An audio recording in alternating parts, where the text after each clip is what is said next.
Our protagonist is a legend of Death Island. Death Island is a place that specializes in training children to master every weapon from firearms to cold blades. It is a factory that produces absolute killing machines, but during his training he shattered every single record on the island. After being purchased by a wealthy family for a staggering $10 billion, unfortunately, before they could even use him, the family was suddenly ambushed and none survived. From that moment on, the legend of Death Island was officially off the leash. As he grew up, he took on an entire gang armed with heavy weapons all by himself. Death Island sent countless people to capture him, but they couldn't lay a finger on him. And all right, enough with the long intro, let's get started. The story begins with the warden's voice. My children are all such good kids. These little ones are angels that you won't find anywhere else in the world. However, not everyone is fit to be a parent. A bloated man with a large cigar in his mouth placed his hand on a child's shoulder and said, "From now on, I will be your father."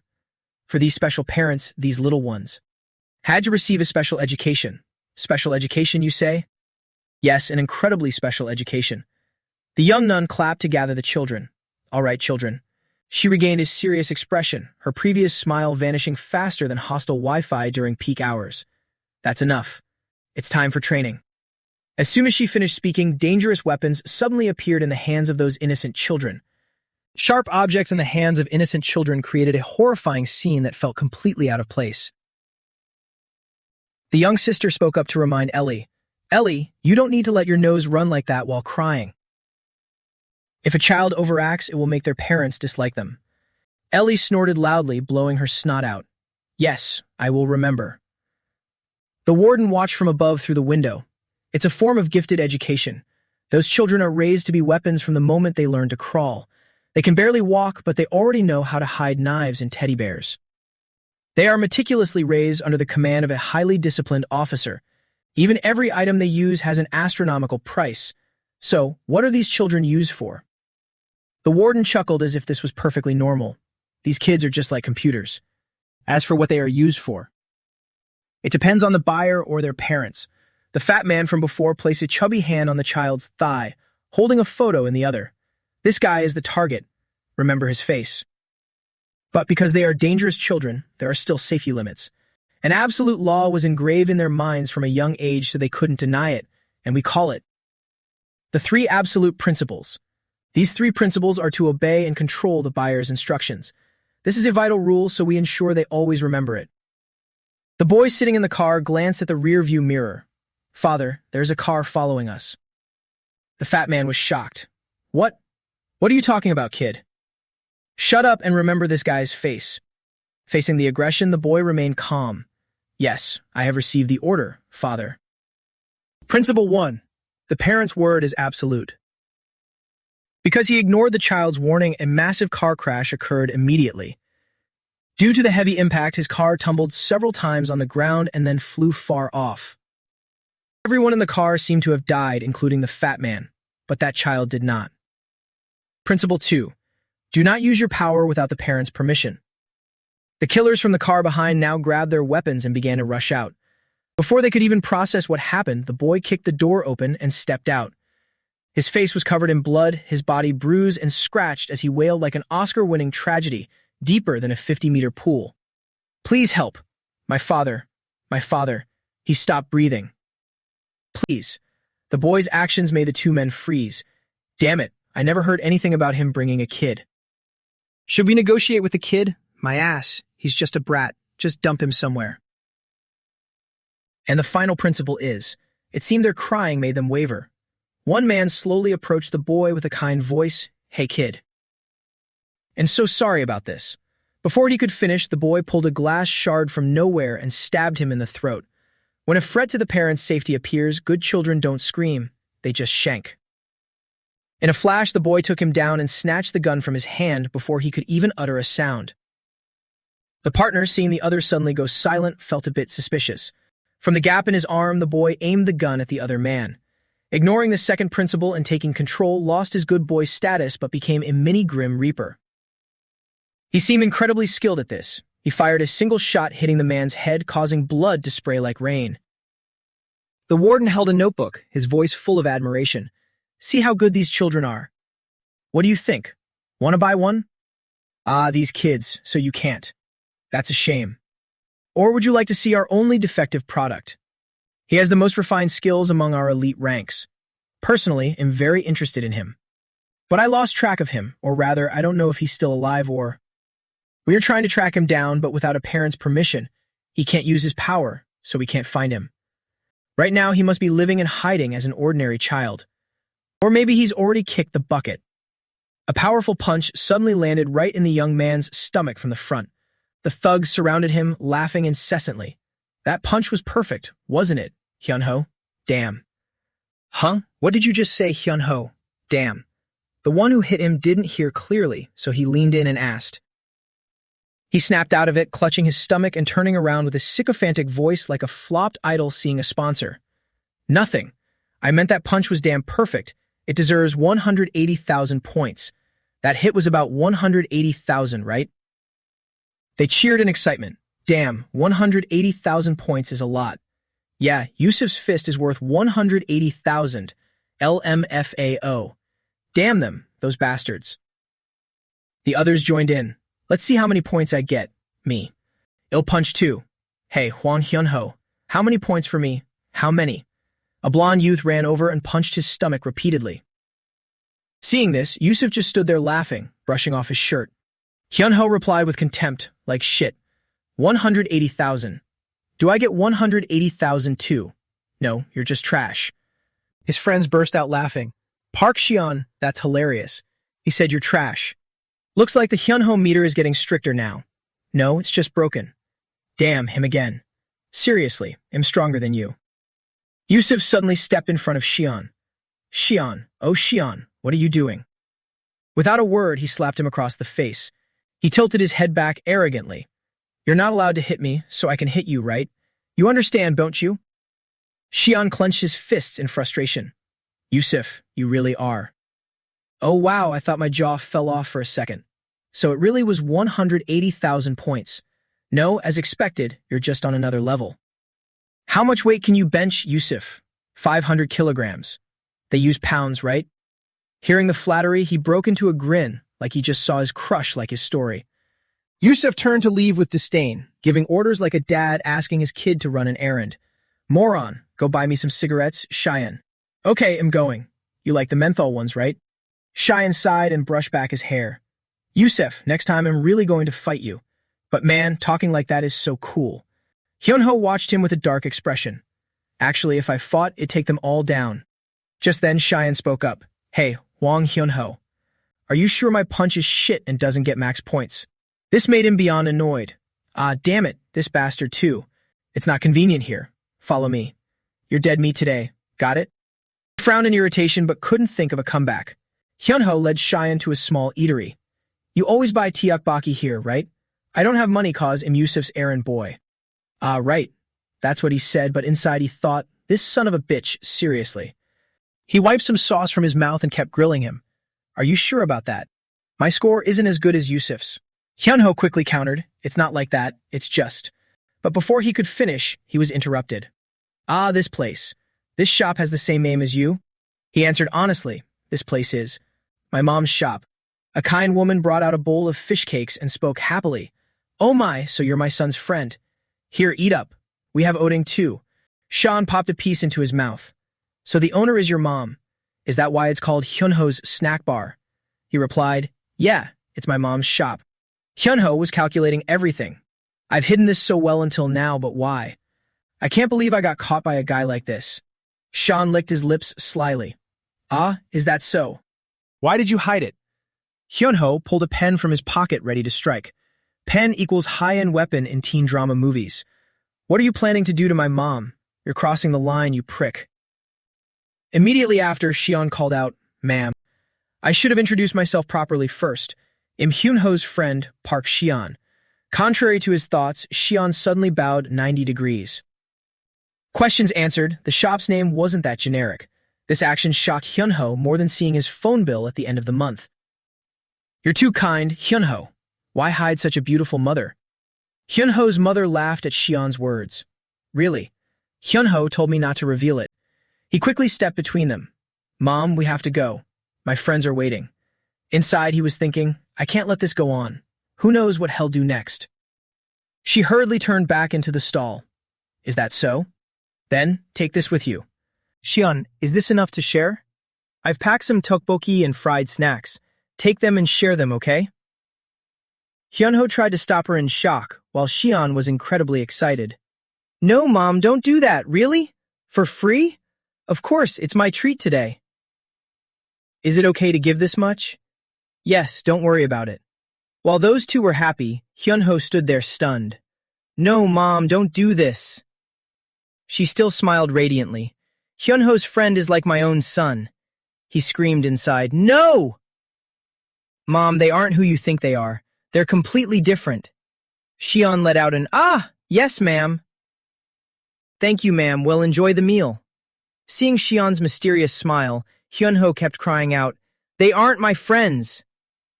He hurriedly grabbed his hand. Xian! With the most earnest voice, Hyunho began to plead, Please don't give it to Yusuf's group. Please, I'm begging you. Xian nodded and quickly left. Yeah, I got it. It'll do that. Well, I'm heading out, ma'am. Okay, bring your friends over next time. Hyunho was now drenched in sweat. Yes, I know. I'll bring some friends next time. He thought to himself, I'm screwed, then helplessly said, Mom, are you serious? What? I told you to pretend we're strangers. I already told you. What's wrong with you, Mom? At that moment, as he was raising his voice at her, why am I yelling at her? His mother sadly clasped her hands and replied softly, Mom. Mom was just so happy. This is the first time I've met your friends. I'm sorry. Hyunho. Why was she the one apologizing? Stop apologizing. She tried to explain. I just want you to have good relationships with your friends, that's why. I'm sorry, son. If not, I will. The next morning, a bowl of spicy rice cakes with a slimy rag inside was placed in front of Hyunho. Holy shit. What the hell is this pile of crap? Hyunho, your mom sells tteokbokki, right? So I bought some to support her. But what is this? This is what people call a rag, so why is it in the tteokbokki? I can't eat this, Hyunho. You better compensate me. He threatened him, compensate me, or I'll go directly to your mother to demand it. After all, I'm Hyunho's friend, aren't I? Park Cheyenne, I asked nicely. Hyunho couldn't hold back anymore. Friends? You guys are my friends? Yusuf's face suddenly darkened. Hyunho, are you angry? Really? Friends should get along. I was just joking. Fine then, I'll just tell your mother everything. Hyunho angrily gripped the pen in his hand. Yusuf suddenly froze when he heard a series of clicking sounds. At a speed he couldn't even see, Hyunho lunged at him with the pen. His mother's pitiful voice rang out, I want you to get closer to your friends, Hyunho. That's why. I'm sorry. Calm down, son. Those words were like a wake-up call to his mind. The pen tip abruptly stopped right on Yusuf's skin. His eyes widened and his face turned dark as soot when he witnessed the boy's actions. Hyunho bit his lip hard, his hand holding the pen trembling incessantly. The entire room quickly fell into silence. What the fuck, Wang Hyunho? What the hell were you trying to do? Recess ended and Cheyenne sauntered back to the classroom. Hyunho, are you? But the scene before him made him stop dead in his tracks. A gloomy atmosphere enveloped the entire classroom out of nowhere. At the back were the homeroom teacher and two police officers with very serious expressions. A locker near the floor was mangled and covered in blood, along with a familiar pair of glasses. A sense of dread surged in Cheyenne's heart as he looked at the broken window panes still stained with blood. Hyunho already. He was beaten continuously for 15 minutes that day. He kept passing out and waking up over and over, writhing in pain. Each time, Hyunho begged for mercy, saying he was sorry. But the beating didn't stop, and not a single soul stepped forward to help. Finally, the one who ended the beating was Hyunho. He had traded his very life. In a dilapidated, abandoned house, Yusuf's voice rang out, I've got a great idea. About Hyunho, just say he was pushed while we were fooling around. Do you get what I mean? A lackey spoke up. We didn't do anything. Hey, don't be like that. He placed a piece of paper on the table. I asked my dad, and he said, Korea has a pretty good law, juvenile delinquency, right? I repeated a grade so I don't qualify. Now I'm asking you. Go turn yourself in. Just say Hyunho was pushed, got it? He brazenly demanded of his lackey. The boy stammered, I know, but they say we'll still get sued civilly. Yusuf quickly reassured him. Don't fucking sweat it. There's a way to handle that too. A civil lawsuit? That hasn't even happened yet. If no one files a lawsuit, then it's not a fucking problem, right? Come on, guys. Even if you get caught, you're still a juvenile, aren't you? Besides, I'm not asking you to do this for free. 10 million won for one life. Deal? Yeah. So, who knows where Hyunho lives? Unaware of the thug's intentions, Hyunho's mother was still dazed from her son's accident. She sat alone in the empty room. Outside, it was already dusk at the old apartment complex.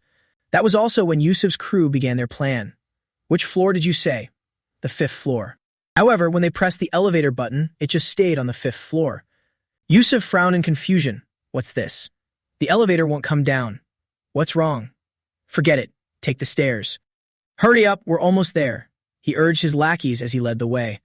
As soon as he reached the 5th floor, a strange sight immediately caught his eye. A fire extinguisher was wedged right in the middle of the elevator doors. The doors kept opening and closing mechanically. While Yusuf was dazed thinking, what the fuck is this? A voice suddenly rang out, why are you so late? He startled and whipped his head toward the top of the stairs. Cheyenne had been sitting there waiting for God knows how long. You really made me wait forever. Seeing him, they felt like they'd struck gold. Park Cheyenne. What are you doing there? Great, come with us too. He brushed off his pants and stood up. No need for long explanations. I only have 2 questions. How did you know about Hyunho's Teokbokki place? That was a secret spot only I knew. Yusuf amusedly took off his mask. Oh, is that so? You didn't buy cigarettes like I told you, so I was curious what you were eating with those neighborhood brats. But what's this? Is our Hyunho arguing with his mom? Xian nodded as you walked down the stairs. So it's my fault. Now the second question. I really want to hear the answer to this one, so answer carefully. Why are you guys here? Yusuf hoisted the iron pipe onto his shoulder and spoke words of utter depravity. It's obvious, isn't it? We're here to see Hyunho's mom to file a lawsuit and put her to sleep forever. And conveniently, I've been sick of looking at you too. You think I didn't notice, pretending to bully Hyunho along with us, when you were actually protecting that piece of trash. Did you really think I was an idiot? Xian leaned down and picked up the fire extinguisher. Fine, that's enough. Yusuf charged at him with the pipe. Die, you motherfucker. He decisively pulled the pin on the fire extinguisher. Thanks for clarifying. I expected as much, but I still had to verify. A burst of white gas immediately shot into their faces, making them wince and unable to advance. Amidst the hazy smoke, they all screamed frantically, "What the fuck is this? What the hell is this? Come out here." Because their vision was obscured, they didn't see the fire extinguisher flying straight at their faces. Xian threw it without hesitation at one lackey's face, making him fall backward in pain. The boy fell on Yusuf, causing him to tumble down the stairs as well. Yusuf furiously pushed the other guy off. Move aside, you brainless dog. Above them, Xian continued to use the fire extinguisher to strike the remaining thugs. He charged forward, cursing loudly in frustration. You son of a bitch. He quickly used the fire extinguisher to block the strike from Yusuf's iron pipe. He used so much force that the sturdy canister actually got dented. Cheyenne skillfully spun the canister and slammed it hard onto one of Yusuf's feet. The pain immediately caused his face to contort in agony. He recoiled, screaming in pain. Wait, my bone is broken. It's broken, goddammit. I heard it snap, you bastard. Cheyenne slowly walked down the stairs and said to him, the cuneiform bone in your foot is shattered. You won't be able to walk anymore. His cold demeanor successfully scared the shit out of him. Why are you doing this? Why the hell are you doing this to me? Cheyenne took off his hat. The 3 principles engraved in a child's mind. First, absolute obedience to parents. Second, he spoke as he swung his fist forward. No use of power without the parents' permission. The henchman stood there dazed, wondering what on earth he was talking about. He grabbed the collar and looked into Yusuf's distorted face, saying, and most importantly, the 3rd rule. The boy was terrified, crying out, help, help, I'm sorry, I'm so sorry, please stop. Cheyenne grabbed one of his fingers and snapped it back. Third, when there is a threat to the safety of parents, ignore the previous 2 principles and immediately neutralize the situation. Hyunho's mother once said, all of Hyunho's friends are like my own children to me. Cheyenne coldly raised his leg. So, if you threaten my mother, it means I can beat you to a pulp. Got it yet? He put all this strength into his foot and stomped down hard enough to crush his opponent's head. That night, a knock echoed through the silence of the mansion. Come in. A young nun brought a phone into the director's room and announced, Commander, there's a call from Korea. He wondered, Korea? Who's calling? It's Beko personnel. The director let out an ah and reached for the phone. Is it them? Hand it over. As soon as he heard the voice, the person from Beko personnel reported, Yes, I'm here. It seems we've found it. The lost legend of Dead Mansion, the one standing amidst a crowd of useless brats he just finished thrashing. Korean codename, Sean. That person is none other than Park Shion, a product of the multi-role special weapon training project also known as the Good Child. Codename Sean. Among all the children trained by Dead Mansion, he is arguably a flawless masterpiece. His ability to learn, weapon proficiency, and peak assassination skills make him a perfect product in every aspect. Therefore, he was assigned to our top client, a criminal organization in Japan. But then there was a mistake during the delivery process, wasn't there? Instead of Japan. He was brought to Korea. Cheyenne struggled immensely when he first arrived there. Excuse me. That was 5 years ago. We thought he was dead and gave up on him. Oh my God, I never imagined we would find him again like this. Bring him back here immediately, by any means necessary. Is that clear? Rachel, upon receiving the order, removed the cloth from her head and nodded quickly. Yes, we will proceed with the operation at once. In case of resistance, we will use force to subdue him. And that is Rachel, the instructor for the children at Dead Mansion. The director spoke up in frustration. What are you talking about? Bring him back as intact as possible. And leave that gun behind, you're overdoing it. A man bowed deeply in front of Hyunho's mother's stall. I am Yusa's father, Kwon Byung-woo. I am deeply sorry to your family. This is my fault for not raising the boy properly. I promise to cover all of Hyunho's medical expenses and emotional damages, and I will also accept any other compensation you request. Without turning around, Hyunho's mother replied, Your apology means nothing. This isn't something that can be settled with just a few words. Yet he stubbornly remained there, bowing in silence. A moment later, Mr. Kwon looked up and let out an oh. So it didn't work, huh? Fine, I get it. We're leaving. He turned and left coldly like a machine, leaving Hyunho's mother stunned. What? Is that all you have to say? Mr. Kwon stopped to wipe his nose with a handkerchief. Listen, Hyunho's mother, I believe efficiency is the most important thing. But since you have no intention of settling, there's no reason for me to waste any more time here. We still have plenty of other methods. Besides, this is my area of expertise. Sitting in his car, he cursed incessantly. My nose is itching like crazy, and that place smells disgusting. How can people even do business in a dump like that? Tear it down and build a complex instead. Hey, what's the deal with that brat? Did you take care of things over there? The driver quickly replied, Yes, Secretary O has handled it. It should be finished by now. He'll be in touch shortly. He glanced outside and gave a cold snort. His son Yusuf had been taken to a famous Korean hospital after the brawl. Lying on the hospital bed, he stared at his broken leg. That guy. There's something weird about him. He said something about 3 principles being engraved in his head. Mr. Kwon turned to the nurse confused. 3 principles? Is that some new trend with kids these days? The boy replied, I don't know either. Then suddenly but was cut off by his father. Oh wait, stop. Doctor, could you give us some private space? Just for a moment. Yusuf kept talking, Dad, that guy. But the moment the nurse left, he received a thunderous slap from his father. The slap left him dazed. Yusuf Kwon, do you know what makes my blood boil the most? It's not that you bullied some punks, and it's not that some random kid jumped off a building because of you. I couldn't care less about that. If you're going to take a wrench to their house to end things, then don't leave a mess for me to clean up. The basic rule of business is never to do a job twice, Yusuf. Watch closely and learn from this opportunity. This is how adults handle things. Following his orders, a henchman tracked Cheyenne down and gave him a beating. Cheyenne, caught off guard, fell backward with a cry. He looked up dazed at the strange men surrounding him. Pick him up. Hey, what's going on? Without a word, the man delivered a slap that made Cheyenne's head spin. A black bag was tossed aside. The 2 men dropped Cheyenne onto the cold ground. Things don't always go according to plan, do they? Maybe you managed to take down 4 of your friends at once, but adults don't operate like that. Because of you, the young master was humiliated, so you have to pay the price for that, right? A moment later, his eyes widened in shock as he watched the man stomp on and break his arm. After hearing his piercing scream, the man turned to leave, satisfied. This is how adults work, kid. As the harsh afternoon sun began to fade, Cheyenne's voice echoed through the narrow street. This is how adults work? Idiots. They can't even tell the difference between a dislocation and a break.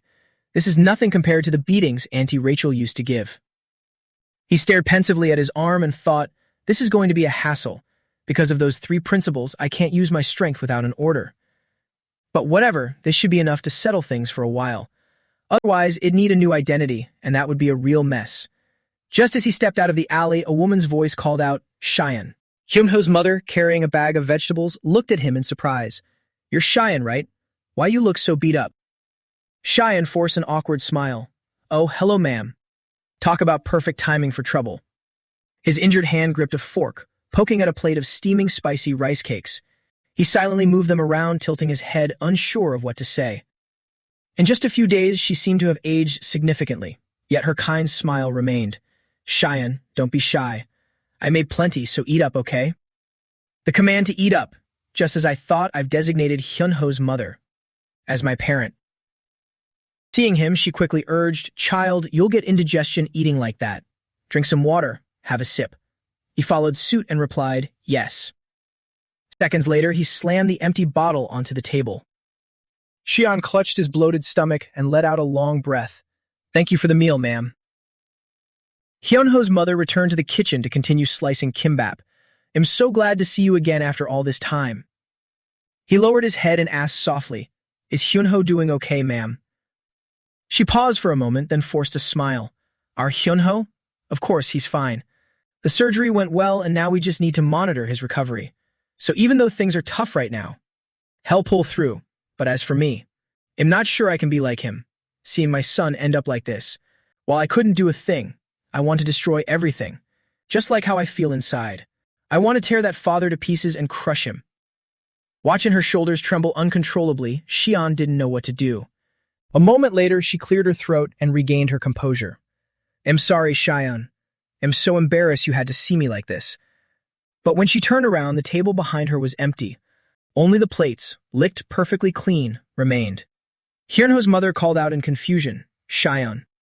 Dusk had fallen, but the employees at Yusuf's father's company were still working hard.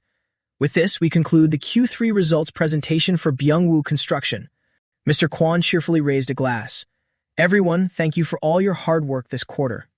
Thanks to your efforts, Byungwoo Construction has come this far.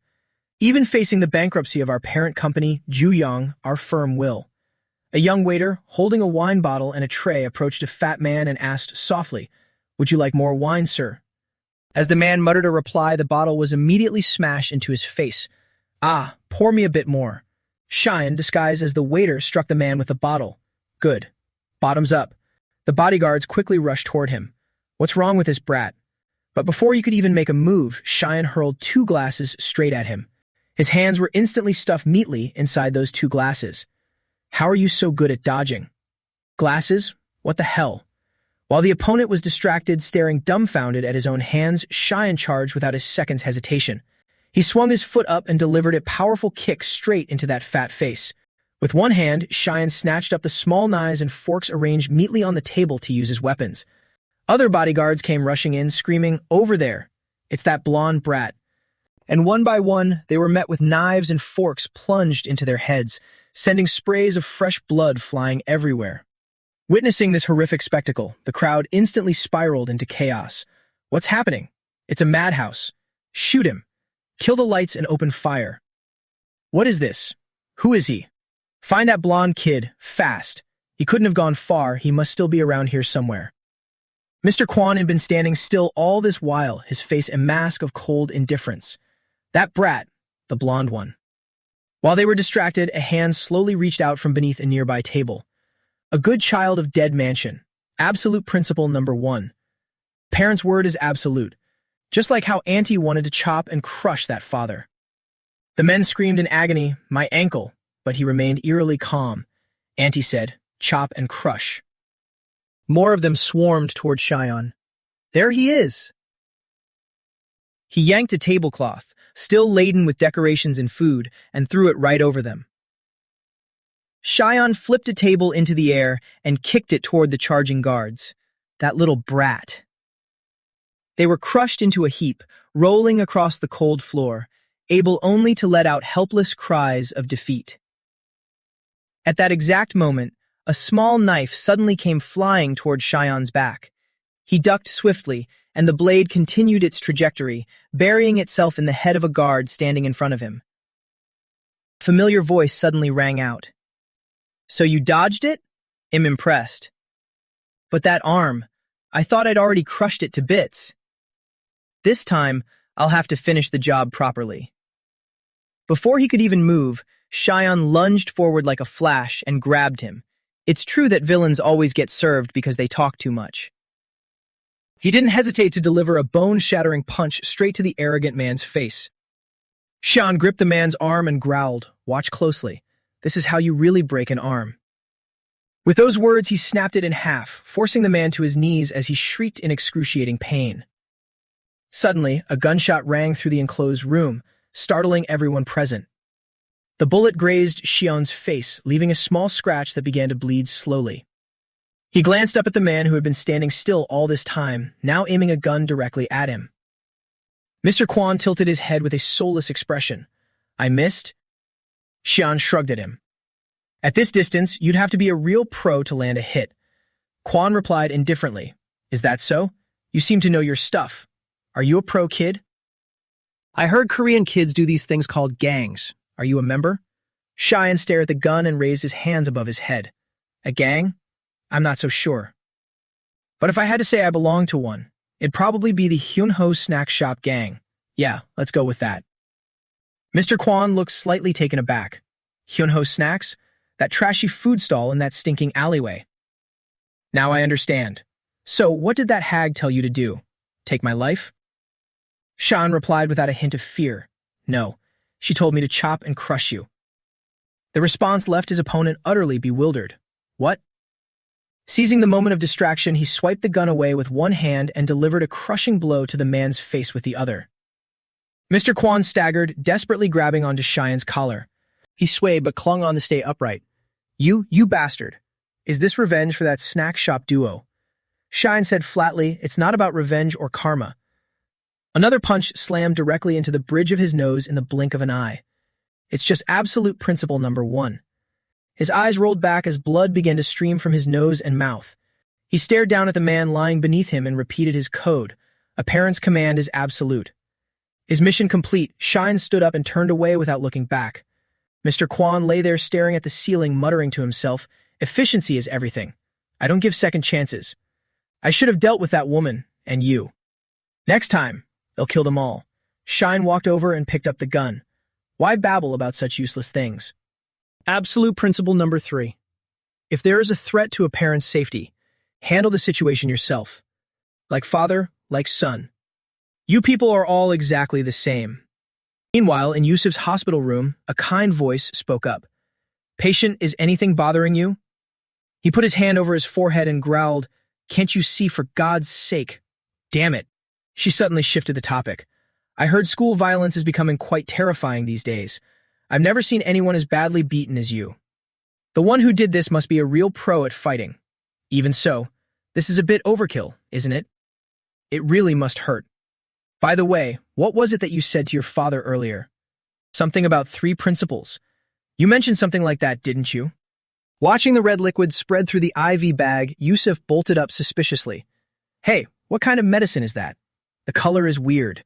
The nurse pulled off her mask and replied, "Oh, don't worry. As long as I only give you half, you won't die."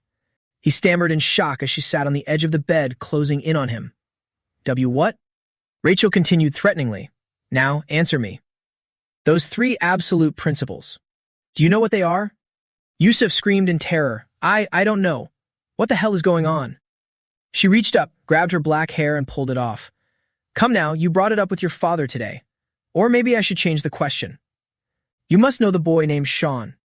The disguise fell away. The person before him was Rachel, the dead mansion disciplinary officer specializing in disguise, infiltration, interrogation, and torture.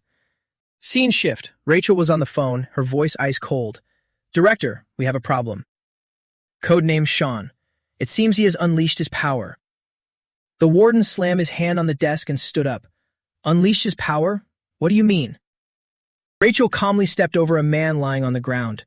We tracked Sean to the scene, but he had already left. And the scene is littered with men who've been brutally beaten. No matter how skilled Sean is, with the three principals holding him back, this shouldn't be possible.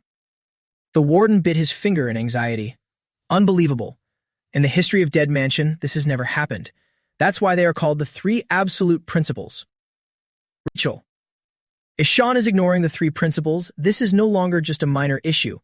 The weapons sold by Dead Mansion could slip out of our control and be turned against us. Rachel, effective immediately, we are changing our protocol. Prioritize the investigation on Sean. See if he's truly utilizing power beyond our control. Rachel replied sternly, understood. The warden added, and if you need reinforcement in Korea, you can contact the White Tiger personnel. As he spoke, the voices of White Tiger staff cut in. What the? A high school kid caused all this. His colleague added, seriously, cleaning up these messes is making me go bald. Rachel approached them while still on the phone. Yes, confirmed with the smoker and barcode head. Well, tail them once they leave. The White Tiger guy mocked. If these barcode strands go bald, what am I supposed to do, huh? Ignoring their chatter, she walked past them with total indifference. The White Tiger staffer glared at Rachel. Is that how kids dress these days? The man behind him smirked contemptuously. She's Russian. They're very open. My wife's the same way. By the way, why is the boss always MIA lately? Is he going through menopause? A leader should be present, you know? The next morning, at a high school, Rachel's thoughts raced. Sean, I've finished the preliminary probe. You're attending Yonha High School. Your parents are supposedly working abroad, but her thoughts were interrupted by a student bowing. Good morning, teacher. Rachel, in her teacher disguise, waved back. Morning. She resumed. That identity is a complete fabrication. Codename Sean, what are you playing at here? I'm going to dig up everything. This is getting exciting. I wonder just how much our little Sean has grown. Sean, you were the finest student I ever trained. You mastered every weapon I placed in your hands. Let's see what becomes of you without a mission. Peering through a classroom window, she whispered, Found it, Sean's class. Inside, Sean was arrogantly regaling his friends. Listen up, guys. That's exactly what Yusuf Kwan said. Then he put on a mock-crying face, mimicking a plea. Sean, stop. I'm sorry. And the one who started it all. Rachel's face darkened in sheer shock. That's Sean? That vulgar brat is really Sean. He continued his story, and then I told him, hey, Yusuf Kwan, drop the act or I'll kill. Ub's so noisy, an angry classmate shouted from behind. He scratched his head in irritation. Shut up and let me sleep, Sean scowled. What did you just say, you punk? He gripped his chair and stood up menacingly. Outside, Rachel watched in disbelief. Are they establishing a hierarchy? In Dead Mansion, this was a daily routine, fighting to gauge strength and find specialties. Those kids even used to challenge me. How adorable. Right? And Sean was always the strongest. The strongest, but why? He's over here trying to resist. Wait, hold on, sorry, followed by a scream of pain, my bones. Rachel stands outside feeling like, and that's when I realized I put my trust in a fraud. In the classroom now, all right, moving on to the next part. Now, would someone like to read? After speaking, she thinks again, well, this is a school. If he wants to hide his identity, he won't show his power recklessly. So that means he's still under the control of the three principals, right? I need to observe him more. There, that serious, sharp, and piercing gaze. Just as expected, Sean, you've changed. A good child of Dead Mansion doesn't just possess physical strength. They must also focus on intellect. Sean was always the standout among the kids. Even if you hide your strength, your intellectual side can't be concealed and will eventually show. Rachel speaks up now then. She glances towards Cheyenne, unable to hide her inner joy. You're in trouble, kid. If you're in disguise, you should have hidden this side too. If I get the chance, I'll teach you again. But when looking at his notebook, it's a total desert of words. Instead, it's just drawings with captions. Honestly, this moment is absolutely peak. Looking at his masterpiece, Cheyenne shows a satisfied face, while Rachel next to him is completely shocked out of her mind. Furious, she slams the book right onto his head. What on earth are you doing? We're in the middle of class. in the teacher's restroom. Inside the restroom, Rachel holds her face in frustration and says, "This is freaking ridiculous. Sean. My Sean couldn't possibly be such an idiot. It's strange, that face feels familiar, but I don't sense any aura from him. Could it all just be a coincidence? There's no way that idiot is Sean." Change of plans. It's not just about the control of the three principals anymore. I must find out if that guy really is codenamed Sean. Scene change, Sean touches his head and complains, "That hurts so much." Teachers don't usually hit that hard, do they? As Rachel approaches him, she thinks to herself, "If you're not Sean, I'll strangle you with my own hands, kid." Suddenly, a voice calls out from behind, "Xion, where are you going?" He exclaims in surprise, "Oh, Hyunho's mother." She shouts joyfully, meaning again, what a coincidence. "Could you help me carry these bags, please?" Without hesitation, he steps forward to take them. "Sure, let me take those." She replies happily, "Thank you, Xion. When we get there, eat some tteokbokki before you go." Hearing that, Xion says excitedly, "Yes, thank you, ma'am. I'll enjoy the meal." Rachel glares and asks herself, who is that woman now? At the snack shop, the rich aroma of fish cakes soaking in sauce fills the air. Xion eats frantically, as if he can't resist it. Hyunho's mother turns back and advises, "Oh my, just eat slowly." Xion answers obediently, "Ah, yes." Rachel looks at her and ponders. Here too, that old lady mentions someone named Yusuf, saying he knocked her son unconscious. But what is their relationship with this Brad? He's truly vulgar, just as I thought. The more I look, the more disgusting he seems. Seriously, you're not Sean, kid. How dare you show such vulgarity with a face that looks exactly like our Sean? Because the food is too spicy, Rachel chokes, catching the attention of the other two. Her face turns bright red from the heat. It's so spicy. Water. Hyunho's mother kindly hands her a cup of water. "Here, drink this, dear. Can't you handle spicy food?" Rachel's face is drenched in sweat. "I can't eat it? Are you kidding me? This is torture. Do people really eat this? Are they crazy? Crazy Koreans? This stuff is poison. Is she trying to assassinate me?" After drinking, she wipes the water from her mouth. Cheyenne advises, "Eat slower." So clumsy. This comment provokes Rachel. She thinks angrily, "I swear I'll kill you. You're dead." Thinking back, our Sean couldn't eat spicy food either. In those moments, I always had to hold his hand. If he's still in Korea, he must be struggling quite a bit. Rachel feels strange at his actions.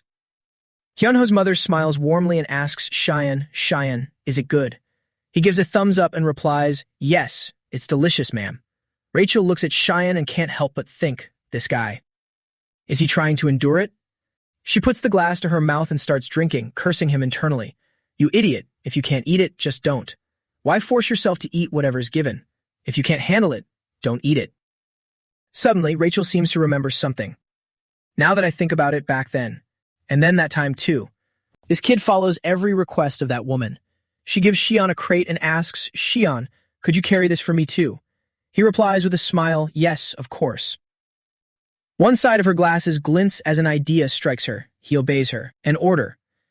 If Sean's behavior is bound by the three principles, this scene wouldn't be possible, right? Such behavior couldn't happen without an order. But if someone ordered Sean to destroy Byungwoo construction, that's different. And the person with a motive to do that could only be this woman. The first principle of a dead mansion, good child. The parent's word is absolute.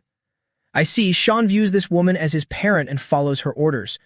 This hypothesis fits everything. Without a second thought, Rachel hands her money and says, "Let me pay, ma'am." She replies, "Oh, wait a moment, let me find your change." As she turns away, thinking, "Let's see, small change," Rachel tightly grips a skewer with a thought, then confirming this is simple. Rachel throws the skewer straight at Hyunho's mother. A chair appears and blocks it just in time. Sean immediately reveals his true nature. He leans his hand on the table and lunges out. Rachel can't hide the joy on her face. Spot on, damn it. The chair falls, startling Hyunho's mother. Oh my. As she looks up, the two are nowhere to be seen. Sean. Student. The girl forgot her change. Under the sunset sky, the neighborhood air becomes unusually quiet. She still grips the skewer in her hand as she attacks Sean, the third principle of a dead mansion good child, in case of a threat to the parent's safety. Ignore the first two principles and take control of the situation. He grabs Rachel's hand and shouts, "Stop it already. Are you planning to follow me all day? Auntie Rachel. She lets out a satisfied smile and exclaims, so it really is you, Sean. Long time no see. Xian looks at her with a wary gaze while Rachel wonders. But it's strange, why do you obey that woman at the snack shop as if she's your parent? There's no way a rundown snack shop owner could be a dead mansion client. He maintains his composure and replies, well, I don't know what you're talking about. Anxiety rises within Xian. I knew that incident caused a stir, but I didn't expect to be caught this soon. Distracted by his thoughts, he doesn't notice Rachel leaning down. Well, whatever the case may be. She slams Xian's whole body down, a painful landing for him. Xian grinds his teeth and groans. Sitting on top of Xian, she says coldly, it's time to return, Sean. There are many clients eagerly waiting for you. Rachel's words leave him a bit confused. Return. Again? Back to those times? Park Xian. From today on, that is your name. Xian snaps out of it, looking at Rachel in surprise. That memory. What was that? She asks, puzzled. What are you saying, Sean? His gaze gradually shifts, entering a state of rage. Xian sits up and headbutts her. Rachel is thrown off him in pain, clutching her face and crying out. Blood is dripping from her nose. Sean. So you don't intend to return quietly.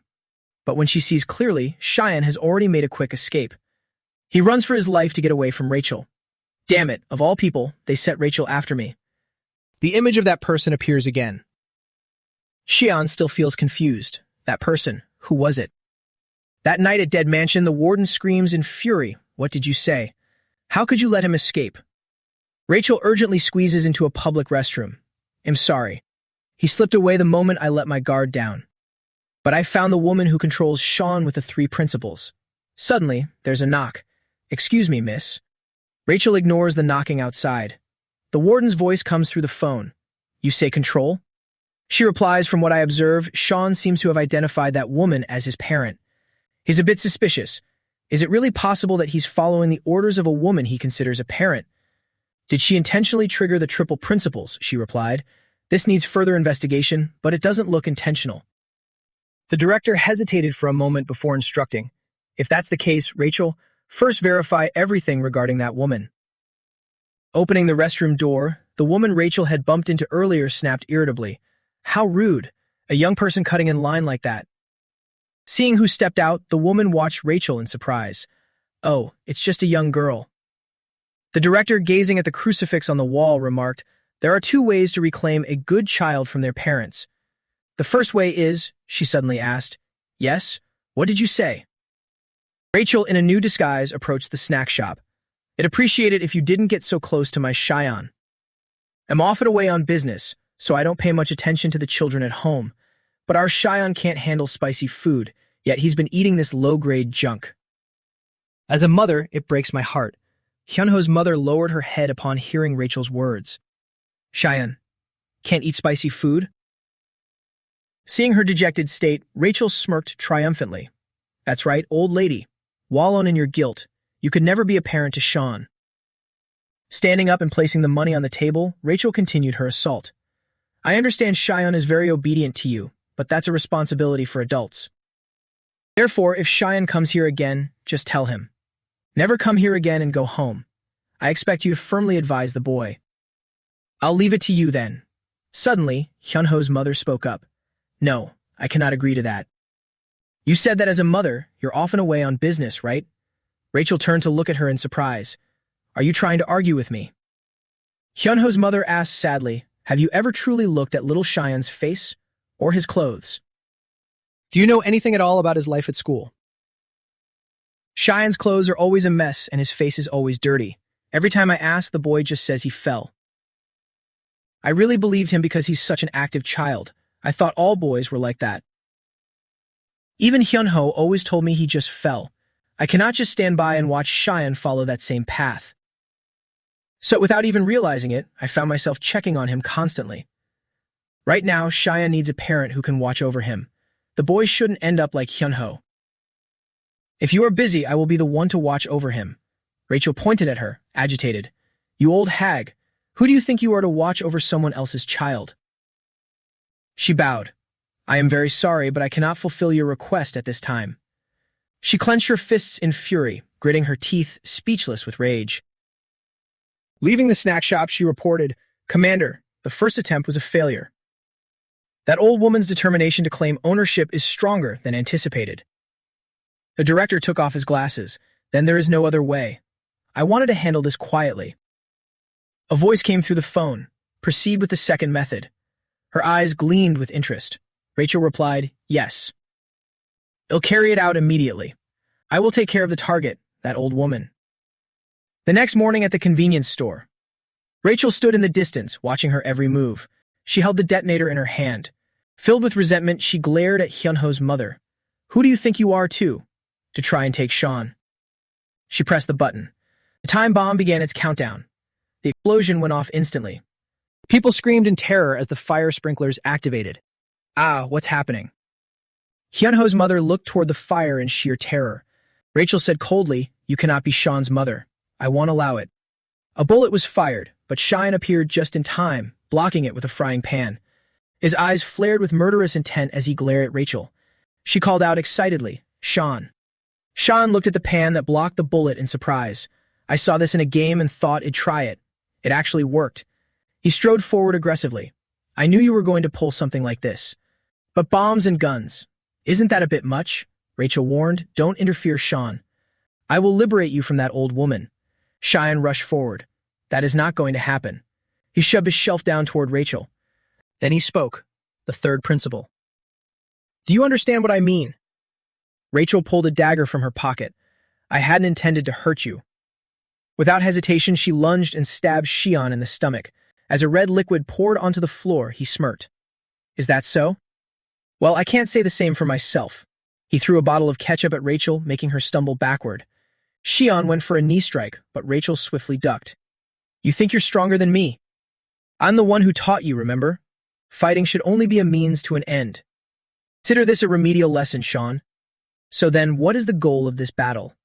Meanwhile, Hyunho's mother used her hand to block the water from the sprinkler. What on earth is going on? Suddenly, the sound of a child crying caught her attention. A young boy sat sobbing with his face in his hands. Mommy, where are you?" Hyunho's mother rushed to him. "Oh dear little one, are you hurt?" The boy continued to sob. "I can't find my mommy anywhere." Looking up with a tear-streaked face, he cried, "I can't find mommy. Please help me." Back with Cheyenne, Rachel's cryptic words left him deep in thought. Goal. But before you could even process it, she lunged at him again with a frantic strike, which he narrowly dodged. Refusing to be outdone, Cheyenne suddenly leaped up, preparing for a counterattack. Rachel was determined not to let him breathe, lunging at him once more. He seemed to realize something and asked, "A tactic?" Rachel replied calmly, "Exactly. It's a strategy to set you free." In that moment, Cheyenne had a sudden realization. Could it be? Because of that, his focus wavered for a second, allowing Rachel to turn the tables. "You shouldn't be so careless." Before he could react, she wordlessly slashed a line across Cheyenne's face. The situation turned critical. He quickly retreated to create some distance. Cheyenne grabbed some metal cans from the shelf. It's impossible to take Rachel down bare-handed. He hurled them at her, but it only fueled her manic excitement. "Once that old hag is out of the way, you'll belong to Dead Mansion again. After all, you're all just property of Dead Mansion." Cheyenne's face darkened at the word. "Property?" As Rachel charged again, shouting, "Come on, let's go home, Sean," he suddenly threw a bag of flour at her. By reflex, Rachel didn't hesitate to slash the bag open with her knife. The flour inside erupted, scattering everywhere. The air was instantly filled with a thick white cloud. Rachel had to cover her mouth to breathe. She coughed and cursed. Damn it. Flour? While Rachel was still disoriented, he had already snipped a lock of her hair. Taking advantage of the chaos, Cheyenne had snatched a pair of scissors to use as a weapon. This time, he took the initiative and lunged at her. Rachel seemed to find her rhythm in the fight. "That's it, Sean. This is the Sean I know." But the moment she finished speaking, her blade was caught and locked tight by Cheyenne's scissors. It wouldn't budge an inch. Rachel's face twisted with arrogant madness, as if her last shred of patience had snapped. "I told you, you're all just property." And yet, in the next second, she was slammed to the ground by Cheyenne. She crashed directly into a nearby shopping cart. Rachel gritted her teeth in pain and fury at the sudden counter, but he spoke calmly. "What was that?" "A home where family is waiting. Who on earth calls their family property?" And speaking of property, She was sent flying by his kick, her eyes wide with a panic that suggested she couldn't comprehend what was happening. Cheyenne suddenly slammed the lock shut, delivering a finishing blow. With everything settled, Cheyenne turned to leave leisurely, casually remarking, "Don't you look more like the part?" while Rachel continued to scream frantically, "Sean! Sean!" Over here, Hyun's mother saw Eugene crying uncontrollably and asked worriedly, "Oh my goodness, child, are you all right?" The kind woman hurriedly shouted to the people around her, asking, "Is anyone the mother of this little boy?" But Cheyenne's sudden appearance made Eugene freeze. "Mom, are you okay?" Hearing his voice, she turned in surprise. "Cheyenne, you should be at school right now. Goodness, look at your clothes. Are you hurt?" The boy stared at Cheyenne, forgetting to cry, thinking intently. That face. There's no doubt. It's Sean, the legend of Dead Mansion. If Sean is here, does that mean Instructor Rachel was? Cheyenne noticed Eugene's presence and asked, "Who is this boy?" Hyunho's mother replied confusedly, "I heard he lost his mother. We should take him outside, right?" Hearing that, Cheyenne knelt down and asked, "Hey kid, do you remember your parents' phone number?" The boy asked in shock, "Phone number?" But he quickly insisted, "No, I don't know it," while calculating in his head, Sean is too big of a variable. For now, I'll just stick to the next target. With that thought, he feigned weakness and burst into tears. "Grandma, please help me find my mommy." Eugene was hatching another devious plan, use her maternal instincts to get close to the target again. And yet, once again, Cheyenne reached out and grabbed his shoulder. To Eugene's astonishment, he flashed a bright smile and coaxed, There, stop sniffing, kid." Cheyenne's lips curled into a smirk. "Has no one taught you that children who act too foolish end up being hated?" Then he suddenly raised his hand to the boy's head in a certain gesture, making Eugene's face turn pale as he thought, a gun. Cheyenne's expression turned serious as he barked an order, "Stay right there. It seems you'll have to speak with your director personally. Do you have his number? I lost it a long time ago." The boy quickly drew a knife but still feigned innocence. "Mister, I don't understand what you're saying." Seeing Eugene refuse to talk and resort to petty tricks, Cheyenne directly knocked him unconscious. "Let's see how long you plan to keep up this act." Hyunho's mother heard a noise and asked suspiciously, "Huh? What was that sound, dear?" But he simply replied calmly, "Nothing. It's nothing at all, Mom." Then she noticed Eugene slumped on his shoulder and cried out in surprise, "Oh, did the little one fall asleep?" Cheyenne glanced down at him. Yes, he must be exhausted. Hyunho's mother was still worried, but where is his mother? Cheyenne reassured her, Here's the kid's phone. Let me try calling." By now, darkness was slowly falling, enveloping the ancient castle. The warden, awakened by the ringing phone, grew even more irritable. Damn it, who's calling at this hour? He reached for the robe draped over the headboard and got up. The warden threw it over his shoulders, his face clearly showing his displeasure. "I told you not to contact me through this line anymore." However, he still had to answer politely, "Yes, I'm listening." Cheyenne's voice came through the other end. "Hello, warden." This caused the warden to snap awake as he vaguely recognized the voice. "Sean, it's you." "So you called this line again, which means—" Before he could finish, Cheyenne cut him off. "The warden sent such a wonderful gift. It seems you thought you could catch me with just Rachel and a little kid." Impatience flickered in the warden's eyes as he asked, "What happened to Rachel and Eugene?" Cheyenne teased him further. "What's with that reaction? You sound a bit hurt." "No matter how many people you send or who they are, the result will be the same. If you want to come, then come." The warden's lips curled into a smirk. "I thought you'd run away, but it turns out you want to face Dead Mansion head-on." Sean replied indifferently, "Run away? Absurd. When my family's safety is threatened, I will shatter the status quo. Based on this third principle, I will deem Dead Mansion a threat and eliminate it." Hearing this, the warden suddenly fell to his knees. He was so thrilled that his lips curled up uncontrollably, laughing with excitement. "Oh, dear God. Truly, the gift you bestow is always the purest and most beautiful. Is he really that loyal to the three principles? All right then, Sean, let's do this. Return Eugene and I won't touch that old woman anymore." Sean didn't beat around the bush and laid out his condition. "In 1 hour, tell Rachel to come here herself." After the call, the warden continued to clutch the phone tightly. He was strangely ecstatic. Such pure hands. "See you soon, my precious masterpiece." Meanwhile, Cheyenne went over and gently shook young Eugene awake. "Hey kid, wake up." The boy bolted upright by instinct. and immediately reached for his weapons, but Cheyenne told him bluntly, "Don't bother looking. I've hidden all your weapons. Eat something. You probably haven't had a bite yet." But Eugene remained stubborn and snapped, "Who want to eat this stuff?"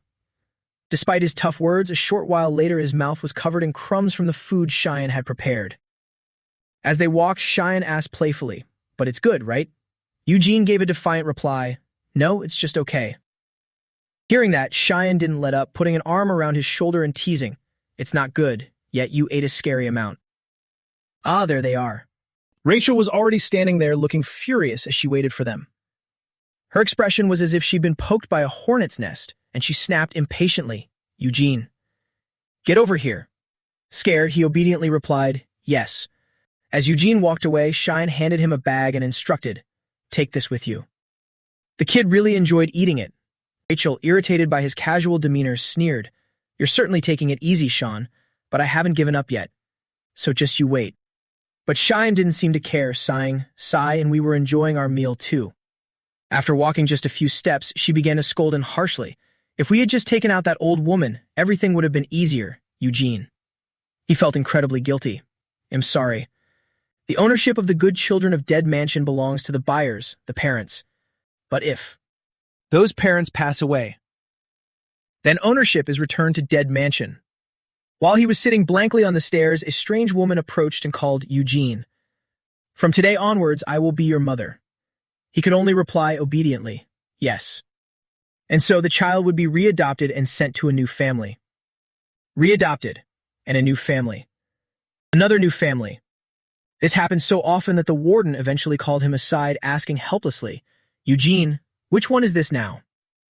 Eugene honestly held up his fingers and replied, "The fourth time, sir." But the warden sternly reminded him, "I didn't ask for that kind of answer, Eugene. Of course, I could continue to send you to new families for profit, but you have failed to protect your parents 4 times now. This is the worst stain in Dead Mansion's history. If this continues, I will have no choice but to discard you, Eugene." I'm sure you know what happens to children who are discarded, don't you, Eugene? I must become necessary. Therefore, I'll give you one last chance. Go to Korea and help Rachel retrieve Sean. If you don't want to be discarded, prove your worth. But his greatest fear finally came true when Rachel spoke those harsh words. "From this moment on, you are discarded, Eugene. We should have thrown this useless thing away much sooner." Ever since he heard those words, the terms discarded and useless kept echoing in his head. "I can't. I have to prove my worth." So, despite his fear, he proactively pleaded, "Just once more. Give me one more chance." Rachel's eyes darkened as she snapped, "A chance." Eugene, knowing it was impossible, could only hang his head and tremble in self-reproach. "I'm sorry." Right then, Cheyenne suddenly appeared behind him, calling softly, "Hey, kid." He wore a warm smile and asked gently, "I'm asking for the last time. Was that tteokbokki really that bad?" At that moment, Rachel suddenly changed her plan and whispered a signal to Eugene. "I'll give you one last chance then, Eugene. Kill Sean's parent, that old woman." Hearing this, he wavered and looked back at Cheyenne, thinking, the last chance. Tears flowed uncontrollably as he choked out, "It was good." Inside his head, the words, "the last chance to prove my worth," kept echoing. Eugene continued to weep piteously, sobbing, "It was good." But in his heart, he had already resolved to use Cheyenne. "I will kill Sean's parent." Having received the answer he wanted, Shion's expression changed as he cracked his wrists. "I'm afraid this boy has to come with me." Rachel stared at him seriously, thinking, Sean still sees me as a threat. So the third principle is still in effect, isn't it? Then she suddenly leaned down, probing directly. "Didn't we already agree on a deal? You hand Eugene over to us. And in exchange, we'll stop targeting that old woman." Shion remained perfectly calm, his tones slightly mocking. "That's right, but the boy just said it. It was good. He's been my longest-running regular customer, so what can I do?" She lowered her head and spoke cryptically. "That's why it has to be this way." Rachel, never abandoning her ambition, kept whispering to remind him, "Go, Eugene. This is your last chance. Then the negotiation has failed. They'll target that old woman again. You understand me, Sean?" But Shion calmly pulled Eugene toward him. "Just try it. It'll make you all taste true agony," making Eugene keep his eyes glued to him, while he kept his stern face with a gaze full of resolve. Yet, as soon as he got home, that resolute expression shifted slightly as he spoke sharply, "Even if I said that. Why are you here? Hyunho's mother gave a gentle smile and brought out a plate of freshly prepared food, asking softly, "What?" "Xian told me to watch him for the day." Even so, he replied with a hint of hesitation. "But why come all the way to Mon's house?" She laughed carefree and said, "It's fine. It's not like you two can cook for yourselves. I was bored anyway, so this is nice." And what a coincidence, this boy's mother was a friend of Xian's mother.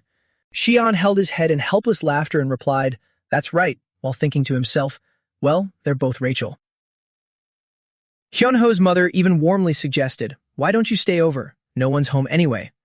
He waved his hands in refusal, saying, "Oh, no thanks. I don't want to be a bother." But Eugene quickly interjected, "Thank you, ma'am. I'll be in your care then." A murderous glint flashed in his eyes as he secretly plotted, "I can't let this chance slip away." Suddenly remembering something important, she asked, "Oh, I forgot. What's your name, kid?" He replied honestly, "I'm Eugene." Xian, however, was getting a headache, scratching his head and thinking, "This is so awkward. And this is my first time inside this house." Hyunho's home. The soaking wet shoes were neatly placed outside to dry. Xian couldn't help but tilt his head and glance to one side, at the room right in front of him, feeling a sudden surge of contemplation.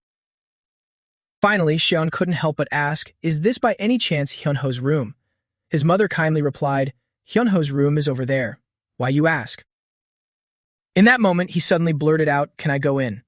Xian opened the door and looked inside, feeling a bit surprised and doubtful. So this is Hyunho's room. A normal room. Just like in the movies. An ordinary daily life, filled with simple efforts and dreams. Maybe that's why I've always longed for a normal family like Hyunho's. Hyunho should be in this room, living a happy, simple, and peaceful life. If only I hadn't looked away. He involuntarily imagined the scenes of the mother and son being happy together in the past. Xian's gaze was fixed on a photo of Hyunho and his mother laughing happily together. His heart grew heavy with self-reproach, and he stood there frozen. Outside, Eugene finished eating and wiped his mouth with a napkin. He said politely, "I'm done. Thank you, ma'am." But in his mind, he was plotting. With Xian gone, this was his chance. Eugene struck up a conversation with Hyunho's mother. "Actually, that fried egg was the best I've ever had." She smiled happily. "Fried egg cake? You mean the egg rolls?" Suddenly, Eugene changed the subject. "If you don't mind, I'd like to ask you something." Hyunho's mother smiled and replied, "Sure, go ahead and ask." As he asked, his hand began to reach behind his back. It seemed he was distracting her with questions. "Is there no one else in this house besides your son? Like his father, for example?" Those words made her feel flustered and awkward. How should I explain this? About Hyunho's father. He's someone very necessary for heaven, so I just had to step aside. Eugene looked down, his expression unreadable. Necessary? So does that mean he has a new family there? Hyunho's mother clapped her hands in admiration. Yes, that's a nice way to put it. Suddenly, he switched gears. On the other hand, your son can't seem to belong to a family anywhere, can he? She gasped in surprise. What?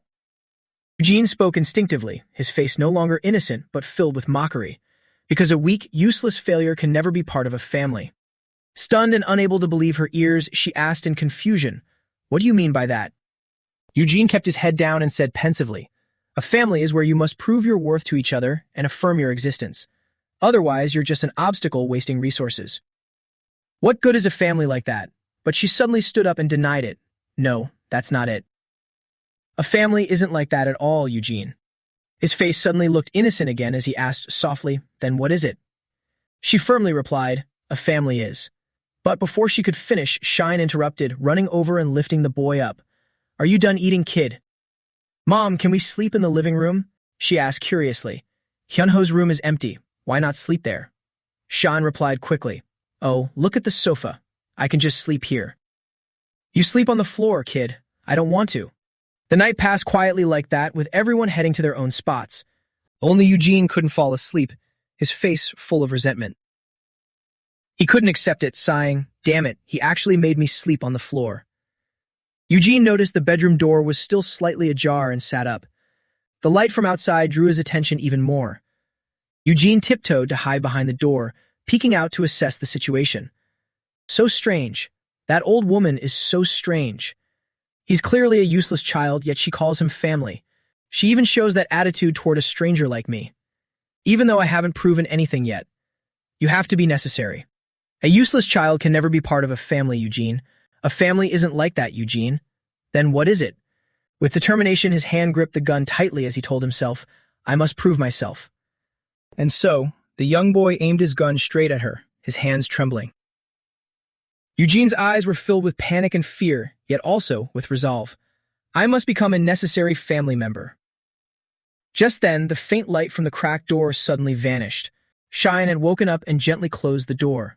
Or rather, he hadn't slept at all, quietly waiting for the right moment. In the darkness, Cheyenne's cold voice began to question. So, in the end, is this your own decision, kid? Eugene's hands began to shake. I'm just following orders.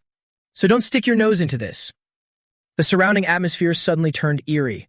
This time he panicked. Why are there no bullets? Cheyenne asked coldly. You got that gun from Rachel, didn't you? I took all the bullets out while you were sleeping. How careless. 15 9mm parabellum rounds weigh 112.5 grams. You should have noticed the magazine was empty as soon as you picked it up. I guess you're still an amateur, huh? Eugene suddenly felt insulted and cursed in anger. Damn it. But despite his struggle, his small frame was quickly restrained by Xian's tight grip on his arm. Before Eugene could even make a move, Xian slammed him face first against the door. However, the cunning boy took the opportunity to unlock the door, saving himself. In the end, he got his way as he successfully managed to swing the door open. The two of them chased each other until Eugene accidentally tripped and fell to the ground. He didn't show even a shred of fear, even when facing Xian, a legend everyone recognized. Hyunho's mother remained oblivious, sleeping soundly while the two were fighting. In that chaotic situation, he had to try and calm the boy down, signaling him to be quiet. Hey, calm down a bit, okay? Shh. Eugene glanced toward the sleeping woman, his eyes burning with murderous intent. Eugene lunged forward despite everything, making Cheyenne lose his patience as he chased after him, shouting, You brat. Unable to negotiate peacefully, Cheyenne quickly used a necktie to snag the boy's leg. He then pulled hard, dragging him back to stop him from getting near Hyunho's mother. Eugene, holding a small knife, widened his eyes as he looked at his ankle. Taking advantage of the moment before Cheyenne reached him, he quickly sliced through the tie. Eugene seemed to want to say something, glaring at Cheyenne and calling him by his code name, Sean. Cheyenne looked at him with little patience, mocking, Oh, look at your face. Those are the eyes of a psychopath. Suddenly, Eugene leaped up to gain momentum. Using the force of the jump, he lunged directly at Xian. Utilizing the rebound, Eugene cunningly swung his knife in an attack. With his agile movements, Xian dodged easily but didn't strike back. Eugene noticed this and asked directly, What's the matter, Sean? Are you going easy on me? Fight me for real. As soon as the words left Eugene's mouth, he stood dazed as Xian snatched the knife away. A cold voice rang out, Fine, now we play by my rules. Yet he still hadn't given up his malicious intent, aiming for the sleeping woman. Fortunately, Xian rushed in just in time, thwarting Eugene's plan. The boy's legs wobbled again and he lost his balance. Finally, unable to maintain his footing, Eugene was about to tumble onto the floor in panic. Just as Eugene was about to collapse, he suddenly reached out and grabbed his collar, whispering, Oops, we can't be making noise now. Looking at the boy's irritating face, Cheyenne didn't back down and ordered, Come on, get up. We haven't even started yet. In that moment, it hit him. He was so overwhelming. Was this truly the legendary Sean of Dead Mansion? But Cheyenne continued to provoke him. Stand up, kid. Your attacks are way too predictable. As he was threatening the boy again, a book suddenly thwacked him right on the head. Hyunho's mother had been jolted awake by the noise. She scolded them angrily. You two, what are you doing? Are you fighting? Flustered, he quickly let go of Eugene and denied it. No, Mom, it's not like that. But she asked sternly, Is that so? Meanwhile, Eugene gripped his knife handle again, thinking, This is my chance. But such petty tricks couldn't escape Xian's eyes. He darkened his expression and warned, Stop. And you flipped back to a bright smile as if nothing happened. Oh, not at all. We weren't fighting. This is just a morning exercise. Eugene fearfully played along. Yes, this is just a toy. He glanced at Xian instinctively. Eugene had already realized his fate. He couldn't win. With Sean standing right here, there was no way to kill this woman. Hyunho's mother still didn't quite believe Xian. Exercise, really? You're not bullying him, are you? He just laughed and scratched his head. No way, we were just playing around. By now, Eugene was certain he couldn't approach her directly. Hyunho's mother, being fair-minded, turned to warn him. Eugene, you too. He looked dazed. Yes. Don't go picking fights with your older brother all the time. Eugene was truly shocked when he heard her say, "After all, we're family now." The word family made Eugene's heart sink. He lowered his head. They were calling him family again. His lips trembled as he asked, "Family? Am I really part of the family?" Hearing that, she gently leaned down and stroked his head. "Of course. We eat together and live under the same roof. So, Eugene, aren't you already part of our family?" Eugene fell silent, his eyes clearly wavering with emotion. Cheyenne watched them in silence, appearing lost in thought. Suddenly, a figure appeared outside, waiting there. A voice called out, "Is anyone home?" Hyunho's mother wondered, who could it be this early in the morning? Seeing the unfamiliar girl before her, she asked gently, "Who are you?" Marie bowed politely. "Hello, ma'am. I'm sorry for coming at this hour." "I'm Marie, Eugene's older sister. You helped my little Eugene so much last night, so I came to say hello." Cheyenne, waiting inside for too long, poked his head out curiously. "Who is it, Mom?" She replied, "Oh, she says she's Eugene's sister. She's here to pick him up." His face filled with suspicion. "Oh, really? Eugene's sister? So Eugene actually has a sister. But why are you here?" She replied without hesitation, "I'm here for Eugene. I came to take Eugene back and ensure that woman's safety. That was the deal." But Cheyenne recognized her immediately. He leaned close to Marie and asked directly, "Who ordered the kid to kill her?" Marie smirked and whispered, "Don't misunderstand. That was Rachel's own order, and you're the one who found him." With his extraordinary senses, he immediately added, "Oh, is that so? Then why don't you start by letting go of that knife?" Marie shifted into a fake mocking smile. "Wow, you're sharp. Just as expected. If you're willing to cooperate, nothing will happen." He quickly mimicked her tone, pretending to cower. "Whoa, so scary. And if I don't?" Eugene saw her like a lifeline and ran out to meet her. "Nuna, why are you so late?" The siblings hugged tightly. Marie hugged him excitedly. "Eugene, I'm so glad to see you." Mom was surprised. "You two seem to get along so well." "Oh, yes, we do." But who would have thought the sibling love would vanish as she sneered? "What a shame. You failed. The commander will be very disappointed." "Will the operation be cancelled now?" Meanwhile, Hyunho's mother giggled. "Marie and Eugene, you both have such lovely names." Cheyenne suddenly turned his head and called out softly, "Kid." As for the two siblings, they were still whispering. Eugene spoke indifferently. "What are you talking about? You've ruined my whole plan." Marie scoffed. "Huh? Plan?" He shook her hand off and glared at her. "You're acting like an amateur. I was trying to find an opportunity to win over this family." Marie sat there mockingly. "Oh, is that your excuse?" Eugene replied calmly. "Excuse? No, Marie. This operation isn't that simple. That person is protected by the legendary weapon of Dead Mansion. To ensure safety, Cheyenne suggested to Mom, "Mom, go inside first." But she refused. "No, I want to say goodbye to Eugene. He might not look like much, dumb and making monkey faces, but I've fought him. He's incredibly strong." Marie actually nodded in agreement. "I thought so too. That's a perfect description." Xian couldn't take their mockery anymore and urged her. "I knew it. Mom, just go inside. I need to have a serious talk with them." Marie seemed to realize something and spoke seriously. "Sorry, Eugene. I ruined the operation. I admit it. But don't worry. The organization has already launched a new plan. Let's withdraw, Eugene." He reached out his hand in agreement. "Understood." Before leaving, she was still polite. "We'll be going now." The mother said sadly, "Oh dear, are you leaving already?" Marie even waved with a smile. "See you later, Xian." Eugene just turned and walked away. "Let's go." Leaving that warm house, his back seemed to lose its last layer of defense. But suddenly she ran after them and called out, "Hey, Eugene. Come visit next time. I'll make some fried eggs for you."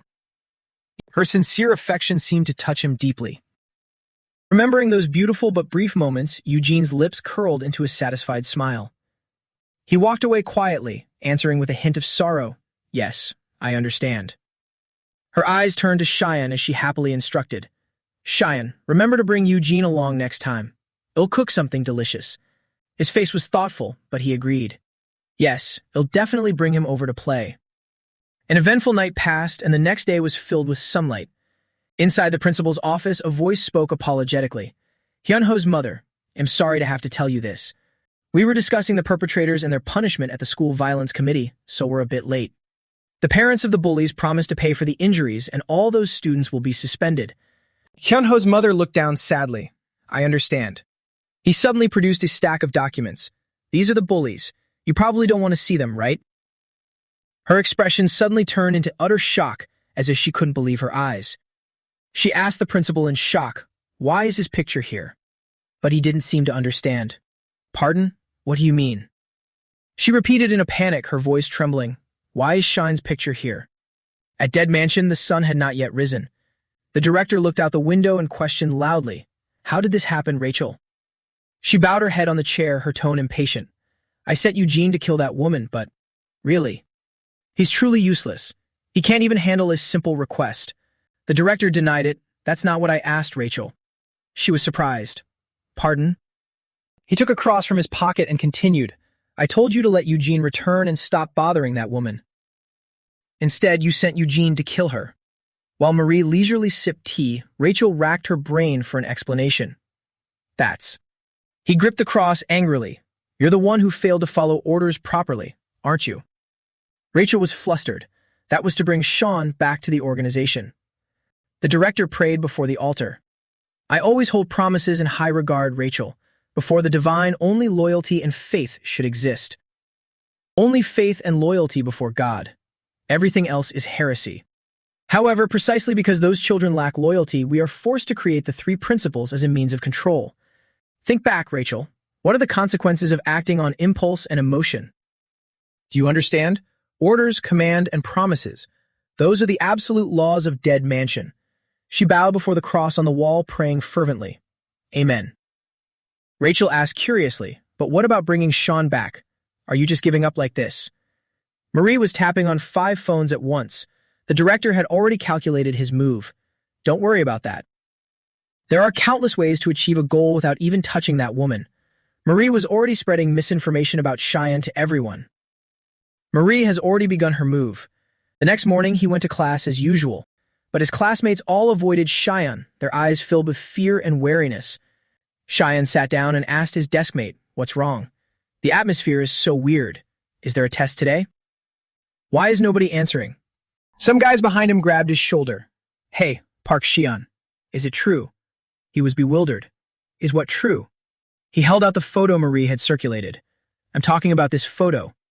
Xian knew at a glance. What kind of poorly photoshopped crap is this? He frowned in annoyance. "Where did you get this?" The three of them looked at each other in fear, their eyes in agreement.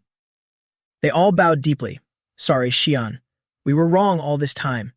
Everyone says you're actually the one who beat up Yusuf, and he just acts like your lackey." Xian was stunned. "What? My lackey?"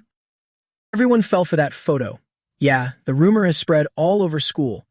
They say Yusuf is scared of you and has to bow to you." He marveled. They actually believe that. Seriously? He also had photos of Xian hanging out with heavily tattooed men. They even say you're close with gangsters. Xian shouted, "Hey, that's going too far." The rumors didn't stop there, and they say you're the one who ordered Yusuf to bully Hyunho. He was speechless. "What? What are you guys talking about?" That's not true. I didn't do that. Hyunho is. It's not like that." Boy roughly pushed Xian's deskmate aside. "Wow, Xian, you're so freaking cool." The deskmate reflexively spoke up. "Hey, wait. That's my seat," but he only received an annoyed scowl. "What the hell do you want? Do you want to end up like Hyunho?" Xian was forced to step in and stop him, so his deskmate is safe for now. He laughed. "I tried so hard to hide my real strength, but here we are. You see my hidden power now, haven't you? Let's head outside. I'll tell you the whole story." The other students watched them leave with trepidation, as if they had just escaped a disaster. Cheyenne tried to drag the thugs away as quickly as possible, his heart heavy with worry under those stares. He tried to play the part of a delinquent. "Oh, by the way, do you guys smoke? Because I don't." The guy looked confused. Then why even ask? As soon as they were out of sight, the classroom erupted into whispers. "I thought Cheyenne wasn't that bad." Well, like they say, birds of a feather flock together. The whole group ditched school and headed into a nearby residential area. Cheyenne began to piece the story together. "So this photo started spreading in the group chat early this morning?" His classmate confirmed while smoking. "Yeah, that's right. First they sent the photo and talked a bunch of trash, but then they left the group immediately." Xian grew suspicious. Could this be a scheme by Dead Mansion? But what's their goal? He stood up and sighed dejectedly. Ah, here we go again. My cover's blown. I just wanted to go to school in peace, but now. If I transfer again, I doubt anywhere will take me. Listen, kids, I just want to graduate quietly. I don't want to get mixed up in these childish games. The people I deal with aren't little punks like you. I'm looking for targets in the adult world. So make sure this doesn't spread any further, got it? Take this to your graves, partners. The idiots were ecstatic. We and Xian are a crew. They cheered excitedly. Don't worry. Just tell us whatever you need, Xian. At that moment, Hyunho's mother passed by and saw him with the tattooed thugs. She stared in disbelief. Xian? A while earlier, in the principal's office, Hyunho's mother had firmly denied it. No, not Xian. That boy is Hyunho's friend. There must be a misunderstanding. The principal, sweating profusely, searched through his phone. Ah, ma'am, I have this photo as well. He's quite famous among the students. Here is even proof of him hanging out with this boy named Yusuf. I'm hesitant to say this, but I think this Xian kid is actually the one instigating everything. Hyunho's mother was stunned, stammering, "That's impossible." He added, "From what I've heard, it's hard to contact Xian's parents. It seems the boy hasn't been raised properly. In my experience as an educator, a child like this is very easily led astray. That's why, ma'am, you shouldn't place so much trust in that boy." He was walking home exhausted, wondering if his actions managed to suppress the rumors at all. Those guys are surprisingly naive. I wonder if they fell for the trap. Seriously. Suddenly, Xian looked in a certain direction and spoke. "You said your name was Marie, right?" A shadow emerged from the darkness. She jumped out with a grin. "And here I thought I was hidden so well. Guess not, huh?" He sighed wearily. "If you want to hide, first you need to get rid of that coffee scent on you. It was the same way outside Hyunho's house last time." Marie furrowed her brows slightly, looking intrigued. To be able to pick up someone's scent in such a short time. I'm a little offended, you know. Xian alertly undid his hair tie. "So what do you want? Why are you doing this, making things difficult for others?" She mused. "It looked to me like you were enjoying yourself." "The targets I deal with aren't little punks like you," Marie mocked, brushing her bangs aside to mimic his earlier attitude. Xian stiffened, his expression extremely annoyed. She gave a cold, calculating smile. "So, how does it feel? I've made you the top bully in school, haven't I?" He shouted back irritably. "What?" I wasn't excited at all. Besides, I was already famous from the start. Marie kept giggling, which was infuriating. No, that's not it. The cold, harsh stares of the children. Or those eyes filled with betrayal and contempt. "Don't you like it, Xian?" Xian frowned and scratched his head. "Right, that photo. Was that your handiwork?"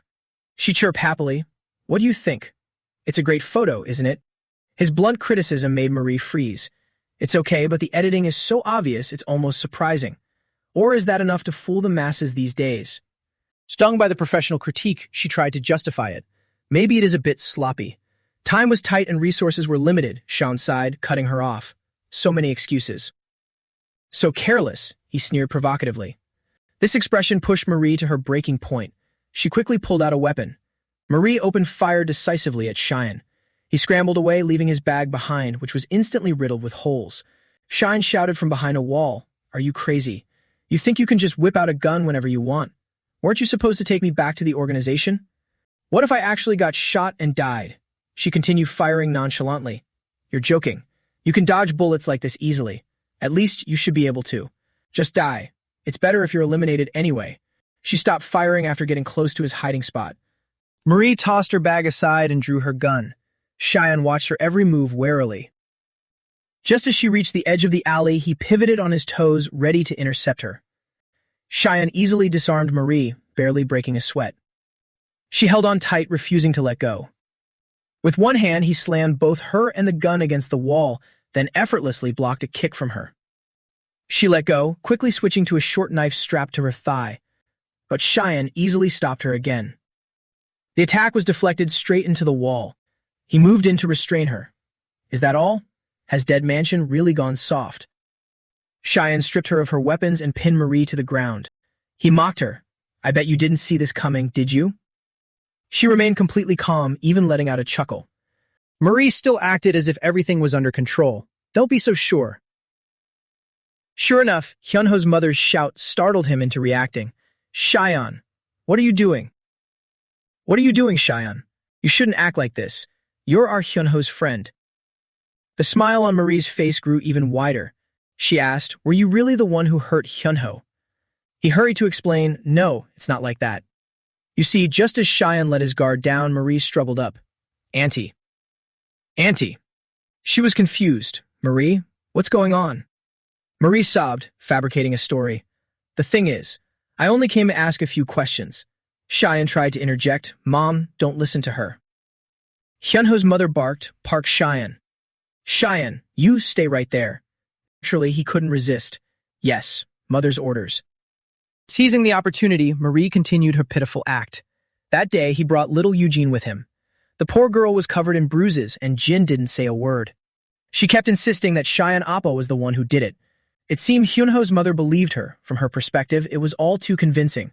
Back then, Cheyenne had awkwardly explained, hey, what fight? It's just morning exercise. Eugene had agreed with a stiff expression. Yes, it's a toy. The principal's words echoed in her mind. There's testimony he was hanging out with a friend named Yusuf. Don't trust him too much. Marie continued her lies. I just wanted to ask what happened, but he suddenly attacked me. Cheyenne tried to defend himself. Stop lying. It's not like that, Mom. Out of the mother's sight, Marie was smiling without a single tear. We can't hand her over to you, Sean. That's the deal. But even without touching her directly, there are other ways. Cheyenne cried out in despair, Mom, please, listen to me. She's making it all up. She walked straight up and slapped Cheyenne across the face. He was stunned, frozen, and speechless. Mary's calculation was simple. Just get the woman to abandon him of her own accord. Hyunho's mother said with tearful eyes, don't call me Mom. And never. Cheyenne pleaded silently in despair, no, please don't say it. She declared firmly, don't you ever come back here again. She smirked. Everything was going according to plan. And next. Rachel, heavily disguised, approached slowly. Perfect timing. She spoke up, what on earth is this, Cheyenne? What have you done now? Honestly, you're such a child. Let's go home and talk later, Xian. The warden grinned widely, revealing teeth encrusted with gold and gems. He laughed loudly. Well done, Marie. Oh my God. Thank you, sir. Finally. Finally. Marie, it's all thanks to you. Truly a solution worthy of Dead Mansion's greatest strategist. She playfully twirled a lock of her hair. Not at all, Director. I only followed your wishes. He was ecstatic. Sean has returned? The Legend of Dead Mansion, Sean. Marie clearly didn't like that title of his. Marie, come back here immediately. Understood? Her voice dropped. Yes, I understand. Nearby, Rachel had changed into more comfortable clothes. Are you enjoying yourself that much, Sean? Xian, devouring a mountain of fast food, replied, Are you kidding me? She raised an eyebrow.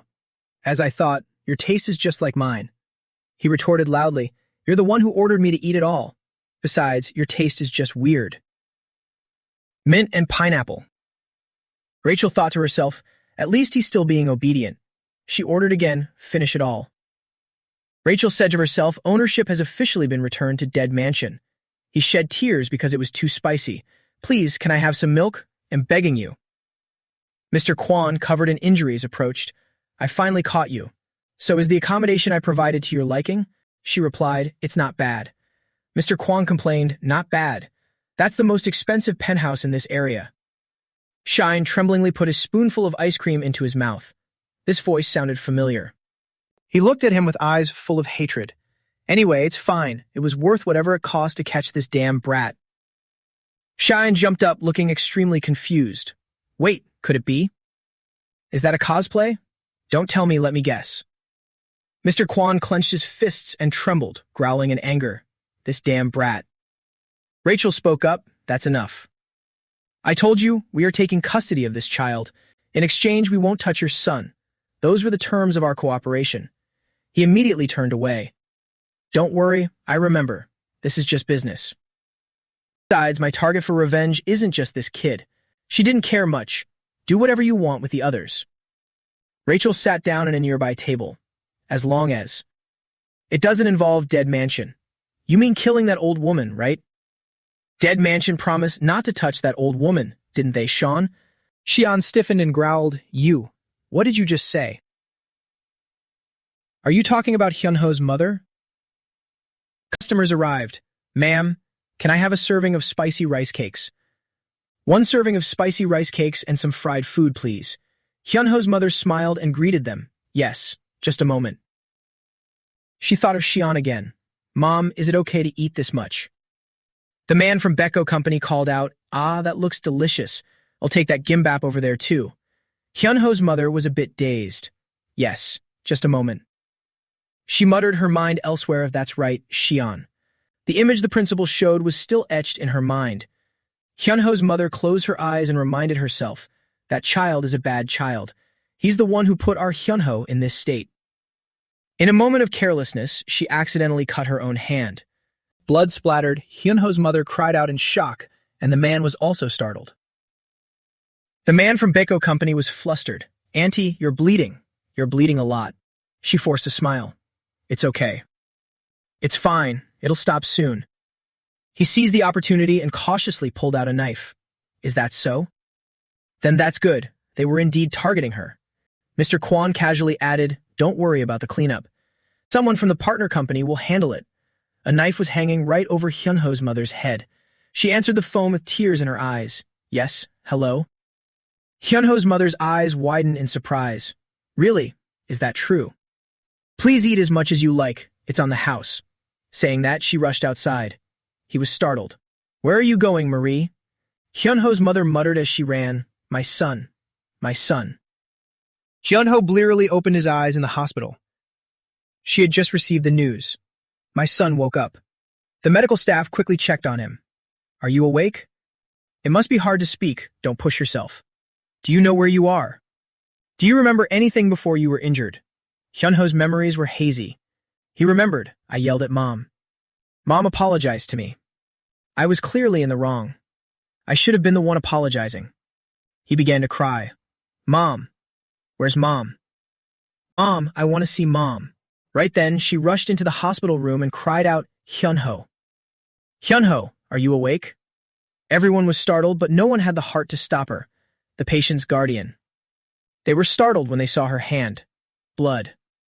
Hyunho's mother approached and held his hand. Mom is so sorry, my son. Hyunho cried and called out, Mom.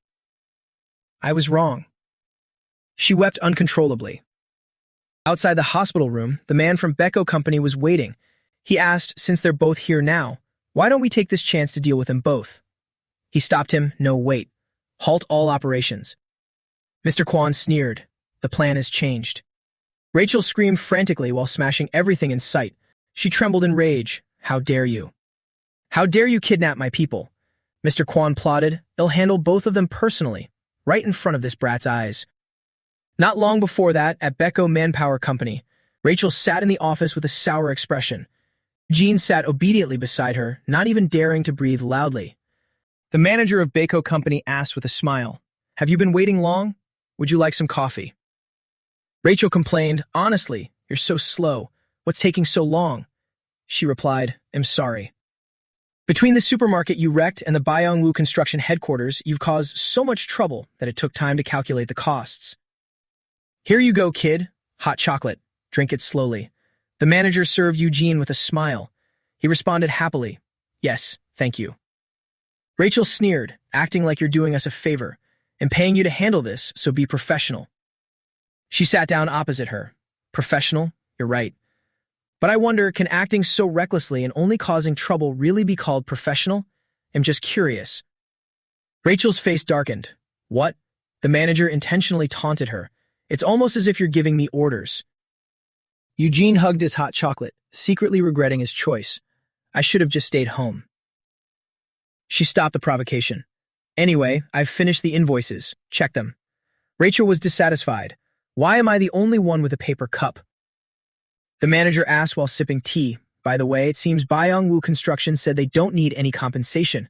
How did you shut them up? She acted important. We have some business dealings. Now this is what I call it professional business. Manager immediately set a condition. In that case, if there's any trouble with Byongwoo Construction, we're not involved. Rachel seemed to quite like the coffee. Yeah, let's go with that. She offered a well-intentioned warning, but it's better to be careful. Rachel asked, What do you mean? Eugene looked at her warily. The manager raised a question. To do professional business, you should work with professionals, not a bunch of thugs. Is Byonwoo Construction really trustworthy? I doubt whether they are sustainable business partners. Back to the present, Rachel was frantically smashing everything. You bastards. Rachel was like a madwoman, the gun in her hand ready to fire at any moment. How dare you? How dare you pieces of trash lay a finger on me? Two cars were speeding down the highway. Mr. Kwan tilted his head in amusement. Simply unbelievable. Are you really this useless without an order? So you're dead mansion's property now and you can't do anything without an order, right? What a strange rule. Or is it brainwashing? Cheyenne resisted with a fierce gaze, but obviously didn't lift a finger. Mr. Kwan laughed calculatingly. I just had an interesting idea. Imagine this. I buy you and give you this order. Kill that snack shop lady. Mr. Kwan burst out laughing. I'm really looking forward to this. But wait, don't make that face yet. I haven't even started. Now, I'm going to tear that old woman and her son apart right in front of you. It'll kill them all. But you won't be able to do anything but watch, because you can't use your power without an order. So just stand there and watch like a good boy. You're next. I told you next time I'll kill everyone. In the hospital where Hyunho was recovering, Hyunho's mother was peeling an apple by her son's bedside. He noticed her injury and asked, Mom, did you cut your hand? She smiled and waved it off. It's just a light scratch. It's nothing. Hyunho struggled to sit up. It's always nothing. Let me get you a bandage. His mother quickly stood up to stop him. No need. Stay still, son. Hyunho replied, It's fine. The doctor said I should move around a bit anyway.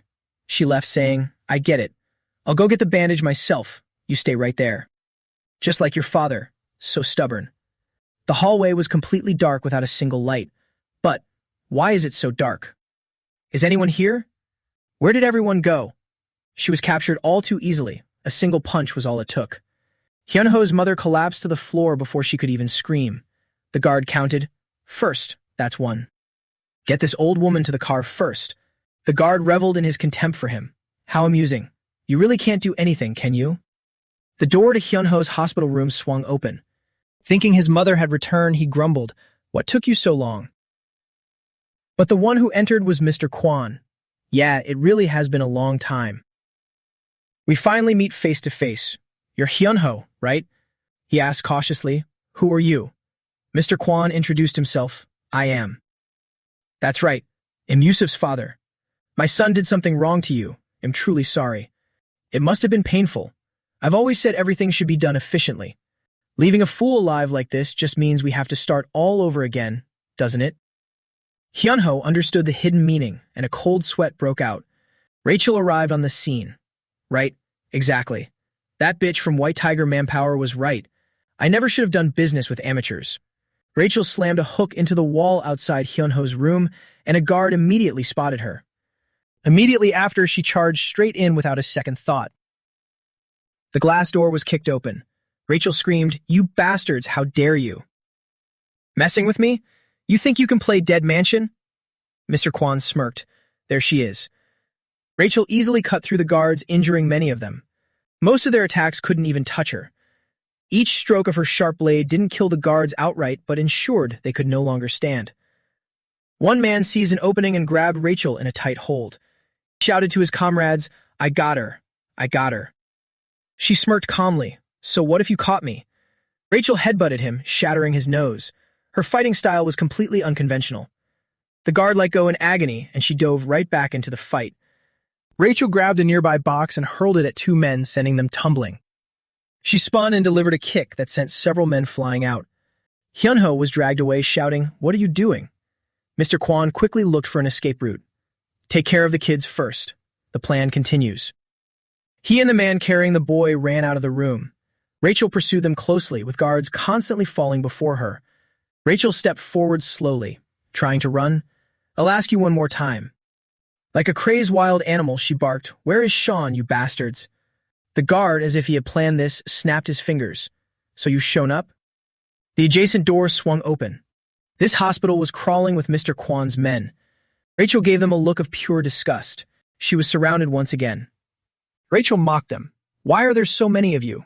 Are you cockroaches? Their weapons even included chainsaws. She dropped her knife and raised both hands. And you're even gutsy enough to bring weapons. But Rachel had no intention of giving up. Her coat flew open, revealing dozens of weapons. In that case, I'll have to give you a warm welcome too. She quickly pulled out a gun.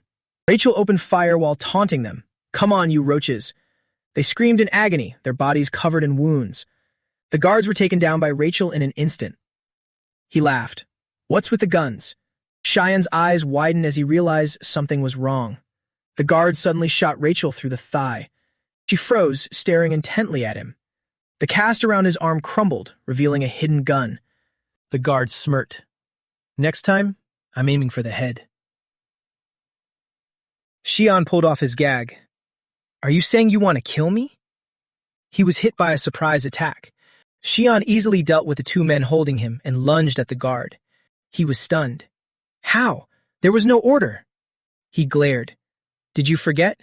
I belong to Dead Mansion now. And you people just threatened and tried to kill a Dead Mansion instructor. Absolute Principle 3. Regard anyone targeting Dead Mansion as a threat. Eliminate the current situation. He had returned to his old identity. Dead Mansion Multi-Purpose Special Weapon Development Project. Good Child. Codename Sean. Park Xian, currently affiliated with Dead Mansion. Xian strode forward powerfully, declaring coldly, Absolute Principle 3. Regard anyone targeting Dead Mansion as a threat. Eliminate the current situation. A fat henchman, seeing his arrogance, lunged at him with a shout, You brat, scurrying around like a rat again. But before the man could even touch him, Xian quickly crushed his wrist joint. Then he delivered a powerful punch that mangled the man's mouth, even knocking teeth from his gums. Xian taunted in a cold voice. If you know what's good for you, hold on tight. He clutched his mouth in pain, on the verge of tears from the sting, cursing madly. Damn it. Damn it. The surprises didn't stop there as Xian followed up with an uppercut, smirking as he reminded him, Trying to bite me? I'm not done yet. Another powerful blow rained down, this time right on the top of the man's head. Finally, he ended it with a lethal blow, sending him thudding to the floor. Rachel also quickly opened fire on the small fry around her, thinking to herself, Sean doesn't have anyone left to follow orders from or protect anymore. The only reason he's fighting is it for me? Out of affection? To protect me? No, that's not it. Sean was still holding his own alone against the entire pack of seasoned thugs. One after another, they kept trying to sneak attack him from all sides, forcing Sean to stay on high alert. No matter what tricks they pulled, he maintained control, easily leaning to dodge as if they were just monkeys swinging sticks around. Although his momentum was overwhelming, this couldn't go on forever. Sean thought, there's too many of them. I need to find something to use as a weapon. Seeing him do a somersault, they shouted in panic, Get him! He's running. You're fast, but where do you think you're going, kid? Just give up quietly, and I'll go easy on you, he taunted, unaware of the danger right in front of him. As soon as the words left his mouth, he took a sharp syringe to the eye. He screamed in agony, My eye, my eye. But this was only the beginning of what he had prepared for them. He smiled with excitement and reminded them, Stop faking it. With his palms full of syringes, he smirked and said, I was already being quite gentle. Then Cheyenne suddenly leaped into the air, exclaiming with rare anticipation, Now then. Time for your vaccinations. He then dove back into the heart of the enemy, sweeping through them alone. One of those who got poked screamed in even more resentment, If I catch you, I'll tear you apart. Yet the moment he finished speaking, Cheyenne arrogantly lunged forward and slammed him hard onto the floor. It was a terrifying sight that made the surrounding men waver, wary of Cheyenne's extraordinary abilities. Suddenly, a guy full of confidence rushed out, shouting, Hey, get out of my way. I'll split you in half, you damn brat. Cheyenne, for some reason, started running headlong, making the man shout angrily, Stop. No, wait. No matter what the situation is, using a chainsaw is a bit much. But that guy still stubbornly chased after him, screaming incessantly, Stay right there. Sure enough, when the time came, he lured him into a trap by kicking a gurney at him. Honestly, he was lucky his ancestors were watching over him. The saw almost sliced Cheyenne, making him break into a cold sweat. Meanwhile, the other guy took a nasty fall and lay sprawled on the ground. And naturally, it was Xian's turn to deal with him. He had already prepared exactly how to torture him. Seeing the man tied to the gurney, he suddenly flashed a cunning smile. A chainsaw, huh? The man's heart trembled as he gasped, Huh? He lost his cool completely, screaming in a panic, "What are you doing? Won't you let me go?" But Xian just looked at him with an agonized expression, a delighted smirk crossing his lips. Just like that, the hospital was filled only with his desperate, hopeless screams, "Help!" The fun was interrupted all too soon, making him slightly annoyed as he called out impatiently, "No, wake up. Did you break already, you idiot?" But the man was scared out of his wits, unable to speak clearly. Blood. Blood is everywhere. Xian didn't give up and continued to shake him awake. "Hey, wake up. I still have a lot of things to ask." He pressed a syringe against the man's neck, questioning him directly. "Where did you take Hyunho's mother?" By then, Rachel had finished dealing with the rest of the mess and approached. "Are you done over there, Sean?" Hearing that, Xian's lips curled into a smile. "I play a bit too hard, so they all ran away in fear. And those people kidnapped Hyunho's mother. Get ready. We're going after them." Rachel replied indifferently. "After them? Why?" "I think you're mistaken. We aren't fighting to save her. They kidnapped you, a piece of property of Dead Mansion, and I only acted to bring you back. You used your power to protect me as a member of Dead Mansion, didn't you? So you've been rescued, the enemy is destroyed, and it's all over. Now, we must return to Dead Mansion." Xian held a roll of gauze, frowning impatiently. "What nonsense are you talking about?" Then he knelt on one knee. "It was all for you." Rachel couldn't help but ask in surprise, "For me?" Xian slowly unrolled the gauze and asserted, "Just like you said, I used my power to protect you, no one else." But she still couldn't believe it. "For me? Really?" He carefully bandaged Rachel's wound, acting resentful. "They dared to lay a hand on our instructor. We can't let this slide. We can't leave those dangerous people alone. We must hunt down and destroy them all. Let them know what happens when they mess with Dead Mansion." Xian's sweet words moved Rachel to a blush, her eyes wide with shock as she whispered, "Sean." After bandaging her, he shyly scratched his head. "Anyway, let's just do that." Inside, she felt like screaming, "You're the best, Sean. You're the absolute best." Xian glanced at her reaction and thought with satisfaction, "How was that? Did it sound good? That should do it." As Rachel began to raise her gun, he declared boldly, "Good. Then from now on, we're going to crush every single one of them." On this side, Hyunho's mother finally woke up. Her eyes were dazed as she slowly scanned her surroundings before her gaze drifted down. Realizing she was awake, Mr. Kwon suddenly approached and leaned in close, staring her down. "Are you awake, old lady?" The first thing Hyunho's mother saw was a horrifying mummy-like face, making her jump up and scream, "Oh my God, who is that?" But you replied politely, "Oh, sorry for startling you." Hyunho's mother grew confused, looking around anxiously. "Where is this? I was clearly just at the hospital." Mr. Kwon calmly spoke. "The situation didn't allow for a long explanation, so I had to be rude and bring you here. I hope you understand." This only made her more panicked and annoyed. "What on earth are you talking about?" When she asked again, "Where is this?" he directly confirmed, "Yes, that's right. This is the children's classroom." He even added, "The chair you're sitting in is Hyunho's seat." Her face turned pale as she broke into a sweat, whispering subconsciously, "This is Hyunho's seat." Mr. Kwon continued, "Kids these days are truly terrifying. Even I was startled." Unable to take it anymore, she screamed, "Why are you showing me this? Who are you?" Seeing this, he slowly unwrapped the white bandages on his face, looking disappointed. "Oh, you don't recognize me." "Looking at you, it truly is hard to recognize." His face was gradually revealed as Hyunho's mother watched in horror. Mr. Kwon continued, "I am Yusuf's father. I didn't expect to meet you again under these circumstances." It looks disgusting, doesn't it? It's all because of that kid." He used a cloth to wipe the blood from his face, his eyes full of madness and rage, as if he harbored a deep grudge. Park Xian. It was that kid. "Did you know, ma'am? In truth, both my son and I are victims." Hyunho's mother asked in shock, "What did you say?" But Mr. Kwon kept shifting all the blame onto him. "It was that kid Xian who turned my son and me into this." She looked at him with disbelief. "Xian did what?" He then began to tremble, feigning tragic tears, and it was him, Park Xian, who framed Yusuf and caused Hyunho to end up like that. "I hear everyone at school knows about it. It's quite a famous story." This made her suddenly recall all those photos. Mr. Kwon tried to act like a grieving father, bowing his head and crying out in self-reproach. It's because we were too indifferent to the children. I'm only realizing it now.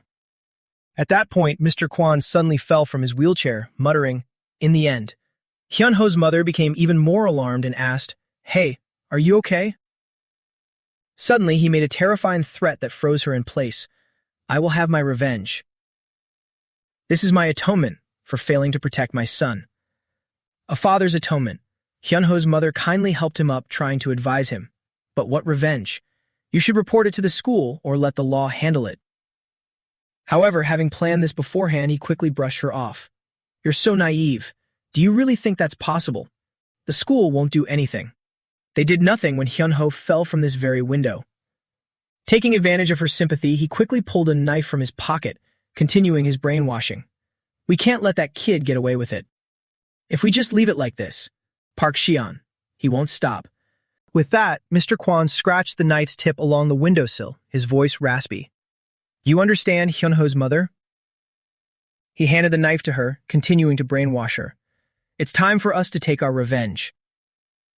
Mr. Kwan's expression grew even more crazed as he repeatedly emphasized, "We must act." Returning to the gloomy and terrifying morgue, a place shrouded in darkness all year round.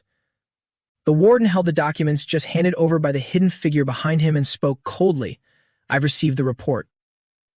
The atmosphere suddenly became extremely tense due to his resentment. Byung-woo Construction. Those small-time runts in Korea dared to have the audacity to touch Sean. Outside the school, the air was still eerily quiet. Unlike before, the warden directly issued the order, emphasizing, "This is an order, Rachel. They dared to touch our property. Make them suffer for messing with Dead Mansion. Sean, this is your first mission since your return. Show them your true strength. Annihilate the heretics." This made Rachel break into a sinister smile. The warden continued his instructions. "Bring down the hammer of punishment upon them." Cheyenne suddenly put on a serious face, pointing gravely to his ear as he called out, "Rachel." Yet he only confessed sheepishly, "I think I left my earpiece on the table." His three teammates were left speechless, looking at him with utter disbelief. "What? Who said what?" Cheyenne timidly asked, "Can I borrow one side?" Marie sighed helplessly, wondering, "Where is your head?" Xian then received a barrage of judgment from the three. "Sean, you're so careless. You're acting like a fool. How clumsy. So disappointing, I thought you were a legend. You're acting like an amateur, Sean." He could only accept the blame. "Ah, sorry, my bad. But why are we at a school? Are you sure she and Hyunho are hiding here?" She replied bluntly, "Based on the traffic camera tracking in the area, this is definitely it." Hearing that, Xian immediately became serious again. "Good, then she and Hyunho are definitely here." Rachel stood there silently squinting at him. Through the window, Xian's determination for this operation was evident. Finally, she gently drew her gun, cautiously reminding him before they moved, "Sean, our goal is to eliminate the enemy. You won't do anything stupid, right?" Xian immediately showed he understood, cracking his wrists and replying casually, "I know." "Anyway, just barging in and taking care of them all will do, right?" As it happened, their images were entirely captured by surveillance cameras. Dmitri, with his hulking physique, was monitoring their movements in the room. He still couldn't believe it. "I didn't believe it when I first heard it. The target is Dead Mansion, and Instructor Rachel, no less. I'm going to need more money to do this. You know what I mean?" Yuri, lounging in the room, suddenly noticed someone on the screen. "Oh, there's a kid there too. Are they assassins as well?" Dmitri briefly explained with some impatience, "I told you they aren't assassins. They're mercenaries, just like us." Hearing that as he lay on the table, Yuri laughed out loud. A voice rang out. "They're just kids. As far as Mr. Kwan is concerned, any extra amount is fine. He used his cloth as usual and negotiated directly, as long as you handle it cleanly for me." Suddenly, Mr. Kwan looked around and asked, "I heard there were 3 of you." Dmitri explained, "My brother is running a bit late, but the 2 of us are enough. Don't worry." Still, he had to warn them carefully. "They're no pushovers. Are you sure the 2 of you can handle it?" Suddenly, Dmitri slapped Mr. Kwan's shoulder and called out, "Hey." His face showed no patience as he repeated, "I said it's enough." Yuri burst out laughing and teased him. "Don't be scared, Dmitri." But he replied coolly, "Don't worry. I won't touch the clients. After all, I'm a professional." Dmitri flashed his smile full of excitement, a far cry from those kids. The 4 of them were now heading upstairs, moving cautiously step by step, eyes scanning for any sign of movement. Xian suddenly felt something was off and asked Marie behind him, "Why is it so quiet? Why is there no one here?" Still trusting her tracking skills, she firmly replied, "We clearly followed the tracks all the way to the school. It's strange. All the surveillance cameras in the school have been disabled." Eugene suddenly had an idea. "Why don't we split up? The school is huge and those guys are just amateurs anyway." Rachel immediately agreed. "That makes sense. Splitting up will be more efficient." Marie volunteered. "Then I'll find the security room. Maybe I can get the cameras back online." Before they separated, Rachel cautioned everyone, "If anything happens, use the radio. Check your earpieces carefully." Mentioning the earpieces made Rachel sigh in frustration, while the two kids looked at Xian with disdain. How clumsy. Such an amateur. Since he didn't have a headset, Rachel assigned him, "Fine. Sean, you come with me. We'll search and report back. Eugene, you take the chapel." Both Marie and Eugene quickly departed to carry out their tasks. Sean remained silent, watching Rachel as she was lost in thought. Suddenly, she turned to him and said, "Come with me, Sean, on this mission. Together, Sean." He immediately knew what she was going to say, so Sean quickly tried to avoid it by shouting out, "Hey, where are you bastards hiding?" But Rachel became even more solemn. "Sean, have you still not given up on saving that old woman and that boy?" Her words left him frozen, as if she had pierced right through his heart. Stunned by her question, Sean didn't know how to respond. "Why are you so obsessed with that woman and the kid?" He tried to justify himself, obsessed. But Rachel already knew the answer and cut him off coldly. "Give it up." She offered a sincere warning. "The more persistent you are, the more danger they'll be in," leaving Cheyenne in a state of confusion. "What do you mean?" Rachel analyzed the situation calmly. "Think about it. They're just ordinary people. But in just a few days, they've become targets for Dead Mansion and were even kidnapped by thugs. Why? Just think for a moment and you'll have your answer. If it weren't for you, they could have continued living their peaceful lives. But you intervene and change their lives forever." Rachel emphasized pointedly, "Because of you, we showed up and their peaceful existence began to crumble. It's all your fault, Sean. You caused all of this." Xian was stunned into silence, a crushing sense of guilt washing over him as he muttered like a lost soul. "Is it my fault? Did I do this to Hyunho and her?" Seizing the moment of his panic, she began to manipulate his mind. "Yes, so give it up, Sean. You only belong in Dead Mansion." At that very moment, Xian's sharp senses detected something abnormal. He quickly shoved Rachel aside and warned, "Get back." A voice spoke with a hint of disappointment. "What? You found me, sharp senses kid."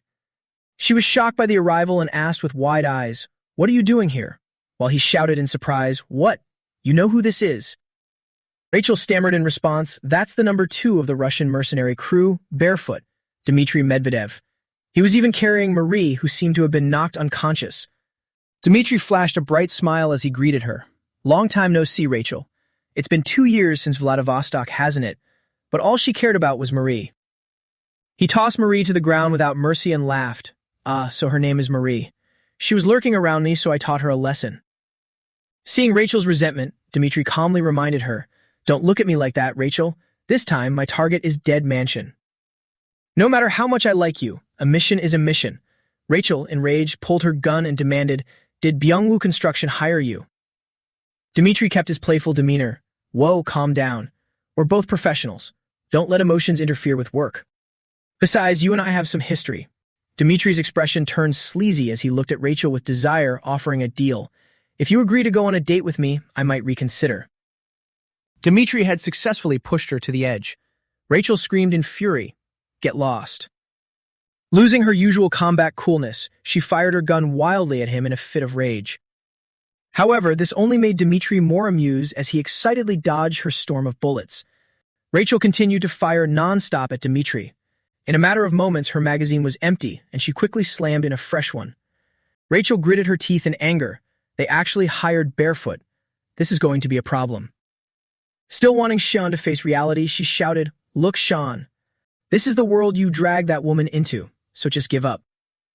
Suddenly, a strange feeling washed over her. Rachel instinctively looked up, wondering, is not there? Meanwhile, Dmitry had also run out of ammo and was quickly reloading. Becoming increasingly interested in Rachel, he couldn't help but admire her. What a hot woman. "It's a mission, but killing you would be a waste. Maybe I'll just shoot you a few times and let you go." But Dmitri didn't realize Cheyenne was already waiting there. He declared calmly, with that level of skill, you won't be able to take her down. Offended by the disrespect, Dmitri replied arrogantly, oh, is that so? Without another word, he lunged at Cheyenne, intending to finish him off. However, he quickly caught that massive arm just as Dmitri started firing. Cheyenne quickly used the windowsill as a platform to launch himself upward. He pushed Dmitri back and repeated his words, I told you it was no use. Like a flash, Cheyenne delivered a graceful punch straight to Dmitri's face. He followed up with a decisive blow that sent him sprawling on the ground, just like the small fries had taken down before. Dmitri suddenly realized something interesting and remarked with admiration, I see. You're different from that girl earlier. Cheyenne's defiance seemed to pique his interest. Dmitri licked his lips and smiled deviously. Not bad at all. The Russian mercenary crew, barefoot, they have an incredibly brutal initiation ritual, entering the Siberian tundra barefoot and being forbidden to return until they hunted something. The name barefoot, meaning barefoot, also stems from this very tradition. Pinned to the ground by Cheyenne, Dmitri licked his lips provocatively. Is this what you call a punch, kid? As soon as he spoke, he punched Cheyenne squarely in the face. Cheyenne, caught off guard, gritted his teeth, thinking, it had no effect, even though I definitely hit him. The punch was so powerful it sent Cheyenne flying dozens of meters away.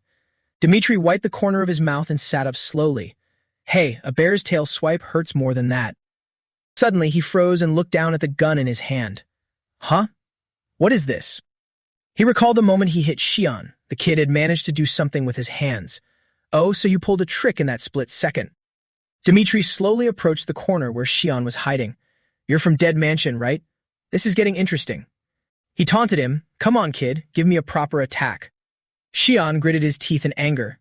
Damn it, our physical capabilities are just too different. Dmitri smiled and raised his gun. You're still just a kid, after all. Right then, he suddenly noticed something. Rachel fired from the window without hesitation, hitting the hand Dmitri used to hold the gun. She warned him coldly, that's enough, Dmitri. He jumped to safety and smirked. That nearly got me. With murderous intent, Rachel aimed her gun, show your head, and I'll feed you 3 bullets. Instead of being afraid, Dmitri teased her. Rachel, hearing you say that gets me excited. But you're not just facing me. As he finished speaking, a bullet grazed her hair from out of nowhere. A group of guards had gathered at the other end of the hallway. Seeing them raising their guns, Rachel quickly ducked into a classroom. More of these small fries? Inside, Marie peeked out and called, Rachel. She turned and immediately asked, Marie, are you okay? Marie knelt down, her head hanging as she stammered, I'm fine. But Rachel couldn't hear well and drew closer. What are you saying? Speak up. Marie looked up with a pitiful face and explained, there's one more. I only saw him for a moment on the camera, but I confirmed it. There was indeed one more, and that man was currently waving nonchalantly at someone. Hello. Yuri approached Eugene with a friendly greeting. Are you from Dead Mansion too? Come play with me. Eugene immediately became alert at the invitation. I bet it'll be fun. Yuri smiled and unzipped his bag. Right? Meanwhile, back in the classroom, Dmitri faced Rachel and said, You're quite popular. Looks like there's more competition. She cursed under her breath. Damn it. Cheyenne stepped out of hiding. Rachel, go find Eugene. If there's another one, he's in danger. Leave this big guy to me. Dmitri frowned and tilted his head. Oh? Cheyenne rolled his wrist and stepped forward. I have to pay back what I received. Rachel shouted to stop him, No, Sean. You can't underestimate Dmitri. Suddenly, a bullet grazed her, hitting the space between Dmitri and Cheyenne. The guards outside were now threatening to storm in. That shot was a bit weak, wasn't it? Furious, Rachel fired back wildly. Damn it all. The large guards were riddled with bullets like a beehive, their groans echoing through the hallway. Cheyenne didn't change his mind and continued. Take Marie and go. I'll finish this quickly. Dmitri looked at him, confused. Huh? Cheyenne looked at him with an arrogant, cold stare. Did you forget? I'm the legend of Dead Mansion, didn't you know? Rachel knew she couldn't stop him and simply replied, Fine then. She grabbed Marie, running while firing at the guards. I'm heading out first, Sean. Finish him off and catch up later. Seeing her leave, Dmitri shouted after her, What? Are you really leaving me with this brat? While he was distracted, Sean swung his fist. Just as Dmitri said, Wait a second, Sean didn't hesitate and landed a powerful punch right on his face. But Dmitri swung his fist as well. He immediately struck back with a blow. Dmitri looked at him with sheer annoyance. Hey kid, I'm talking here. Don't get cocky if you know what's good for you. Sean took a punch to the bicep, gritting his teeth and thinking, that's heavy. Is this all you've got? Right after that, he threw another punch, sending Sean flying. Inertia carried him several meters away, crashing into a pile of desks and chairs. Xian struggled to sit up, looking at his trembling, injured arm. What? I thought I blocked it, so why am I bleeding? He looked at Dimitri's blood-stained gun grip and realized it must be a fragment from that gun earlier. Dmitri licked his lips while looking at him. Scared of a little sting already?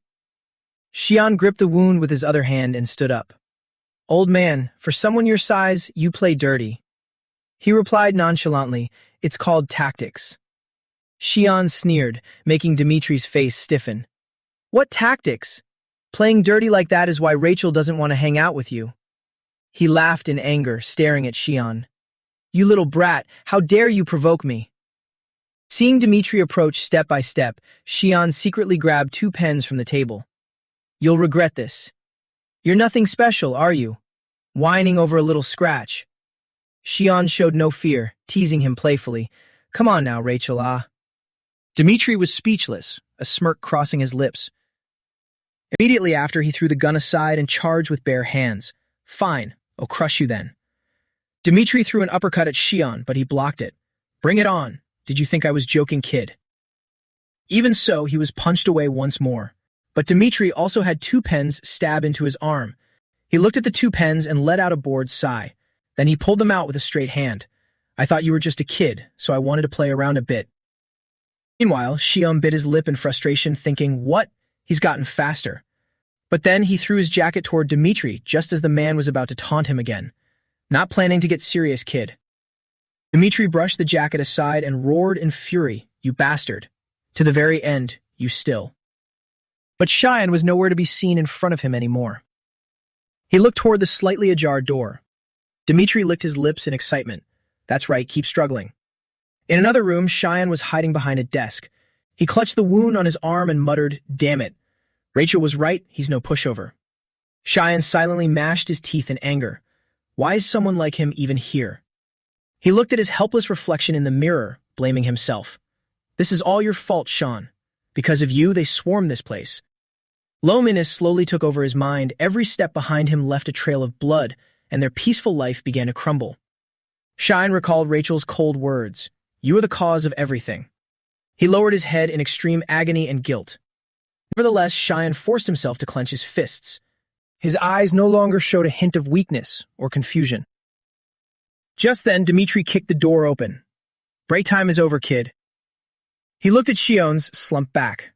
Now for round 2. Suddenly, Xian spoke up. Maybe Rachel was right.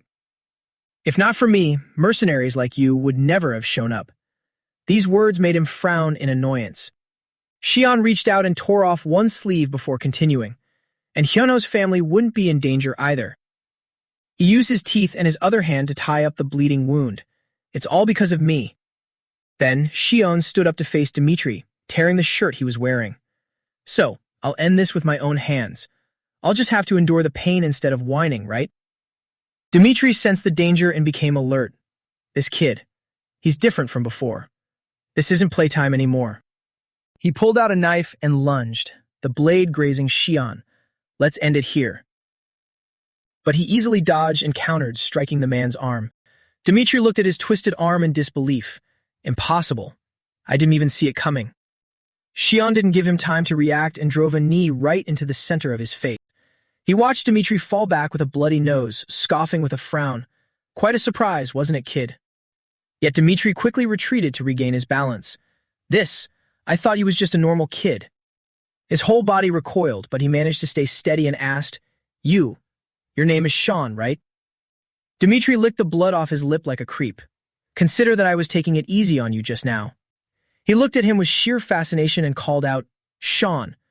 2 years ago in Vladivostok, Dmitri leaned against the car, smoking and complaining. What the hell is this? What kind of mission is just picking someone up? And on top of that, picking up some punks. Just then, a woman leading a group of children appeared through the fog. She stepped forward to correct him. They're not punks. Dmitri looked over, startled. Huh? Rachel repeated coldly. the good children of Dead Mansion. They aren't punks, they're top-tier merchandise. She approached him and asked, "Are you Dmitri from the Barefoot Mercenary crew? You look younger than I expected." He frowned in annoyance. "What? Children? Are you kidding me?" Ignoring him, Rachel herded the kids into the car. "Come on, get in. It's about to blow."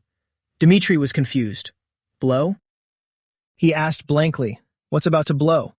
Immediately, a thunderous noise answered him as flames erupted, engulfing the building behind them. Dmitri turned back in horror. "What the hell is that?" Rachel opened the car door and ordered coldly, "Stop asking questions and pull out. Drive." Hearing that, he moved to the driver's seat and asked, "Damn it, you really made a scene." "Was it you?" She replied indifferently, "I'm just a warden. It wasn't me, the kids did it." Then Rachel turned to look at the children behind her. "Did everyone find today's field trip useful?" They replied in unison, "Yes, Warden Rachel." Then she critiqued a black-haired boy holding a gun. "David, I saw you use too many grenades earlier. Is there an issue with your gun? Maintaining your weapon is a trait of a professional. Keep that in mind." He replied obediently, "Yes, Warden Rachel." Next, she moved on to the others. "Amy, stay calmer when acting. Your voice was trembling a bit. Tom, I could still hear your footsteps during the break-in. You need to be even quieter. Understood?" "Also, Eddie, throw away that candy you took from the meeting room. Don't leave any traces or well be exposed." The blonde boy's face turned red as he opened his hand to reveal several pieces of candy. Dmitri had been listening and laughed with interest. "Seriously? Those kids really did that." Rachel corrected him irritably. "I told you they aren't punks. They're the good children of Dead Mansion." She reached toward Dmitri, making him stiffen up. "Well, why? Why are you getting so close to me?" Rachel leaned in close to extinguish his cigarette and warned, "Get rid of this. It's not good for the children." She continued, "You're the younger brother of Bare Knuckle, leader of the Barefoot crew, yet you don't seem to know anything." Dmitri, feeling like a puppet, turned to her. "What? What the hell are you saying?" But what caught his eye was the incredibly seductive sight of Rachel tying her hair back. Dmitri was instantly captivated, his face turning bright red. After tying her hair, she noticed the man beside her. "What? Is there something on my face?" Dmitri rubbed his nose awkwardly and turned away. Nothing." He looked at the long scar peeking out from behind her hair and asked curiously, "That scar on your forehead, what is it? What happened?"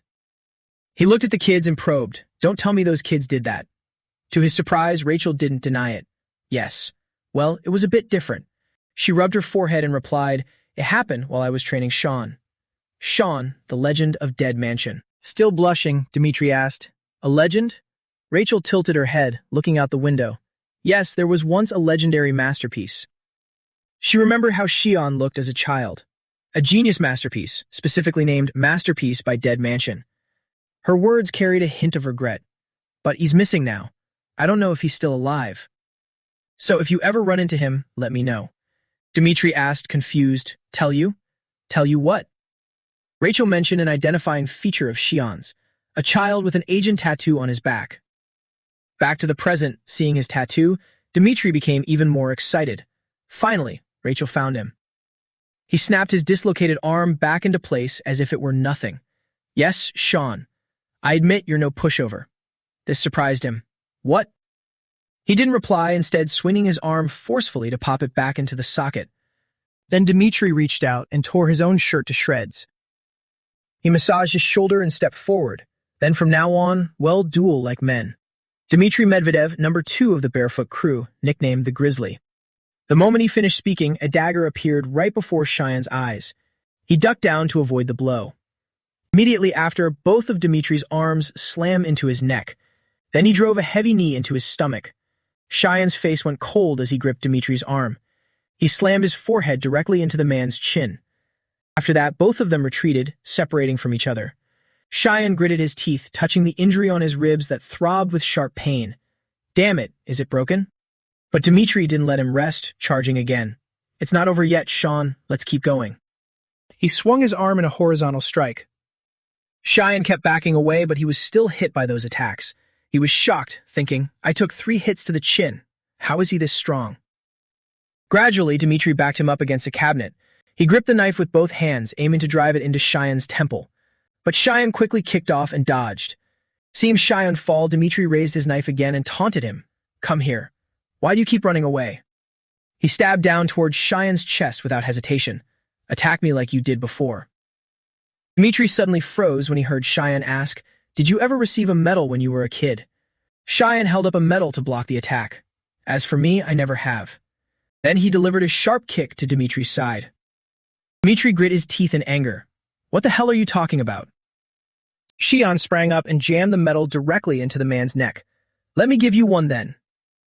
Dimitri was in so much pain that the veins on his head bulged and blood sprayed violently from his mouth. Seeing that he was still holding on, Cheyenne raised his other hand.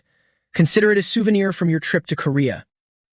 With a powerful strike, he slammed his palm into the metal lodged in the man's neck. Dimitri spat out a mouthful of blood in agony. Cheyenne broke into a sweat and let out a long breath. He dusted off his hands and looked down at Dimitri on the ground. I've given you such a grand gift, so make sure to put it on your CV. Cheyenne rolled his shoulders and turned away. Now it's Rachel's turn. Suddenly, he stopped and looked down. This is. Behind him, Dimitri reached out and grabbed a golf club. Like a demon, he swung the club at Cheyenne, who was still looking at a photo in his hand.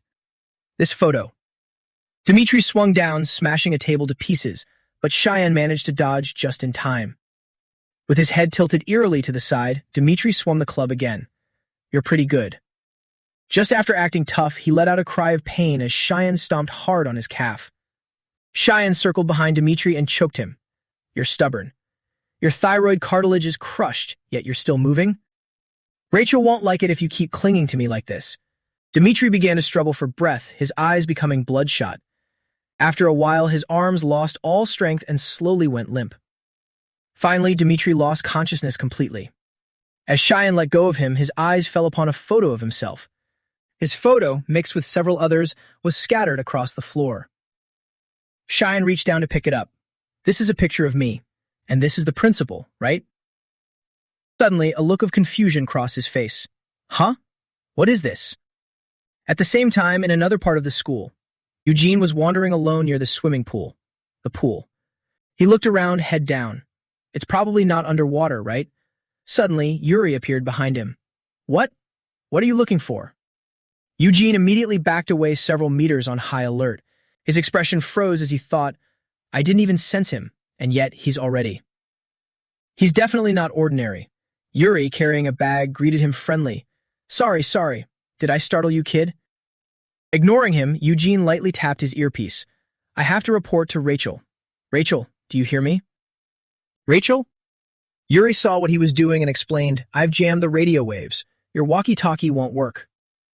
He unzipped his bag and invited, so come play with me. It'll be a lot of fun. Eugene also quickly reached behind his back for something in his pocket. This guy, he's a professional. It's best not to engage him directly.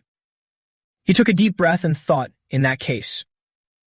Immediately, Eugene burst into loud, pathetic tears. I'm sorry. Please let me go just this once. This development caught Yuri off guard. Hey, are you crying? Eugene's high-pitched voice continued, They told me to follow them, so I did. Yuri tried to comfort him awkwardly. Stop crying.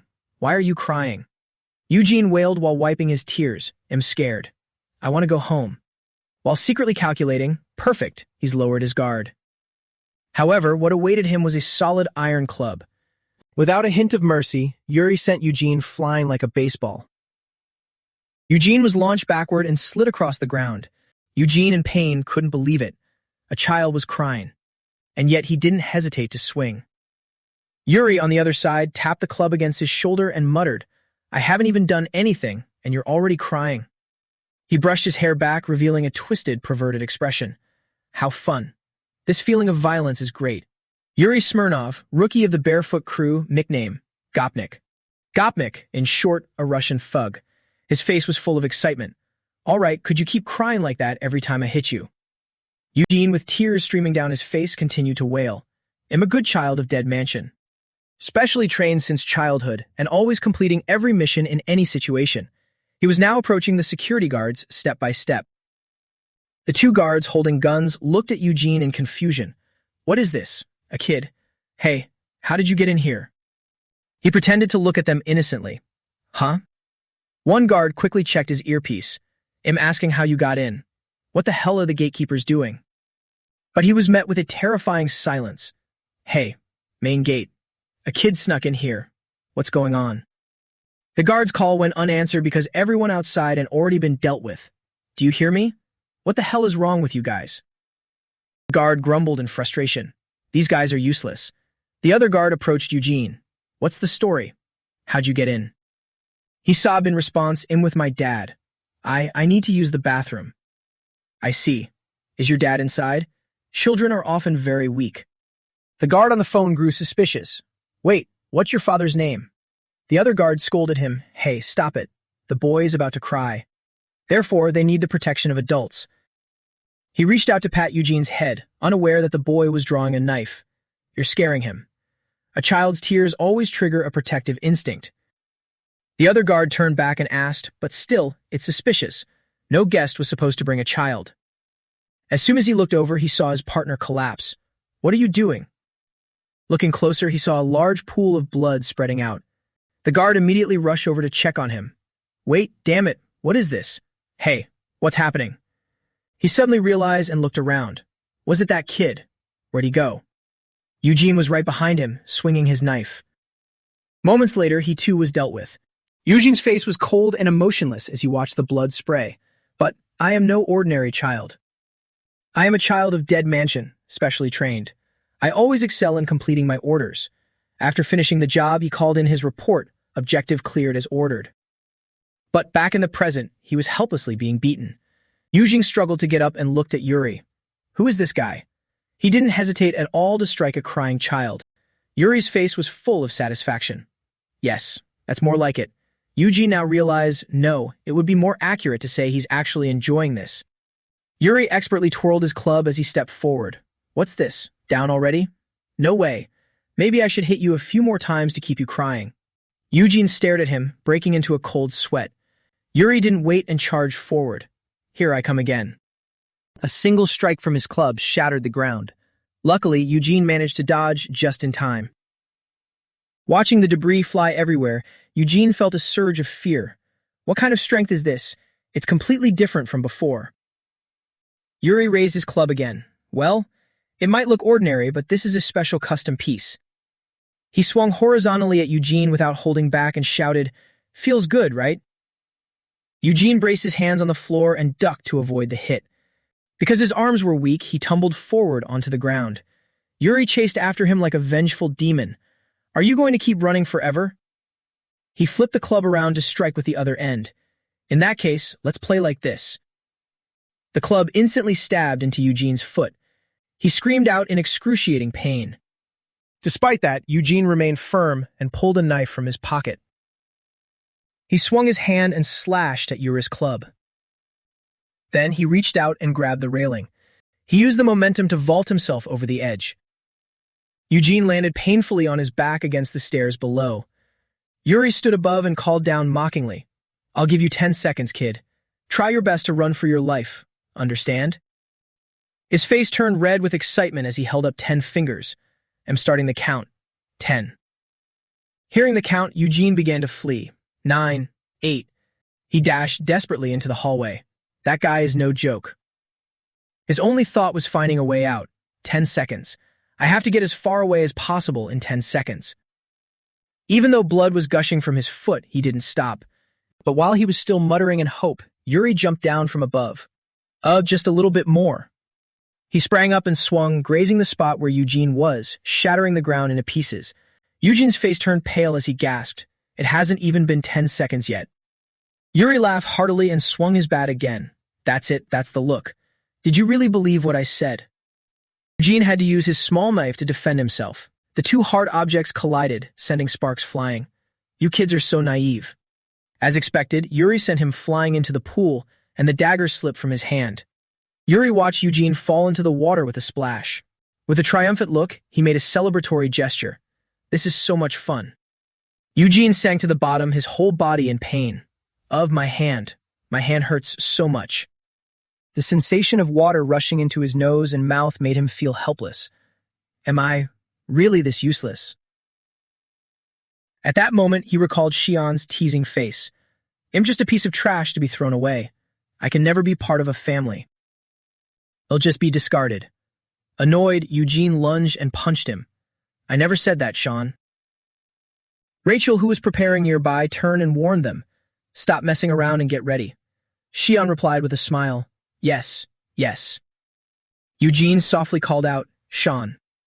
Sensing what he wanted to say, he replied, all right, I'll stop joking. I'll stop. He suddenly asked a question that made Shion pause.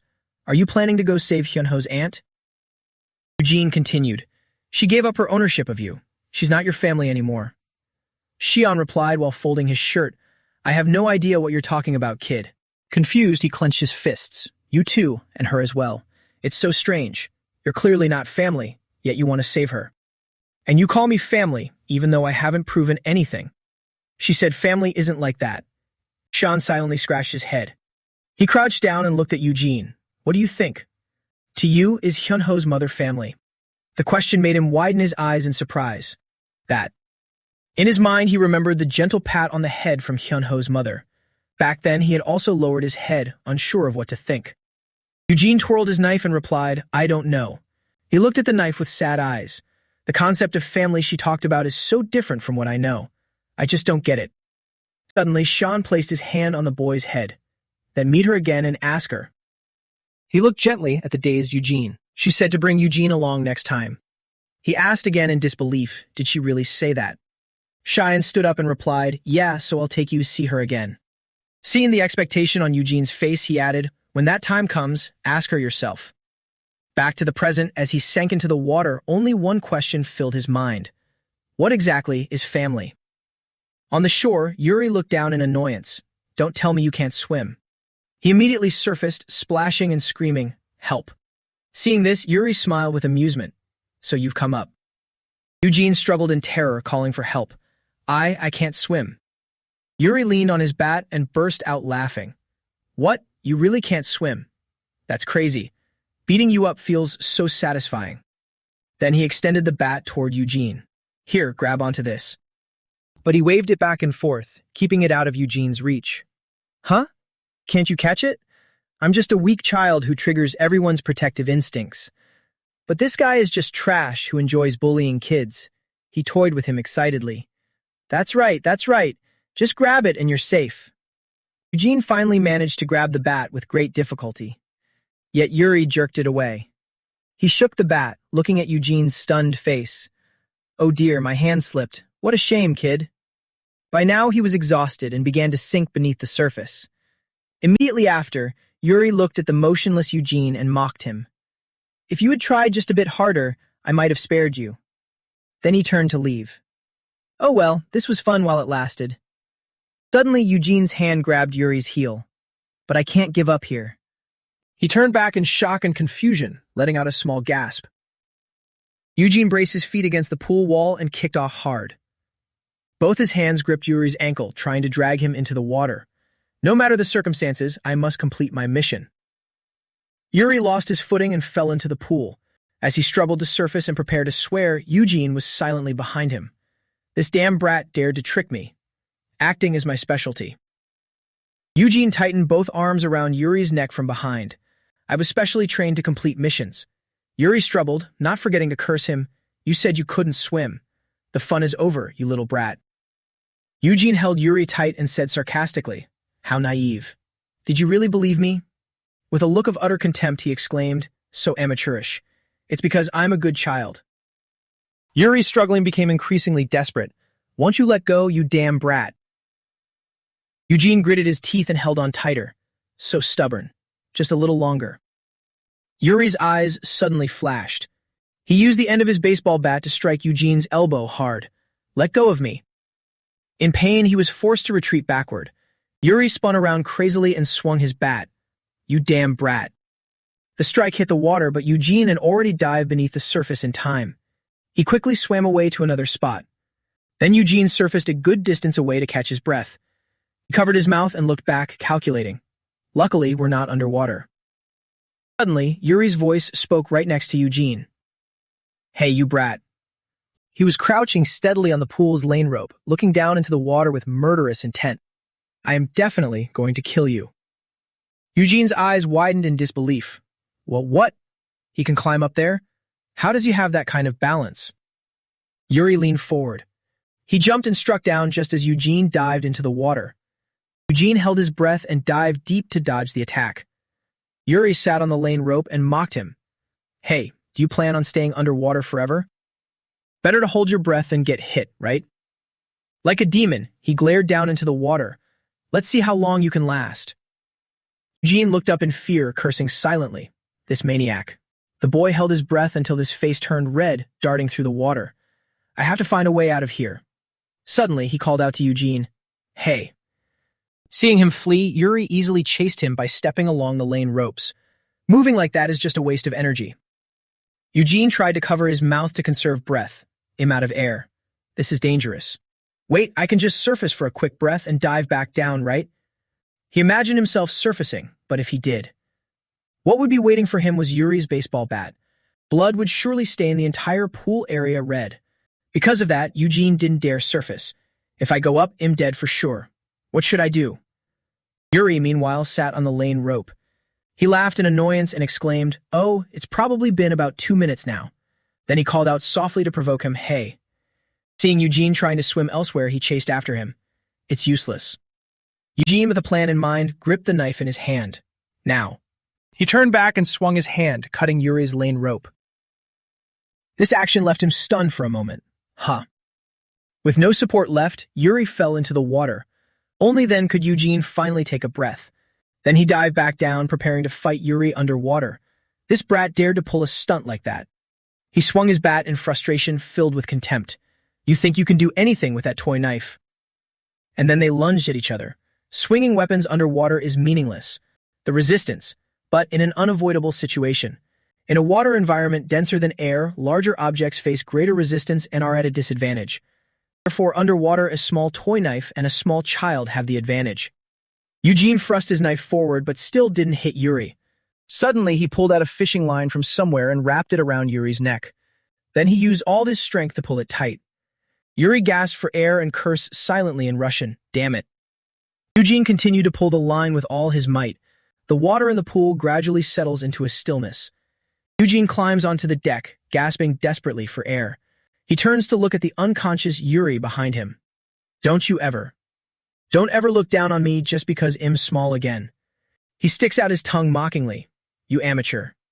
Returning to Rachel's side, she continues to fire her gun relentlessly while carrying Marie away. A sharp pain suddenly shoots through the wound on Rachel's left thigh, making her stumble. Despite that, Rachel forces herself to keep running without stopping. The guards behind her are scattered by her gunfire. Rachel has Marie hide around a corner while she stands her ground against the group. Rachel, are you okay? She replies, I'm fine. What about Marie? Hearing the question, she replies, This is more serious than I thought. Should we retreat? Rachel remains coldly calm. No, we must eliminate them all. That is the order. After firing a round, she takes cover next to Marie. Besides, Sean is busy with Dimitri. We have to take care of the rest.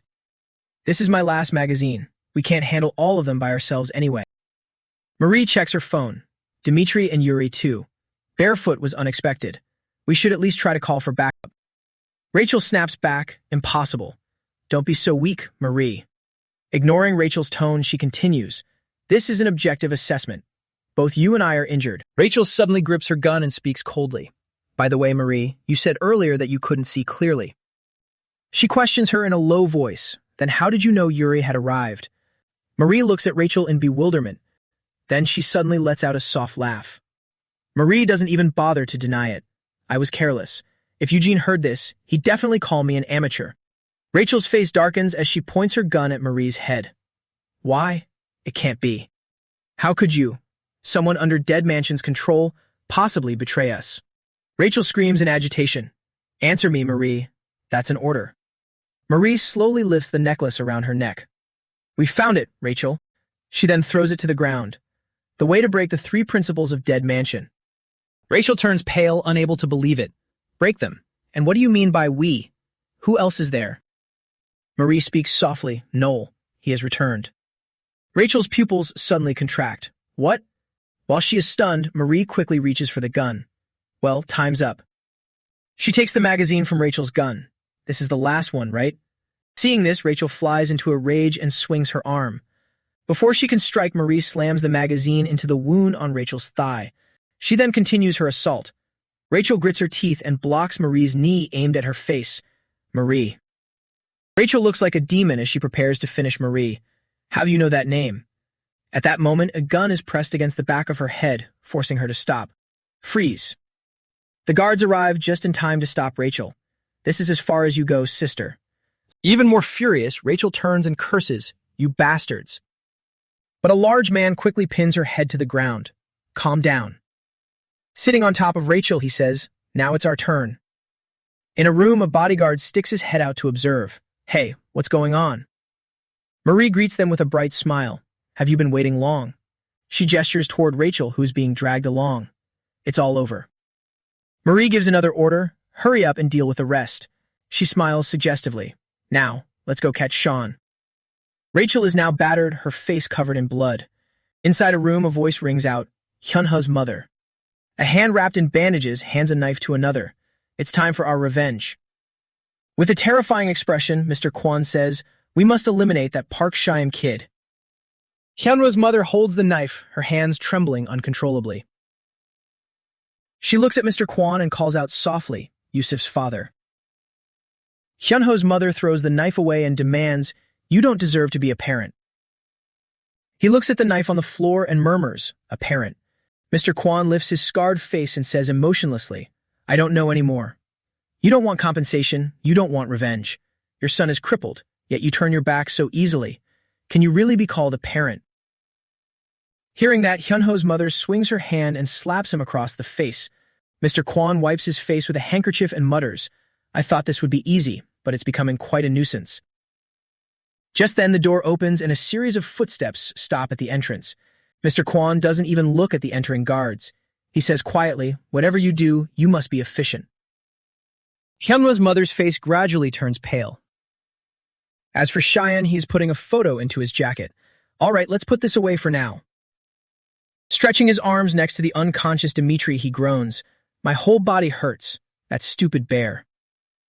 He cracks his neck and walks out of the classroom. "Who would believe I fought mercenaries in the principal's office? It's ridiculous." He mutters as he walks, "Byomwoo construction is something else. How did they even call in Russian mercenaries? Not just anyone has those kinds of connections." Suddenly, Cheyenne stops in his tracks as if he just realized something. He deduces, "Exactly. Not everyone can do that." Cheyenne immediately sprints off. "Damn it. How did I not think of this?" As he rounds a corner, he runs straight into the guards. One of them immediately shouts, "Hey, you. Just as he yells, "Found you, Blondie," he takes a knee straight to the face. He lunges forward while they are stunned. "Always Blondie, Blondie. Can't you remember my name?" He blocks while complaining, "Whatever. Arguing is just a waste of time." Then he delivers an uppercut to the chin of the attacker. Another one quickly pulls out a gun. "Damn it, you annoying brat." Sean quickly hides behind another guard who screams, Don't shoot." He ducks low and lunges in front of the barrel, terrifying the man. "Are you deaf? I said don't shoot. Getting shot hurts." But the guard persists. "You bastard, I'll blow your brains out." Sean immediately uses his elbow to knock the barrel upward, making the bullet go wide. "Don't think you can dodge this." Then he swings his arm. Sean is fast as lightning. He punches the guy right in the face, as powerful as a grizzly bear. Sean clenches his fist. His strike is like steel. At this moment, Rachel slowly opens her eyes. She suddenly remembers the situation from just before. Marie, sitting across from her, suddenly speaks up. "Are you awake, Rachel?" Hearing that, she screams, "Marie, you bitch. You dared to betray me?" As Rachel moves, she realizes she is bound by iron chains. Marie's voice rings out again. "Calm down and listen to me, Rachel. I have no intention of betraying Dead Mansion. I just want to show everyone." She takes a sip of water and says with narrowed eyes, "Who is truly the greatest masterpiece of Dead Mansion?" This leaves Rachel in disbelief. "What?" Marie explains, "The director said the greatest masterpiece, The Legend of Dead Mansion, is Sean." The director's words are still vivid in her mind. "Marie, Sean is different from other masterpieces. He achieved those things when he was just a child. You must strive to be like Sean, because Sean is the greatest masterpiece." The more she thinks about it, the angrier she gets. She mutters, "Why are they so obsessed with that outdated relic?" Marie stands up and approaches Rachel. I used to wonder just how great Sean really was, but the Sean I saw was just a stupid middle schooler. She squats down. That's when I realized. A legend is just an illusion of the past. Marie reaches out to touch the scar on Rachel's forehead. The director probably just wanted to cover his mistake of losing Sean, so he puffed him up and painted him as a legend. Rachel lunges like a rabid dog trying to bite her hand. But I understand. Praising someone else to hide your own failures is a clever move. Marie dodges and stands up. So, I'm going to show the director myself. She slowly rolls up her sleeves. A legend is just a legend. Who is the true greatest masterpiece of Dead Mansion? Codename Marie. Strategist masterpiece of Dead Mansion. DVA number 1 second. Rachel silently looked up at her, and she glanced at Cheyenne's figure on the surveillance monitor. He was on high alert, as if he had realized something. Rachel glanced over at Marie. Suddenly, she burst out laughing. Marie asked irritably, "What are you laughing at, Rachel?" She laughed and replied, "This little brat is jealous." Rachel leaned back comfortably and mocked. "After all, you're just throwing a tantrum because the director only looks for Sean, aren't you? What weaknesses? Recognition? What nonsense." Hearing this, Marie's arm trembled with rage, but she endured it and turned her head away. "You people will never acknowledge me, master." But Rachel added one more thing. "You'll never compare to Sean Marie. A reject like you dares to act high and mighty." These words immediately struck her pride. Marie couldn't take it anymore and pulled a gun from her bag. Without hesitation, she fired a shot that grazed Rachel's shoulder. Marie said with a cold face, "That's a warning, Rachel. I can hurt you." She pressed the barrel against Rachel's forehead. "If you dare call me a reject one more time, I won't just leave a scar, I'll blow a hole right through you." Yet Rachel was even in the mood to joke. "Hey, you scratched me, Marie." Just then, Mr. Kwan entered in his wheelchair and interrupted. Sorry to interrupt your conversation, ladies." As the bodyguards pushed him in, he said, "I've handled things on my end. It seems you're ready over here as well." Looking at the tense situation, he said, "Did I ruin an important scene? That's a bit of a shame. Thinking about what this woman did to me, a few gunshots would be far too light. But anyway, let's worry about that later." Suddenly, Marie noticed Mr. Kwan covering a wound with a cloth. "What happened to your face? Did you get hit?" It's just a small matter." He remembered the woman collapsed on the desk and replied, "Just a little bit of trouble. But everything is ready according to plan." At the same time, Hyunho was surrounded by 3 bodyguards on the rooftop. He was still lying unconscious on the ground. Marie looked at Mr. Kwan and said, "You've worked hard. Thanks to you, everything is going much smoother." He politely replied, "It's nothing. I also feel lucky to work with someone as sensible as you." Then, the next plan is. Before he could finish, the bodyguard behind him covered his mouth with a cloth. As Mr. Kwan's eyes began to lose focus, he still tried to ask, "What the hell are you doing?" The bodyguard calmly replied, "Don't be sad, Mr. Chairman. I received a job offer to switch sides." He coldly adjusted his glasses and looked at him. "Isn't this just how adults do business?" Marie also stepped forward and whispered, "Your usefulness ended once you lured Sean here. Oh, but I'll give you the lead role in this incident." The brutal actions of a father whose reason was clouded by the pain of losing his child. Sounds good, doesn't it? After speaking, she turned her head to look at the surveillance monitor. Now, where is Sean? However, all the monitors had lost their signals. Startled and breaking into a sweat, she said, "Huh? What is this? Why is the screen?" Suddenly, Rachel's voice came from behind. "Among the children of Dead Mansion, there are those with special talents. We call those talented children masterpieces and give them nicknames." Rachel looked at her. "Marie, you are DVA, the strategy masterpiece." She asked unwillingly, "So what?" Rachel continued, "Marie, Sean is the greatest masterpiece, possessing every talent far beyond any of us." The director's voice echoed, "Because Sean is the greatest masterpiece." This made Marie look up in fear. Could it be? The greatest masterpiece means. Suddenly, the room went pitch black. The bodyguard quickly pulled out his phone for light, just in time to see a crack spreading across the ceiling behind him. "Oh, is the power out?" Seeing Cheyenne jumping down from above, Marie yelled, "Dodge." He swiftly landed a powerful blow on the bodyguard's head. Rachel smiled with satisfaction. Codename Sean, among the children created by Dead Mansion. He is the greatest masterpiece. Codename Sean, Park Cheyenne.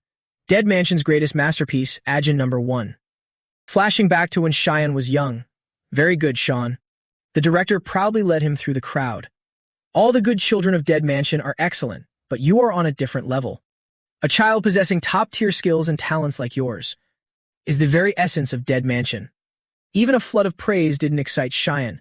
"You are a masterpiece, Sean." The director led him into a room where a man was standing. The birth of the second masterpiece. No, the first masterpiece of Dead Mansion. Congratulations, Sean. Vincent, holding a tattoo needle, looked at Xian. The director nudged his shoulder and said, "You are the greatest masterpiece. Do you understand?" While the director was focusing on Xian, eyes were watching from behind. It was none other than Marie. His favoritism had made Marie jealous. Returning to the current tense situation, Rachel shouted, trying to explain, "Sean, Marie, that bitch." But Xian coldly cut her off. No need to say anything. He looked at Marie. "I've already guessed most of it." She lowered her head and gave a faint smile. As for what happened, Xian irritably rolled up his sleeves. "I'll give you a beating first, then ask questions later." Marie mockingly replied without a hint of fear, "So you dare to hit a girl?" She took something out of her pocket. In that case, Marie gripped a blade and slashed at Xian, taunting him. "Hyunho's mother will hate you." He replied while dodging the attack, "What the hell are you talking about? Whose fault is it that things ended up like this?" As expected. He watched her charging at him and thought, "Marie is attacking me, even though she's also from Dead Mansion." His eyes narrowed as he thought, "Is she ignoring the principles?" But now wasn't the time to think. Xian raised his arm to block. "Whatever, he'll figure it out later." Then he drove an elbow into her face. "You made the first move." Marie took the hit and smirked. As expected of Sean, "I can't defeat you with raw strength." Suddenly, she lunged forward and hooked her arm around Xian's neck. Marie used momentum to throw him backward. Xian quickly braced his hands on the ground to balance himself. Even Rachel realized something. That wasn't a technique taught at Dead Mansion. Then, taking advantage of her opponent's confusion on the ground, Marie quickly fled through the door. Rachel shouted an order, "Chase her, Sean. You have to catch Marie. Someone is behind Marie. We have to find out who it is." This stunned Cheyenne. "What do you mean someone is behind her?" Rachel shouted again, urging him, "Hurry up. I'll explain later." Cheyenne immediately gave chase without further questions. "Damn it, I got it." He thought to himself, someone is behind Marie? What the hell? In any case, only one thing mattered now. Whether it was Marie or whoever was behind her, they both knew how to escape the control of the three principles. Thinking this, Cheyenne shouted at Marie, "Hey, stop right there. I only have one question." He quickly followed her into a room. "Stop, running away." Marie held up several chemical vials and asked contemptuously, "Running away?" She put on a gas mask and said, "Everything is only just beginning." Immediately after, Marie threw all the vials into the air so they would collide. An explosion rang out due to the chemical reaction. Cheyenne quickly covered his head and ducked to avoid the explosion. The mixed chemicals fell onto Cheyenne. This smell, this chemical reaction, metallic sodium and red phosphorus, and ammonia too. He quickly ran as far away as possible. Why are these things in a lab? Getting hit by this would be deadly. Just then, a punch swung toward his face. Cheyenne dodged the blow, letting go of his nose.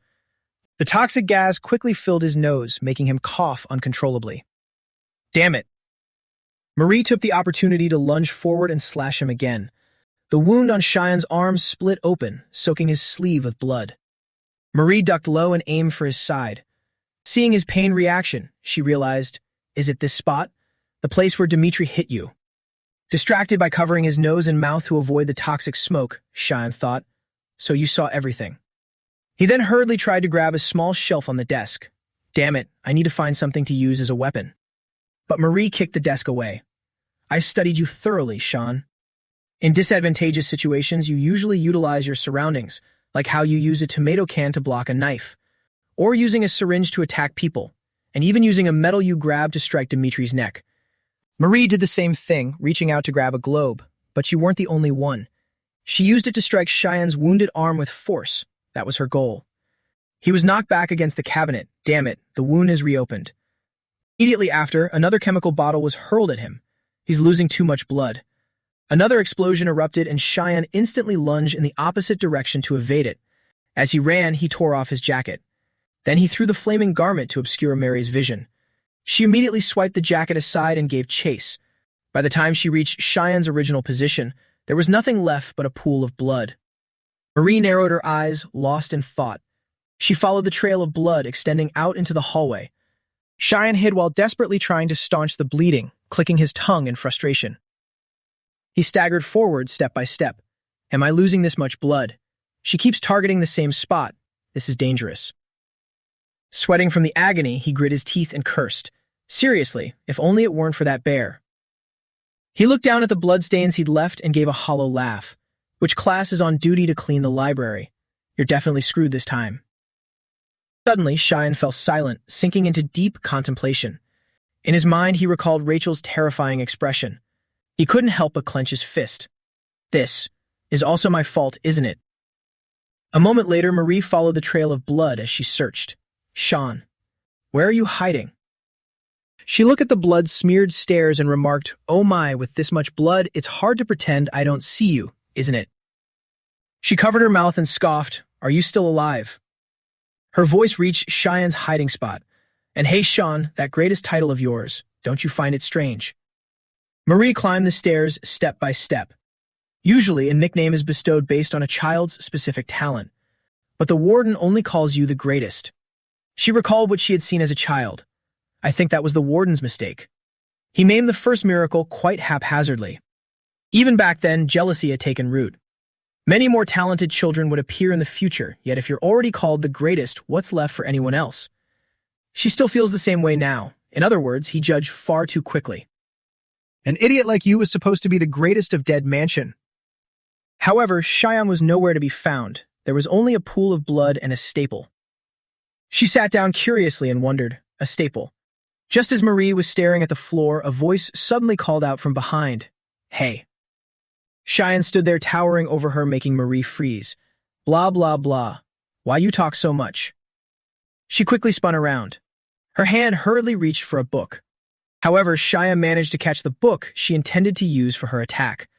Marie broke out in a cold sweat as she observed. His left hand. It's bleeding. He had used a staple to stitch the wound. Despite that, Cheyenne continued unfazed. Before you bring up that masterpiece title or whatever. He punched Marie square in the face without hesitation, making her spit blood. You need to relearn the basics.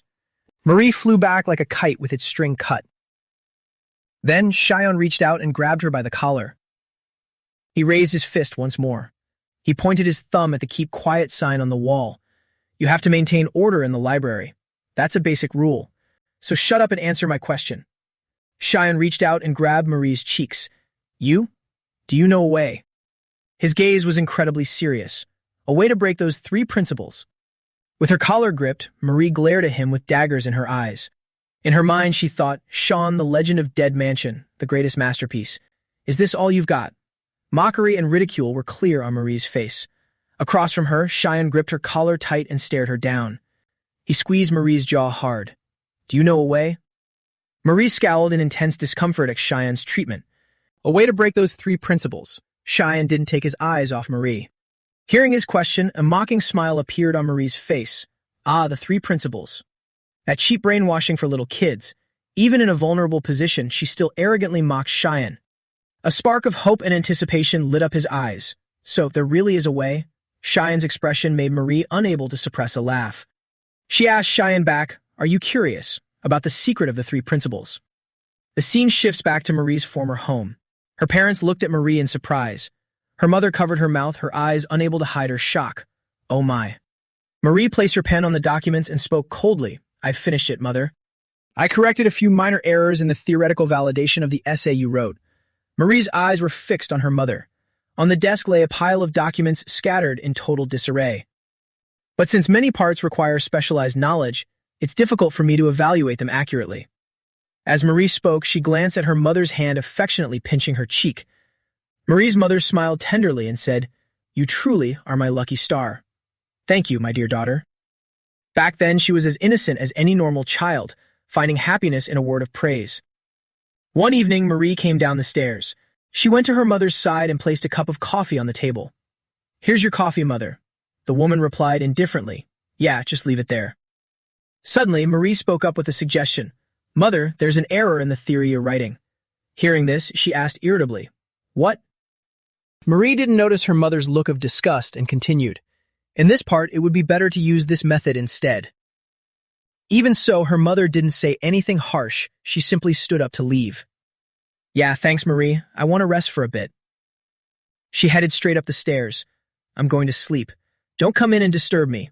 If you want to rest, go somewhere else. The man who had been reading earlier was now texting on his phone. Don't mind her, Marie. She's probably just stressed. She obediently replied, Yes, father. He smiled at his messages and instructed, I'm heading out for a while. In the middle of the night, Marie's mother emerged, looking like a soulless corpse. You're awake, mother. Seeing her, Marie immediately wanted to show off her hard work. I reorganized the documents while you were sleeping. However, she took off her glasses, revealing dark circles under her eyes, and asked, You did this. Marie's mother looked through the papers and asked, Where's your father, Marie? He didn't tell me, mother. She remarked tiredly, I see. Remember to ask him next time. She looked up worriedly and replied, Yes, mother. The next day, Marie handed her a photo of her father's affair. I've investigated as you requested, mother. The person with father is a 28-year-old woman. Tracking their location shows they are at Hotel 30 on the outskirts of the city. At this, her mother could no longer contain herself and slammed the table, screaming, Enough. Stop right there, Marie. I don't need to hear any more. This reaction left her completely confused. Even so, when Marie saw her about to drink more coffee, she advised, Mother, drinking too much coffee isn't good for you. I suspect you're under extreme stress. Additionally, looking at your complexion and daily habits, it seems you've been suffering from a prolonged menstrual disorder. Therefore, you should rest and, before she could finish, her mother swung her arm and threw the coffee pot at her. Marie clutched her face in terror and cried out, Oh, mother.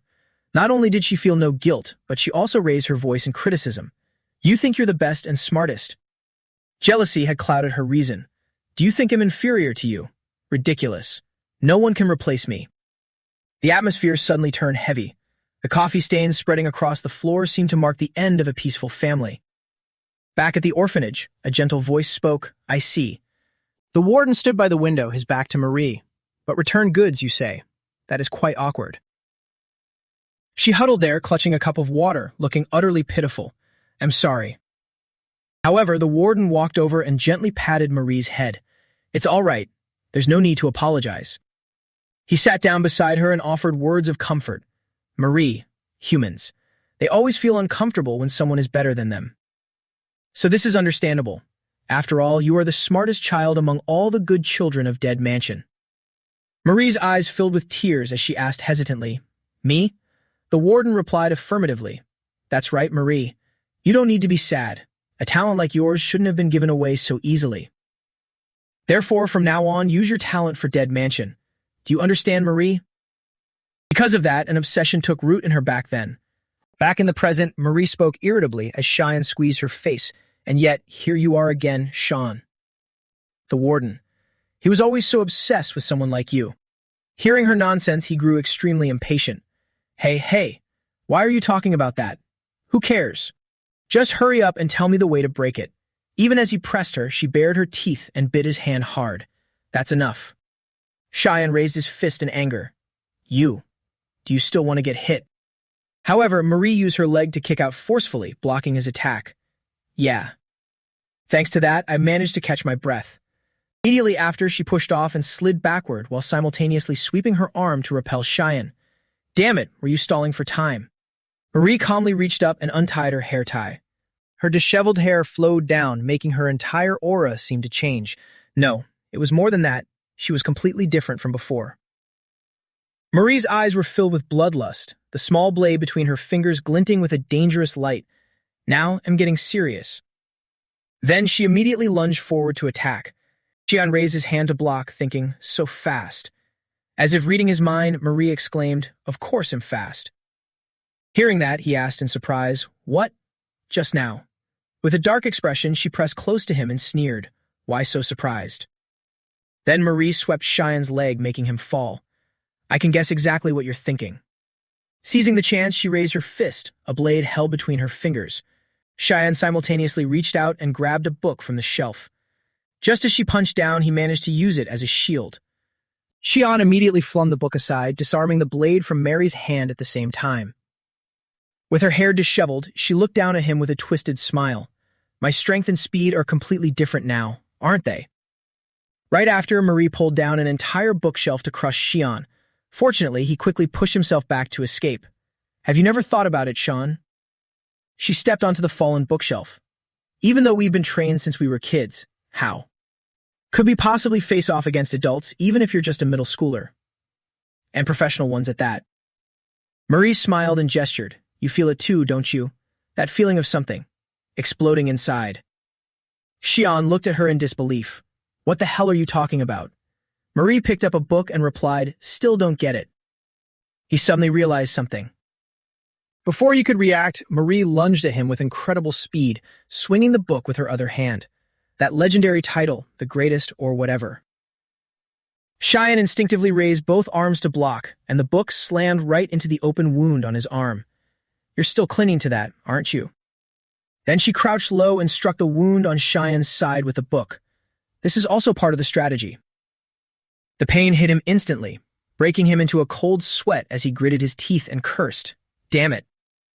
Suddenly, he turned his head and noticed the railing he was leaning against. That too.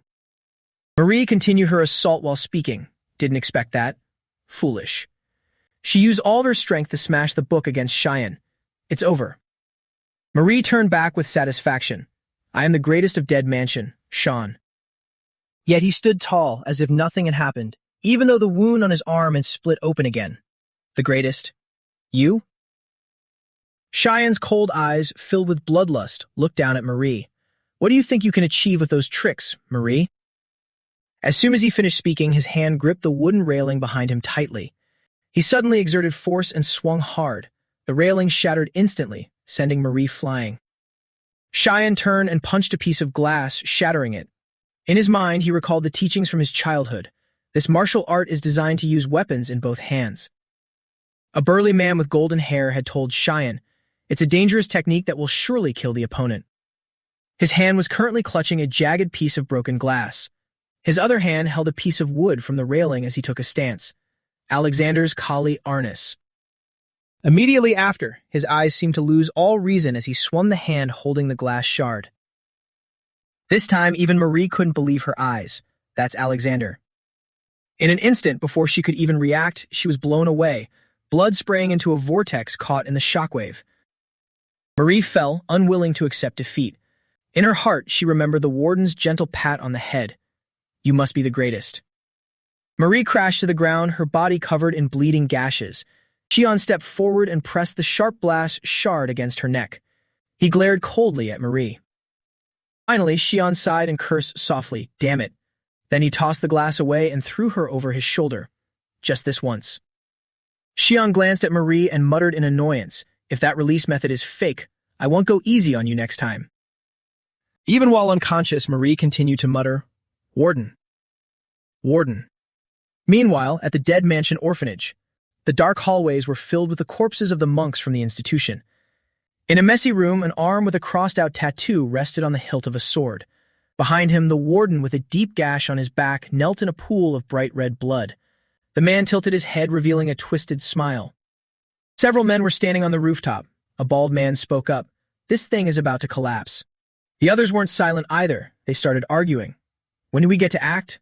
How should I know? Just wait for the signal. Signal. What signal? At their feet lay an immobile figure. I don't know, probably a phone call. Then well. Suddenly, the middle-aged man glanced at Hyunho, his voice laced with annoyance. We just need to toss this kid off, and it's over. Meanwhile, Hyunho lay under the torrential rain, silently listening to everything. What a pain. Can't we just throw him off and leave? He wants to finish him off in front of that blonde kid, so we're the ones stuck suffering. Suddenly, the middle-aged man sat down next to him, his voice becoming eerie. By the way.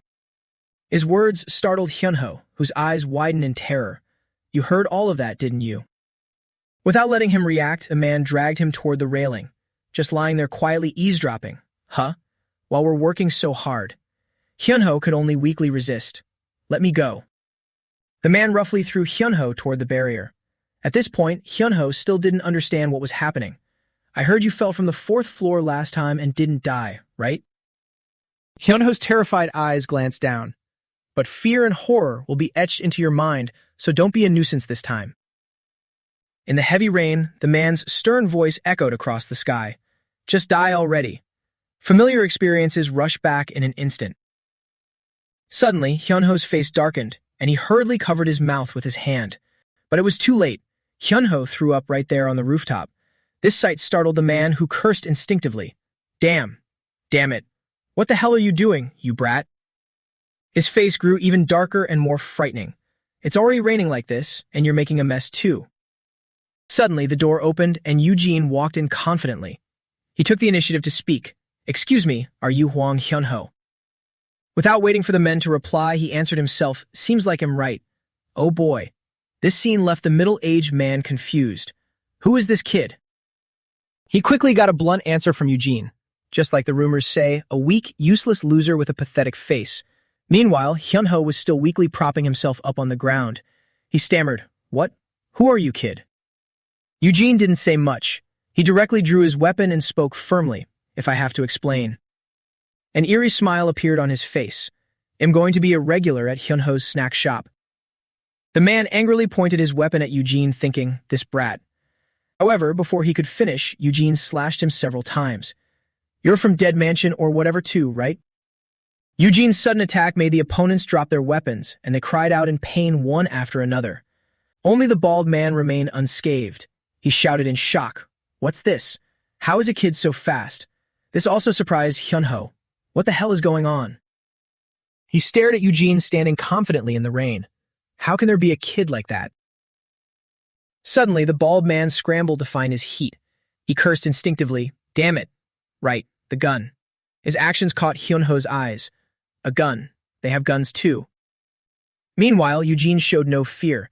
He used his small stature to weave around, taking down the large men. What on earth is happening? Hyunho's face suddenly filled with worry as he observed the situation. The kid is in danger. I have to do something. He didn't miss the bald man hurriedly reloading his magazine. But that's a gun. What should I do?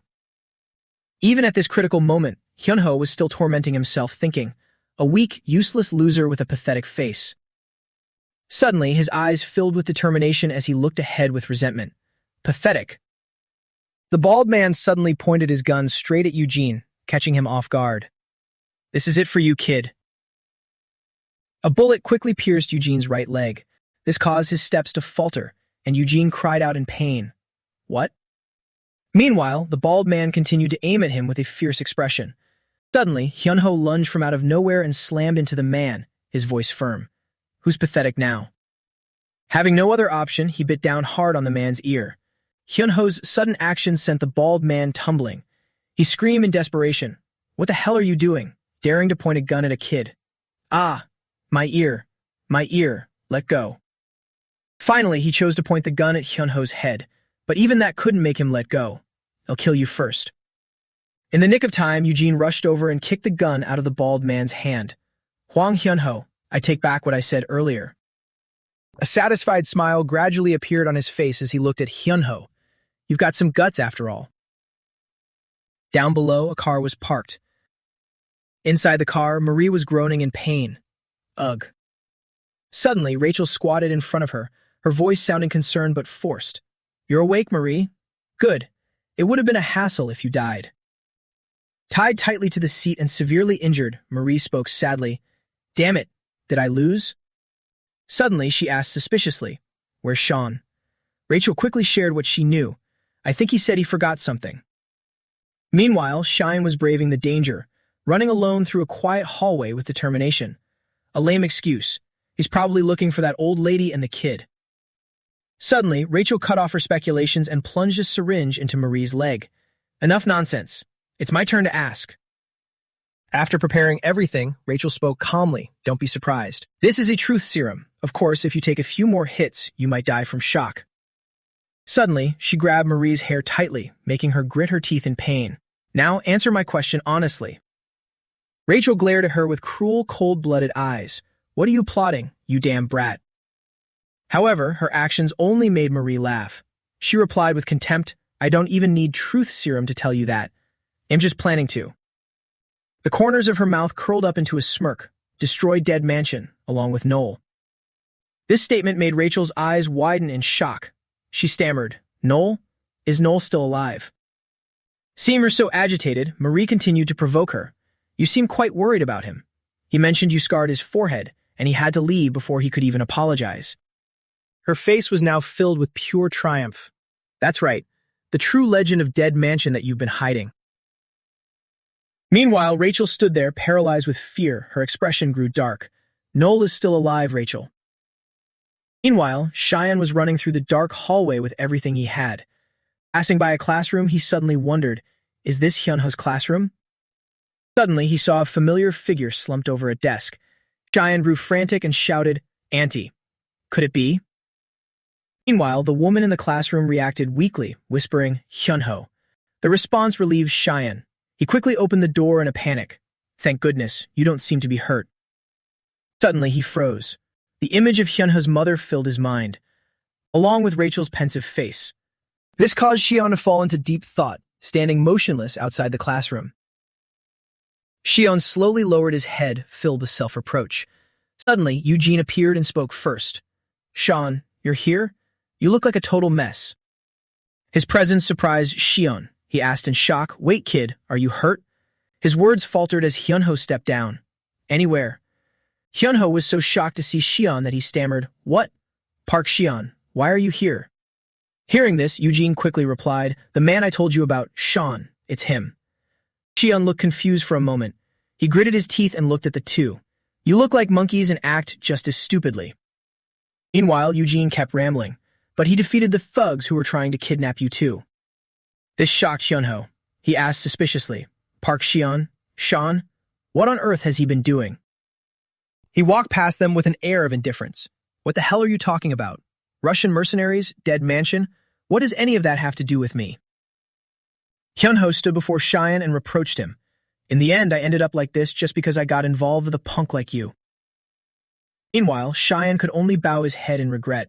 Tell me yourself, Park Cheyenne. What the hell is going happened? Cheyenne stammered. The truth is, it's... Suddenly, Eugene noticed the woman collapse on the desk. He suddenly screamed in fear, Oh, Mom. Hyunho reacted quickly, rushing inside. Mom, why are you here? Cheyenne could only murmur, I ill help too. However, he stopped abruptly, a flash of panic in his eyes. Cheyenne stood there in silence, surrounded by thick darkness. Meanwhile, Hyunho was shaking his mother. Mom, wake up. By now, Xion could only whisper to Eugene, Kid, get Hyunho and Auntie out of here. Rachel is waiting in the parking lot. Meet up with her there. But Eugene asked curiously, Why all of a sudden? What's going on? Unfortunately, Xion just denied it. It's nothing. Don't worry. As Hyunho helped his mother up, he suddenly heard Xion call his name. Hyunho. Xion stood there looking regretful, bowing his head. Later, I'll explain everything later. For now, all I can say is... His hands clenched into fists. I'm sorry. I couldn't protect anything. Hyunho walked past Xion indifferently. Eugene chimed in helpfully. Let's go, this way. Suddenly, Hyunho stopped and looked back, his voice full of warning. Park Xion, you better explain everything clearly to me. With that, he walked away, leaving Xion alone. What were you trying to protect? And what are you apologizing for? Tell me everything. Suddenly, Xion's gaze shifted, his voice turning cold. Yeah, I'll tell you. So. He glared into the darkness and ordered, Come out. The dark space before him remained silent. After a while, a figure emerged from the shadows. This caused Xion to frown instinctively. The stranger stopped and praised Xion. Wow, you've got a sharp sense of smell, don't you? Hyun gave a mysterious smile and quickly identified him. Blonde hair, blue eyes. You're Sean, right? He took long strides forward. The legend. I was quite nervous after what I'd heard, but you're quite different from what I imagined. He moved closer to Sean. I thought you'd be a terrifying kid. This made him alert. Who are you? Sean quickly received an answer. Jang Hyun. Hyun stood opposite him, smiling with satisfaction. Jang Hyun. That's my name. Scene shifts to a snow-covered village in Siberia, Russia, at the Barefoot Crew's base. At the Bear's Den. A man with a scarred lip held a bottle of liquor and spoke. So, what are you people doing here? The speaker was Beluba Kozlov, strategic advisor for the Barefoot Crew. He looked at the person across from him and asked, I assume you didn't come here to pray together. Before him was Vincent, the record keeper of Dead Mansion. He leaned back and replied indifferently, Can't you tell by my face? We're being very serious. He frowned and scolded coldly. Our director is very angry with the Barefoot Crew. Business partners should show some common courtesy. These bears really don't know their place. Beluga took a sip of liquor and said irritably, "What the hell are these heretics talking about?" Suddenly, the voice of someone holding a book in the distance interrupted. We couldn't help what happened in Korea. It was just a minor friction during a mission. This person was Sasha Denisov, an official trainer for the Barefoot crew. He turned to Vincent to explain. We didn't want a conflict with Dead Mansion. Hearing this, Vincent smirked. How funny. And yet you sent Dimitri, the organization's number 2. And what's more, was that a coincidence too? Even Bare Knuckle, the strongest man in the Barefoot crew, was deployed. This was Igor Medvedev, leader of the Barefoot crew, nicknamed Bare Knuckle. As Sasha was about to explain further, that's because the man dressed like a priest with Vincent cut him off. Enough, you talk too much. So small, yet so chatty. His pride wounded, Sasha took off his glasses and asked, Small, who me? Suddenly, a thin wire sliced across his cheek, drawing blood. Beluga smiled with amusement and reached out to touch the wire. Well, look at this. He looked around. The place was filled with children stringing wires like spiderwebs. When did you kids get in here? Then he questioned Vincent. Hey, do you realize this is child abuse? After saying that, Beluga pulled a gun from his pocket. Anyway, we're settling everything today. The loser packs up and leaves. Just then, Eden dropped down from above behind him. He brushed past him without a word, startling him. Whoa, scared the hell out of me. You only said coldly, sorry. Vincent looked at Eden inquiringly. What's wrong? No one ordered you to come down. He whispered, Vincent, something's wrong. He frowned suspiciously. What is it? Eden's immediate announcement turned his face dark. The director and everyone else at Dead Mansion are all unreachable. At that moment, someone from the Barefoot crew rushed in. Beluga. He snapped back irritably. Huh? What is it? The man whispered something into Beluga's ear, making him freeze. Beluga asked in a daze, What? What happened to Igor? Back at the school, the morning sun began to shine through the windows. A young man in a white shirt slowly walked towards Cheyenne. Blonde hair, blue eyes. You're Sean, right? The legend. I was a bit worried since I'd heard so much about you. But you're quite different from what I imagined. I thought you'd be a terrifying kid. Cheyenne looked at him and asked, Hey, who are you? He smiled and replied, Jang Hyun. That's my name. Xian looked at him warily. Jang Hyun? Never heard of him. He couldn't help but remember the oppressive aura from earlier. The atmosphere in the hallway earlier. Was it from this guy? He didn't look dangerous on the outside.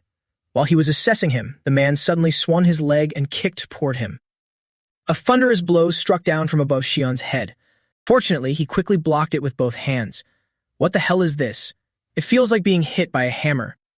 Hyun smiled as he pulled his leg back, impressed. You blocked that? I was planning to finish you off in one blow. Xian charged straight at him without a word, but Hyun easily grabbed his arm and threw him down. Struggling will only hurt more. Are you okay? Xian twisted to avoid the next kick and jumped behind him to counterattack. I thought you were the masterpiece, the legend of Dead Mansion. Turns out. As if he had anticipated it, Hyun kicked backward before Xian could do anything.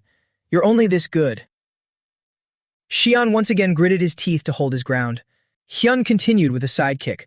So just give up and stay down like a good boy. Then a massive collision echoed through the entire hallway. Suddenly he froze, his eyes filled with shock as he looked down. What? You? Somehow Xian had completely suppressed Hyun. You just appear out of nowhere and start talking nonsense. He looked at him with a confident smile. After all, this was the legend of Dead Mansion himself. Xian grabbed Hyun by the collar and applied pressure. What do you want? Compared to those old guys, you're just itching for a beating. As soon as he finished speaking, he threw him straight out the window. The glass shattered instantly under the brilliant sunlight. But an exclamation made Xian jump. Oh? Were you really planning to throw me out the window? Hyun, who should have fallen, somehow climbed back inside. Such a good boy. He slowly set his feet down on the floor. Xian watched Hyun warily. Not a good boy at all, are you? His face darkened as he charged like a flash, grabbing Cheyenne's head while he was still dazed. What are you even? He slammed Cheyenne's head against the wall with such force that he couldn't even resist. Hyun bowed his head, his expression hidden, but his voice was thick with restrained emotion. No, I have to take Noel back.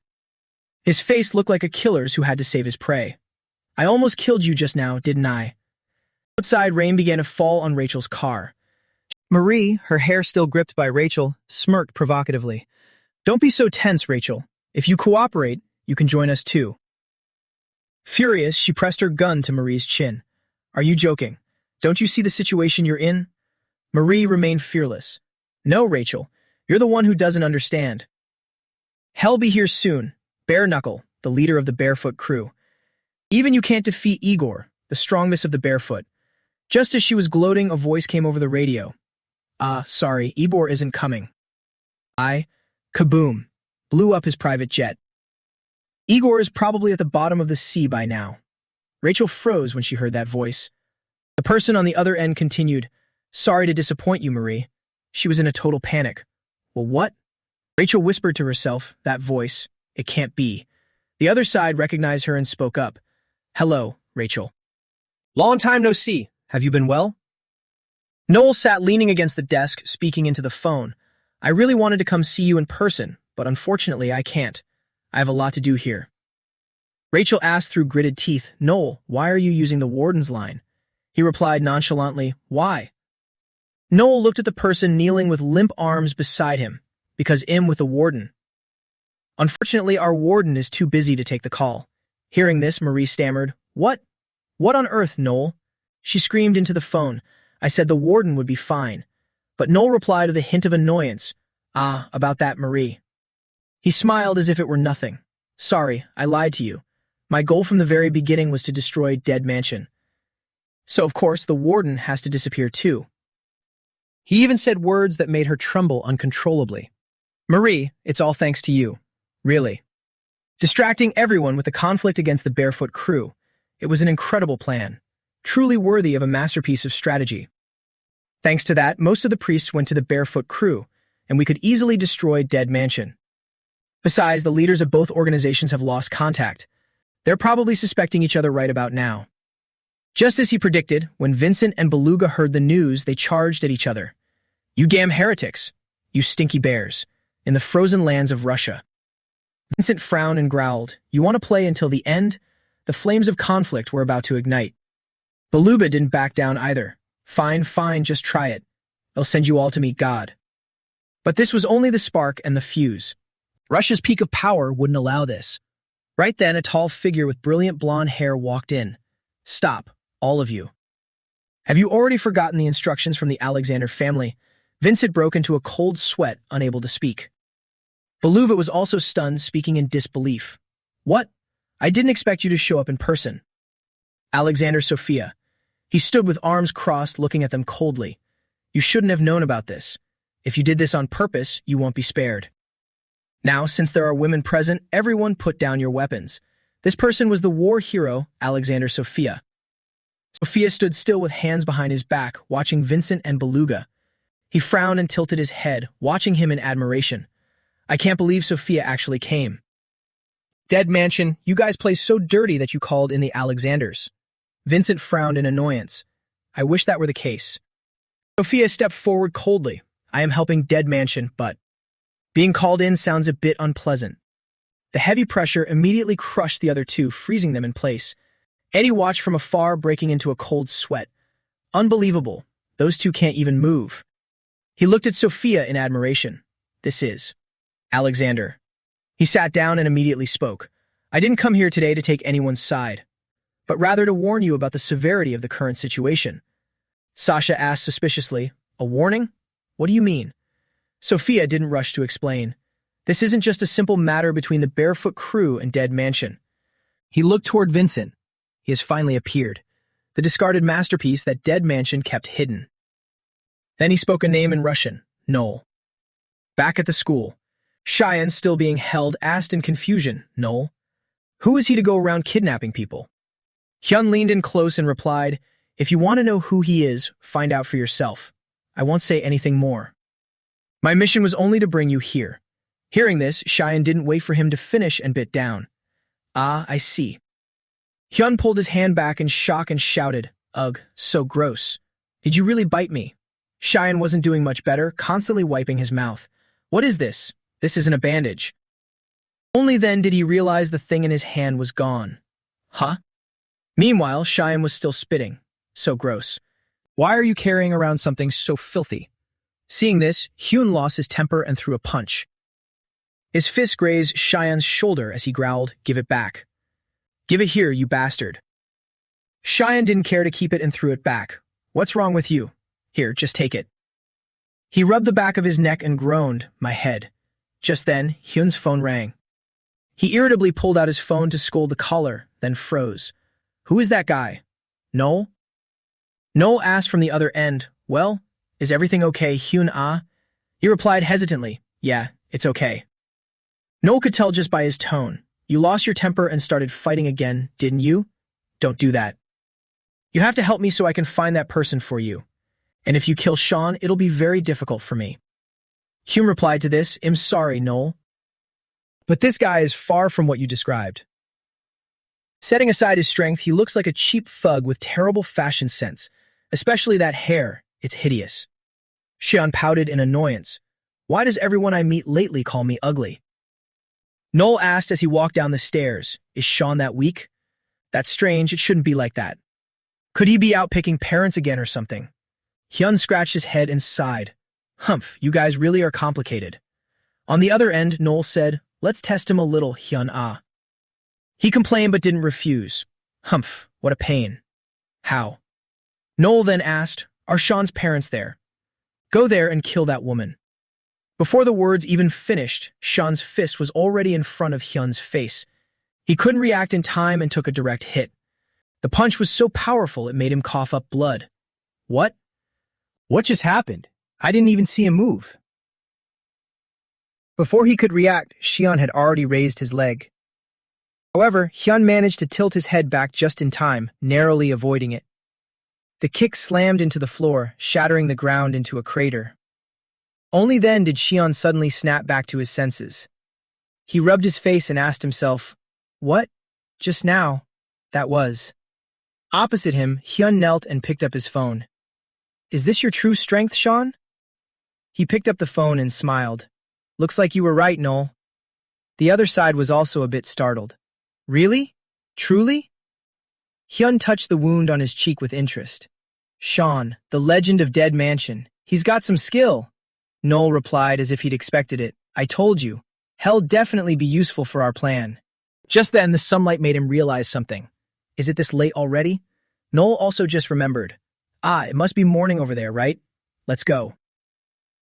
Hyun asked in confusion, "We're just leaving like this?" Noel nodded. "If Sean is still locked like that, bringing him back would be useless. Let's just observe a bit more." Everything is only just beginning. Suddenly, Eugene came running up from behind him. "Sean, this is not good." He was so panicked he was talking nonsense. Dead Mansion. The warden. Only then did Eugene notice the current situation. "What on earth happened here, Sean?" Both of them looked around, but Hyun was nowhere to be seen. "What? Where did that guy go?" Eugene asked suspiciously. "That guy? Who?" Sean turned his head and emphasized repeatedly, "Jang Hyun. His name is Jang Hyun." Yet Eugene still didn't understand anything. Jang Hyun. Who? Xian, who had been fighting fiercely just a moment ago, suddenly collapsed headfirst, throwing him into a panic once more. Sean. He lay sprawled on the ground, still conscious but unable to move. "I have to find him. He knows something." Eugene screamed, "Sean." His eyes gradually clouded over and closed. "Right, I have to chase him. But damn it, my body." He then fell into a coma, leaving Eugene to cry out in panic, "Wake up, Sean." Time slowly passed, and the leaves began to fall from the branches carried away by the wind. 1 month had passed since then. Everything we caused was handled by the White Tiger Human Resources Company, and the school has been temporarily closed. I heard it's summer break now. Is that true? The culprit behind the series of incidents has been identified as Yusuf's father, Naver News reported. The CEO of Byungwoo Construction committed the crimes out of resentment. It's said that because his son was framed as the mastermind behind the school violence, he committed the crimes out of spite toward the school and those around him. Hyunho and his mother must have been very shocked. I guess I won't be able to visit them for a while. A notice was posted on the door of Hyunho's restaurant, temporarily closed for health reasons. Xian stood quietly, hands in his pockets, staring at the notice. Then he leaned down and pushed up the roll-in shutter. Suddenly, a gun barrel from inside pointed straight at his head. "Hurry it up, kid. Dmitri frowned irritably, looking down from above. How much longer are you going to keep me waiting? Xian slipped inside and asked in confusion, What? You actually came. The man retracted his gun and replied, Given the current situation, get in. Dmitri looked at the 4 people inside and continued, You're the last one. Now everyone's here. Xian walked over nonchalantly, adding a sarcastic remark, You all look so close. To think you were trying to kill each other just last month. Marie said nothing, only slightly moving her handcuffed hands. Dmitri picked up a knife and explained, Well, work is work. Besides, we've lost our benefactor. Most importantly, Igor Hyung was killed. We can't let that guy Noel get away with it. I heard he's from Dead Mansion. If there's anything we need to know, it's better to just tell everyone directly. Rachel, who had been silent until now, spoke up. Us too. Our director has been kidnapped by Noel. If it weren't for you barefoot bears, we wouldn't have been tricked so easily. Yuri, feeling insulted, frowned and fired back. What? Are you kidding? You guys attacked first. Dmitri pressed his gun against Marie's head. It's all this 4-eyed brat's fault. Let's finish her off first. She retorted without a hint of fear. You stupid bears are so simple-minded. You think I'll just stand still and let you hit me? Cheyenne just stood silently to the side, observing. Eugene hopped down from his chair, seriously breaking the tension. Stop it. Can't you hear? We've all been played by that guy, Noel. Calm down and let's analyze the situation. Dmitri, unable to wait, interrogated Marie. Speak. What's the info on Noel? Suddenly, Cheyenne spoke up.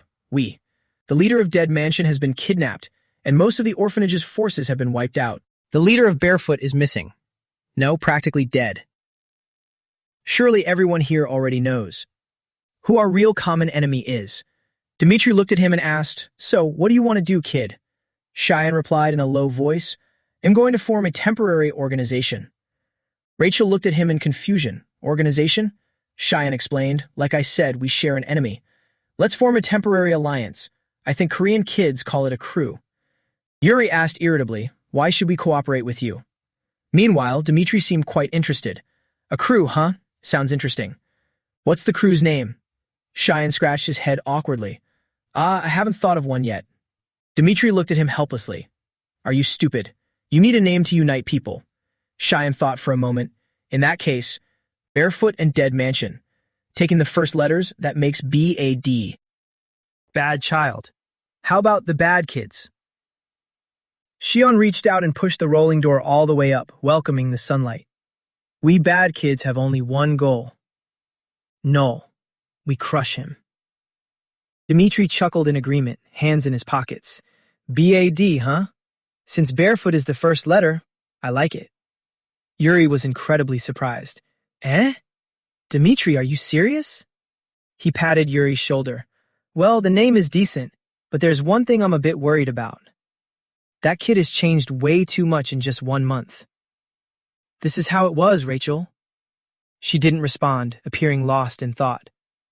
1 month ago, at the hospital, Rachel was listening to the person on the other end of the phone.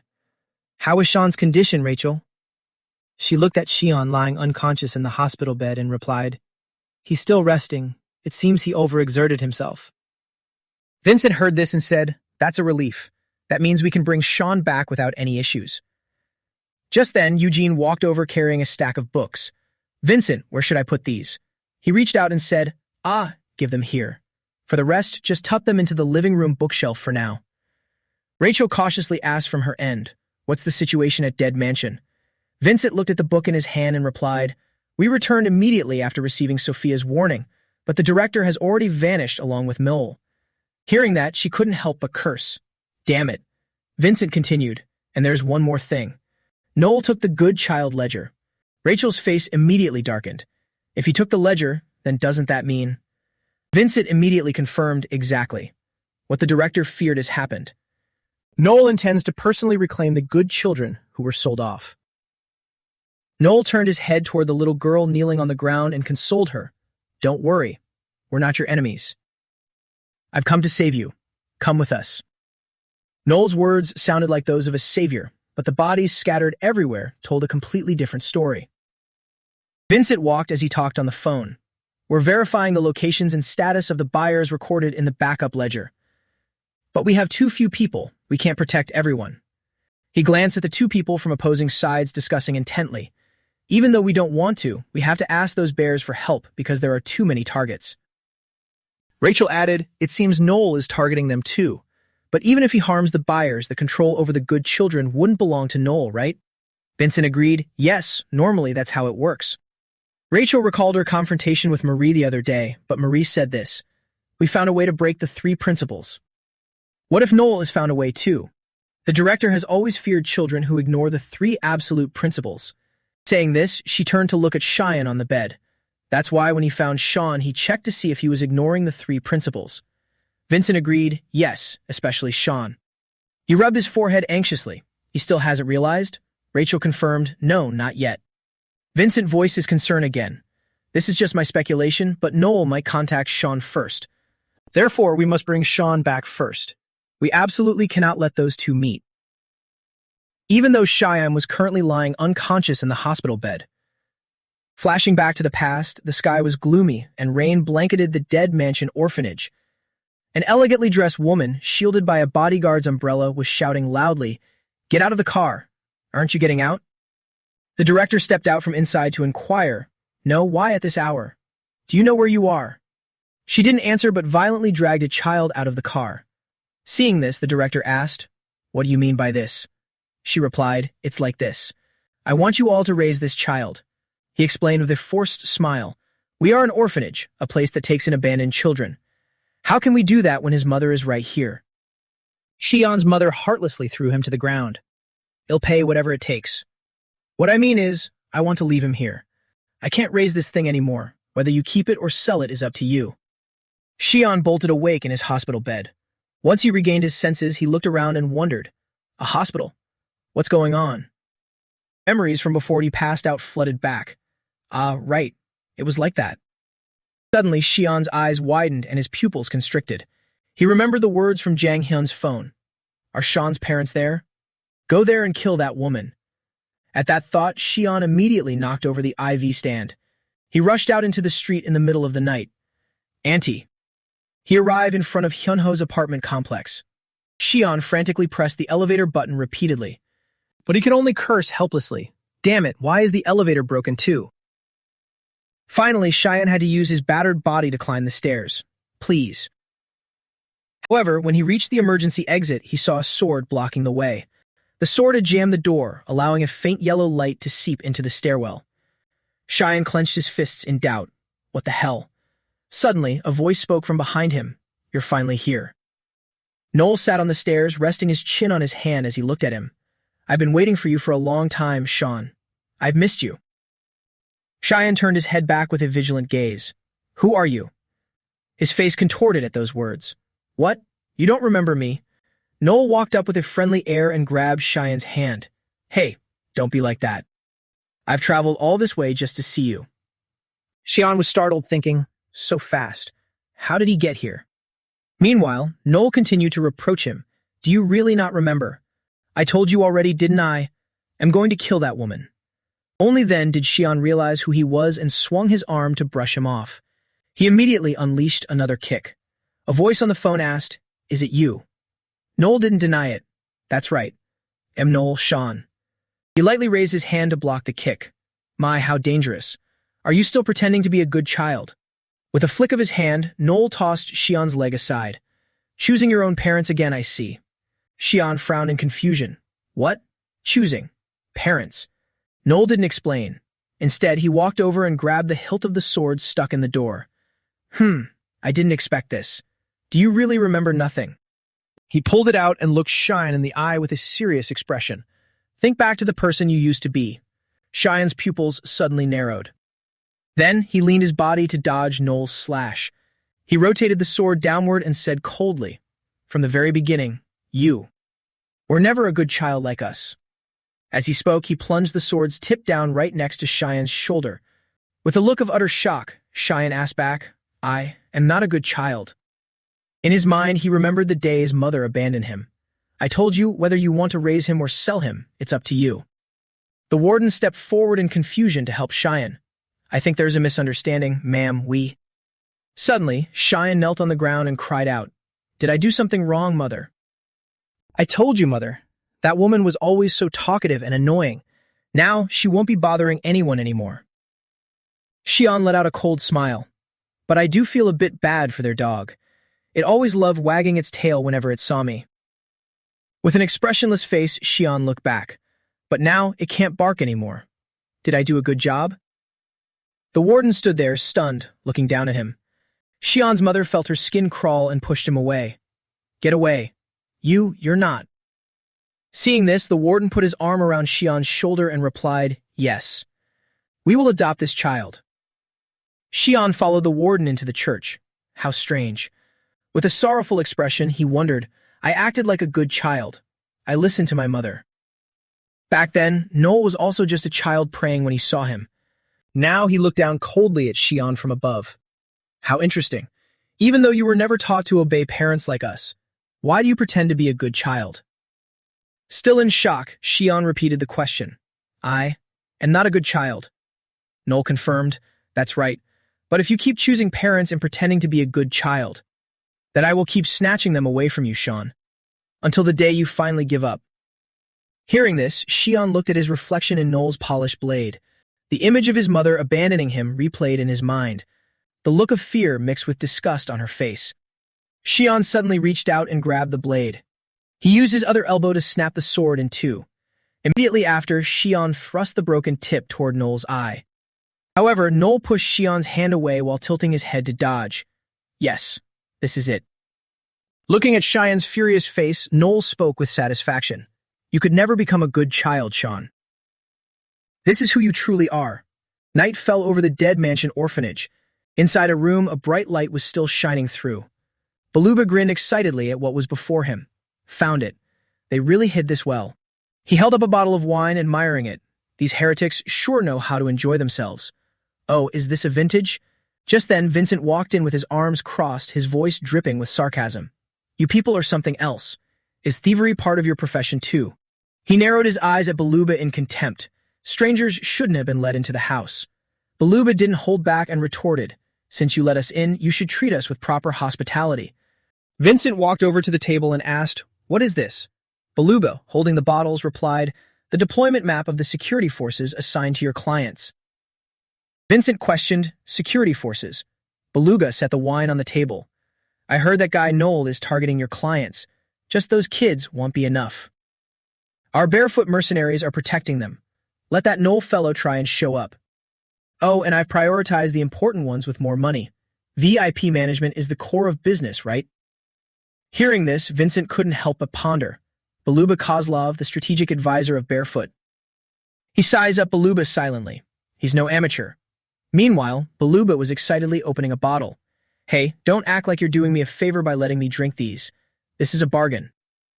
Vincent looked at the pile of bottles on the table and asked helplessly, Do you have any idea how much that wine you just took is worth?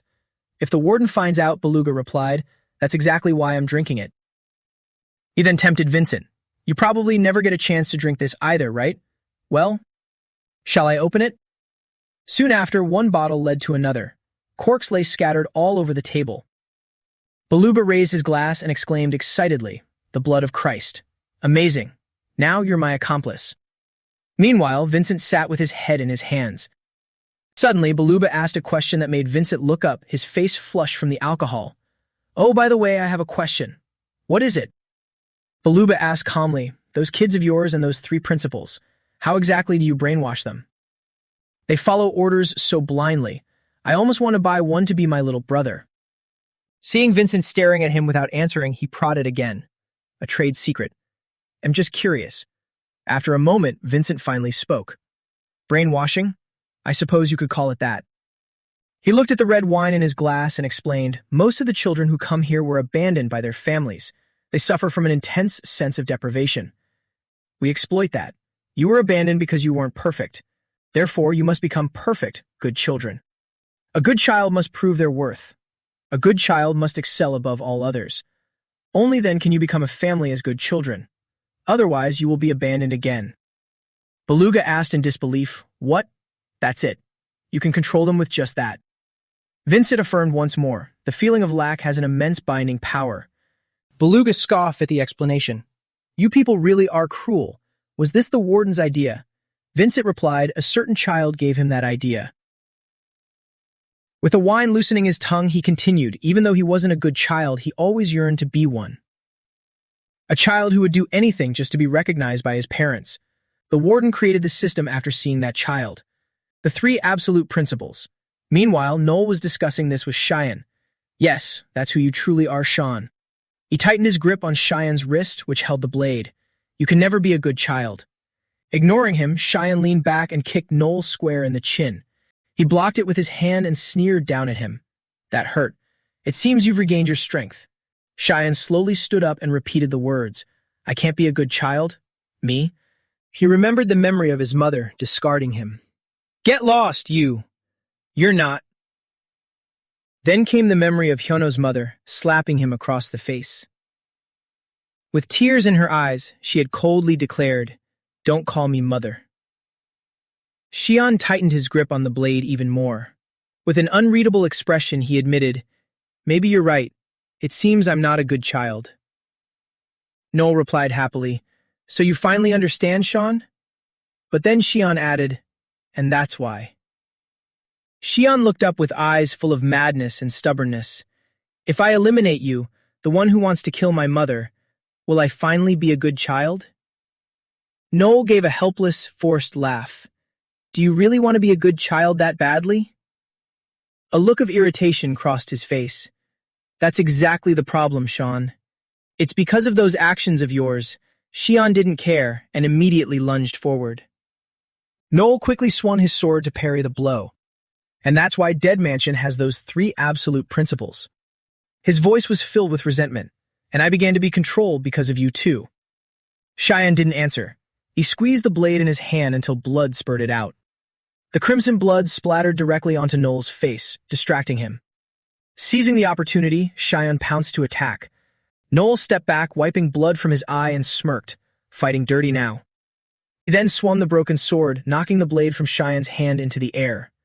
Noel stepped back with one foot, drawing his sword in preparation to strike. He unleashed a powerful horizontal slash towards Cheyenne, but Cheyenne jumped high to evade it. He managed to catch the blade once more, and he swiftly slashed downward from above. Noel barely dodged, glancing at his shirt where a piece had been sliced off. Cheyenne didn't stop, reaching out to grab his small trash can. He threw it forward and Noel quickly slashed it, sending dust flying and obscuring his vision. Taking that chance, Cheyenne thrust his blade right in front of him, but Noel reacted in time, precisely blocking Cheyenne's hand with his sword hilt, twisting Cheyenne's arm and sending the blade flying into the air. Refusing to give up, he grabbed Noel's arm and swung a punch. Got you. Then he landed a heavy blow on Noel's face, giving him no room to dodge. His hand holding the sword involuntarily lost its grip and loosened. However, Noel quickly regained his hold on the hilt and immediately delivered a slash that pushed Cheyenne back. His expression was incredibly annoyed. This knife is such a nuisance. Thinking that, he balled his fist with his middle knuckle protruding and charged forward. Noel smirked confidently, looking down on Xian. With a cold gaze, Xian threw a punch. His middle knuckle struck Noel's blade perfectly. The blade shattered once again. Noel looked at Xian in disbelief. You actually parried an attack by targeting the knife. He watched Xian throw another punch. Is this all you've got, Sean? Then Noel easily delivered a knee strike, the force of which snapped Xian's jaw back. Worse than I thought. He gnashed his teeth and looked down. He immediately launched a kick to retaliate, but Noel blocked it with one hand while his other hand gripped a small knife. Meanwhile, a drunken Beluga let out a long yawn. What are you talking about? Who exactly is that kid? Vincent didn't hide anything as he looked at the documents and replied, It's Sean, the one you're supposed to kill. Beluga hummed in response, Oh, that kid. Vincent continued, Wait, is Sean being protected by some force? Beluga denied it, No, I didn't send anyone there. Vincent's face darkened. Hey, that's the most important place. Beluga remained vague and evasive. To be precise, there's no need to send anyone.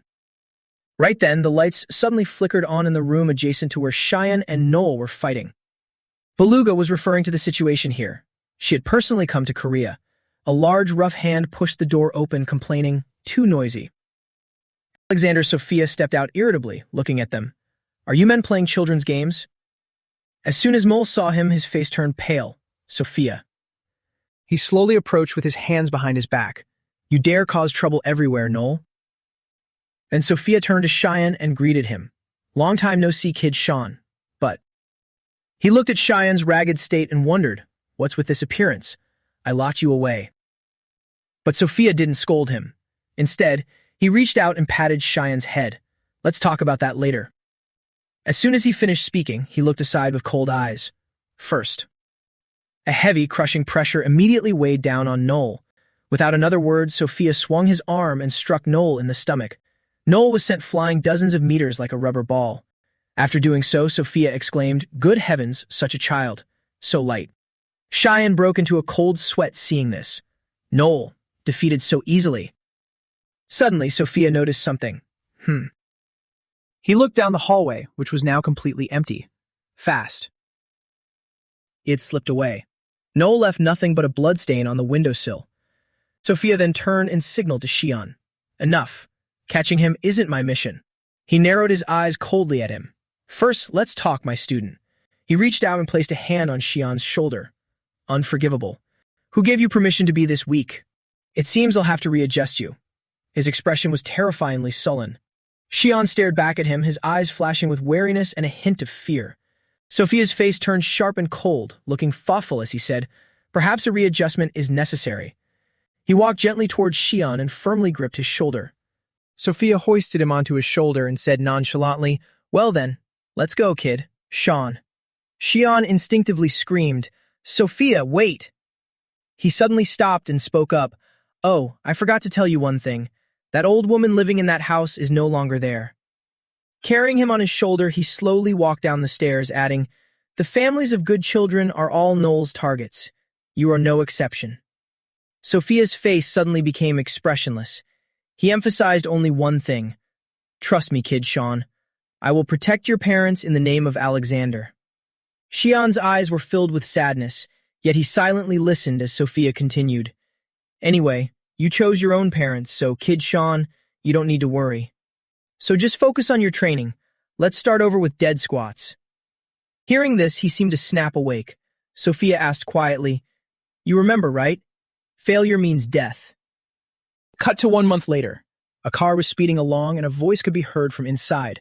So you mean tying TNT to your legs while doing squats?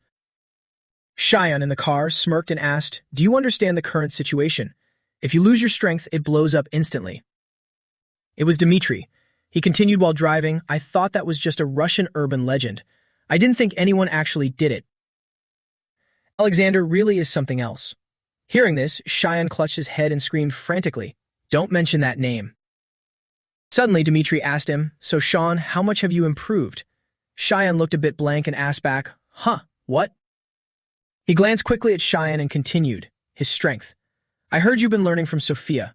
I wonder how much you've improved in just a month. Cheyenne replied with full confidence, if you want to know, why don't you try me? After those words, the car fell silent, with Cheyenne only casting a sideways glance at Dmitri. A moment later, he pointed to a spot and said, park over there. Dmitri replied with a hint of confusion, yeah. Then Dmitri parked and let Cheyenne out to go to school.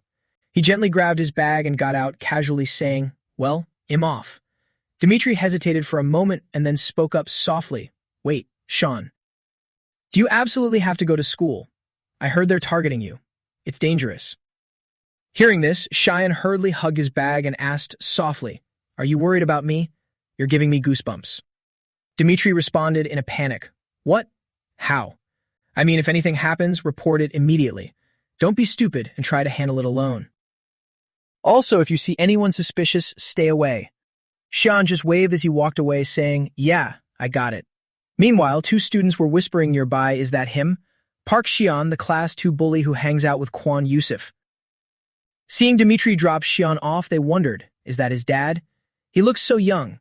Looks like a model, right? So cool. His family must be rich. Xian overheard the chatter. He glanced at the car and thought to himself, Dad? He then saw Dmitri slumped over in the car, grumbling. Kids are always so cranky. A moment later, he drove off and Xian stood there watching the car leave. Scene changed to an old, secluded basement garage. Someone instinctively raised their hand. It was Hyun. He was lying down when he heard someone enter and say, ugh, so dusty. From a distance, Noel's figure approached and said, Staying in here too long isn't good for your health. Noel gave a slight wave and a smile, asking, "How have you been lately, Hyun?" Seeing him approach, Hyun quickly ran over and said excitedly, "Noel, I've been waiting for you. What took you so long? I have so many things to ask you." Noel replied immediately, "Sorry, I've been busy." Noel quickly looked around the place and exclaimed, "There are quite a few new things here, aren't there?" Hyun replied instantly, "Yeah, I redecorated a bit." "Oh right, I should offer you a drink. How rude of me." Hyun then used a pair of scissors had picked up from the floor to stab directly into a cabinet. Noel saw this and replied with a smile, it's fine, don't worry about it." He involuntarily glanced around the place where Hyun was living.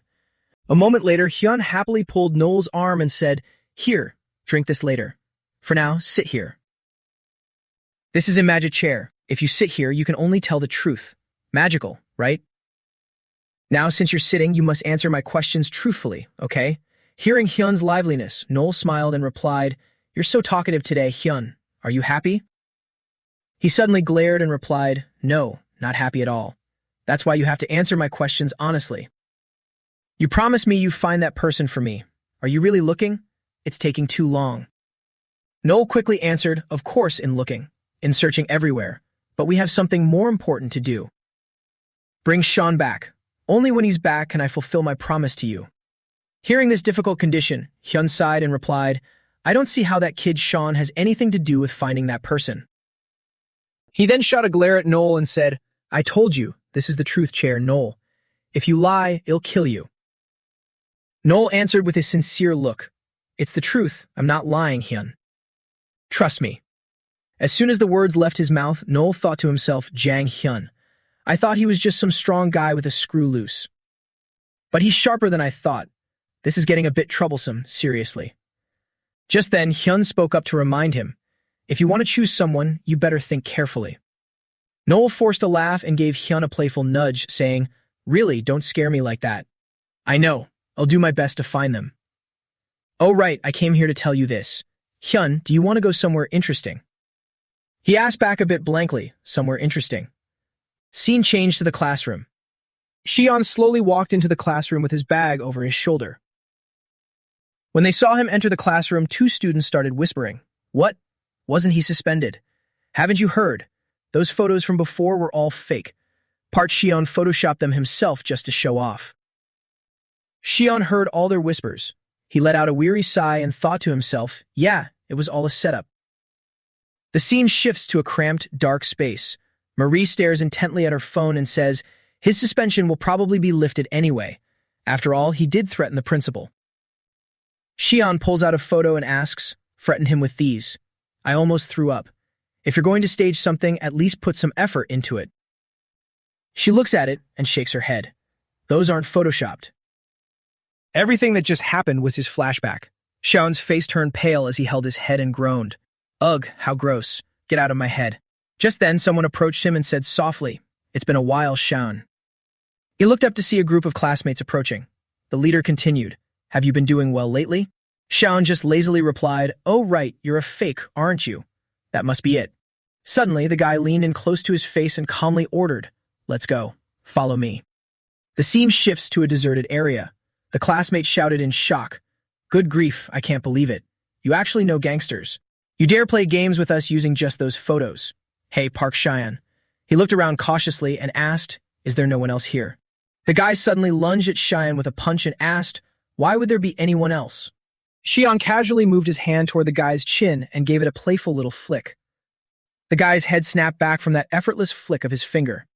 The classmate collapsed right at Xian's feet. Seeing this, the other classmates approached him arrogantly. "I want to give it a try too. Don't be too scared. I'll go easy on you." Xian glanced at them and said, "Well, we were teammates once after all."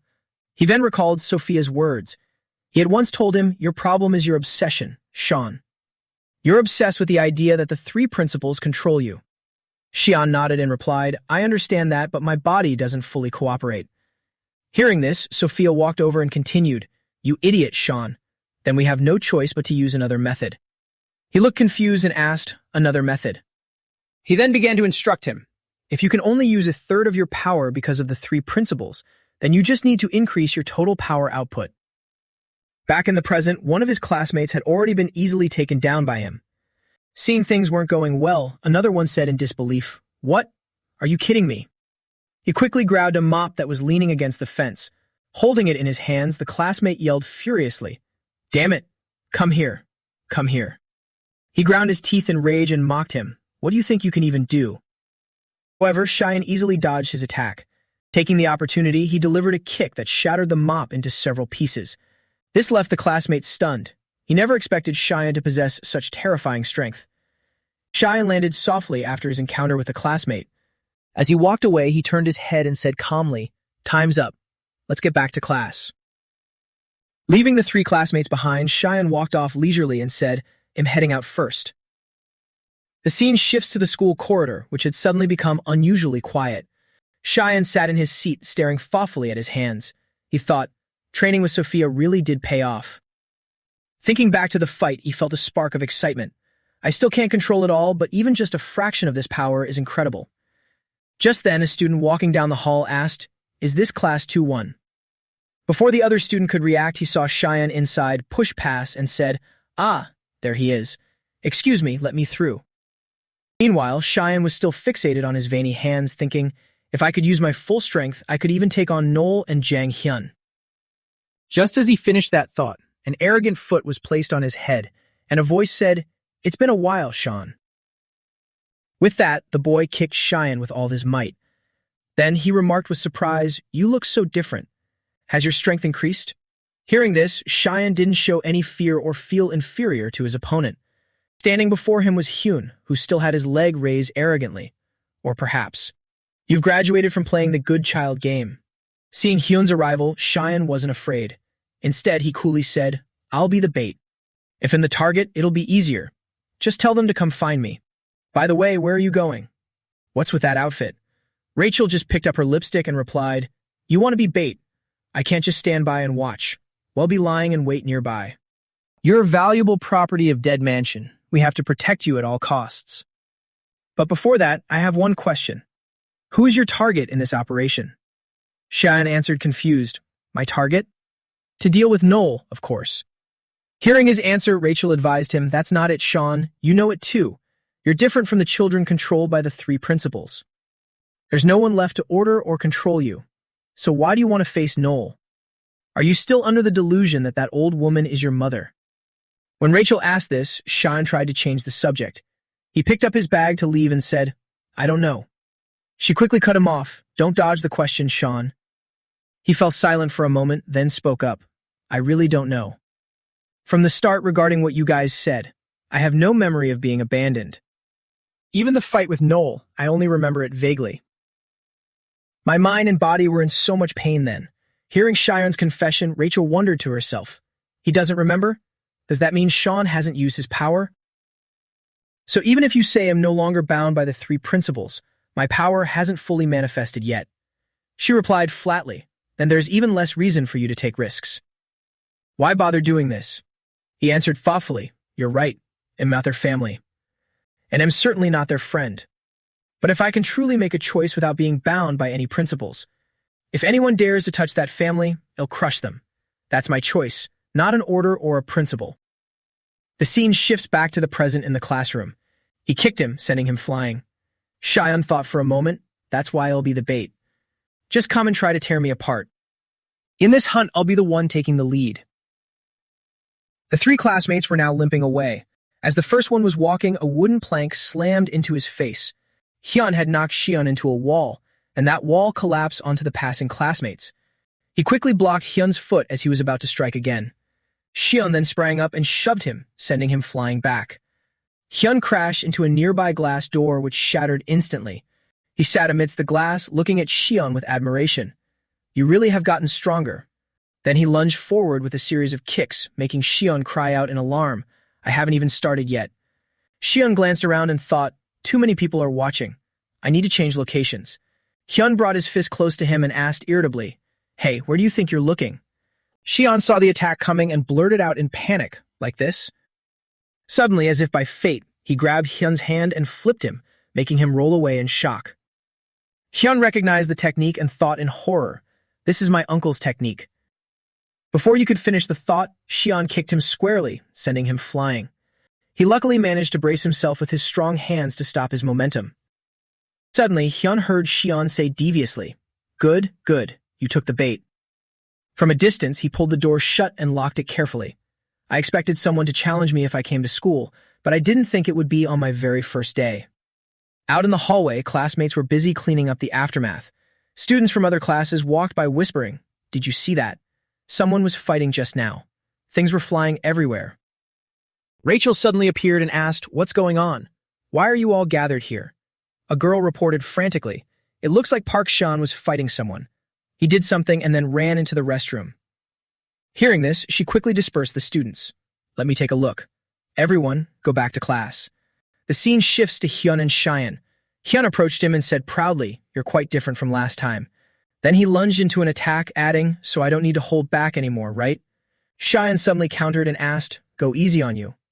Then he attacked Hyun like lightning. Stunned, Hyun quickly moved to block. With a single move, Cheyenne swung Hyun in a circle and slammed him into the ground. He looked straight into his eyes and said, "I don't care about you. Tell me, where's Noel?" At the mention of the name, Hyun replied in slight horror, "Noel?"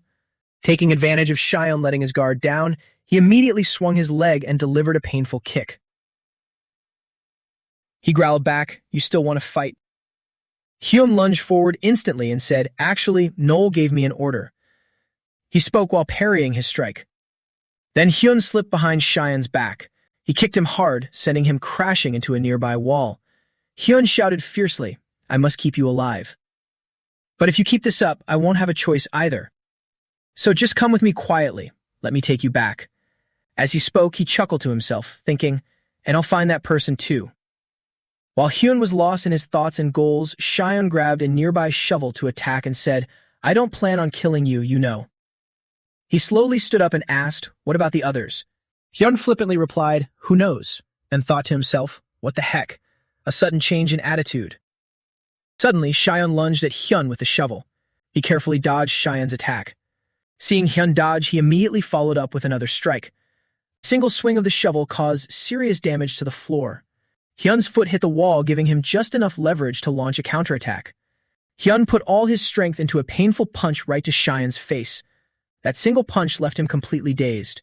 While their fight intensified, there was a knock at the door. "Hey, open up in there." Hyun gently pushed the shovel aside and said, "Too noisy, let's call it a day."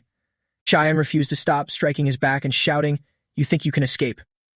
Seeing this, he hugged Xian tightly and whispered, "If you won't let me go, I guess I'll have to do this."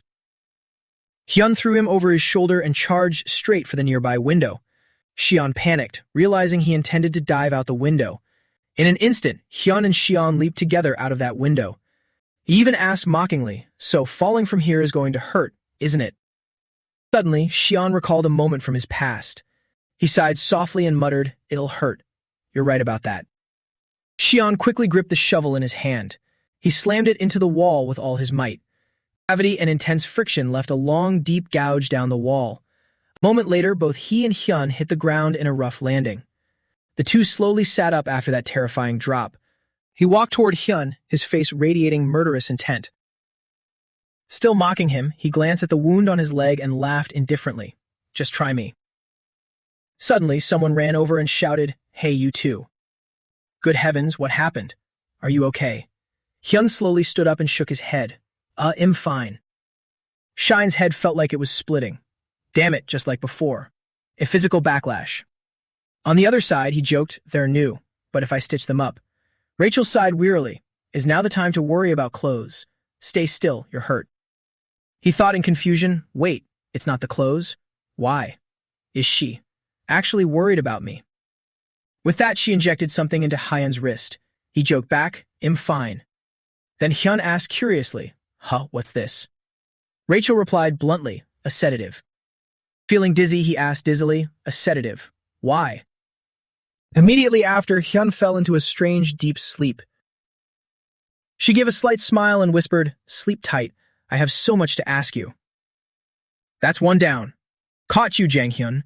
It's the same everywhere in the world. Abandoned and neglected children are everywhere. We turn those children into ultimate weapons and sold them at a high price to parents desperate for children. That was Dead Mansion's Good Child project. But we weren't the only ones with this idea. Like I said, the materials are everywhere. Taking abandoned children and raising them into emotionless monsters. Rachel sat with her legs crossed and remarked casually, just like Korea's Dead Mansion, isn't it? Cheyenne, also there, looked at the unconscious Hyun and asked, so he's? She nodded in confirmation. Yes, he's one of them.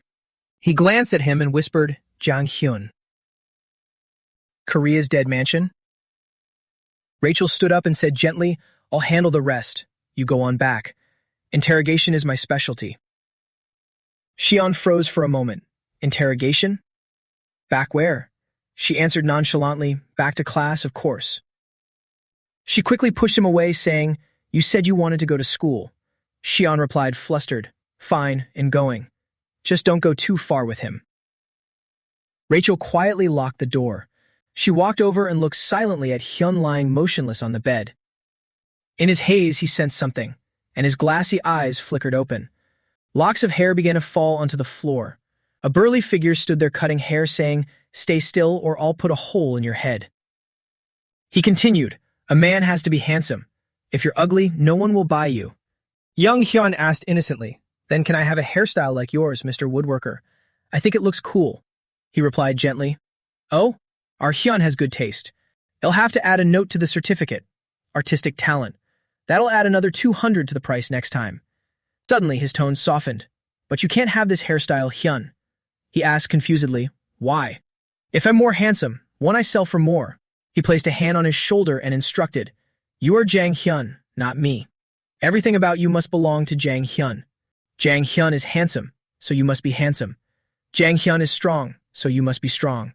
Hearing this, fear welled up in Hyun's heart. Mr. Woodworker. He didn't answer, just picked up the scissors and added, and most importantly, Jang Hyun must live alone. If you have a family, you'll become weak. After those cruel words, he gave a sinister smile and asked, Do you understand, Hyun? Shaken by the memory, Hyun suddenly snapped awake. Rachel, standing nearby, asked, Are you awake? He looked down at the wound on his leg and let out a small cry of pain. Hyun turned and asked quietly, Where is this? What did you do? She nodded. I gave you first aid. Those pants are Sean's gym clothes. He asked in bewilderment, Why are you being so nice? I'm your enemy. Rachel replied casually, No need to be so cruel. If you cooperate, we don't have to be enemies. She sat down gently, looking at Hyun with feigned warmth, thinking, I told Sean it was an interrogation, but for kids like you, this way works best. Because you've never been loved. So would you mind answering a few questions, Jang? And by the way, you're so young but already so vain. Careful or Noel will give you an earful. Outside, a man watching through binoculars remarked, Damn, black-haired Rachel is actually pretty hot. This won't do. I want a closer look. Just wait, my lady. Scene change. A deserted spot in the school, likely a lecture hall. Hyun sat inside, devouring snacks, shaking his head as he ate. No way. I can't talk. No matter how nice you are to me, I won't say a word. Rachel sighed. I see. So you're the type who just likes to indulge, huh? Hyun looked down sadly and said, I am not on anyone's side. Jang Hyun has to live alone. Resting her chin on her hand, she asked softly, You fought Cheyenne, but you're not on Noel's side.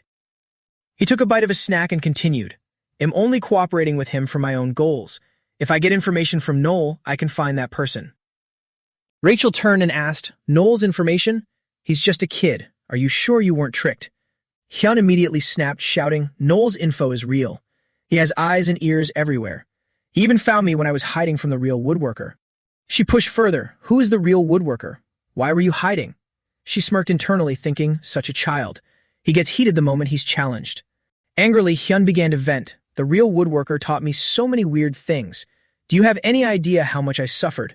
I ran away after a few months of training as a kid, but that man in glasses kept chasing me. I lived on the streets until Noel found me. Seeing his rage, Rachel handed him a banana milk. Here, drink this and tell me slowly. She probed more. So why did Noel find you? Thinking, just a little kindness and he'll spill everything. Hyun took the banana milk and replied while eating. He said he has a goal and wanted my help. He wants to liberate all the good children from Dead Mansion across the world and make them all a family. For his goal. Suddenly, someone approached from afar and said, Hey kid, stop talking. He snatched the banana milk from Hyun and sat down. so young and already falling for a honey trap. Miguel eyed the banana milk and added, "Lady Rachel, it's my first time meeting you." He adjusted his glasses and introduced himself formally. I'm Miguel. He threw an arm around Hyun's shoulder. "Don't worry, kid. I'm on your side. Noel sent me to take you." Rachel stuttered in shock. "Miguel, you're Miguel?" He glanced at her and replied enthusiastically, "What's the matter, Rachel? You know me? I'm honored." There's a saying among Spanish mercenaries. If you see a matador waving a red cloth, don't try to charge in, because the matador always stands behind his prey. This is the man known as the Black Matador. Antonio Miguel. Rachel froze and quietly asked, "Matador, why are you listening to Noel?" Still holding Hyun's shoulder, he chuckled and said, "Hey, don't do that. I hate that nickname. Besides, I'm a real animal lover." Miguel glanced at her and continued mockingly, "Bullfighting is illegal now. It's banned. I don't kill bulls anymore. I only kill." Miguel picked up his weapon, approached her from behind and whispered, "Humans." With that, he brandished his weapon and lunged at Rachel. Attacking, Miguel taunted, "Oh, Lady Rachel, it's been a long time since anyone dodged my strike. What should I do?" I'm starting to get excited. Hyun quickly jumped in front of her and shouted, "Whoa, wait a second, mister. Why are you attacking her? We just need to catch Sean." Miguel lowered his glasses and spoke softly, "You've got some nerve, kid. Don't worry, you're handsome, just like me." He pressed his weapon against his neck and added, "You'll meet plenty of beautiful girls. That is, if you." Miguel stabbed him and finished nonchalantly, "Live long enough to grow up." "What the hell?" Hyun stammered in shock. With a devious smirk, the man recounted, "Noel told me that if there was any sign of betrayal, to just kill you. He said you're a bit scary." As Hyun collapsed to the ground, Miguel gave a slight bow and said, "Adios, amigo." Suddenly, a gun appeared behind him in Rachel's hand. She shook her head and sighed, "What a shame." Rachel fired a lethal shot directly at Miguel's head. However, something lunged toward her gun. With agile precision, Miguel struck and shattered the gun in Rachel's hand. He seized the chance to attack again. By some stroke of luck, Rachel managed to escape the blow. Seeing this, Miguel shook his head and sighed, "Too bad." He didn't give up, continuing his assault on her. Luck was on Rachel's side once more. The attack only grazed her outer coat. She quickly reached for the remaining gun at her hip. Rachel aimed frantically at Miguel. He dodged with a mocking laugh. "Wonderful, just wonderful." She strained every nerve to land a shot on Miguel. Dodging skillfully, Miguel lunged forward and taunted her. How pathetic. And unlucky, too. He struck out, knocking Rachel's wig clean off. Miguel leaned in close to her face and said, "You really are amazing, Lady Rachel." As he lifted her by the hair, Rachel gritted her teeth in fury and spat, "You bastard." Miguel looked at her calmly and said, "Now, let's end this." While the two fought above, Hyun lay motionless on the floor. He was exhausted, lacking the strength to move or do anything at all. Hyun recalled the woodworker once saying, "Ah, Jang Hyun, you need that, but I can't be the one to teach you." With innocent eyes, he had asked, "What do you mean by that?" The woodworker patted his head and continued, "That thing. A technique I can't teach. Only a real woodworker could show you." Now he suddenly stood up and walked toward Rachel and Miguel. A thought flickered through his mind. If you meet that person later, you might be able to learn it. On the other side, Miguel seemed to notice Hyun's steady approach. He saw something scattered on the floor. Miguel spoke quietly. "Hey, where are you going, kid?" Thinking to himself, the technique Jang Hyun actually uses. The moment the words left his mouth, Hyun lunged forward, delivering a lethal strike to Miguel. He frowned and gritted his teeth, staring at him in utter shock. Hyun charged at Miguel with a technique called Wild Instinct. The scene shifts to a sign that reads, "Russian waste. Well, clean it up for you." An old car rolls away. A man on the phone spoke, "This is Noel's order. If he gets in the way, eliminate that kid, Jang Hyun." Another man holding a gun replied nonchalantly, "He's just a kid. Miguel can handle him." The others chimed in, "Is that guy really useful? Just a thug who flirts with women." "No, wait. Apparently he's famous in Spain as some matador. Whatever, he's just a guy who torments bulls." A strange young man sitting next to the man spoke up, "Give it here." The young man inspected the gun and said casually, "Hey, what's wrong with this gun? It's not supposed to break this easily." Seeing the stranger, the man across from him asked suspiciously, "What organization are you with? Your face looks unfamiliar." The youth took off his hat and sighed, "Ah, that makes sense." The young man removed his hat, revealing himself as Xian. He smirked and said, "Because I'm not on your side." Cut back to Hyun, who was attacking with a furious roar. Miguel immediately counterattacked, sending him tumbling through the air. Hyun landed safely, but the man had no intention of letting him off the hook. Miguel looked at Hyun and smirked. "What's this? You're completely different from before, kid." A terrifying instinct erupted from him, taking Miguel somewhat by surprise. Seeing this, he thought excitedly, "Those movements, that's not human." Hyun's hand scraped against the floor, his nails leaving long gouges in the ground.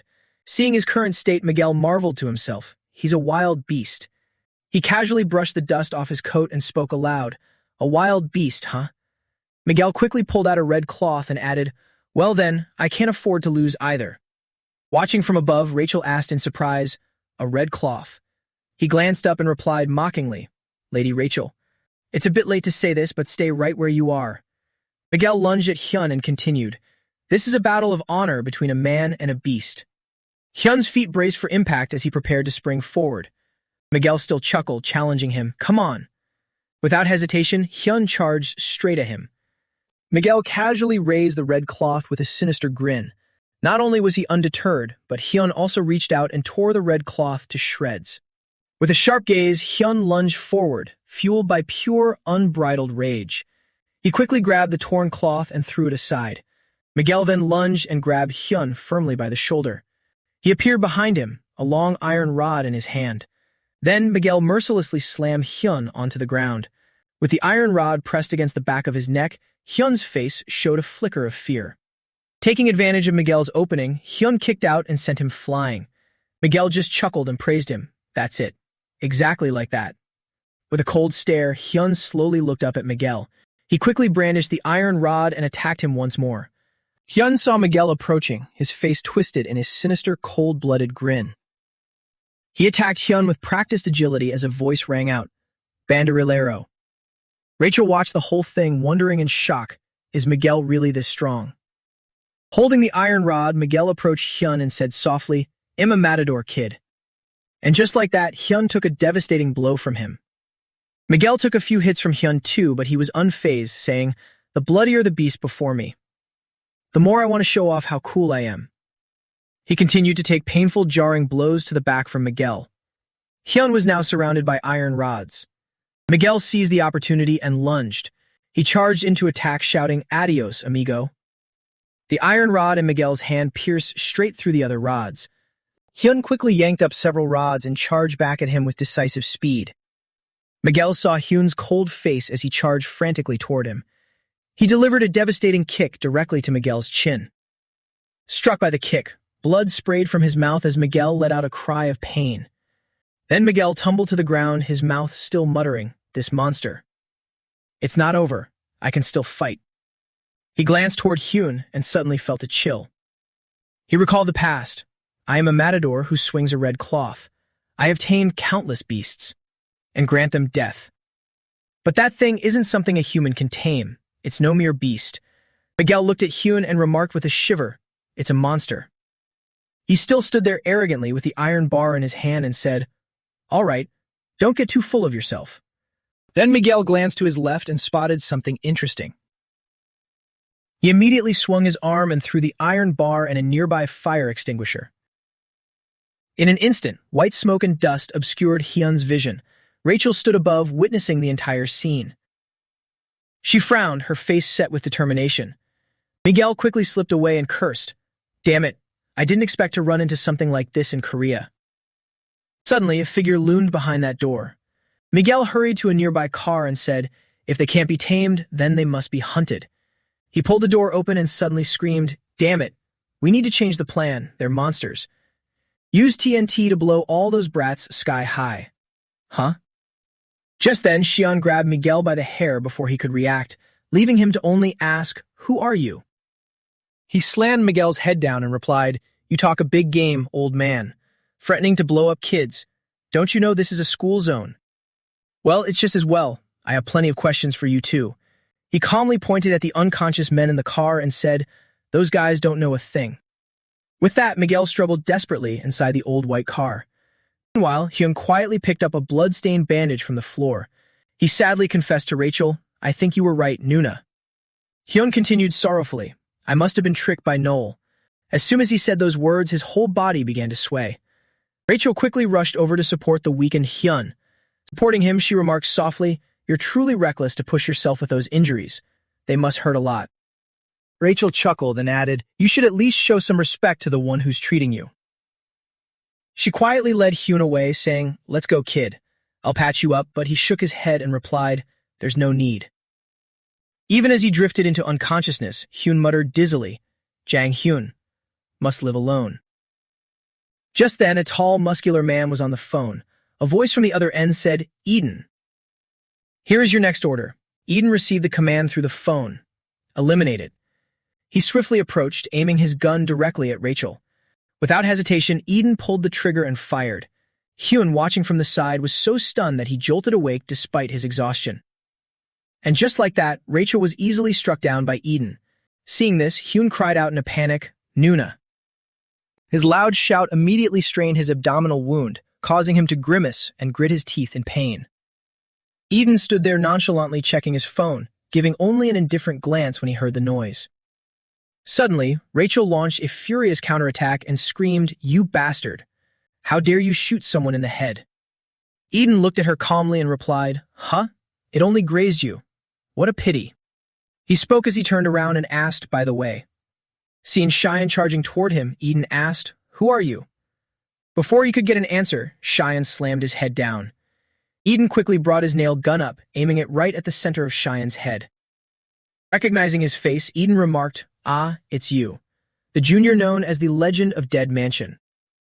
Eden fired instantly, but fortunately Cheyenne dodged just in time, though the nail pierced right through his helmet. Seeing two shots go through his helmet, he thought in shock, even a safety helmet got pierced. That's definitely no ordinary nail gun. Eden stood up and walked over, kicking Cheyenne a few times. Cheyenne managed to block a few hits, but was still pushed back quite a distance. Shouldering his nail gun, Eden said softly, "That brat really knows how to get under one's skin. He's making me break a sweat." Rachel quickly helped Hyun up and said, "Sean, he's a good child too." Cheyenne replied in surprise, "What? Him? He doesn't look like a kid at all." She nodded in agreement and added, "Yeah, that's right. He was created before any of us." Looking at Eden standing there arrogantly, Rachel continued, "He's a version 1. Scene change. A blue-haired girl who looks a bit like Marie is sitting and drinking water. Sitting across from her is Eugene. Seeing him, Marie stopped drinking and looked up. "You should eat too, Eugene. Are you afraid I poisoned it?" He replied firmly, "I'm just being cautious, you despicable traitor. Don't forget I'm the one making it possible for you to get info on Noel. So, until you prove your cooperation, I won't let my guard down." Marie sipped her water nonchalantly and remarked, "You really are mature for your age." She looked off into the distance at the sky and sighed. "Prove my cooperation, huh? Did you know that good children also have different versions?" Eugene asked in confusion. "Versions?" She set her glass down and said, "I mean the earlier good children, the ones created before Sean and Noel. They're called version 1. Eugene replied with a hint of dread. "Versions? I've never heard of that at Dead Mansion." Marie nodded. "That's right. Only a few people know." He picked up his glass and asked quietly, "Is that really so important?" Marie replied softly, "Consider this a token of my cooperation." "The version 1 kids were trained differently than us," Eugene asked curiously. "How so?" She picked up the sugar tongs and answered gently, "I heard version 1 could be customized. They trained the kids according to the buyer's requests. In other words, they were made to order." Marie began to detail. Race, gender, the child's age, even their skills. Everything was produced exactly as the buyer requested. And based on the educational methods used for those children, version 2, us, was created. Hearing that, Eugene asked with a trace of fear, "So, are they stronger than us?" Marie lifted her glass and replied calmly, "Well, as the all-rounders, we of version 2 are still superior overall. However, version 1 focused all their skills into a single trait, so they shouldn't be underestimated." Scene cuts back to the fight between Xion and Eden. He frantically unleashed nails at him, a torrential downpour of steel aimed straight for Xion. Xion quickly closed the distance, preparing to swing a kick at Eden. As expected, he put all his strength into a heavy kick to Eden's chest. In pain and losing ground, Eden groaned, "What the hell is this?" Eden glanced up at Xion, thinking his speed and power are both superior to mine. In that case, he thought, reaching into his back pocket for something. However, before he could act, Xion landed another kick on him. Angrily, he pulled out a tape measure, clicking it several times. Eden quickly measured Xion's leg length and said, "About 841, huh? Your legs are quite long for your height. I'm getting a bit jealous." Xion charged forward furiously and growled, "What kind of trick is this?" With that, Xion punched Eden square in the face, sending him tumbling backward. Eden didn't stop. He continued measuring Xion's arm length. Arms are 614. In a rage, Xion kicked him several meters away. Sliding across the ground, Eden remarked, "They really are long. Hey, any more hits and I am really going to die." He retracted the tape measure and muttered, "Oh well, I've got enough data for now." Xion stepped forward and said calmly, "Hey senior, kids these days are really terrifying." He glared coldly and asked, "Don't tell me you're down already?" "I don't think you're at the age to get priority seating yet." Eden stood up, clutching his stomach, and grimaced. That brat grew up fast. With a cocky look, he continued, "But you know what, Junior? I've already figured out your rhythm." He attacked Xion again. Xion shouted angrily, again. Eden raised his gun, aiming straight at Xion, and said, "Leg length 841. So calculating your stride and speed." Before he could finish, he pulled the trigger, aiming the shot right at the tip of Xion's foot. Xion charged forward in a frenzy and shouted, "So you guessed right?" Following that, Eden gracefully and skillfully dodged Xion's punch. He looked at Xion and said, "Arm length 614. Knowing the length makes dodging as easy as pie." He fired rapidly towards Xion, a storm of projectiles raining down on him. Not stopping there, Eden pulled out a framing hammer and warned, "Nowhere to run. Pursuit is my specialty." Having said that, he grabbed the hammer and lunged at Xion, launching a steady attack. As he got closer, he glared and growled, "Hazri." Then a chaotic mess ensued. Eden continued to swing the hammer frantically. Suddenly, he realized something was off. Seeing the bent iron bar in Xion's hand, Eden asked in shock, "What? You use a leftover pipe from the demolition to block it." Suddenly, he counterattacked, throwing the mangled pipe straight at Eden and asking, "What on earth are you talking about, old man?" He scoffed, "It's useless. I've already figured you out. If I calculate and fire like this, then—" Xion lunged forward in a rage, his voice a low roar, "Kali Arnis." Then Xion reflexively blocked all the nails firing from Eden's gun. He continued to swing the pipe straight at Eden, who quickly dodged it. Then that blow slammed into the floor, leaving everything around it in ruins. Eden watched in horror, thinking to himself, is he really that much stronger once he has a weapon in his hands? Seeing Xion still wouldn't let up, he shouted in a panic, "I should have brought that with me." In that dire moment, on the verge of life and death, Eden suddenly shouted, "Wait." "Yes, father."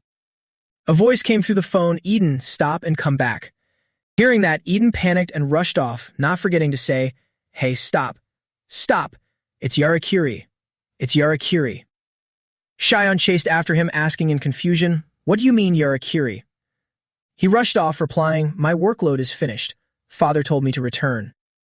He gritted his teeth in anger and asked, "Return? Was that Noel's order?" Eden snapped back angrily, "Why would I listen to that unlucky white-haired guy? I only follow my father's orders." Xion quickly gave chase and said, "Wait, so you know where Noel is, right?" He skillfully leaped over a wall and replied, "Who knows? I can't tell you." He still tried to chase Eden, screaming desperately, "Wait." Xion looked back at his bleeding foot and thought in pain, "Damn it, did I push myself too far? On top of that, I've used that power twice in one day." He clutched his head in agony, thinking, "My body will have a backlash and I'll lose control again." At that moment, Eden ran straight to his car and sighed, exclaiming, "That damn blonde brat." He sat in the car and breathed a sigh of relief, continuing, "Kids these days are terrifying. I never want to fight him again. If it weren't for that white-haired guy, I wouldn't have had to suffer like this." Just as he spoke, an iron bar stabbed down through the roof of the car, startling Eden. It was Xion. He sat on the roof of the car and said, "I told you." His hand rested lightly on the windshield. Eden broke into a cold sweat, visibly shaken. Xion glared at him with sharp eyes and said, "I told you to wait." "Didn't you hear what I said?" "I told you to wait." Seeing this, Eden grabbed his handheld saw. Tch, that guy is persistent. Then he used all his strength to saw the iron bar in half. At the same time, Eden slammed on the gas pedal. He jerked the steering wheel. This sudden turn caused Xian to lose his balance and fall backward. Sitting in the car, Eden gritted his teeth and thought, "Dead mansion, you lunatics. Just what kind of thing have you created?" Meanwhile, he muttered while driving, "I was planning to finish the job and get out of here." He thought Xian had fallen off, but to his surprise, Xian suddenly thrust the iron bar through Eden's shoulder and asked in a low voice, "Finish the job, huh? You're quite the comedian. You dare fire nails into someone's head and still say that." Eden suppressed the pain and thought, "Damn it, you're in the back?" He looked in the rearview mirror and saw Xian pulling out the iron bar, preparing to do something. Sure enough, Xian stabbed forward again while warning, "Stay still. It's hard to aim." Luckily, Eden dodged just in time. He grabbed the nail gun in a panic. Damn it, this is getting dangerous. In a desperate situation, Eden decided to take a risk. He fired nails under the steering wheel and shouted, "Forget it, it's all or nothing." Eden quickly jumped out of the car. "Fine, you win. I give up. Go have fun by yourself, kid." Xian immediately looked inside the car, and he suddenly realized that Eden had fired nails to lock the gas pedal down. The car continued to accelerate forward. In an instant, the car slammed into a wall with a massive impact. Meanwhile, Eden tumbled hard onto the ground. But he didn't hesitate for a second. Eden quickly stood up and started walking. "Whoa, what the hell? I'll have to go to the hospital at this rate. It hurts so much." On the other side, the car was buried under rubble, looking like a total wreck. Xian was nowhere to be seen at the back of the car. His current whereabouts were unknown. The sun slowly set and the streetlights began to flicker on. Reaching a house, Eden stood at the door looking in, clutching his wound and panting. "Well, this is bad. I just acted on impulse, but the car. How am I going to explain this to father? Sigh, what a pain. You actually dared to chase me all the way here." He turned around to find Xian standing right behind him. Hearing Eden's voice, Xian looked up with an indifferent gaze. In the woodworking shop, an old man who was working suddenly stopped when he heard noise out front. The old man decided to open the door and step out. Seeing this, Eden shouted in a panic, "Father." The old man asked worriedly, "What's going on, Eden?" His shout made Xian turn to look, but he immediately turned his face away without a word. A painful memory suddenly flooded Xian's mind. He remembered how he too had once panicked when caught beating someone up. At that time, a woman had slapped Xian hard. Back in the present, Eden continued to resist fiercely, shouting, "Father, it's dangerous. Go inside." At that same moment, Xian suddenly snapped out of it. The old man standing behind them cried out in horror, "Stop."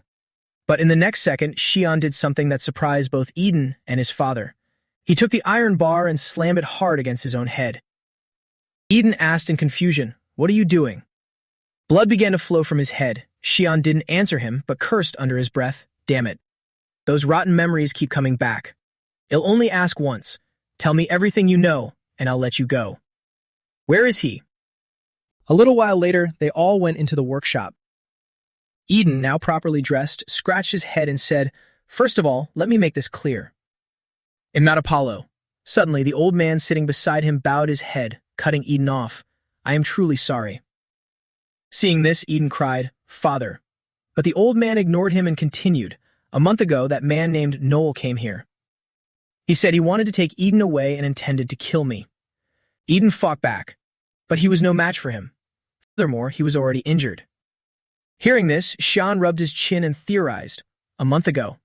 Was it the injury Sophia inflicted?" Meanwhile, the old man continued, "In the end, I had to agree to cooperate with him so we could both survive." Suddenly, Eden stood up and walked out of the shop, muttering, "Damn it." Xian watched him leave while listening to the old man say, "But I never expected to have to raise a hand against a child like you. I am truly sorry." Seeing his sincerity, Xian felt awkward and said, "Well, whatever. It's too late for talk now anyway. Just tell me what you know about Noel." The old man took something out and replied, "I haven't seen him since then. I only receive orders through this phone." Xian quickly took the phone and stood up. "Then, I'll take this. If I track the location or call history, maybe." Hearing this, the old man asked in surprise, "You know how to do those things too? Is that your specialty?" Xian didn't understand why he asked, but he answered honestly, "A good child should know how to do this. Doesn't that guy know?" The old man looked at a nearby photograph and said, "That's right. When I ordered Eden, I didn't request that." Xian repeated in confusion, "Ordered." "May I ask one more question?" The old man smiled kindly. "Yes, I'll answer everything I know." With permission granted, Xian asked, "Why did you buy Eden?" Outside the shop, Eden sat silently, gazing up at the sky. Suddenly, Xian opened the door and stepped out, stretching his back and groaning. "Oof, my whole body aches." Seeing this, Eden asked, "Hey, aren't you going home? Why are you sitting here so casually? Is that woman from earlier okay?" Sean approached him and sat down, then replied, "Oh, don't even get me started on Rachel. She almost drove a tank here and leveled the place." Eden smirked after hearing that. "Whoa, terrifying." Seeing his attitude, Sean spoke up, "I'm not joking." "So what do you plan to do now?" Eden asked, puzzled. "What do you mean, what am I going to do?" At that moment, Sean stood up, stretched his limbs, and replied, "You already agreed to cooperate with Noel. If you fight me, you'll be in danger." Eden replied worriedly, "Yeah, you're right. It's not just Noel. I don't want to fight you again either. So it's better to pick someone weaker." Sean saw Eden staring at him and asked, "What's with that look? You want to go another round?" A moment later, Eden spoke, "Anyway, I just need to protect my father. That's the reason I was created." In the workshop at that moment, a hand was picking up a photo of a child to look at it. The old man gazed at it intently for a long time. Then he gently put the photo back where it belonged. At the same time, Eden's voice rang out, "My father also bought me for that very reason. As long as Dad is okay, I'm fine." Sean scratched his head and interrupted, Well, I don't know how to say this in a situation like this. But why don't you try talking to your dad?" Eden laughed and waved his hand. "Huh? Talk about what?" Sean tried to explain, "No, your dad has his own thoughts too. He wouldn't want to see you get hurt." Eden didn't believe him and argued back, "How could that be? To my father, I'm just an object." Seeing Eden's sad expression, Sean quickly approached and placed a hand on his shoulder. "This is frustrating. From what I heard earlier, that's not the case. So try having an honest talk with him." Eden replied, "Dad." Before he could finish, the woodworking shop suddenly exploded. The fire gradually began to spread. Eden and Sean quickly stood up and turned to look. Both of them were taken aback by the situation. At the workshop 20 years ago. Back then, the old man was still young. The old man was trying to finish a wooden chair. Suddenly, a boy's voice called out from behind, "Dad!" "Damn it, why? Why didn't you come?" Hearing the questioning, he quickly checked his watch and was surprised. "Huh? Is it already that time?"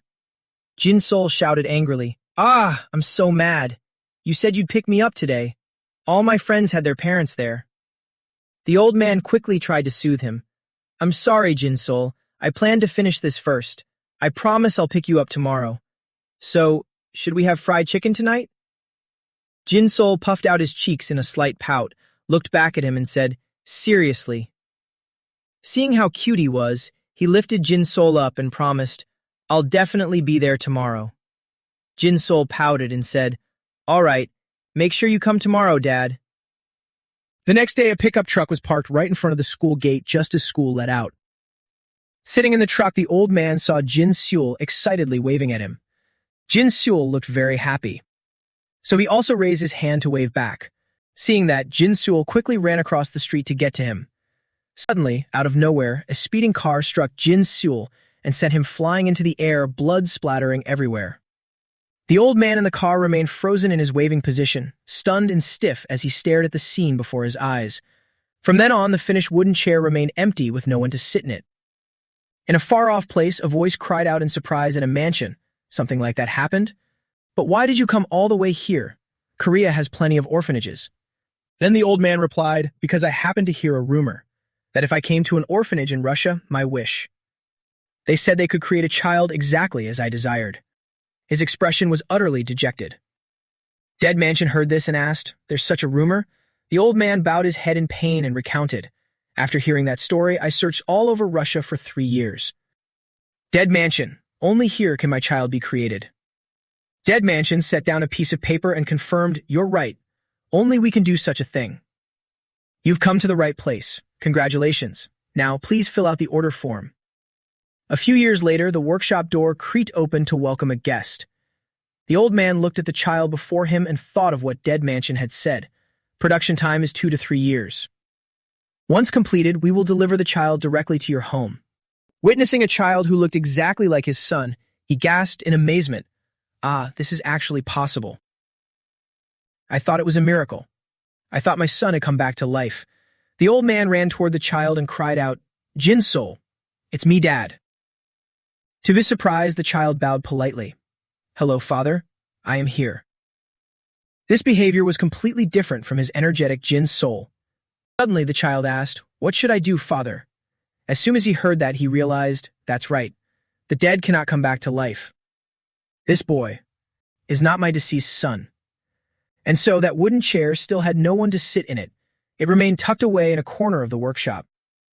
One day, while he was working, Eden walked in and called out, "Father, I'm home from school." He didn't turn to look at him, only muttering, "You're back? Go to your room and rest." Accustomed to his indifference, Eden still replied obediently, "Yes, I understand. If you need any help, please call for me." Hearing this, the old man hesitated for a moment. The image of the grumpy Jin-soul from years ago suddenly flashed through his mind. Then he slowly looked up at Eden, who was taking off his shoes. Then he called out, "Eden." Eden immediately replied, "Yes, father, you called for me?" Wiping his sweat, he suggested, "Tonight, should we have fried chicken?" Eden was completely taken aback by this. Then he turned and smiled. "That sounds great." Seeing that smile made the old man freeze for a second. Later that evening, a hot portion of chicken was ready on the dining table. Eden grabbed a drumstick and praised it while eating. "Father, this is really delicious." Seeing that, he said, "Then eat plenty." At that moment, he was drinking beer while looking toward Eden. In truth, he was gazing at the photo of the boy smiling brightly behind him. While looking at it, he thought, "Jin-soul, you are my only son. This child isn't you. No one can replace my Jin-soul. But now, I love this little one very much too." Suddenly, Eden's voice cut through his thoughts. "It's okay, father. I know everything. I know I was created to replace your son." Hearing this, he was stunned. That day, I realized how my lingering attachment and foolish ambition had bound this child. Meanwhile, Eden continued calmly, "So I tried to do whatever I could to make you happy with me." He thought to himself. A sense of shame welled up from the bottom of my heart. So he clutched his head and said, "You don't have to do that. You don't have to." Eden replied, confused, "Pardon?" Suddenly he spoke, "You're not my son. You're definitely not." This caused a look of terror to wash over Eden's face. Outside, snow fell silently, and the small room felt just as cold. After finishing the meal, Eden took out the trash.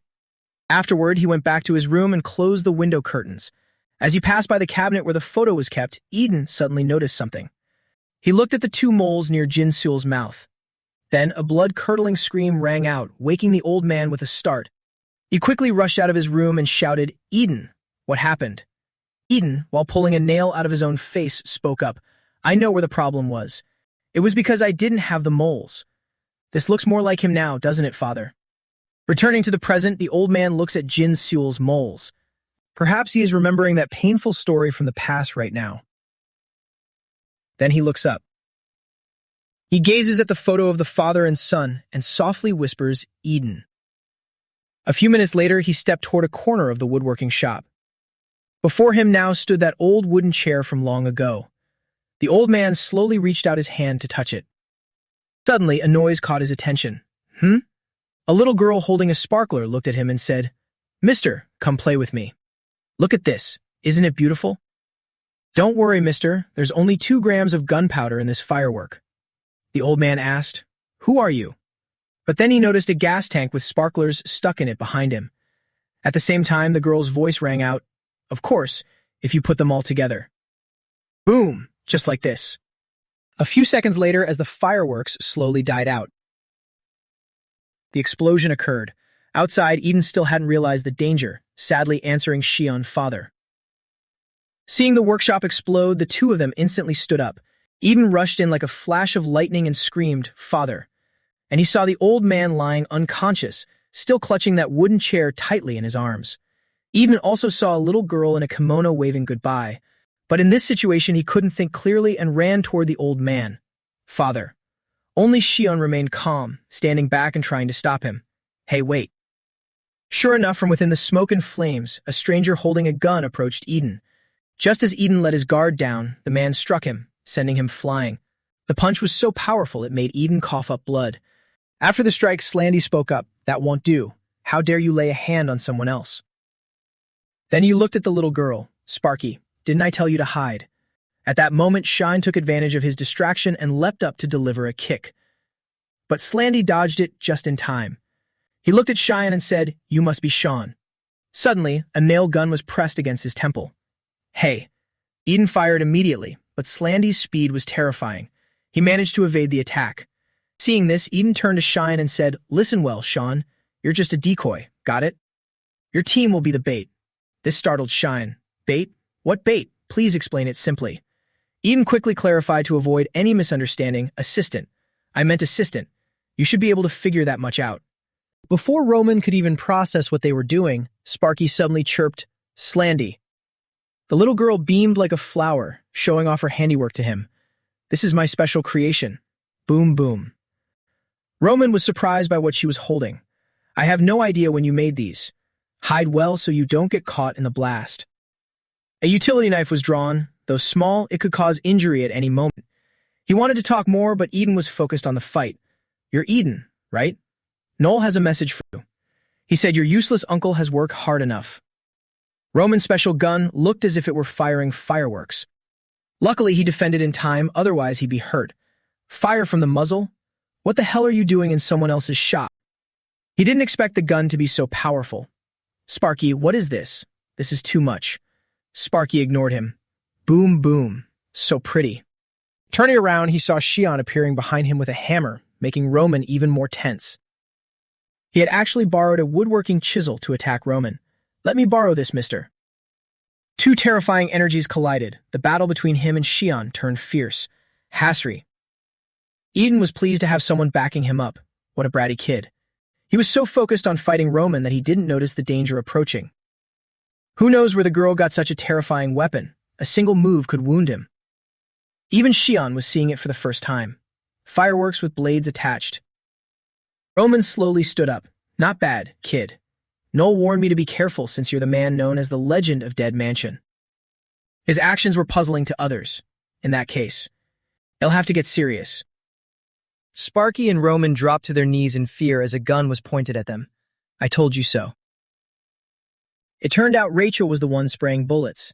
"It'll level everything, you bastard." He had no choice but to carry Sparky away through the hail of bullets. Eden knew it was dangerous, yet still looked up. "Hey, I think it's aiming for me too." Shion had no choice. "Get your head down or you'll get hit." Dimitri stepped out of the car with an arrogant air. "I told you, don't be stupid enough to handle it yourself." What a stubborn fool. "We'll settle this at home, kid." Shion turned and gave a forced smile, though he wasn't happy at all. Roman was curious about the ball-like object the girl made. "So their numbers have increased?" "Sparky!" The match in Sparky's hand was lit.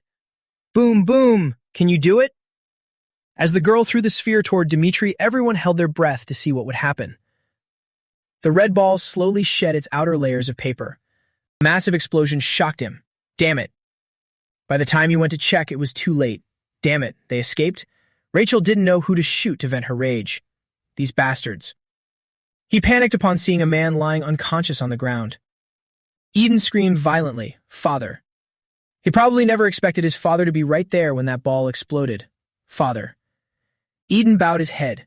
"Thanks for this time, Sean. If it weren't for you guys." The old man was furious, wanting to use a hammer on the whole group.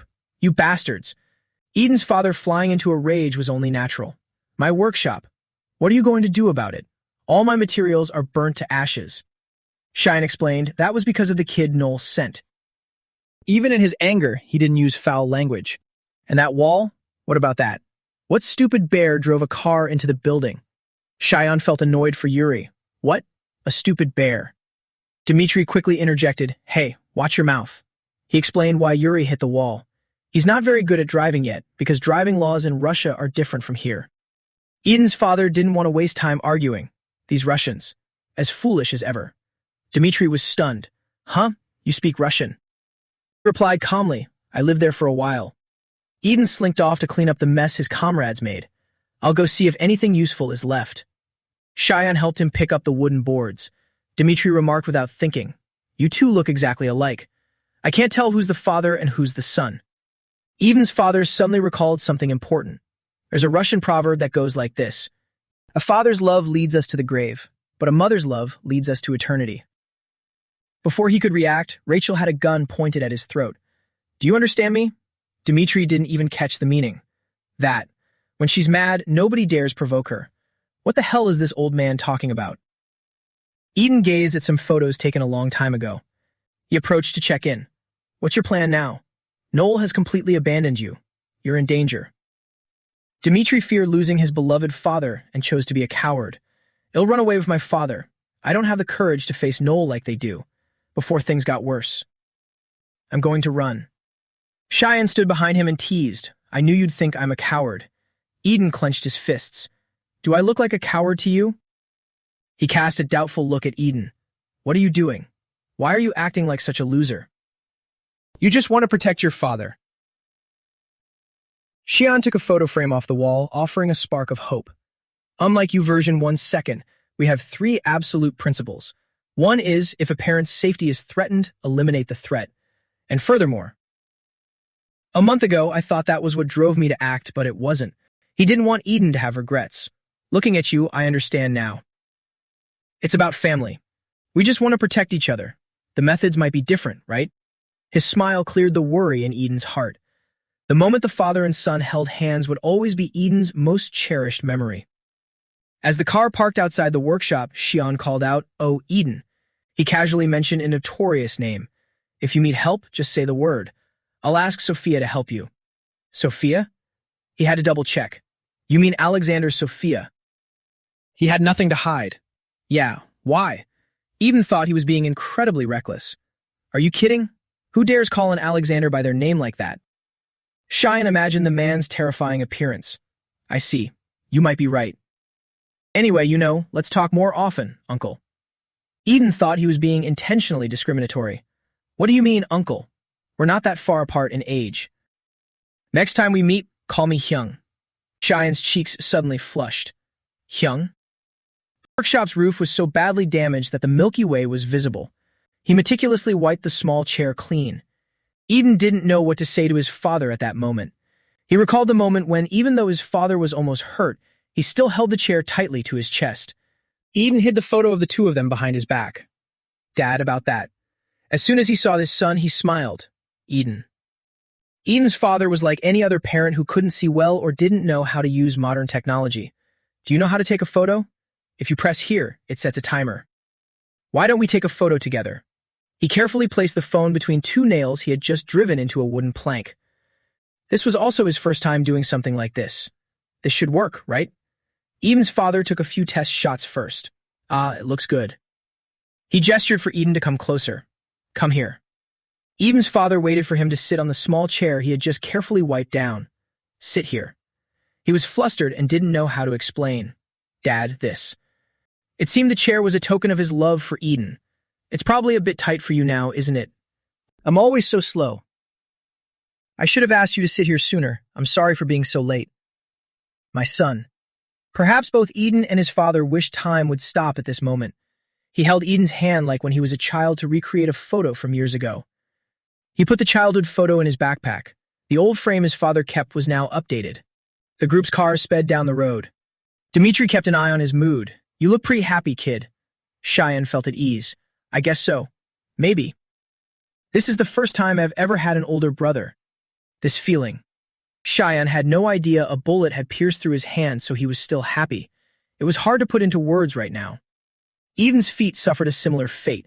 He couldn't foresee the future. Eden and his father had already been dealt with by someone else, but this was still what family felt like. He set the woodshop ablaze, leaving only a message on the door. "In the end, you're a bad boy." Damien was covered up head to toe, just in case someone recognized him. His eyes and hair color were so distinct that he couldn't be mistaken for anyone else. A week later, the scene shifts to a hospital. Dmitri rushed after Xian to talk some sense into him. "Sean, hey, listen to me. I understand how you feel, I do. But maybe we should come back later." He just woke up. He put a hand on Xian's shoulder to hold him back. Dmitri tried to stop him. He needs more rest. But he refused to listen. Move. Xian gripped his wrist so hard it turned red. God, how are you so strong? Dmitri was at a loss with his stubbornness. Hey. One look at his eyes was enough to know how much Xian cared for Eden. He sat in a wheelchair in the hospital room, staring out the window. He quietly approached, trying not to make a sound. Xian wanted to see his face to see if he was feeling better. Eden. Deep in Eden's subconscious, he kept calling out, "Ah, Dad." Even through the glass, his helplessness was palpable. Eden. Dmitri didn't want to bring up this painful memory. The old man he called his father. He was already dead before he got here. And this kid is in shock, so... He stammered for a while before finally speaking the name. Sean. He was so anxious he started to stutter. That's right, Eden. No, Eden, it's me, Sean. I'm here. He didn't have the energy or state of mind to control his actions. Take me with you. Dad. He couldn't bear to face Eden's current state. He didn't know whether to chase after Xian or stay with Eden. Hey, Sean! He bit his lip, even though he was in the restroom. I thought I was prepared to fight. I thought I could do anything if it was to protect everyone. But fighting wasn't that simple. Xian buried his face in his hands and sobbed. The promise still echoed in Xian's head. If anyone dares touch that family, I'll crush them. At this rate, I might lose everyone I want to protect. I'm just a kid who wasn't ready to lose anything. He sat in the restroom, blaming himself. The restroom doors slowly opened. Knowing he wasn't in a stable state, Dmitri was waiting outside. Xian walked away dejectedly, making him even more worried. Sean! Hey, where are you going? Rachel managed to stop him with a question. Are you in that much pain, Sean? Xian's response caught her off guard. He's fine now. I just remembered what you taught me. Slit throats with a sharp blade, pierce hearts with a bullet. Everything you learn is a technique to take a human life. I'm not talking about responsibility or justice, and certainly not about empty idealistic words. Everything comes with a price of the power you wield. The one who takes must also be prepared to have something taken from them. So become stronger. Become the sharp blade. Become the pointed bullet. Become the weapon that eliminates the enemy before you lose everything. Each word reflected the plan forming in his head. A desolate scene at a church. Sparky was excited about the homemade sparklers she made. She ran to show Roman her work. Look, this one's star-shaped. I'll give the star to Roman. He was always gentle with Sparky. Thanks. With innocent affection for the leader, she added, I was planning to give Noel the heart-shaped one. Sparky held a sparkler out to him. Here, I'll give you one too. Damien. Damien didn't react, only pushing up his hat to reveal his hair. If he didn't want it, he could have just said so, but instead he swiped the sparkler away. You crazy brat. You think we're on a picnic, playing with fire like that? Damien had a short fuse. What? You want me to shoot fireworks into the sky to signal our location? The girl grew flustered. But Sparky got even more excited. Can we really do that? He must have been speechless at her unique reaction. Damien raised his hand to strike the innocent girl. This isn't good. Roman stepped in and grabbed his wrist. Stop right there. He couldn't fathom Damien's madness. Who killed that old man's entire family and burned down their house? Damien glared at him. You guys are being too noisy too. Roman's expressionless face showed his extreme level of ruthlessness. You bastard. Damien had a knife hidden in the sole of his shoe. What the hell did you just say? This damn guy. He threw a kick at Roman to provoke him. However, Roman quickly pulled Sparky back and aimed his gun at Damien. He tried, but he couldn't kick the gun out of Roman's hand. Seeing the internal conflict, the old man quickly intervened. Stop. You two are getting too worked up. I won't be able to stand it if this keeps up. Roman was curious about his identity and kept staring. Before even seeing his face, Noel's voice could be heard. What? Fighting again, Damien? Don't be like that. This is a family meeting. Slandy, even if Damien is a bit rude, please bear with him. His way of peacemaking left no room for disagreement. Noel played both sides. I'm sure none of us want to be your enemy. Roman didn't care much. I hope so. Come here, Sparky. Sparky cast a suspicious glance at Sika. Perhaps it was because she was too beautiful. He bowed 90 degrees as Noel stepped onto the podium. You've all probably heard by now. Hyun and Eden have betrayed us. A subordinate immediately chimed in. How disappointing. It seems they weren't really part of our family. Noel had likely been waiting to pin this on someone. Therefore, to the rest of the family. Stop with the tension and the bickering. Damien shifted his gaze toward Roman and the girl. I wonder if they even understand. He boldly voiced his opinion. There needs to be some control, Noel. We need rules. I wonder what kind of absurd rules he'll come up with next. So I've created 3 principles, just like Dead Mansion. Everyone, listen up. Our family's 3 principles, you could call them. First, all power must be used for the family, not for anyone else. No individualism allowed. Second, do not use your power for anyone outside the family. In other words, don't get too serious when you're fighting. And most importantly, the third rule. Eliminate everyone who does not belong to the family. These are the 3 principles of our family. Sparky smiled as he spoke. Well, is it easy to understand? Roman didn't know who he was being sent to deal with this time. Slandy, I have a favor to ask. Shika, given the file. There's a child that needs to be retrieved. The late afternoon sun rays shine into the room. The final zipper of the backpack is closed. Eugene senses Shion's mood isn't quite right. What are you doing, Shion? He wanted to know Shion's plans for the future and where he was going with his bags packed. I've made up my mind and no one can change it. I'm going to find them. Shion found some evidence leading to their hideout. The phone Eden gave me. I found the location of the calls from it. Eugene quickly follows him. Then I'm coming along. Shion scoffs with contempt. Coming along? He knows Eugene is all talk and doesn't have the strength to face the enemy. What can you even do? Are you going to whine about being useless again? Shine doesn't want to involve more innocence. Besides, you can't even move without an order. Why would I take you? You just be in the way. Hyunho can't help but mock him. I thought you gotten stronger, but it seems your personality just got worse. He's fed up with Cheyenne's attitude. Well, I don't really care anyway. But following those call traces will be useless. That shocking information leaves Cheyenne bewildered. What? Hyunho's reasoning makes sense. It's better to be careful than to get hurt being rash. They were trained just like you. You think they'd be that careless? Eugene is shocked to see Cheyenne draw a weapon and thrust it straight at Hyunho. Hyunho remains strangely calm. One look and he knows what the weapon is. You use this too. Cheyenne is losing his patience. So, what are you planning to do? Hyunho obviously has his own ideas. There's no other way. He sits up properly. I'll help you. I know what Noel is up to, and I have my own score to settle with him. So, do you want to go somewhere interesting with me? Looking at Hyunho's expression, it's clear he knows how to handle Noel efficiently. Recalling their conversation from minutes ago, Hyunho had shared some info with Sean. There are 2 children Noel wants me to recover. One of them is you, Sean, and the other one is... this one. His name is Morgan. He must be 19 by now. Sean tucks the photo into his pocket and speculates. Then he must be a version 1. Hearing this, Hyunho asks, version 1? Sean replies coldly, there's such a thing. Furthermore, he suddenly pauses, his eyes scanning the surroundings. Then Sean voices the doubt he's had all along. What are we even doing right now? Hyunho looks up to explain. Information on Morgan is very scarce. All I know is that the boss here is the one who bought him. So first we have to reach the boss.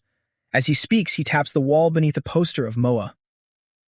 After hearing Hyunho's words, Sean adjusts his jacket, feeling conflicted. But this is an idle audition. He looks up and says confidently, well, since I'm handsome, I'll definitely be picked right away. Then I'll meet the boss soon. Hyunho's narcissism leaves Sean speechless. He decides to change the subject. You came here without knowing what kind of company this is. Hyunho replies flatly, a talent agency in the entertainment industry. Sean feels like he knows nothing about SGT Entertainment, which irritates him. That's just the rumor. This company is. Suddenly, someone comes out and shouts, Number 100, 101, get ready. Inside the room, a man sits bored with his chin in his hand, flipping through profiles and sighing to himself. This year is terrible. No good prospects at all. If only it were like that one time, there were so many good ones back then. As Sean and Hyunho enter, the judge next to him asks for an opinion. Oh, how about number 100, manager? As soon as he hears the question, the manager quickly looks up. Hyunho greets the judges enthusiastically. Hello everyone, my name is Jang Hyunho. Seeing him, the man's eyes light up with joy. A sprout has arrived. A sprout? No, a giant tree. A legendary tree you'd only find in a national park. The more the judge looks at Hyunho's handsome face, the more he's captivated. The person beside him quickly notices Sean and whispers, "But what about number 101? Why is a kid like that even auditioning?" Sean hasn't bothered to greet anyone since entering. He sprawls in his chair as if he weren't at a job interview. The manager seems to see Sean differently, his eyes showing a calculating look. No, that's not it. Look closer. On the surface, he looks smug and impulsive, but look who he's with, that's Jang Hyunho. Don't you see? Meanwhile, the two ignore the judges and whisper to each other. Sean asks, "Do I really have to do this interview?" Hyunho smirks. "Being with you makes me stand out more. It's all strategy." The judge speaks cheerfully to Hyunho. "You're Jang Hyunho, right? What would you say is your best skill?" Though the question is sudden, it seems he was prepared. He answers confidently, "My face. I think my best skill is my face." The judge quickly follows up, "I know, I can see that clearly. Thank you for coming, but isn't there more to you than that?" Now Hyunho is genuinely flustered about what talent to show. Fighting. Aikido. I practiced a bit of that. A real carpenter taught me. Hearing this, Sean bursts out laughing. "Hey, they asked what you're good at. What kind of answer is that?" "You're actually good at fighting. Didn't you just lose to me? And I heard you got stabbed by that Uncle Miguel. Isn't that old guy weak as a snail?" He mocks him with a nasty expression. Hyunho can't take the insult and glares at him. "Jang Hyunho is strong, Sean. And since I am Jang Hyunho, that means I'm strong, right?" Sean laughs mockingly. "There's that look in your eyes again. What's up? Want to go again?" The judge panics when he hears they're about to fight. Hey, what do you two think you're doing?" Yet the person beside him is thrilled. Yes, this is it. This combined energy. These two can definitely do it, I bet on it. The birth of a legendary duo.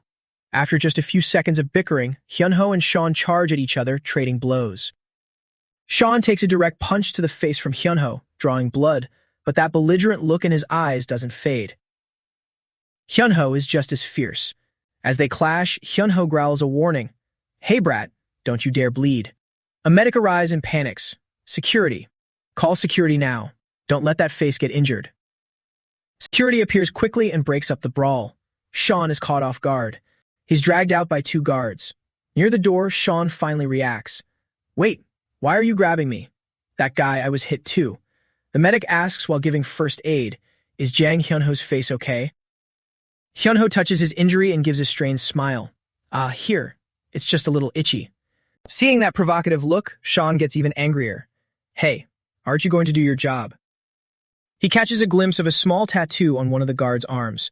Sean secretly reaches back and grabs the guard's shirt, his voice dropping an octave. "You guys, let go of me." But the two guards ignore him and bark back, "Shut up and get out." The moment he finishes speaking, Sean knocks him out. Not stopping there, Sean repeatedly stomps on the guard while scolding him. "I told you to let go." The other guard says slowly, "I told you to let go." "I think I need to re-educate this punk on basic manners. Can you guys wait a moment?" As he speaks, he cracks his knuckles with a murderous glint in his eyes. The elevator quickly descends to the basement. Guard roughly shoves him out of the elevator. "Get in here." Sean glances around, thinking to himself, just as the rumors said, this is the dark side of SGT Entertainment. On the surface, it's a company that produces top idols, but in reality, they use force to coerce people into slave contracts. There are even rumors that this is Seoul's leading gangster front. Now before Sean are men with grim faces and full-body tattoos. One of them sees Sean and asks curiously, "Who's the kid? Another trainee causing trouble?" The guard smirks. "This brat isn't even a trainee. Just a kid here for an audition, but he doesn't seem to have any talent. He needs some education." Without a wasted motion, Sean draws a knife and cuts the guard's arm. Whoa, there really are a lot of people hiding here. The guard screams in pain. Giving them no time to react, Sean quickly elbows the man behind him. Then Sean spins and delivers a powerful kick to another man's face before they can even move. Having taken down 3 of them, he glances at the rest. "Your boss bought quite a good child, didn't he?" The answer is simple. If you buy a weapon, you have to use it like one, right? So there must be a good child in here. Sean's words infuriate the gangsters even more, and they each draw a weapon. Facing this, he shows no fear. Instead, he exudes a sense of overwhelming pressure. That is my conclusion. As soon as Sean finishes, one of them charges with an iron rod. He deftly ducks to avoid the lethal strike, while the small knife in his hand does its work. He glares at the man he just struck. I hit an artery. Hold it tight. Don't underestimate this guy. Taking advantage of Sean's distraction, the man screams, "Get this kid! Attack!" At his command, Sean immediately goes on high alert against the rest. They all rush him at once, but he doesn't flinch, meeting them head-on with confidence. Terrible screams follow along with the gangster's shouts. "There! He's right there! Catch him!" Meanwhile, one man remains silent and still. Over here, Sean is taking on the entire gang of mobsters single-handedly. He easily dodges their attacks while mocking them. "Hey, you idiots, is that all you've got?" Just as Sean slides past, a nearby door is suddenly kicked open. A man suddenly appears, thrusting his fist towards Sean. He throws a heavy punch, but luckily Sean is quick enough to dodge to the side. Seeing the man's power, Sean can't help but be impressed. That's different. Not bad.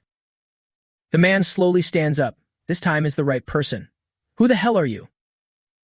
"Are you a good child?" Hearing the man's question, Sean retorts smoothly, "Seems like you are too." Morgan. After searching for a moment, he pulls out a childhood photo of the man. He narrows his eyes to look closely at the photo. "What is this? Are you kidding me? How did you change so much?"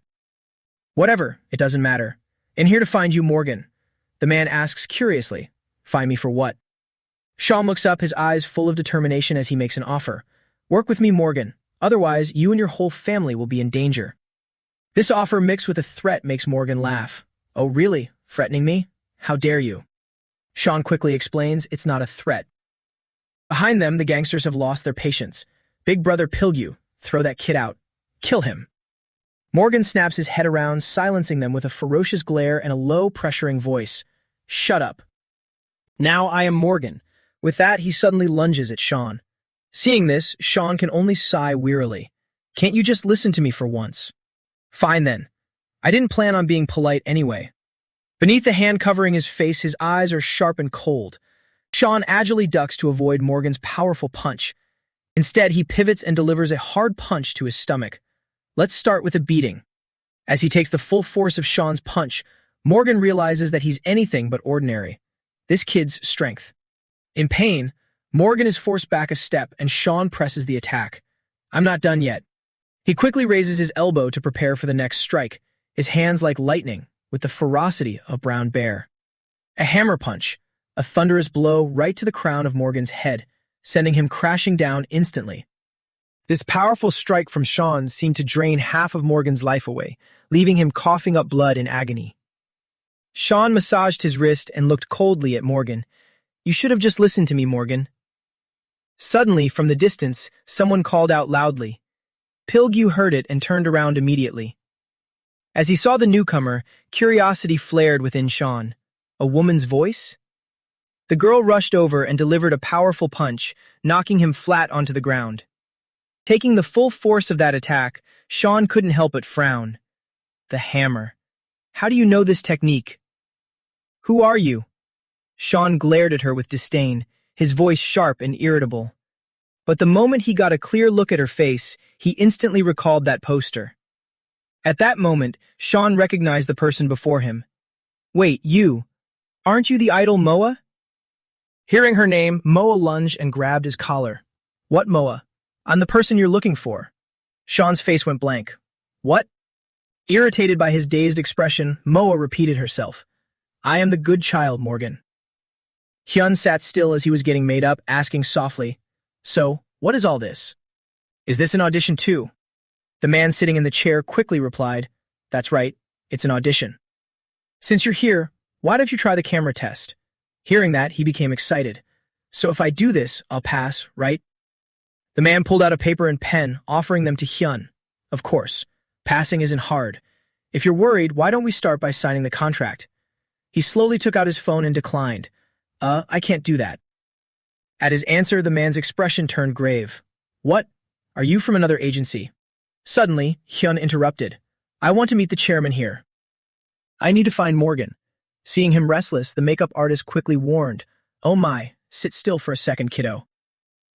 He casually showed Morgan's photo to the stylist to get more info. "He looks like this. His name is Morgan. Do you know him?"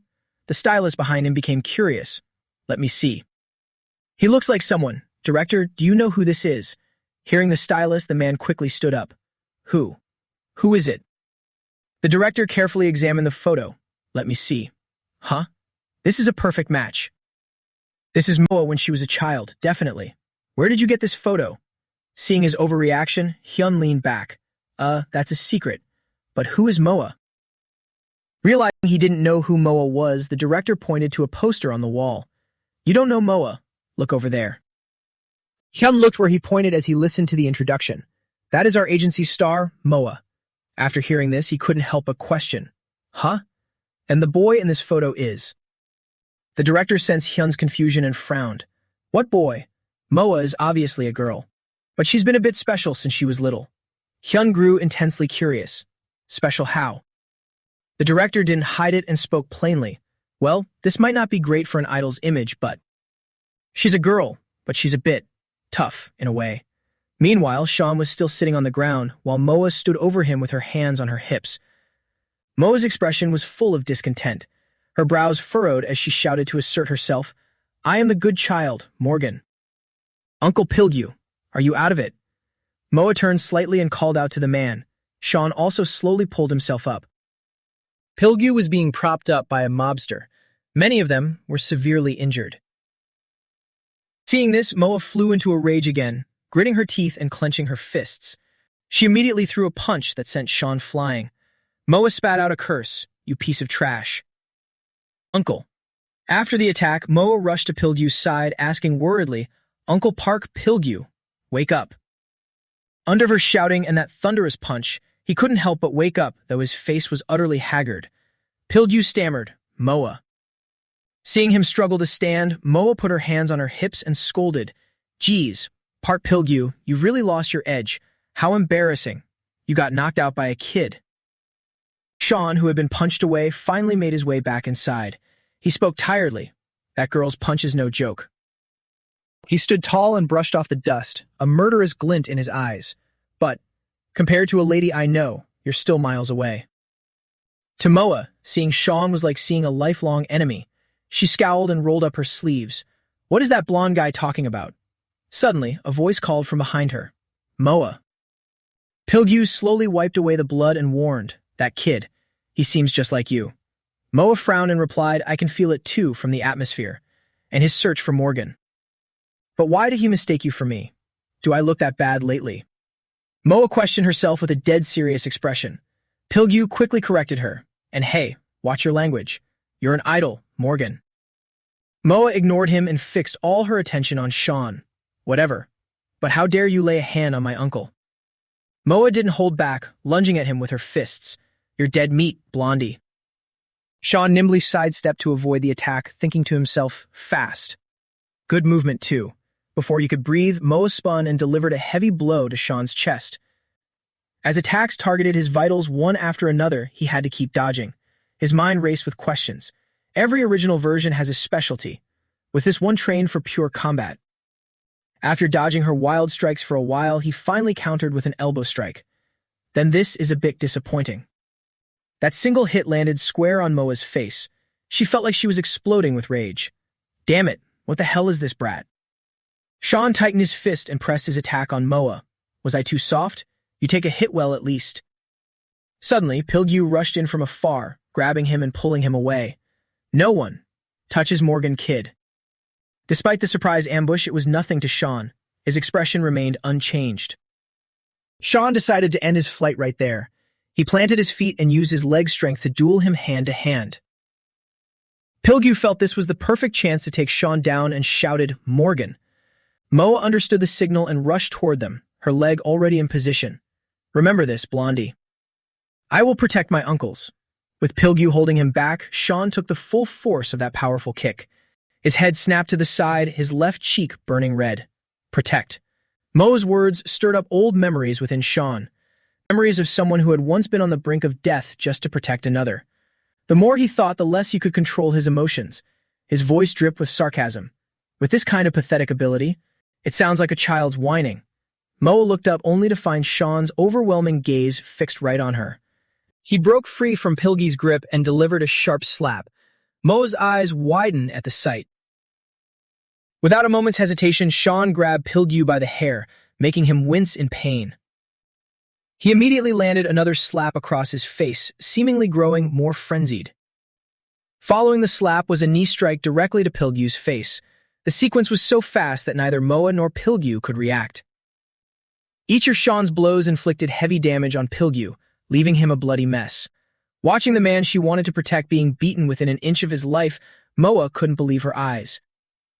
Sean was about to land another devastating punch on Pilgyu's face. He glared at him like he was looking at an insect. What protect? Suddenly, a pair of hands grabbed onto one of his legs.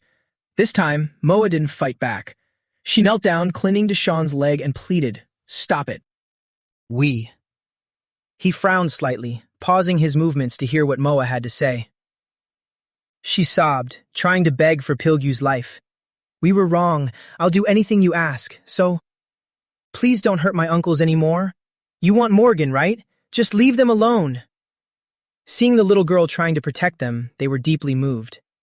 Moa. But to Sean, it was like a comedy. He looked down coldly at Moa. "What is this? A joke? If you do this, I'm just the villain."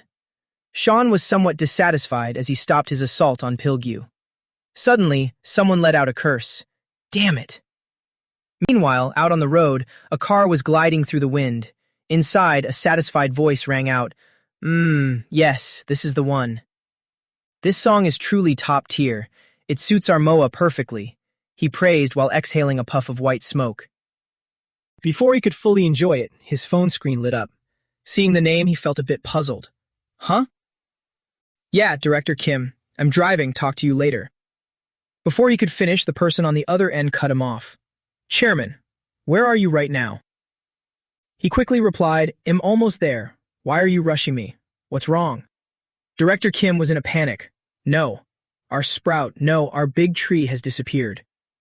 I told her you were coming so she'd wait, but in the blink of an eye, she was gone." Overwhelmed by the frantic information, the chairman frowned. "Director Kim, what are you saying? Calm down and tell me slowly." "Big tree or whatever. I'm almost there. We'll talk when I arrive." Just as he finished, a figure faintly appeared standing in the middle of the road ahead. The person was expertly spinning a handgun in their hand. After a final spin, he gripped the gun and aimed it forward. Beside him was a little girl clutching an activated firecracker. The chairman panicked the moment he saw them. He tried to swerve. What the hell is that lunatic? But it was too late. An explosion rang out as his tire was shot through. Right after that was the combined effort of the firecracker the child threw with all her might. The firecracker rolled slowly underneath the chairman's car. The child timed it perfectly. Just a second under the car and it detonated. The child let out an excited "oh" while the man turned his back to shield her. "Sparky, come here for a second." The car, impacted by the blast, was engulfed in flames and thrown several meters away. The assassin quickly stood up and praised the girl. "Good job, Sparky. I'll handle the rest." The car finally stopped after rolling a few times. Inside, the chairman was severely injured, coughing painfully. The assassin leaned in and peered inside. "Hey, you're CEO Shim Gyute of SGT, right?" He managed to choke out, "Help me." The assassin granted Gyute's request, decisively dragging him out of the car. He tried to listen to what the assassin was saying. "I'm only asking once, so listen well. Where is Morgan?" As soon as the question was asked, a gun barrel was pressed against Gyute's temple. At the assassin's words, he was stunned. "Morgan? How do you know that name?" Before he could say more, he took a kick from the assassin. He coughed uncontrollably in pain. The assassin coldly kept his gun trained on him. "I'm the one asking questions here." Instead of answering, Gyute crawled along the ground trying to scream for help. "Anyone? Is anyone there? Save me, please." Furious at the lack of an answer and the man's noisy crying, the assassin grew irritated. How annoying. Maybe I should start by taking a leg. The barrel of the gun shifted from Gyute's temple down to his leg. Just as the assassin was about to pull the trigger, an object flew in from out of nowhere. He used a powerful kick to deflect the gun's trajectory, sending the bullet flying upward. From a distance, Sparky marveled at the sparkling light. The little girl ran toward them with pure joy, her mouth mimicking the bang of the gun's explosion. The assassin's eyes widened when he saw the one who disrupted his plan. "You're that traitor. Your name is Jang Hyun, right?" After shielding Gyute from danger, he fixed a sharp, unwavering gaze on the assassin. At SGT Entertainment, an entertainment agency that has produced numerous top idols. For many, it is a dream workplace. A group of fans screamed for their idol, Oppa, over here, look this way. To others, it's the birthplace of the idols they worship, yet light always casts a shadow. A fan accidentally bumped into a bodyguard and immediately said, "I'm so sorry." The bodyguard growled, "Damn it, can't you just stay still? You talk too much." This was the dark side of SGT Entertainment, a company run by criminals. The pink-haired girl's uncle calmly introduced, "This is our SGT Entertainment." The pink-haired girl angrily nudged her uncle and shouted, "Uncle, do you even know who you're messing with? What? Is that something to be proud of? Didn't I tell you guys not to cross the line? And another thing, how can you still talk such nonsense after ganging up on a kid? Just quit and become a female idol with me already." Someone reminded her, "Moa, please, watch your language. You're an idol." Sean had been watching the whole time. He silently lowered his head, catching Morgan's attention. The pink-haired girl tapped the table and spoke first. "Anyway, how exactly do you want us to cooperate?" He immediately responded, "Right. There's a man named Noel targeting good children like us. You're on his list. He wants us on his side." The pink-haired girl stood up in a rage. How pathetic. Does he really think we'll just say sure, why not, and follow him? Sean replied grimly, "If you don't agree, he will kill you." Then he pointed at her. "You and everyone around you." The pink-haired girl slammed her foot on the table. "Don't make me laugh. He dares to target us? My family and my princesses. I'll protect them at any cost. I'll tear him to shreds. Let him come." Sean asked calmly, "Are you going to handle him yourself? With these people, they couldn't even take me down when I was all alone." "Hey, that's just because we weren't prepared," she explained. He calmly unsheathed his knife. "You're taking on way too much." Flicking the blade, he said coolly, "Whether it's protecting family or whatever, stop talking like a child. With hands so full of precious things, you can't even clench a proper fist." Elsewhere, Shimbute, the CEO of SGT Entertainment, lay wounded on the ground, staring death in the face. The curly-haired man glared at someone with a terrifying gaze, slowly muttering, "So it's you." Jang Hyun. In his entire life, Jang Hyun had seen the light only once. From the ground, Shimbute asked in surprise, "Jang Hyun. Your name is Jang Hyun." Jang Hyun replied cheerfully, "Yes, I'm Jang Hyun. Doesn't the name suit me?" "You're the CEO of SGT, right? I'm here for you. I have some business to discuss." Shimbute covered his mouth in embarrassment. "Business? With me? Do you want to sign a contract with us?" "No." The curly-haired man lunged at Jang Hyun, shouting, "That's not happening, because I have business with him too." Jang Hyun gracefully dodged the attack. "Then how about this? Whoever wins gets the right to take him." Suddenly, a gun appeared. "You sure are confident." The curly-haired man aimed and fired directly at Jang Hyun. Jang Hyun dodged but hit the ground, a large patch on his back scorched. However, in the next second, Jang Hyun sprang back up as if he hadn't been hurt at all. He landed a heavy blow on the curly-haired man's face. "Of course, I am Jang Hyun, after all." The curly-haired man tumbled backwards, sneering, "Is that so?" Suddenly, one of the man's reactions caught Jang Hyun off guard.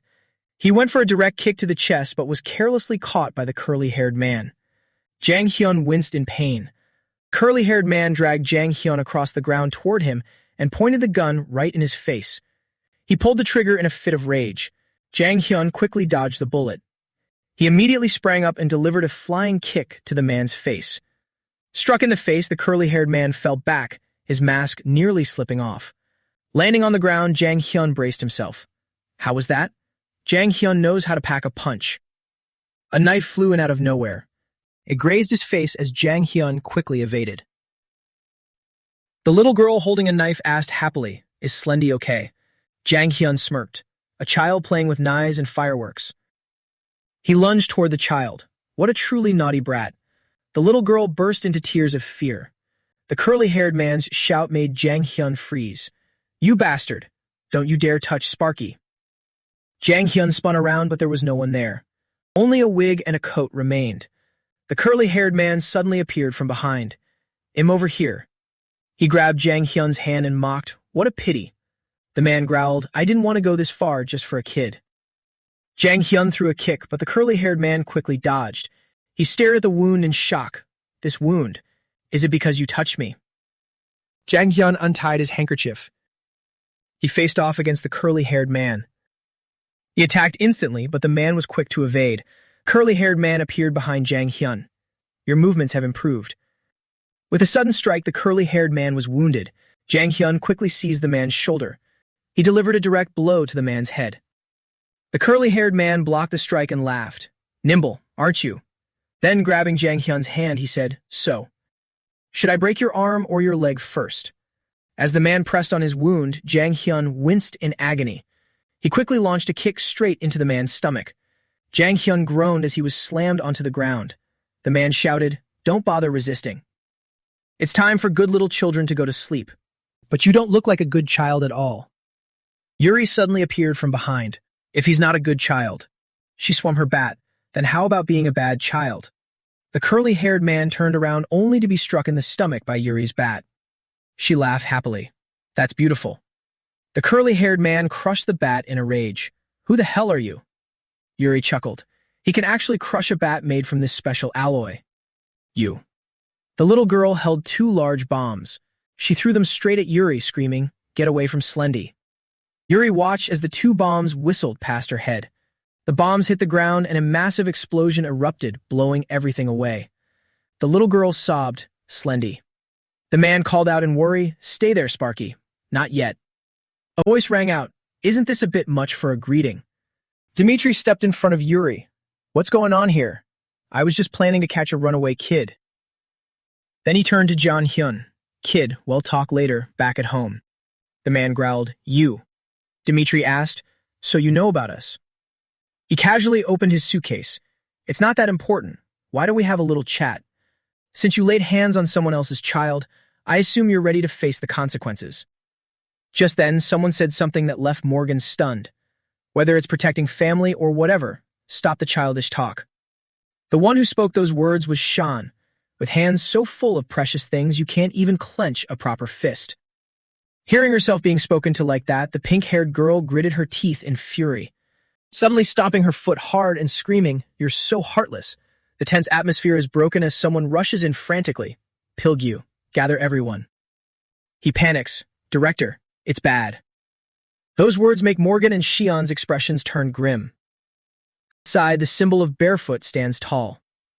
Dmitri stands tall and proud, holding a case filled with all sorts of lethal weapons. Yuri recovers and asks, Dmitri, is that? He admits, Yes, it is. He pulls something from the case, the weapon that Igor always used. Holding the gun in his hand, Dmitri raises the weapon case to hunt bears. A cute brown-haired girl snaps in frustration. What is this? It blocked all of Sparky's fireworks. Beside her is a man with a white cloth over his head, his chin and mouth missing their skin. The skinless man speculates, Is it made of bulletproof material? Then, with that, the skinless man's joints begin to click and shift. In an instant, he lunges right in front of Dimitri's weapon case. The skinless man launches a flurry of attacks, he'll just rip it apart. Unfortunately for him, Dmitri quickly aims his gun behind the man's head. I don't think so. This thing is quite expensive. The shot rings out, but the man agilely ducks and spins to dodge the bullet. The two clash relentlessly, one firing a barrage of bullets, the other dancing through them in a dangerous stalemate. Dmitri curses, You lunatic. You think you can tear this apart with your bare hands. Yuri, I'll cover you. Yuri understands and moves into action. Dmitri gives the order, Help the black-haired kid first. Yuri follows the command, understood. Suddenly, the brown-haired girl blocks his path, screaming, Hey. Where do you think you're going? She aims a firework launcher at the charging Yuri. He agilely dodges the blast. What? You're just a kid. An explosion erupts, small in scale but targeted right at Yuri. The skinless man explains, Sparky's fireworks are no joke. Burn to death, brat. The fireworks are powerful, but Yuri managed to dodge with great difficulty. Damn, that's hot. Still, fire is better than water, he says, running out of the flames created by the fireworks. The skinless man appears like a demon. Is that so? Then why don't you go back in?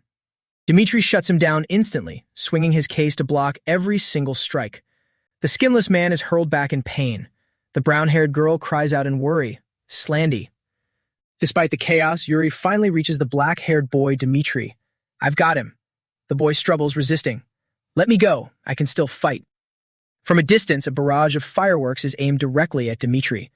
Seeing this, Yuri screams out in fear, "Dmitri!" The one firing them is the brown-haired girl, clutching her fireworks and crying pitifully, "Don't bully Slandy, you meanies." A cold black gun barrel is pointed right at her. 2 shots ring out, neutralizing the girl by hitting the fireworks in her hands. Dmitri stands behind his case for protection. "Can you just stay still, kid?" The girl collapses to the ground in terror. Sweating but still aiming, he mutters, "Damn it, I guess I've gone soft from hanging around kids lately." The wall where the man had been thrown suddenly makes a noise. The skinless man flies forward, striking Dmitri's wrist and sending the gun flying. His eyes burn a deep red with rage. "Don't you know when to quit, barefoot?" Dmitri pulls his sharp, gleaming axe from his weapon case. He swings the axe, but Slandy doesn't dodge. He reaches out with his hand. Before Dmitri can react, the man snatches the axe right out of his hand. Dmitri raises his case high and shouts, "Get out of here, Yuri." He delivers a brutal blow to Slandy with a heavy case. Holding on to the black-haired boy, Yuri asks worriedly, "But what about you?" Dmitri gives him a grim look. "I have to finish this hunt." The brown-haired girl runs to the skinless man. "Slandy, are you okay?" He struggles to stand. "I'm fine." "Sparky, you should leave." "Barefoot, I heard bare-knuckle Igor is dead. So who the hell are you?" He cracks his knuckles. Taking a defensive stance and gripping his axe, he introduces himself, Dmitri Medvedev. Slandy lunges forward like a predator. "Medvedev, are you his younger brother?" Dmitri blocks the punch. "Damn you, you bastards always have to bring up my brother." Suddenly, 2 smoke bombs begin hissing at Slandy's feet. Thick smoke fills the air, forcing him to cover his head. "Your cheap, dirty tricks." Dmitri attacks through the smoke, but Slandy blocks with his leg. "Too predictable, Dmitri." With a cold expression, Dmitri pulls out another gun.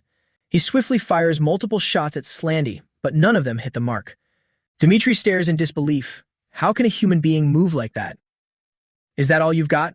Suddenly, the skinless man is at Dmitri's feet, grabbing hold. His hands tighten like a vice around Dmitri's ankle. Pinned down, Dmitri's movements become clumsy. "Damn it." He fires his weapon. From below, Slandy claws upward, tearing into his skin. But it doesn't seem to have much effect. Dmitri counterattacks, swinging his axe with everything he's got.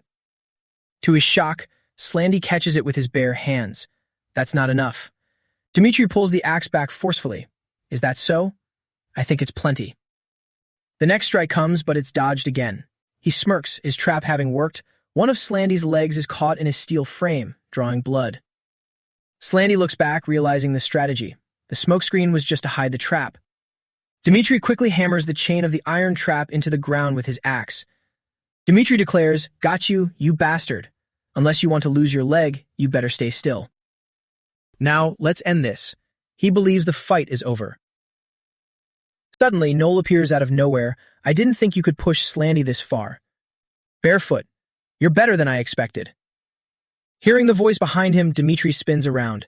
He swings his axe for a final showdown with Noel, but Noel shatters it into pieces with his sword. Dmitri stares in shock as Noel offers a casual greeting. "Nice to meet you, Dmitri Medvedev." "And goodbye," he smiles. Noel's speed is blinding. With a single strike, he takes down Dmitri. "Say hello to Igor for me." Spitting out blood, Dmitri growls in anger. You're Noel, aren't you?" Noel glances back. "Oh, you're tougher than I thought. I actually swung to kill." A voice suddenly rings out, "Noel." A figure with incredible skill rushes forward. He attempts to kick Noel, but it's blocked by the sword. It's Cheyenne, his face dark with rage. Noel speaks. "That's right. You should be the one to show up right now, Sean." Noel looks ahead with murderous eyes. "Yes, you finally showed up, Sean." Cheyenne screams in fury, "Noel." Noel calmly draws a knife, asking, "But did something happen?" "You look a lot better." With that, he hurls the knife straight at Cheyenne. A flash of surprise crosses his eyes. "It seems you're finally serious about fighting." He's taken aback by the weapon in Cheyenne's hand. "You even brought that with you." Assassin calls out in pain, "Sean." Only then does Cheyenne regain full awareness, shifting the knife in his hand. Seeing him take a stance, Noel responds in kind. "In that case, I should too." Answering Cheyenne's intensity, Noel's predatory eyes never leave his target. With that, he draws his sword. Without a moment's hesitation, Cheyenne lunges at Noel with terrifying speed. Noel silently calculated that this should be enough. He lightly stepped aside, making Cheyenne's powerful strike miss completely, as Noel marveled. Have you grown stronger since we last met? Cheyenne continuously struck out to find a weakness in Noel's stance, but it was futile. He remained rooted to the spot. Cheyenne tried to dash quickly to distract Noel, but it didn't have much of an effect. In a moment of carelessness, Cheyenne almost managed to wound Noel with his sharp weapon, but luck didn't seem to favor him yet. Noel forcefully shoved Cheyenne back and thought, is he getting even faster? The real battle began then. They lunged at each other as if it were a fight to the death. Beside them, Mr. Kwan kept evaluating. Is completely different from before. How could he change this much in such a short time? Even while fighting, Noel couldn't keep his mouth shut. He asked curiously, what happened to change you this much, you little brat? Perhaps you need to be at least this strong if you want to become a legend. While Noel was gloating, Mr. Kwan broke free from his chains and lunged at him from above. Noel quickly turned around. His entire body froze when he saw something. Seizing the moment, Mr. Kwan nimbly attacked him. The young girl screamed, Noel. Noel let out a cry. This is troublesome. Why are you so excited, Sean? I can't do all that with Eden, can I? Shine shouted, Noel. Ignoring his words, he simply smiled and replied, don't just scream my name like that. With that, he unleashed a blow that left Shion severely injured. He asked further, is there anything else you want to scream at me? Like why you did that to Eden? Noel silently speculated. Suddenly, the sound of car tires screeching to a halt was heard. From the car door, a man staggered out and called, Hyung. The man in white stepped forward to help someone off the ground. He said, handle that big guy over there and the giant tree too. The man in white repeated, giant tree. He replied, it appeared out of nowhere to help me. I can't just leave it. I need to nurture it, my future. Noel walked over, leaned down, and asked, what are you talking about? A giant tree? Your future. CEO of SGT Group, Shim Butcher. You're the one who bought Morgan, right? Unable to believe what he was hearing, he staggered back. No way. Noel held up a photograph and asked the man in white, are you Morgan? Hearing that, Shion rushed toward Noel. He turned his head in anger. Suddenly, someone attacked both of them. He called out, Dimitri. The man shouted, run, Sean. The young girl called out, Oppa. Then the girl threw a ball and screamed, don't touch Noel. The ball rolled toward Shion and immediately began to glow. Then its light shone brilliantly across the sky. Panicked, the girl covered her eyes. My eyes! Noel, where are you? The light from the ball was so intense that even Shion had to cover his eyes. Shion called out for Noel. He pleaded for help. Wait, save me! He kept asking, where did Noel go? He replied, I don't know, I really don't know. They took our Pilgu. He collapsed helplessly. A while later at SGT Entertainment, a piercing scream rang out. Moa seemed furious. She scolded the person across from her. That's why I said I should have gone too. Sean helplessly let Moa pin him against the wall. He replied coldly, are you kidding? How much difference would it have made if you went? She couldn't contain her emotions. Of course it would be different. At least I could have been captured instead of Pilgu. He's the one who should be standing here right now. Hearing Moa's words, those behind them couldn't help but feel heartbroken. But Sean didn't think so. He frowned. That's exactly why we left you behind. Because even if you were caught instead, it wouldn't have made a difference. The more she talked to him, the more Moa lost control of her anger. She gritted her teeth. Are you serious, you bastard? At that moment, someone who couldn't take it anymore spoke up. Hey you. Little girl, lower your voice, okay? Yuri snapped at Moa. Do you even realize the problem? Do you know who all of this was for? The muscular man beside him advised wearily. It's fine, Yuri. A small wound like this will heal with a little movement. Put that aside. What Sean said is right. If you were the target, then this outcome is a good thing. Moa turned sharply to look at him, fuming. Who do you think you are to say such nonsense? He didn't answer her immediately, but shifted his gaze to Sean. But Sean, you also said something wrong. Hearing this, he furrowed his brows deeply. What? He explained slowly.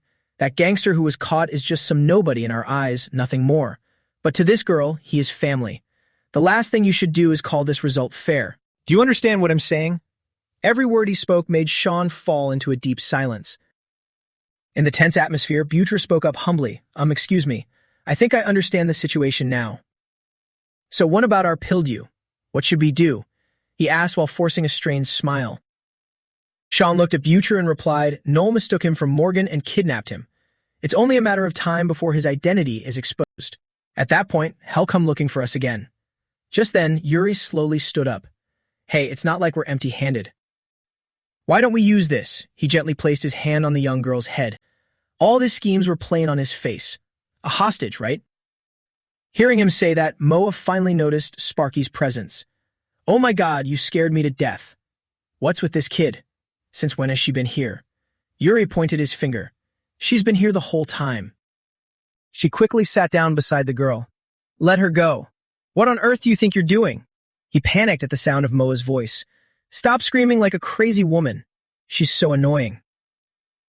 Damn it, whatever. To avoid struggling with her voice, Yuri had to let Moa remove the tape from Sparky's mouth. As soon as her mouth was freed, 2 streams of tears raced down the girl's face.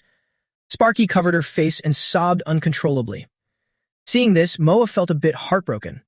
Little one, are you okay? Was it very scary? Sparky replied whimperingly. What do I do? Slandy. He's badly hurt. Slandy got hurt because of Sparky. What should I do? Now Noel won't come back for Sparky anymore. The girl continued to wail in distress as she spoke. While she spoke, Sparky thought of terrible things. Sparky is no longer a part of Noel's family. Meanwhile, Slandy was pointing a gun at Noel. He glared at him with bulging eyes. A deep, terrifying voice rang out. Noel, why did you abandon Sparky? Facing the gun barrel without a hint of fear, he still grinned mockingly. You've misunderstood, Slandy. And if you really want to place blame, isn't it your fault? Weren't you the one closer to her? You're the one who left her behind. Noel slowly and gently pushed the muzzle of the gun in another direction.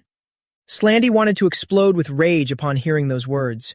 The only reason I followed your lead was because of Sparky. Have you forgotten that? Noel turned away, laughing as he replied, Don't be so hard on me, Slandy. You're making me scared. Or maybe not. With legs like those, is it even worth trying? With that, he shakily stood up. Seeing Noel's irritating mockery, Slandy slowly removed his mask. Oh, is that so? He looked at Noel with such a gruesome expression that he froze for a moment. Finally, Noel could only turn away, his voice softening. Anyway, I was just joking, Slandy. You're always so stiff. It's truly scary. Don't worry about Sparky. I'll bring her back soon. After finishing his sentence, Noel turned around abruptly. He stepped toward Pildew, looking down at him from above as if he were looking at a tiny creature.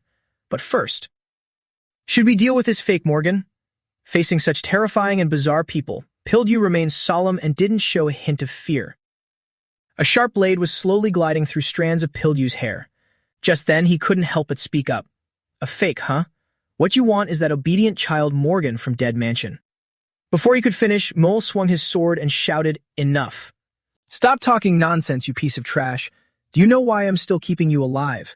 That single decisive sword stroke took off one of Pilgew's ears.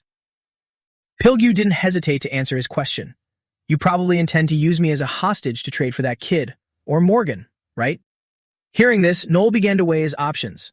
A hostage exchange? I hadn't even thought of that as a plan yet. As he spoke those words, Slandy turned and glared intensely at Noel. The sharp blade was pressed against his other ear. I'm just curious, if you who are so willing to sacrifice yourself for Morgan were to fall, then how would the real Morgan react when she comes back to find you?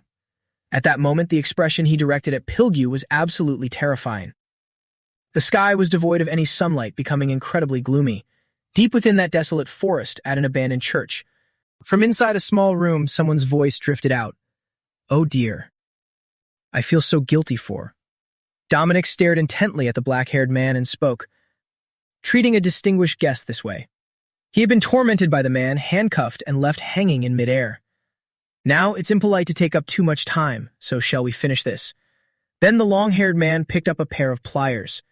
He held them close to the black-haired man's dazed face and threatened, I'd really appreciate it if you could tell me anything you know about Morgan. Even though he had been beaten to a bloody pulp, he maintained a stubborn expression. I told you, didn't I? I am Morgan. However, as soon as he heard that, Dominic knew he was bluffing and immediately squeezed his mouth shut. Those lies won't work on me. To prove his suspicion was correct, he inspected the man's teeth, because I don't see any of the capabilities that Morgan should have in you. The black-haired man's face puckered in extreme discomfort. Do these bastards know about Moa's abilities? But then a third character joined in. Those kinds of things won't work on him. These people are all the same. With his vast experience in dealing with such stubborn types, Slandy slowly walked forward. In the face of the man's mediocre and unremarkable threats, he said plainly, neither torture nor bribery will get you anywhere. Because he doesn't place himself above others, losing a hand or a few fingers and toes doesn't matter to him. Hearing that, Dominic asked the expert for advice. That's a tough one. What should I do? Not wanting him to mess things up, he suggested, let me handle it. I know exactly how to deal with his kind. The issue isn't where you hit, but who you're targeting. That's what matters most. Cutting to a beautiful morning at that skyscraper. Everyone outside the treatment room was anxious about the girl's condition. How is she? Pink walked out looking utterly dejected. She cried for a bit before calming down, constantly mentioning Slandy. Cheyenne was stunned. Are you kidding me?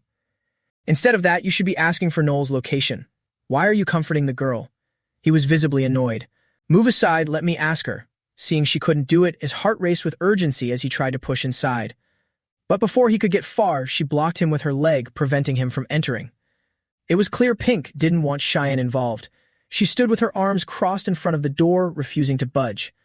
Irritated, he asked, what the hell do you think you're doing? She was blunt. She can't escape anyway. Let her rest.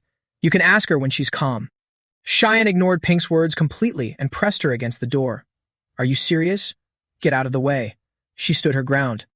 It'd do anything to find pilled you too, but targeting a child isn't the way. Besides, what do you plan to do once you know his location? Cheyenne was caught off guard by her question. What? Her next words made his face darken. Didn't you just lose? Would the result be any different if you fought again? Look at yourself and those around you. Being stubborn isn't enough, Pink shouted in frustration. But in the next second, Cheyenne clenched his fists and poured his heart out. That's exactly why I want to do whatever I can. His face contorted as if he'd eaten a chili pepper. Xion felt utterly helpless and bitter at his own inability to act.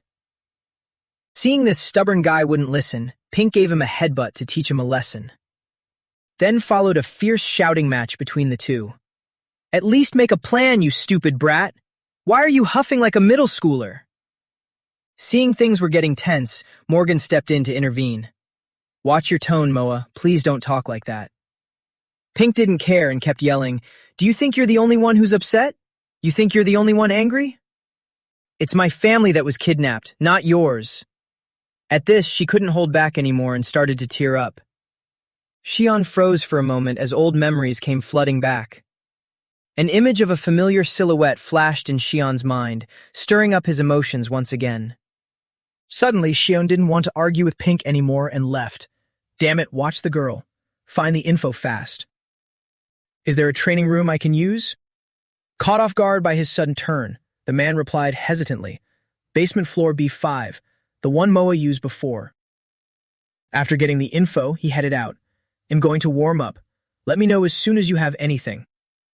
Seeing Xion leave, Pink didn't want to argue further and turned to go inside. Alone in the elevator, Xion pulled out a USB and plugged it into his phone. He stood still for a moment, looking at his phone and recalling his conversation with Pink. Every time he remembered her words, his blood boiled. Didn't you just lose? Would the result be any different if you fought again? But after a while, Xion ignored her and focused on the video from the USB, the camera Dimitri used. The camera he was talking about was a tiny one cleverly hidden on the shield. There must be a recording of the fight with Noel. Based on his hunch, Cheyenne carefully rewatched the video to confirm. I thought I'd gotten stronger. Is there still such a gap in our skills? He wondered as he stepped out of the elevator and turned on the lights. Cheyenne was in the training room now, but things looked strange. He stood frozen at the sight before him. Before Cheyenne was a wide wall covered in various weapons and guns. Is this really just a training room? Are these real swords? How did she train with these? But the next second, a voice spoke up unexpectedly. I'm also an actress. Training with these will come in handy eventually. Pink had been standing there, leaning against the wall with her arms crossed. Surprised by her appearance, Xion approached her. Why are you following me? I told you to watch the girl. The two spoke as if they hadn't just fought. She peeked at his phone. Is that Noel? He's quite handsome. With her incurable obsession with good-looking guys, Pink snatched Xion's phone. Give it here. What are you doing? Give it back. Ignoring him, she let down her hair. Quiet. I need to concentrate. Her long, silky hair flowed down as Pink's face grew serious. Though unsure of her plan, Xian didn't stop her, though he glared at her with intense suspicion. The red-haired man was speechless at how they fought like cats and dogs every single day. What on earth is going on? I thought they were done with Dead Mansion. But Yuri's main concern was her absence. Wait, where did Pink go?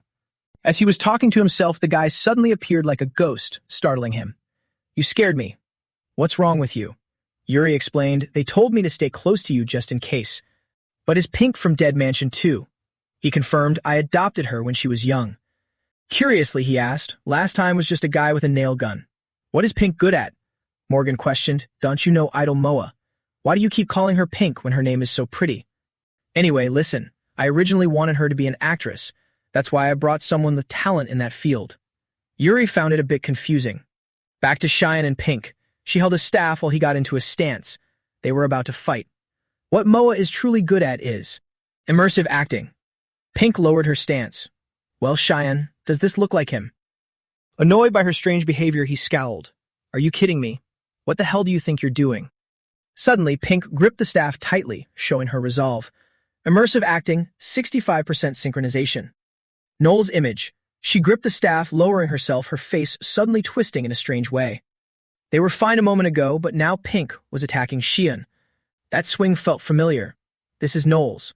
While Xian was distracted, she lunged. Where are you looking, Xian? But he couldn't just stand there and be bullied, so he pulled out his small dagger to counter. Their weapons clashed. The thrilling battle had officially begun. Pink dashed past Xian's face and taunted him. Why so tense, Xian? Is it because of him? He was calm before, but hearing that sent Xian's mind into a tailspin. That blurry, familiar silhouette appeared again, shaking Xian's emotions. Just thinking about it made him grip his dagger tighter and prepare to lunge. Pink was pleased to see Xian's spirit ignited. Yes, that expression is perfect. With lightning speed, he didn't attack her directly but leapt into the air and circled behind her. Thinking he was behind her, Pink looked back. I can't fully manifest him yet due to a lack of info, but now that I'm moving, I can feel it. That guy Noel, he's a monster. Before she knew it, Xian was already in front of her. It's not because of him. By the time she realized it, it was too late. Pink was frustrated to find she'd been outmaneuvered. Xian seized the chance and knocked the staff out of Pink's hand. She lost her weapon. Weaponless and then tripped by him, Pink was truly helpless. One wrong move made all the difference. In an instant, Xian had her pinned to the floor, ready to teach her a lesson. With his weapon, he thrust toward Pink's face. She knew she couldn't win and stopped resisting. But surprisingly, Xian didn't hurt her. He just stabbed the ground. Perhaps he didn't want any more blood today. The atmosphere grew quiet. Both remained silent, neither moving. But Pink, being a girl, felt shy and pushed him away. Okay, that's enough, get off. Suddenly, he said something strange. It's Eden. Saying things no one understood. He's a strange old man. A screw in his hand fell to the floor. Clearly an old man. Before long, tears were streaming down Pink's cheeks, but they weren't hers. But he kept bullying me, calling him brother, and those were Xian's sorrowful tears. Isn't Pink wonderful? Seeing Xian in pain, she wiped his tears before he could finish. It's okay. You can cry, you don't have to hold it in. Why try to be so strong? After all, you're just a kid. Crying when you want to is a child's right. Despite her occasional grumpiness, Pink was always there for Xian when he needed comfort. Hearing that, Xian obediently leaned his head on Pink's shoulder and sobbed like a child needing comfort. Rachel had arrived now, walking in with a cold face of a CEO. Rachel moved toward the room Xian was in, but Dimitri, guarding the door, stopped her. Wait, leave him be. But she had no such intention. What do you think you're doing? Move. He refused to budge. I can't. Even for you, Rachel, not this time. Should have to go through Dimitri to get inside. He didn't want to ruin their touching moment. Let them be for a while. Just for a moment. Dimitri wanted to let Xian have this rare chance to cry his heart out without interruption. On an autumn afternoon where the yard was dyed red with blood, Noel arrived at Sparky's home to pick her up. We're family. Her whole clan had been wiped out by him, and now she was being led away. Family? Yes, I'm from Dead Mansion too. To prove he wasn't lying, he held up his hand. I received the same education as you. We were brainwashed from a young age, taught to use our strength for our parents and family. But the girl looked wary. Yes, but you killed Sparky's family. Noel leaned down and manipulated her mind. Those who just use us aren't our parents or family, Sparky. A real family wouldn't let you get hurt. He gently placed his hand on her scarred face. Then, while talking, Noel pulled out a matchbox from his pocket. Those people are just buyers. They only see us as tools. So it will be your real family, not a buyer who only gives orders to a tool, but he struck a match. He lit a small firework and gave it to Sparky. A real family. She took it, as if she had accepted him. That poor innocent girl was mercilessly brainwashed. My name is Noel. Nice to meet you. Sparky held the firework with his smile brighter than the sparks, unaware of the hellish days ahead. Suddenly, a stranger carrying a black box approached them. The arrival of this uninvited guest caught Noel's attention, and he immediately turned toward them. And that person was none other than Slandy, with his hot-headed nature. He didn't beat around the bush and charged into attack.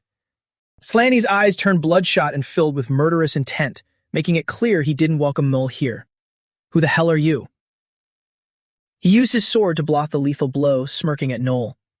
I specifically came while you were out, but you showed up sooner than expected. Even though the tension was high, Noel still managed to crack a joke. Your nickname should be Slander Woman. Suddenly, Sparky screamed out, Slandy.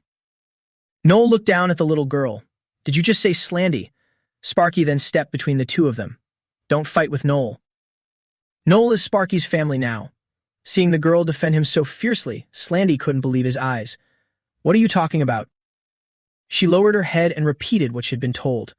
Noel taught me that Dad is just a buyer. He's not real family. He said real family wouldn't let me get hurt. Seeing her protect him with open arms, Noel stepped forward. Fearing for her safety, he reached out his hand and called Sparky. In terms of acting, Noel was better than any Hollywood star. He gently knelt down to listen to her. Noel, Slandy is our family too, so you shouldn't bully him, right? He agreed, yes, you're right. We're all family. Slandy, being the only sane one there, warned Sparky not to trust the wolf. Sparky, wake up. He's lying to you. But his words were useless now. Sparky had placed all her trust in Noel. I'll be counting on you from now on. Sparky didn't know that in the future she might have to shed blood just like her family members did today. Back with Pink and Shone, they calmed down after a tense sparring match. I'm actually going to die. It's been a while, and this is so hard. I can't believe this is happening. Both of them sat on the ground, panting heavily. Xian had to admit Pink's immersive acting talent was incredible. She was exactly like Noel, both in her movements and personality. Proud of the compliment, she shared, it's called immersive acting. I can observe and replicate exactly what I see. Hearing that, he couldn't help but wonder, so you can mimic anyone. To Xian's curiosity, Pink explained, not everyone. The synchronization level depends on the info I have, and the duration varies by difficulty. Plus, my body can't keep up with difficult moves. Although Pink was great at acting, she still had her limits. After hearing that, Xian still thought it was completely mind-blowing. He couldn't believe it was possible. Can you stay in that state a bit longer? At Xian's request, Pink looked flustered. This is actually really difficult. But the next second, he directly grabbed her hand and pleaded, I'm begging you. I think I can get the feel of it after one or two more tries. Her face turned beet red as she hesitated, feeling shy. But before Pink could agree or refuse, Morgan suddenly burst in and shouted, You bastard, what the hell are you doing? Hold what, you pervert? Get a feel for what? Talk about someone with extreme overthinking. Seeing his dangerous misunderstanding, the two of them rushed to explain, Hey, what are you saying? You've got it all wrong. Ajishi, Morgan is truly the best. It seemed the beast within him had truly awakened. Morgan rolled up his sleeves, revealing a fierce tattoo. This brat. Suddenly, someone else appeared. Ajishi, it's not what you think. Hey, perfect timing. Give me a knife. I just need to. Just then, a security guard held out a pink gift box and reported, A package has arrived for you, sir. Sure enough, his name was clearly written on it. It said to Morgan. Things were starting to get interesting. Suddenly, Cheyenne realized something. Morgan, not Moa. He reached out to stop them from opening it, but it was too late. Wait, if you open that. And the horrific thing inside made his face turn grim. Damn it. What on earth is this? Surprise, old man. Inside that pretty gift box was a bloody human ear with a loving message attached. Pink's face turned pale as a sheet when she saw what was inside, horrified by their cruel methods. Rachel and the others then gathered in the living room. We have our answer. After deciding, she held out a dagger with a cold expression. Bring Sparky along. Pink stood up immediately, vehemently opposing the idea. Wait, why did the conversation take that turn? Then Rachel voiced her opinion. If they use hostages, so should we. Why did we let that kid be kept alone from the start? We should have forced her to talk at all costs. Cheyenne sat next to Rachel, silently listening to them bicker. The battle between them wasn't over, as both held their ground. So you want to be just like those bastards? It's not that hard. You know that's my specialty. Pink couldn't take it anymore and slammed her foot onto the table. Dead Mansion is so annoying. Morgan, you're just one of our products too, right? But Morgan didn't take Pink's side and told her to behave. Moa, stop it. I think it's time we take action. She's right. We shouldn't have left that kid alone from the beginning. He stood up intending to leave. Seeing Morgan leave, Pink immediately stopped him because she didn't want things to go this way. Why are you acting like this? To Morgan was written on the card, meaning those bastards know Pilgyu isn't Morgan. Ajushi, you promised not to do bad things anymore. Did you forget? No matter what, you have to bring Pilgyu back. I feel sorry for that kid, but at all costs. Despite her pleading, Morgan tried to brush her hand away. It seemed Pink's words didn't reach his heart. Morgan was having a fierce inner struggle. Tears streamed down his face and his hands were shaking uncontrollably. Just this once. Please forgive me. Morgan rushed out the door and flung it open, ignoring Pink calling from behind Ajushi. His heart was full of unease and guilt, but Morgan had no choice but to let his tears fall. Outside it was pouring rain. Two men slowly stepped out of a building. Even though they stood in the rain, they both burst out laughing uncontrollably, like they just inhaled laughing gas. Morgan pushed open the door and burst into Sparky's room, while Pink followed behind, pleading for the girl. Ajushi, please. Ignoring Sparky cowering in a corner in fear, he approached her. Sorry, kid, I'm in a hurry. Morgan, holding a dagger, entered and questioned the girl with a terrifying face. Where's that bastard Noel? Can you talk, kid? But Sparky didn't mention Noel. She just kept her head down, blaming herself. I let Slandy get hurt. Real family doesn't let each other get hurt. Now Morgan stopped talking nicely and started getting aggressive, grabbing the girl's collar. He shoved the dagger close to her face and screamed. You couldn't blame him. He was desperate. Listen to me. Where is my Pilgyu? Say something. Tell me right now. Sparky still wouldn't say a word about Noel, her eyes brimming with tears. Sparky isn't family anymore. Morgan's patience reached its limit. Seeing her evasiveness, he lost all self-control and yelled in a rage, What does that have to do with me? Fearing Morgan might hurt her in his haste, Pink couldn't just watch and pulled him back. Ajushi! Sparky was like a lifeless shell, slumped on the ground, tears streaming from her dull eyes. While she was in such a miserable state, Noel was at the airport, preparing to leave. Before leaving, he had a few words for him. Then I'll leave the rest to you, Damien. Understood. I'll definitely return with Morgan. They've probably received the gift by now, and if it wasn't enough, it turns out Damien was the one behind the pink box with the gruesome ear. I'll send a few more things. A bizarre smile spread across his face. Even the final boss might have to learn from Damien. Finally, Noel remembered Sparky and questioned him with hands on his hips. You're being too much. They're holding Sparky, you know. What if they hurt her? But Damien just burst out laughing like he'd inhaled laughing gas. You really? Noel couldn't help but ask, Are you laughing?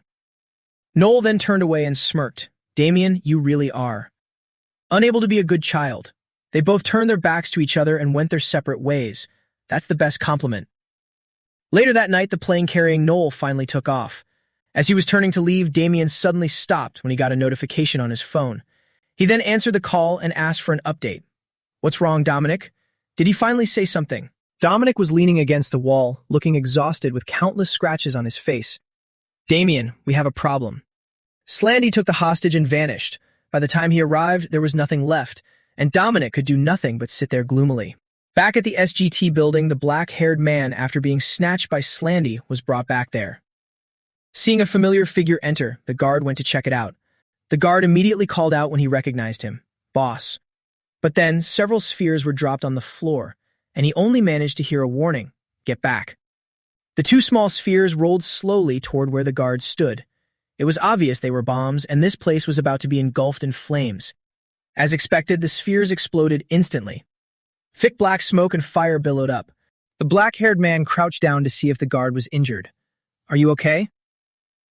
He had shielded the guard from the blast. Knowing he was under someone else's control and couldn't do much, the black-haired man urged him, "Run! Get out of here." Because Sparky had been taken from him, Slanty was lashing out to make them taste suffering. "You dared to take everything from me.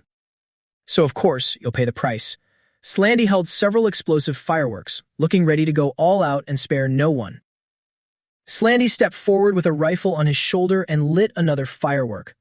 "I'll destroy everything."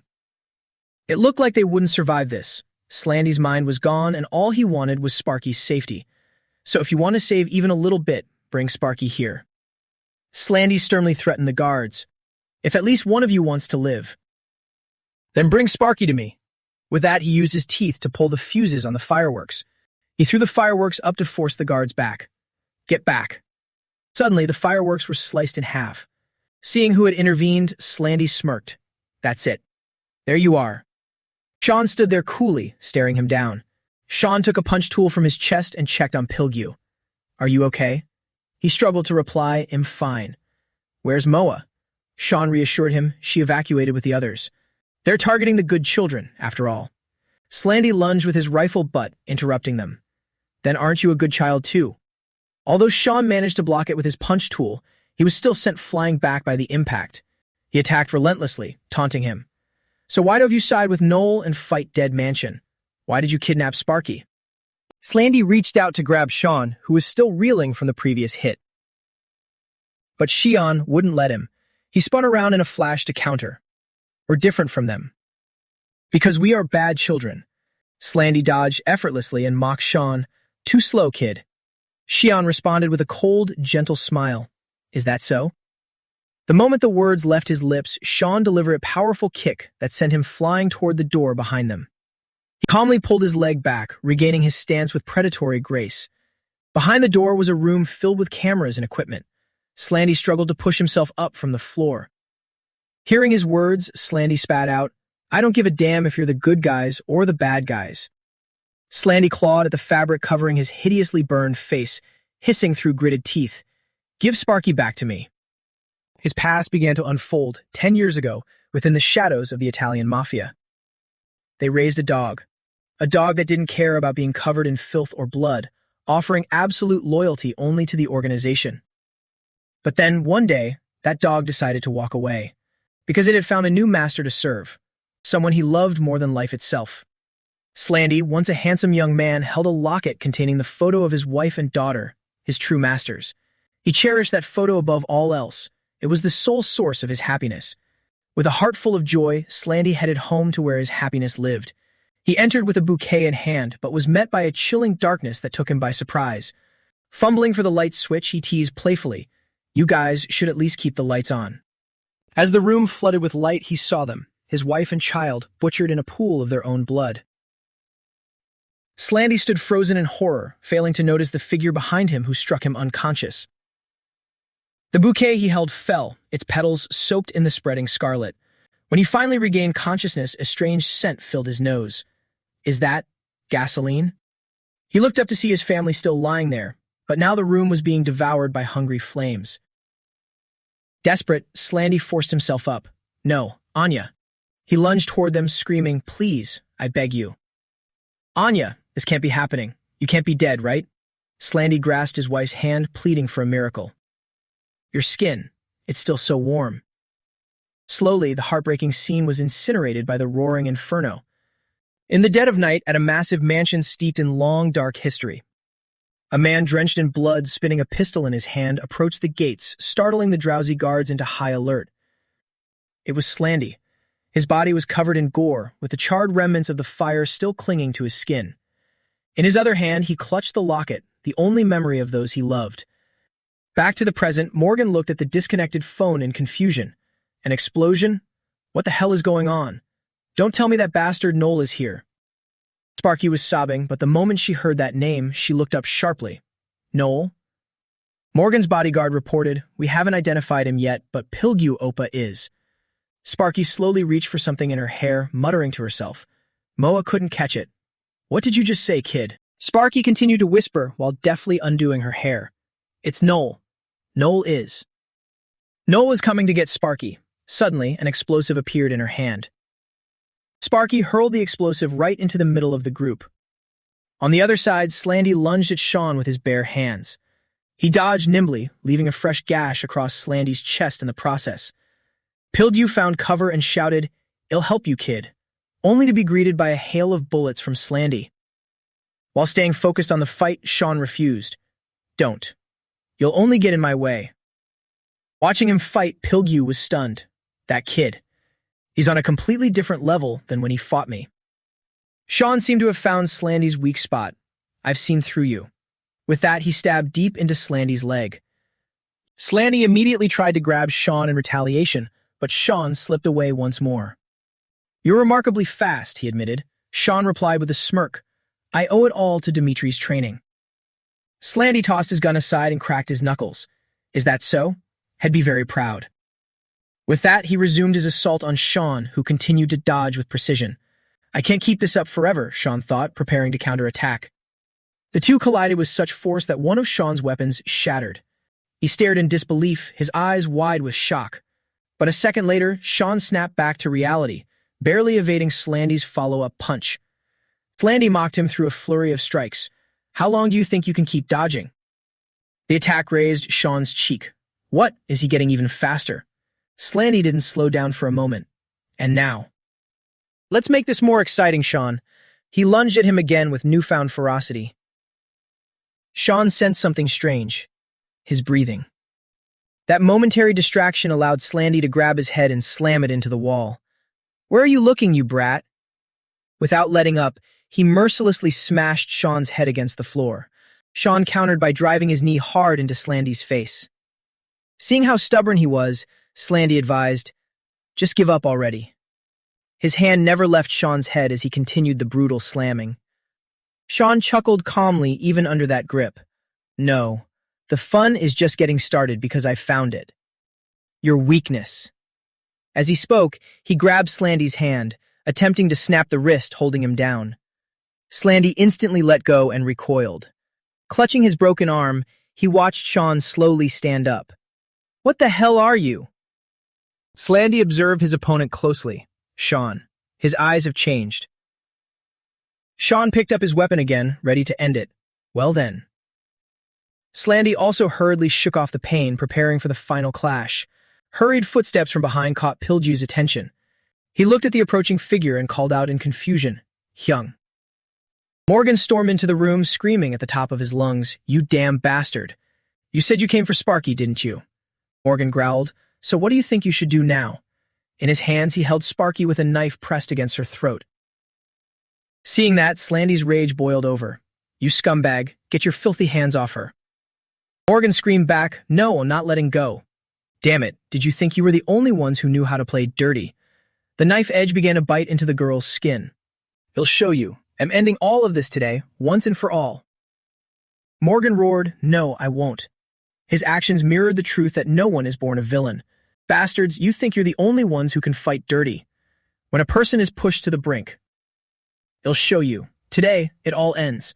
This is how a villain is born." Panic-stricken, Slandy cried out, "Sparky." Sparky wept, trembling under the blade as she looked at him. "Slandy." Morgan threatened, "Don't you dare move. If you even twitch." Before he could finish, Slandy dropped heavily to his knees. He bowed his head in a desperate plea. "Sparky, please, spare Sparky. He'll do anything you want. Please, I'm begging you." Morgan tightened his grip on Sparky. "Is this brat really that important to you? Enough to cut off Pildew's ear?" Confused but desperate, Slandy dug his nails into his own neck until it bled. "Ear? No. I'm willing to give my life. So please, I beg of you, don't take my world away." Blood dripped from his neck and mouth as he bowed low in supplication.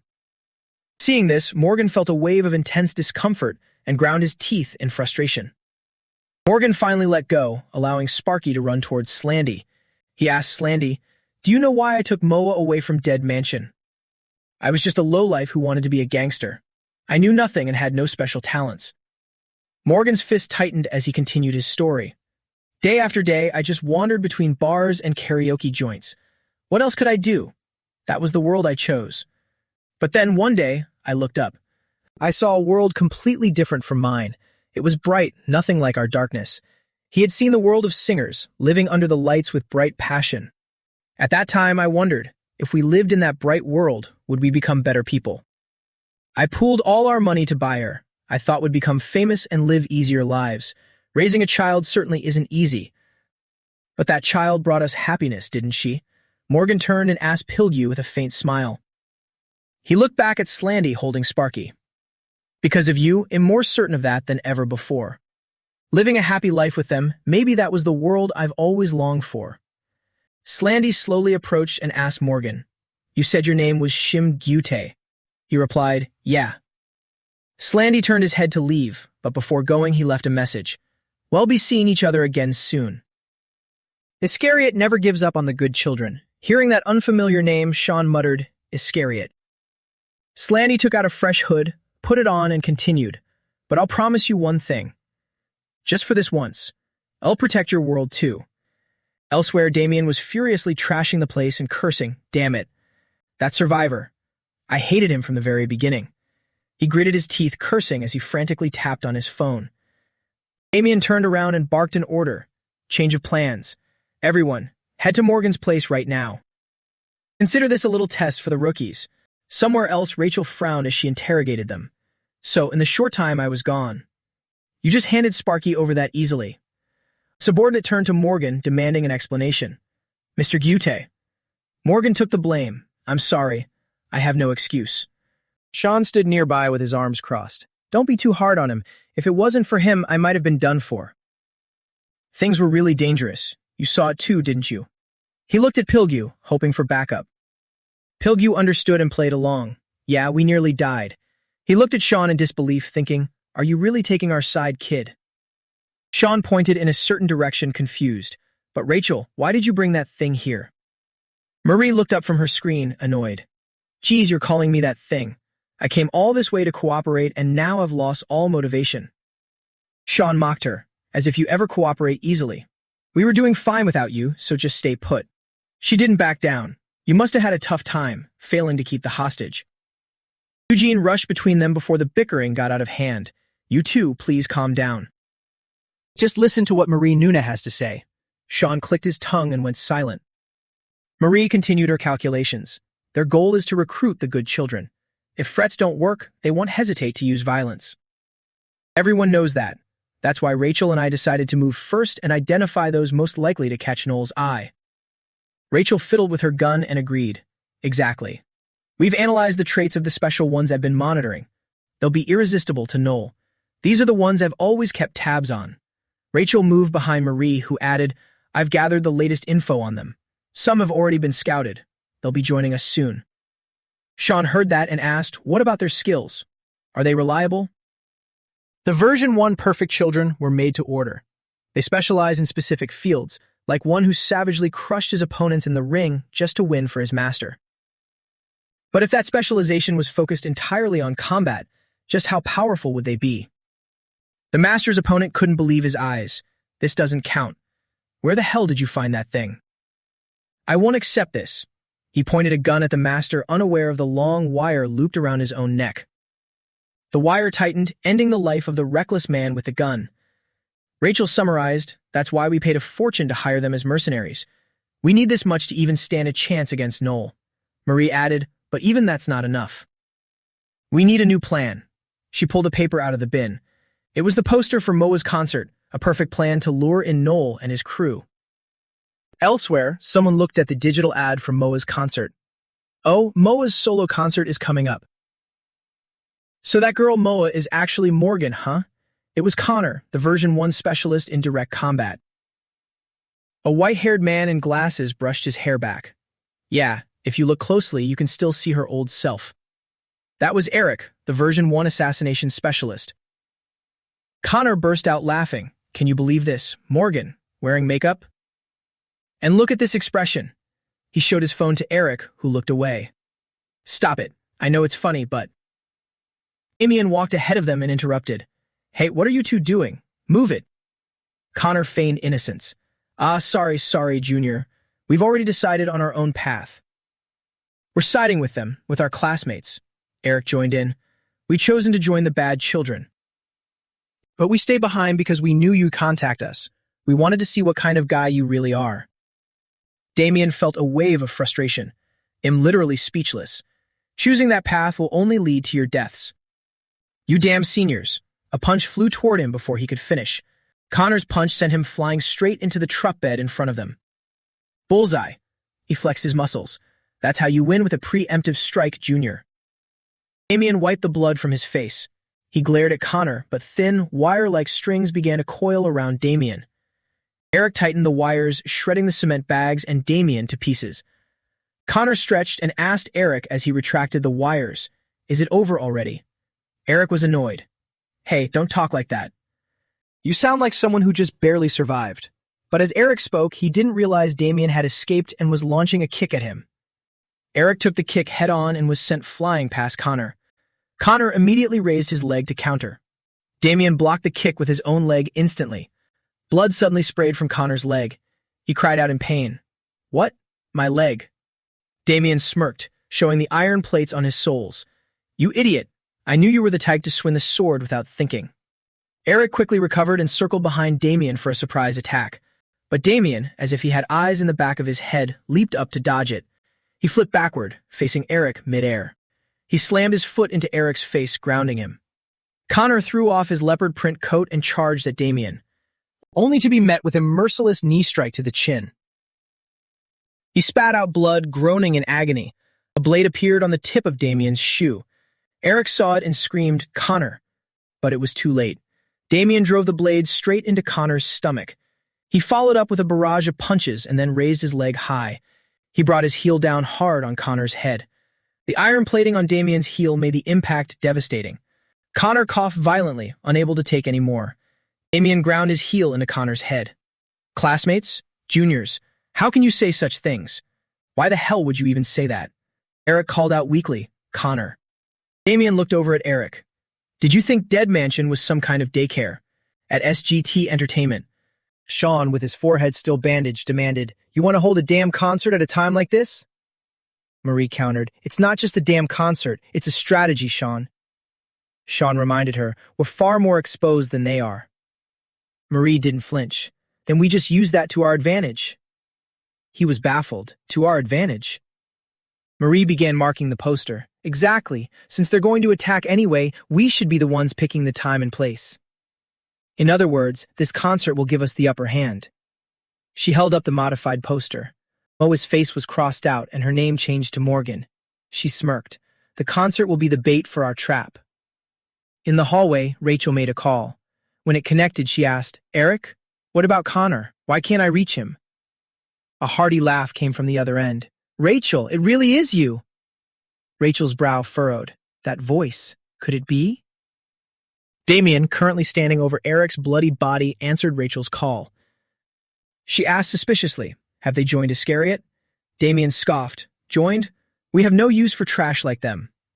Rachel felt a chill. "What did you do to Connor and Eric?" Damien stomped on Eric's head. "Good question. Why don't you try guessing?" And with that, he hung up. Damien sat on Eric and sighed. "Those bastards said that brat Moa is actually Morgan, right?" A shadow behind him caught his attention. He looked surprised. "Huh? You're here too." "Sika." Eric, battered and broken, still wheezed out his friend's name. "Connor." Damien glanced at him and spoke to Sika. "Fine, that works out perfectly. I just thought of something fun. Do me a favor, Sika." Elsewhere, a crew was busy cleaning up the mess from Sean and Slandy's fight. Pilgu held up a box for Morgan. "Look at this, boss. Looks like fan mail from Moa. It almost got caught in the fire." Morgan barked, "Throw it away. Our situation is way too dangerous for this right now. We have no idea what's in there." He remembered the horrors he'd seen in past boxes and shuddered. "There's no reason to open it. Toss it all. Moa's safety is our top priority." Moa suddenly appeared before them. "What did you just say?" Hearing her voice, Morgan saw her jump down the stairs and asked, "What are you doing here? You should be upstairs practicing." Moa looked at the box Pildew was holding, ignoring Morgan's question. That's mine, isn't it? The gift a fan gave me. She snatched the gift from his hand. Why are you trying to throw it away? Pildew explained gently, Moa, your safety is the top priority right now. We don't even know what's inside. Fan gifts aren't as important as your life right now. Hearing that, Moa screamed in his face, questioning him. Then what exactly is important? This is a gift my fans sent me, and you're just going to throw it all away. Morgan angrily threw down the trash bag he was holding. That's enough, Moa. Can't you see everyone is doing their absolute best? Why do you think we have to go through all of this? Moa flinched slightly. Well, I only said that you're being too strict. Morgan stepped forward and knocked the gift box to the ground. Too strict. My job is to protect you from harm. This is the only thing I can do in this goddamn situation. So just do what you have to do, whether it's singing or dancing. Moa shot back. Why do I have to do that? Why do I have to stand on that stage in a situation like this? She cried out, questioning him. Morgan remained silent, offering no answer as he turned his back to her. Seeing that, Moa turned around and stormed off in a rage. Pildew looked at Morgan and asked, why do you say things that you don't truly mean? He didn't know how to respond. Pildew, I don't even understand myself anymore. I hate that people get hurt because of Moa, but I don't want to lose her either. In times like these, what am I supposed to do? Standing on the upper floor, Sean turned his back and listened to it all, remaining silent as he reflected on everything he had witnessed. A week later, at the venue for Moa's solo concert, the backstage staff gave the signal. The concert will begin in 30 minutes. Marie held up his steaming cup of coffee and asked, all right, is everyone ready? Move to your assigned positions. Eugene responded into his radio after his name was called. Yes, I'm providing support in the outdoor parking lot. No suspicious activity yet. A grumbling voice rang out next to Eugene. What the hell is this? Why on earth do I have to wear this? Yuri questioned, clearly annoyed. Eugene teased him. It actually suits you. You like swinging things around, don't you? Yuri smirked. This little brat. What are you laughing at? You think this is funny? Their bickering reached Marie over the radio. She ignored them and switched channels. How about you, Dmitri? Dmitri reported solemnly. I'm at the main gate. Most of the audience has already entered.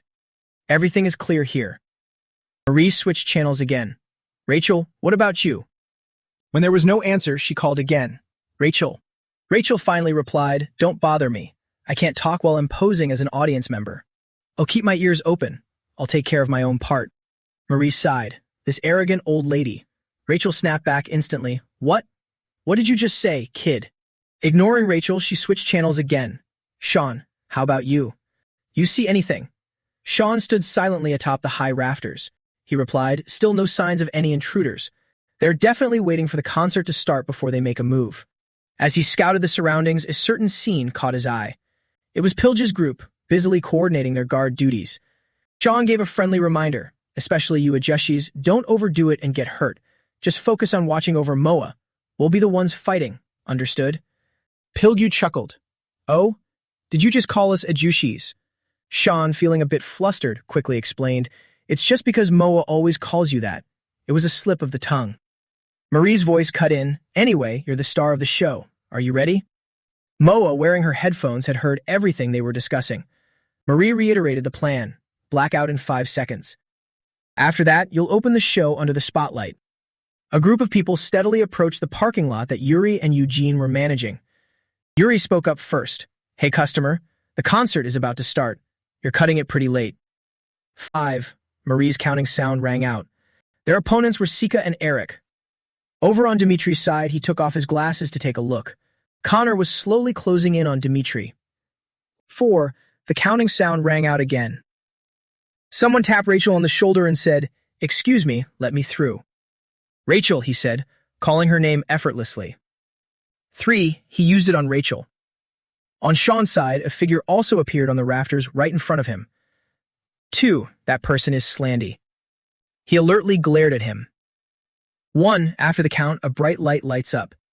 Moa made a dazzling entrance. Hello, everyone. And now, she joyfully welcomed her fans. Let's get started. As she spoke, the others lunged into the attack. Gopnik and his younger brother were already waiting by the roadside, both clutching light sticks. He looked toward the two people standing opposite them. The concert is about to begin. But it seems some guests haven't gone inside yet. Facing them were a girl with long black hair and her bodyguard. Immediately, Gottmik jumped down, discarding his light stick as he sprinted toward them, drawing a baseball bat from his back. I guess they're here for us. Seeing him act so impulsively, the boy beside him grew worried. We should gauge their strength first. Gottmik ignored the boy's words.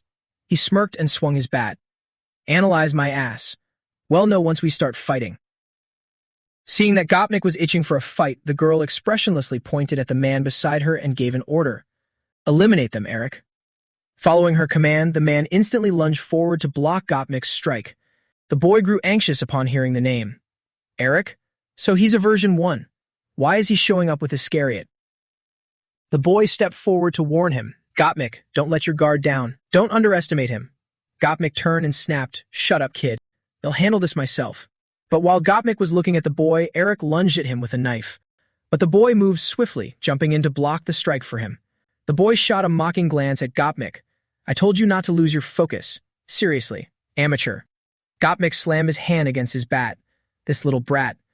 Gottmik slammed his bat into the ground where Eric stood, forcing him to dodge. If I hadn't been distracted by the kid, I would have been fine. Eric moved quickly, thrusting his knife toward Gottmik's leg. But Gottmik used the momentum of his bat to leap aside, dodging the blow. As he vaulted over Eric's back, he drew another baseball bat from his back. He poured all his strength into it. Then he delivered a crushing blow to Eric's back, sending him flying until he slammed into a nearby pillar. Gottmik grinned widely, letting out a satisfied shout. Now this is the feeling I've been waiting for. The black-haired girl walked over slowly and sat beside the fallen man. She tilted Eric's face up and commanded, Get up, Eric. Gottmik and Eugene watched in disbelief as the man struggled to his feet. What? I'm sure I took him out. How is he still standing? Eugene was stunned. There's something strange about that girl's power. It's as if she's controlling him like a puppet.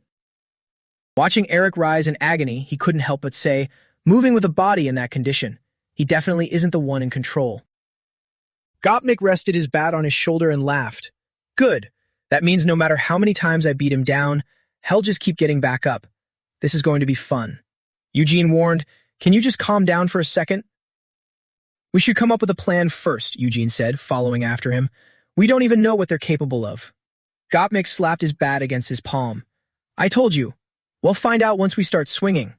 There's still too much we don't know. If she can control multiple people. As Eugene tried to explain, Miguel lunged from behind a car to attack him from behind. There might be more enemies lurking in the shadows. The scene shifted to Dimitri, who approached a bodyguard with his head lowered. Run away. The bodyguard alertly drew his gun. What did you say? I have no idea what you're talking about. Taking advantage of the bodyguard's momentary lapse, Dimitri closed the distance in a flash. He delivered a punch so powerful it sent the man flying. He muttered again, Run away. Dazed by Dimitri's rambling, the man gasped, What the hell? How is his punch so strong? Looking down at his bleeding abdomen, he cursed under his breath. Damn it. Did the wound from Noel's earlier blow rip open already? Dimitri lunged forward to attack him, shouting, Run away. On Gottmik's side, he stared in confusion at the hundreds of sharp wooden spikes piercing through the ground. What on earth is this? He saw Eugene trapped inside the cage of wooden branches. What the hell is going on, kid? Gottmik looked at him with worry, shouting, Wake up. While he was distracted, Miguel moved in for an attack. A sharp spike flew toward him, but he reacted quickly and knocked it away. The man continued his assault. This time, Gottmik couldn't dodge, and the sharp spike pierced right into his thigh. Eric seized the opportunity and charged forward as well. Gottmik leaped to the side to evade the strike. He pulled the spike out of his thigh. Grimacing in pain, he collapsed against the wooden structures behind him. The two men slowly closed in on Gottmik. Sweat poured down his face as he watched them both, filled with anxiety. It brought back memories of his past. There's a saying in Russia. In a country where over 500,000 baseball bats are sold every year, only one baseball set and a glove are ever sold. I came to understand that saying through my own father. That old bastard beat me every single day. He kept several bats in the house, saying it would be a bore if one broke mid-beating. That's why baseball bats sell so well. I used to wish it was my own body that would break instead. Yuri, I told you, only the weak cry. Don't you want to be strong like me? With a twisted, perverse expression, he added, So you should be laughing, right? Just as his bat was about to swing down again, someone appeared and caught it mid-air. He looked back in confusion. Who are you? Why is a member of Barefoot here? If you're here about last time, yes, I had an accomplice. I'll tell you everything, so... Before he could finish, Barefoot grabbed him by the mouth. He crushed the bat in his hand and said, "The weak cry, and the strong laugh." I agree with that. So, will you be crying or laughing? Back in the present, he struggled to his feet. He slammed his baseball bat against the ground. The weak cry, but... The strong laugh. He grabbed the stones from earlier and hurled them at the two attackers. Let's see who gets the last laugh. He took several steps back. He pulled several green balls out of his pocket. Gopnik looked at the balls. These green ones are made of tungsten carbide. They're softer than others, but they have a much better bounce. With a swing, he launched 2 balls at his enemies, which means I can use them like this. The 2 men nimbly dodged the 2 spheres. The balls struck the surrounding pillars. They ricocheted off the pillars and zipped back toward them. Balls pelted them repeatedly, leaving no room for a counterattack. Another ball caught Miguel right under the chin. Seeing this, Gopnik jumped for joy. Yeah, this is how it should be. Taking advantage of his momentary distraction, Eric rushed in to attack. Gopnik stood his ground and muttered, "My legs can't run anymore anyway." He swung 2 yellow balls at him, so next up is... The 2 balls missed Eric, flying right past his sides. A second later, his body was suddenly ensnared by a white wire. A pair of yellow balls. Eric's entire body was bound by multiple wires.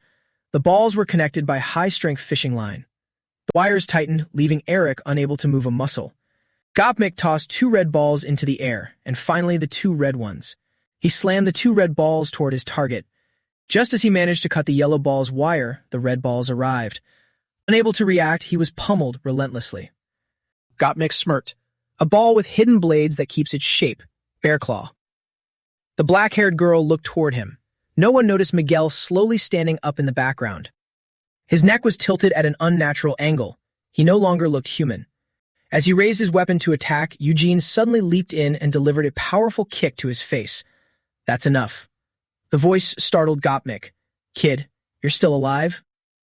His foot remained planted on Miguel's head as he said seriously, "Of course. This was nothing. It was just a trap to lower their guard." He added, "Wait a sec, Yuri. Your performance was actually pretty good. Very touching." Yuri laughed. "Right? I'm enough on my own." Eugene sighed. "But the way you explain the materials and functions of your weapons, how should I put it? Ah, right, you're at that age. And Bear Claw? Sorry, I can't stop laughing." Flustered by the laughter, Gopnik's face turned red. "You little brat. Shut up." He pointed at Eugene. "You better not tell anyone about this." Suddenly, someone appeared behind him, ready to kick.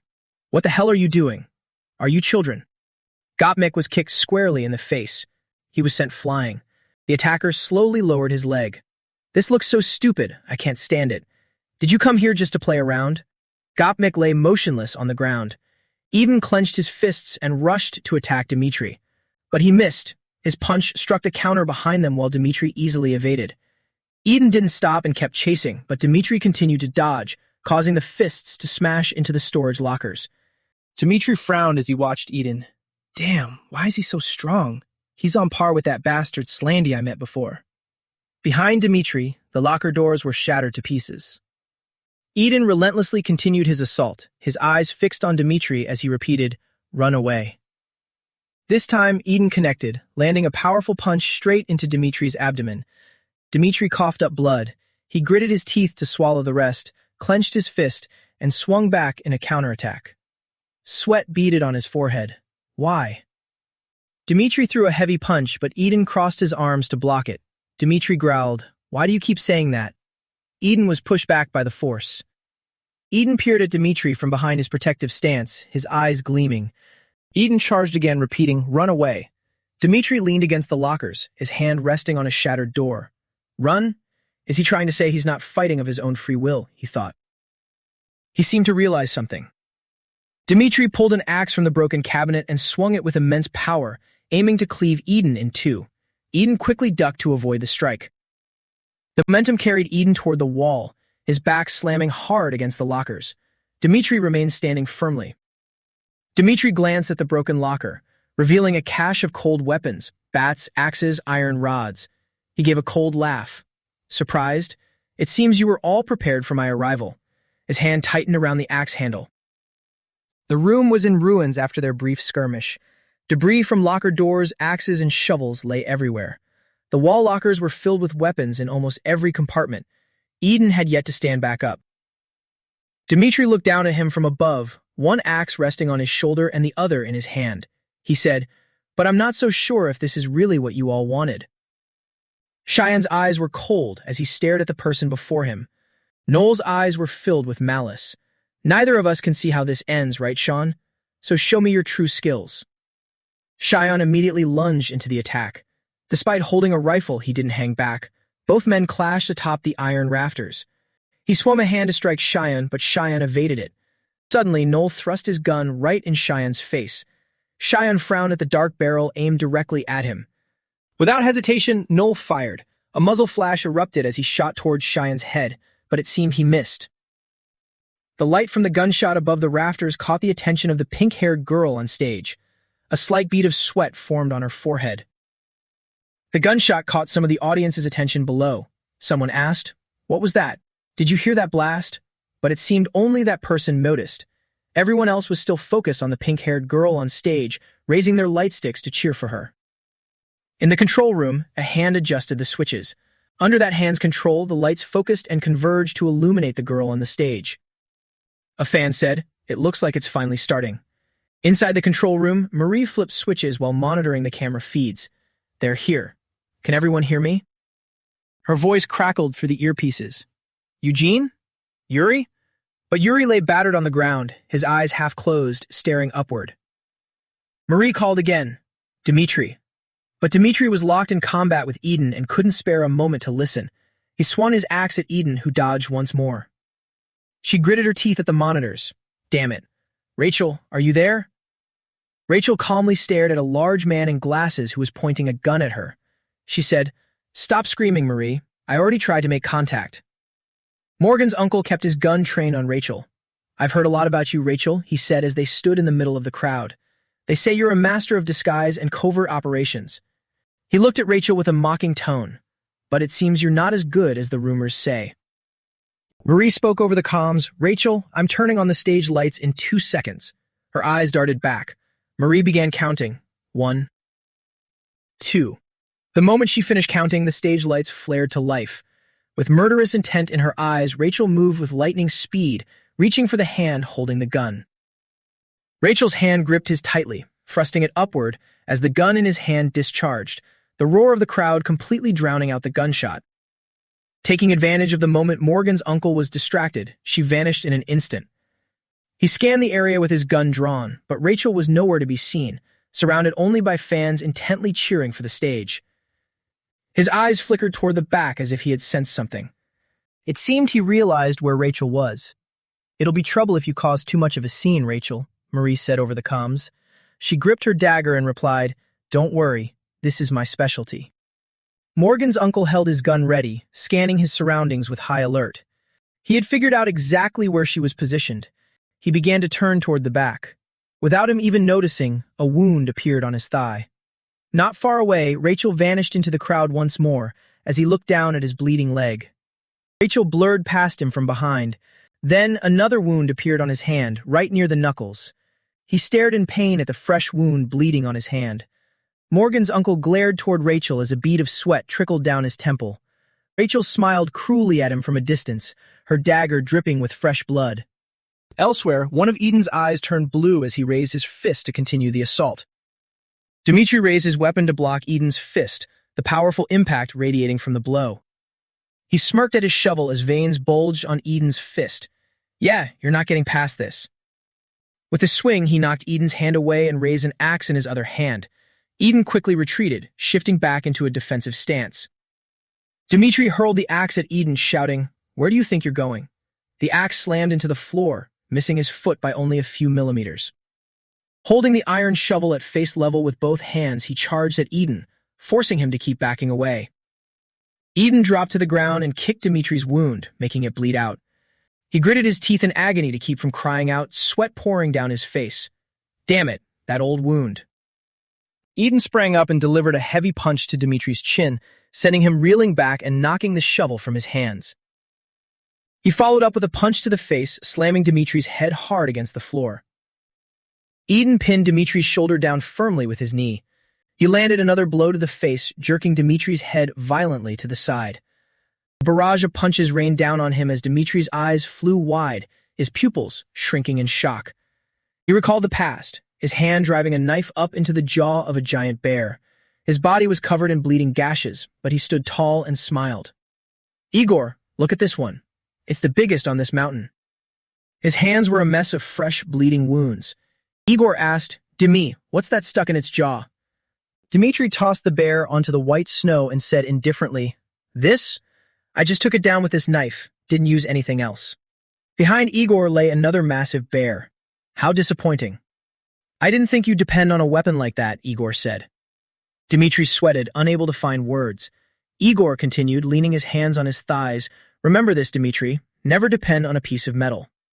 The strongest weapon of the Dimitri I know is..." He touched Dimitri's hand. "This." Back in the present, Dimitri swung his arm. He threw a heavy punch into Eden's stomach, who was still pinning him down, as Dimitri began his counterattack. Eden winced in pain and recoiled backward, but Dimitri didn't stop, continuing to hammer punches into his gut. He punched Eden so hard he flew back, his back slamming into the glass doors behind him. Eden skidded violently across the floor. Dimitri pulled off his vest and said, "Lately I've been facing a lunatic who uses all sorts of junk, fireworks, guns, and knives as weapons. But I'm grateful to you." Eden pushed himself up, his eyes fixed on Dimitri. This was finally a real fight. Dimitri loosened his tie. "You still got strength, right? Come on, let's work up a sweat." Eden didn't hesitate, lunging back into the attack. Dimitri quickly reached out to shove Eden's head down as Eden tried and failed to grab Dimitri's leg. Dimitri drove a knee straight into Eden's chin, sending his teeth clashing together. With the momentum of the knee strike, Eden's head was forced back. He grabbed Dimitri's shirt collar in a tight grip. "It's not over yet," he said, his fist clenched and ready to strike. Dimitri gripped Eden's collar back. "That's more like it. I'm just getting warmed up." Both men landed a punch on each other's faces at the exact same time, jerking Dimitri's face, and Eden's face to the side as blood sprayed everywhere. Dimitri and Eden traded a continuous barrage of blows to each other's faces. Eden's cheek buckled under the impact as his head snapped back, yet he refused to let go. Dimitri growled, tightening his fist. A moment later, the room was a complete mess. Eden's knees buckled. Dimitri's face was covered in blood. "How's that? Work up a bit of a sweat yet?" Dimitri grinned through a closed eye.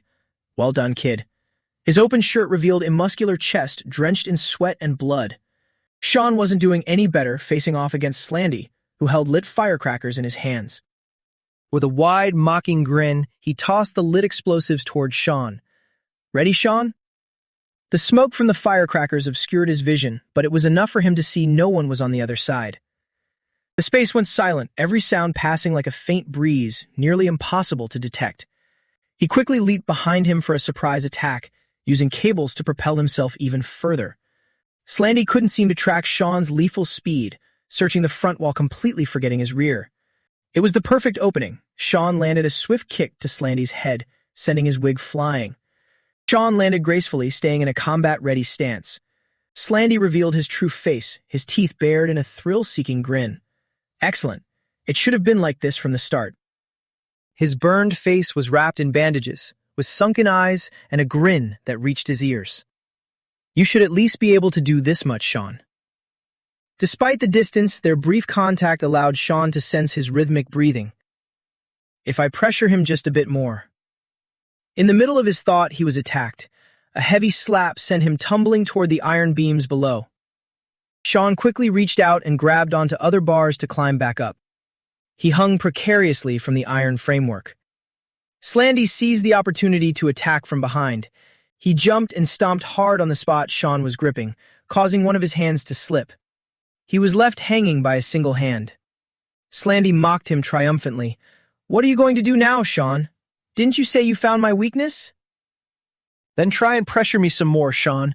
His horrific face and raspy voice made the scene even more terrifying. Morgan shone on stage, looking as if she were emitting a halo. her face bright with a smile as she interacted with the fans. She owned the stage, working the crowd. Part 1 just ended. Is everyone having a good time? The fans below cheered wildly. One man was even crying as he shouted back, though she couldn't hear him. You're the best, Moa. Seeing the massive response, Moa continued, then let's keep the fun going for part 2. Pildew stayed close to Moa's progress, watching from the wings to ensure her safety. Sean's voice came through the radio. Uncle, can you hear me? He answered immediately. Sean, what's wrong? Sean dodged Eric's attacks to wear him down while shouting into the radio. I can't focus on the situation there right now, so you must remember what I told you earlier. Pildew listened intently. You and the other guys must focus entirely on protecting Moa. Don't get distracted. You're not strong enough to face them head-on. And Marie, please handle the task I asked of you earlier. Receiving her orders, she seriously confirmed, Understood. I'll start right now. The stage lights suddenly cut out, seemingly a deliberate move to sabotage the performance. Moa returned to her dressing room to rest and get an update on the situation. Gyute ushered the staff out of the room. Could everyone wait outside for a moment? A look of sadness crossed Morgan's face. She knew how much effort Uncle Pildew, the bodyguards, and everyone else had put in just for her concert. Gyute asked her worriedly, Moa, are you okay? It's chaos out there. The guests might not have noticed yet, but it's too dangerous. We should stop here and... Seeing his worry and panic, she cut him off. Are you still thinking straight, Uncle? He held his head and let out a long breath. Of course I am, that's why I'm telling you this. Do you have any idea how terrified I was thinking those bastards might be hiding in the audience watching the show? She still kept her back turned, not daring to look him in the eye as she asked, Uncle Gyute, why did you decide to become an idol? He was momentarily taken aback. Why are you suddenly asking that? She brought up the past. Do you remember that time when I was little, I held your knife and said I wanted to be a gangster? Gyute nodded as he remembered. Yeah, that did happen. Morgan remembered every memory they shared from every single birthday. Do you remember what you told me after that? You said that dark stuff was only for you guys, and that I should always be a shining star. That's why I said I wanted to be a gangster. He asked suspiciously. What? Once I said I wanted a doll, and you and the others spent 3 days searching everywhere to find it for me. I only found out later that it was handmade, not something you could just buy. And yet Uncle Pildew still managed to get it. You silly uncles really are the best people. You guys are my shining stars, sparkling stars. I wanted to be a gangster, but one that shines like that. One day, I want to become a bright star in someone's eyes, just like you guys. That's what I want. Gyute held his head awkwardly. Moa compared to this. I know how everyone feels. When I look at the fans from the stage, they sparkle so brightly. They're so radiant. How can they shine that much? It's so bright I can't describe the feeling. They're definitely the ones who helped me shine on that stage, right? She walked over and took his hand, trying to soothe his worries. The sparkling world everyone created for me, maybe that's what I saw on stage. So even if it's just for a little while, please keep watching me. I want to show everyone that radiant world. So that no one has to go back to the darkness, so that you all can keep shining, I will become your bright star. He was deeply moved by her, Moa. As Gyute wiped away his tears, the door burst open with a loud bang and Pildew was standing there. Seeing her uncle, she called out happily, Uncle Pildew. He was about to talk to him from the heart. Pildew, our little Moa. He was instantly sent flying by a punch because Pildew was currently being controlled. Morgan screamed, Uncle Gyute. Sika stood outside with a cold, powerful aura controlling Pildew. She commanded, Order. Take Moa down. Without a second thought, he swung his arm, intending to strike her. His eyes were blood red, no longer holding the kindness they once had. Just as the fist lunged forward, capable of ruining Moa's beautiful face in a single blow, she nimbly dodged it. Moa realized the situation was dire. She gave an order. Uncle, your eyes aren't normal either. Taking a risk, she turned and punched him in the face. Get a hold of yourself, Uncle Pildew. It seemed to work. Pildew froze as his eyes flickered. Sika wouldn't let this slide. The bond between uncle and niece was no match for her command. Order. Capture Morgan. Suddenly, his whole body contorted, and he grabbed her in a tight embrace. In his arms, Morgan tried to snap him out of it with her words. Hey, Part Pildew. Are you really going to follow that old hag's orders? This is my stage. She called out without hesitation. Hey, you old lady. Then she slowly revealed one of her eyes. It turned out she could also control others, and she focused her power on Pildew first. How dare you touch someone else's uncle? Her eyes were full of fierce resolve as she told herself, these stage lights are mine. Slandy looked a bit worn out and sighed, oh boy. He mocked him, did I expect too much from you, Sean? He didn't flinch, instead overpowering him. What are you talking about? I've only just begun. He was standing near the stage lights. Because of their massive size, they emitted intense heat. His stalling had paid off. As expected, it's damn hot standing near these things. Losing patience, he pushed to finish the fight. I don't know what you're plotting, but let's end this now, Sean. With that, he lunged, reaching out to strangle him, but he was brushed aside as Sean spun to dodge the blow. While he was dazed from losing his target, Sean raised his elbow and slammed it straight into his head. It seemed as though Sean's strength had doubled, catching Eric completely off guard. Sean raised his fist, his dull eyes now filled with a competitive glint. I knew it. He immediately took the full force of the punch, stumbling before he could even react. Sean quickly followed up with a rapid succession of punches to his ribs, focusing his assault. Eric's strength had plummeted. He couldn't dodge because the punches were too powerful and the speed was too fast to track. His head was ringing. What's going on? How did he suddenly get faster than me? What? No, I'm the one who's gotten slower. It was too late to realize he'd fallen into a trap. Sean took the advantage and delivered a final blow that sent him flying backward. Only then did he ask, your body's burned, hasn't it? I noticed your breathing every time we clashed. He struggled to stand as his flesh began to soften and burn from the previous friction. All your pores are blocked, so your body is overheating. You might look fine on the outside, but you're probably cooking on the inside. Slanty looked toward the stage lights and understood. So you were waiting for my body to overheat. Is that why you came up here? Sean mocked him triumphantly. Exactly. Not a bad idea, right?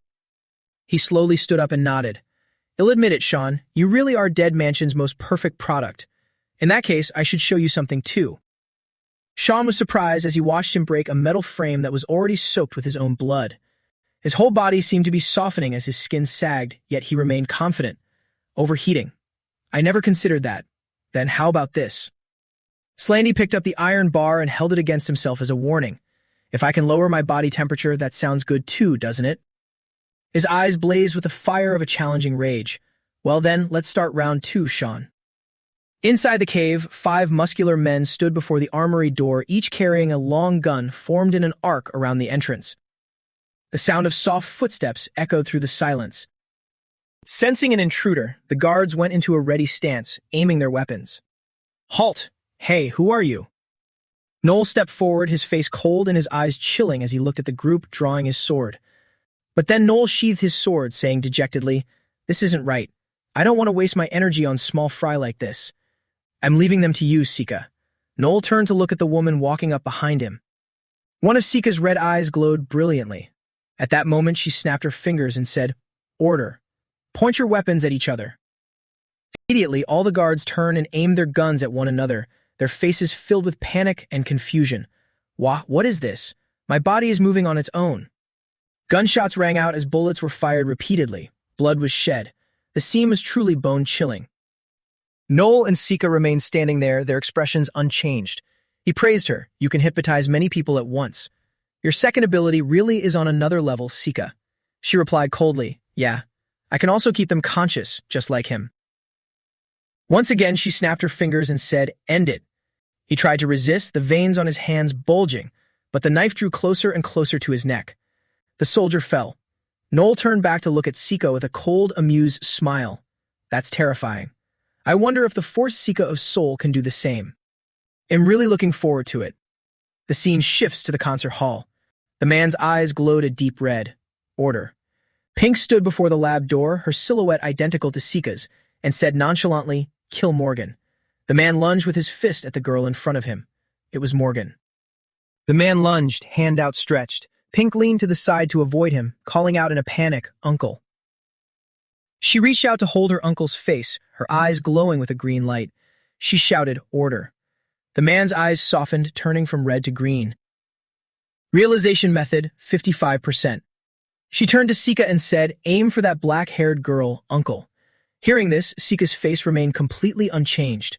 Morgan looked at her uncle with a steady gaze, her mind racing. Damn it, is it because of the realization level? Uncle is moving too slowly. A male employee spotted someone and said, "Hey, this area is off limits to outsiders." Sika turned to him and simply uttered 2 words, "Order." The employee's eyes turned bright red, and he lunged forward instantly as she commanded, "Stop that guy."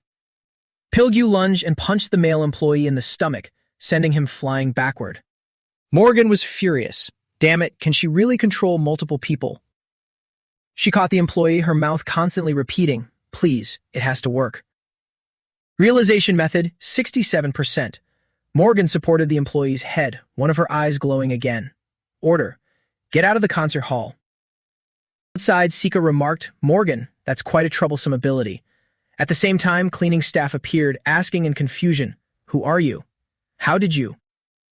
She turned her blood-red eyes toward them and said coldly, "Order." Morgan cloned to Uncle Pilgyu, her face filled with surprise. Hyunho ran up with a broom along with 2 female staff members. "Oppa, and you ladies too," she called out. Morgan stepped forward, one hand out to steady herself, the other on Hyunho's cheek. "Order." She screamed with all her might, "Stop and run away." Realization method, 73%. She was helpless, her eyes filled with sorrow as she told the staff worriedly, "Order. Stop the attack and—" Realization method, 79%. Suddenly, Pilgyu lunged and attacked Morgan, sending her flying across the room. The people Morgan knew were now standing before her with blood-red eyes from the hypnosis. Their gazes had never been more terrifying. Her eyes still glowed green, one cheek swollen from injury and a trickle of fresh blood at the corner of her lips. She said tremblingly, "Everyone, stop." Realization method, 79.4%. Sika's eyes glowed even brighter. She emphasized, "Order. Kill Morgan." Everyone immediately lunged at her. Morgan couldn't get up, sitting there helpless. "Damn it, I've reached my limit. I don't think I can push the realization level any higher. Even if I give them orders, it's useless. She'll just overwrite them immediately. I can't go any further than this. I just can't do it." Morgan felt completely powerless. Remembering my childhood, it's the image of a man shouting loudly, "Where are you hiding now? You need to practice." Around him, several men in suits called out as well, "Morgan, where are you? Come out and play with us. Your uncles are bored. Come play, Morgan." Just one last practice session and then, well play. Suddenly, a large hand reached out from behind and touched Morgan's shoulder, startling her. "Found you." She hurried to respond, "Uncle Pilgyu, are you there?" He replied. Pilgyu raised his hand to signal Morgan. "Shh, if you scream, I'll get caught too. I'm hiding here to rest just like you. We can't let them catch us. So you have to protect me, okay, Morgan?" Her eyes shone with determination as she replied, "I will." Morgan will protect Uncle. She reached out her hand and grasped Uncle Pilgyu's large finger. The man outside looked at the small table bulging because of Pilgyu's muscular frame and chuckled. "Honestly, I really can't guess where that girl is hiding." Interrupting Morgan's thoughts was the sound of Uncle Pilgyu. Terrified, she squeezed her eyes shut and reflexively raised her hands to shield her face. "I found you, Morgan," Pilgyu said. 2 female staff members rushed forward and stabbed Pilgyu in the back with knives. Showing no sign of pain, he still smiled kindly at Morgan.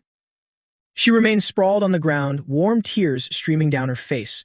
She gritted her teeth and said, "I'm sorry, Uncle. I said I would protect you. But in the end, I'm still the one being protected like this." As the 2 female staff members prepared to swing their scissors, a voice rang out, commanding, "Everyone, stop." Her hand gripped Pilgyu's shoulder, her determined eyes glowing even as tears continued to flow. She commanded, "Forget that damn order and wake up." Pilgyu looked up at Morgan. Startled, she asked, "Uncle, are you awake?" Seeing this, Sika reached out and said, "Order. Eliminate those 2. Order. This area is off limits to outsiders. Actualizing protocol." Morgan glared, "Take that bitch down and kick her out. 100%. It seems Sika could no longer control them. The 2 female staff members woke up in confusion, saying, "What? My body is moving on its own." The 2 staff members ran towards Sika. She was shocked. It's not the original, but how is this possible? As she dodged, she kept shouting, "Order," but nothing worked. Morgan rushed forward in anger, raising her fist. She yelled, "To hell with your orders." Fast as the wind, Morgan struck Sika, sending her tumbling. Blood poured from Sika's mouth. Morgan's face remained firm as she declared to Sika, "Get off our stage." Over where Sean was, the battle showed no signs of stopping. His opponent used his teeth to tighten the white bandage on his arm, remarking, "Either way, that was a good fight, Sean." Sean remained motionless as the man said, "Not bad for a good child." He asked him, "Is Morgan the only one left?" Sean gritted his teeth and cursed, "Damn it." He remembered a winter day with heavy snowfall, where he and someone else were taking shelter in an abandoned building project. He was wearing a wool scarf, blood covering his forehead. A woman spoke, "Sean, you've been such a good child." So don't worry about what happened. Her black hair covered her face and her hands were clutching her bloodied abdomen. Sean lowered his head, his face sad as he said, "But it's because of me, Mom. If this happened to you, then I'm not a good child." His mother gently comforted him. "Then let's do this, Sean. You can forget this memory if it's too painful for you." She reached up to stroke the cheek of the son she loved most. "But can you promise to remember this one thing?" His mother's face was covered in blood as she gently told him, "Park Sheehan. That's your name from now on." Sean looked at his mother bewildered. "Park Sheehan." His mother said, "My son Park Sheehan is kinder than any other child. And Park Sheehan will be a happy child. You'll have many friends and many people will love you." Sean panicked, answering quickly, "I don't understand what you're saying, Mom." His mother struggled to say, "You've already been such a good child." Her kind face looked at Sean as she advised, "Forget the principles of a good child. Don't let yourself be bound by things like that." His mother's words still echoed in Sean's head. "So, Sheehan." He turned back to look at him. Sean grabbed some electric wires and struggled to his feet. Surprised, the man asked, "You can still stand up, Sean?" He gripped them tighter and said, "Sheehan." He quickly charged at his opponent, who cried out, "What?" Sean used a pillar to brace his foot for leverage. He looped the bundle of wires around his opponent's torso. Sean pulled him close and emphasized, "Park Sheehan. That is my name." Not Sean. With that, he jumped down, the wire pulling his opponent along, catching him off guard. In his mind, there was only one thought: laws that override principles. Sean spoke angrily. "You laid your hands on my parents, my family, and my friends." He told himself, "You must create your own laws, Sheehan." "If that's the case, I'll stand up as many times as it takes." The wire dragged him across the giant screen displaying Morgan's image. Sean gathered all his strength, swung the wire, threw him into the screen, and shouted, "That is the absolute law." As electricity surged through his body, the man screamed in agony. Sean smiled confidently and asserted, "Laws that override principles, things that will never be broken." In the bitter cold of winter, with thick snow covering the ground, a small figure walked slowly, each deep step leaving a clear footprint behind. Sheehan lowered his head, arms tightly hugging his shivering body. He remembered his mother's words, "You will make many friends and be loved by many people. Set your own laws for yourself." Sheehan walked quietly along the roadside. Beside him, children were chirping and playing together, an image that only served to highlight his loneliness. The vast expanses of white snow, as smooth as a fresh canvas, were printed with tiny, clear footprints, one after another in a long trail. Sheehan leaned down slightly, gazing at the tiny footprints imprinted on the white snow. At Hyunho's snack shop. His eyes followed a car that had just stopped in front of the shop. A little boy excitedly rushed out of the car, running and shouting, "I'm back." Beside him, a man gently reminded him, "Hyunho, you should say, I'm home." He dashed into his mother's arms, hugging her tight and whining, "Mom, I'm so hungry. Dokboki, give me dokboki." Hyunho's mother laughed, leaning down to stroke his hair, and said softly, "Hyunho, say goodbye first." Then she stepped out, handed a bag of food to the teacher, and smiled, "Please take this and eat with the children." The teacher shyly waved his hand and said softly, "Oh, you don't have to do that." Cheyenne lowered his head and stopped looking. He turned around, quietly slipping into a small alley. Hyunho glanced over and accidentally caught sight of him, his dark eyes widening. He suddenly ran up behind Cheyenne and called out, "Hey, wait." After calling out, Hyunho quickly stepped forward and held out a cup of food. "Eat this." Looking at the delicious hot rice cakes, he hesitated slightly and replied, "It's so red. It looks really spicy. Hyunho smiled gently, his eyes crinkling with warmth as he asked softly, "What's your name?"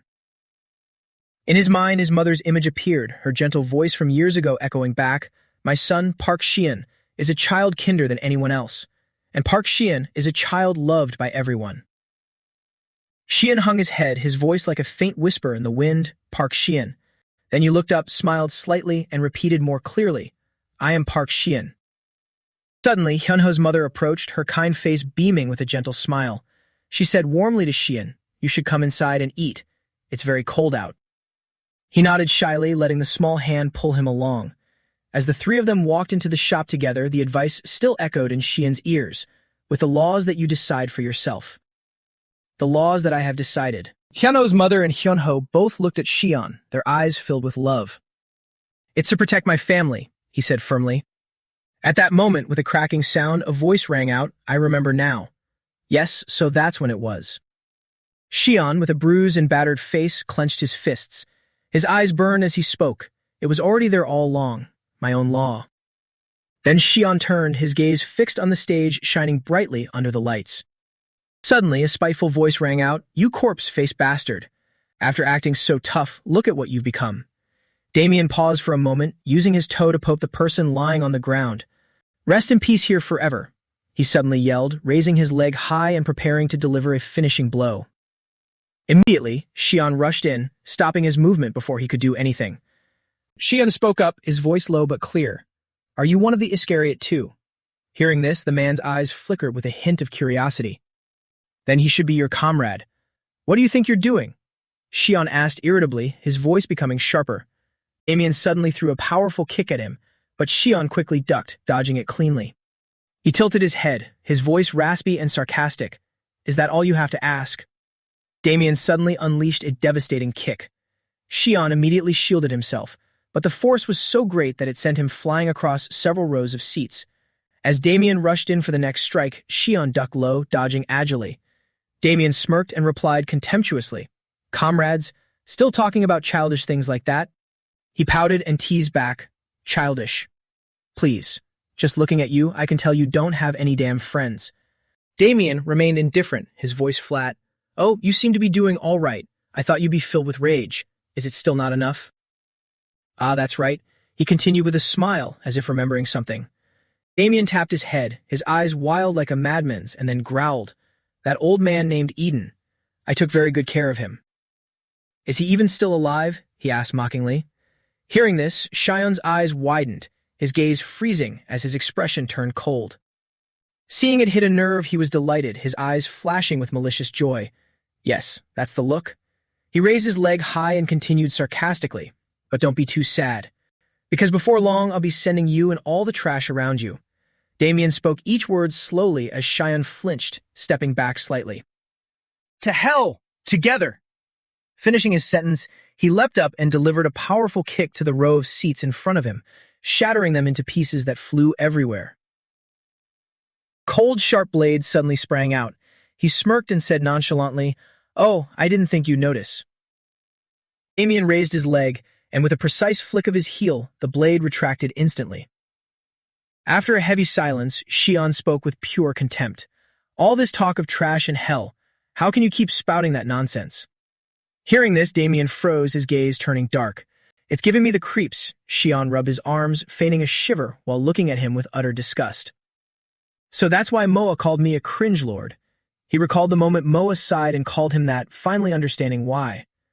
Damien asked, confused, 8th grade syndrome. "What the hell is that?"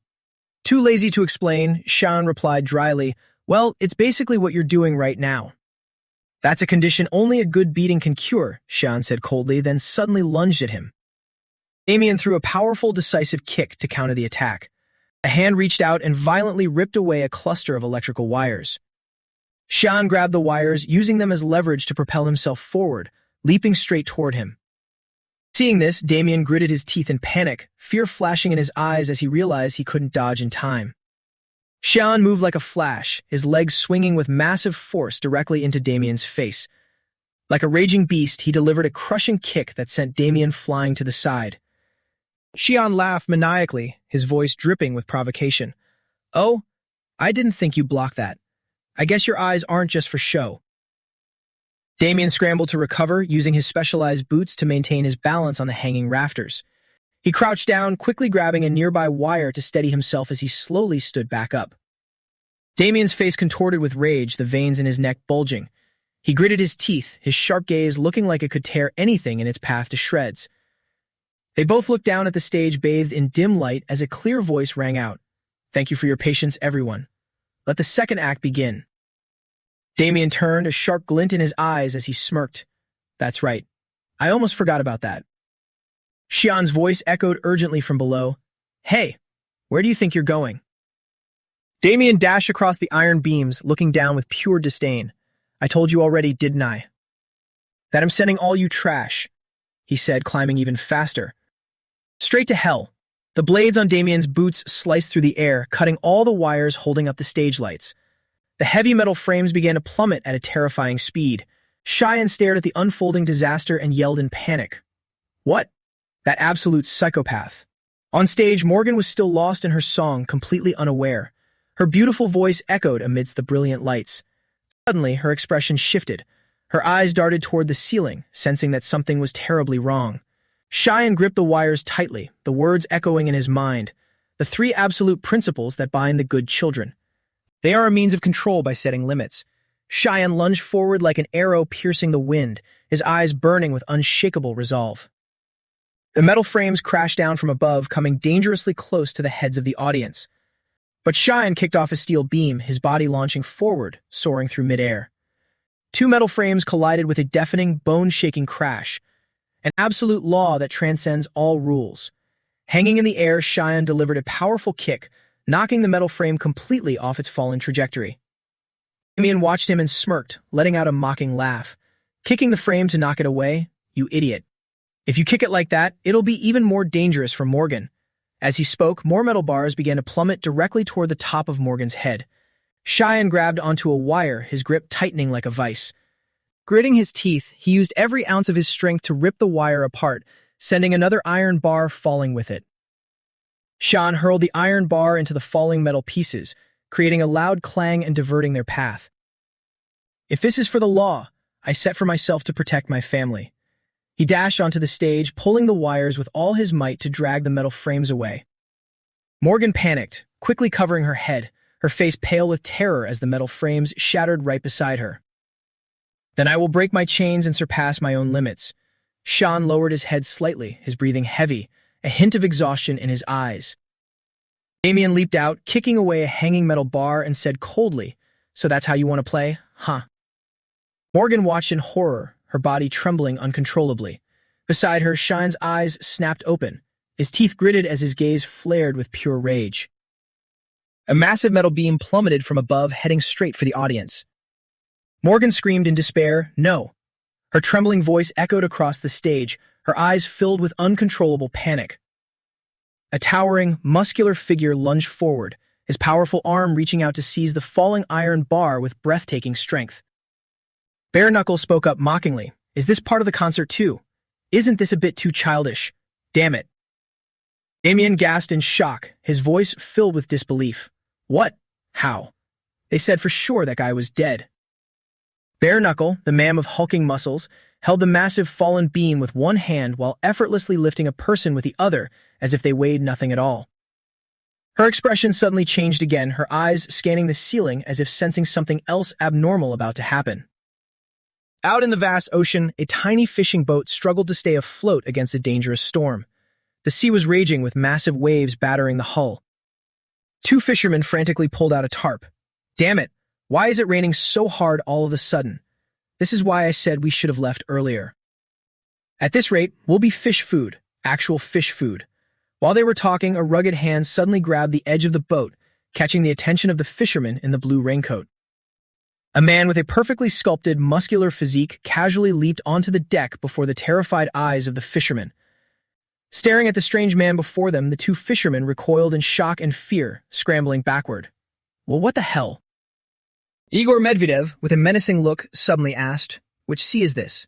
He seemed to be speaking Russian. The fisherman in blue clung to the rail, huddling away. What is he saying? Is he even human? Hearing their voices, he realized, is this Korea? Back in the present, he squeezed the iron bar so hard it dented. After swimming for 4 days, I drifted into Korean waters.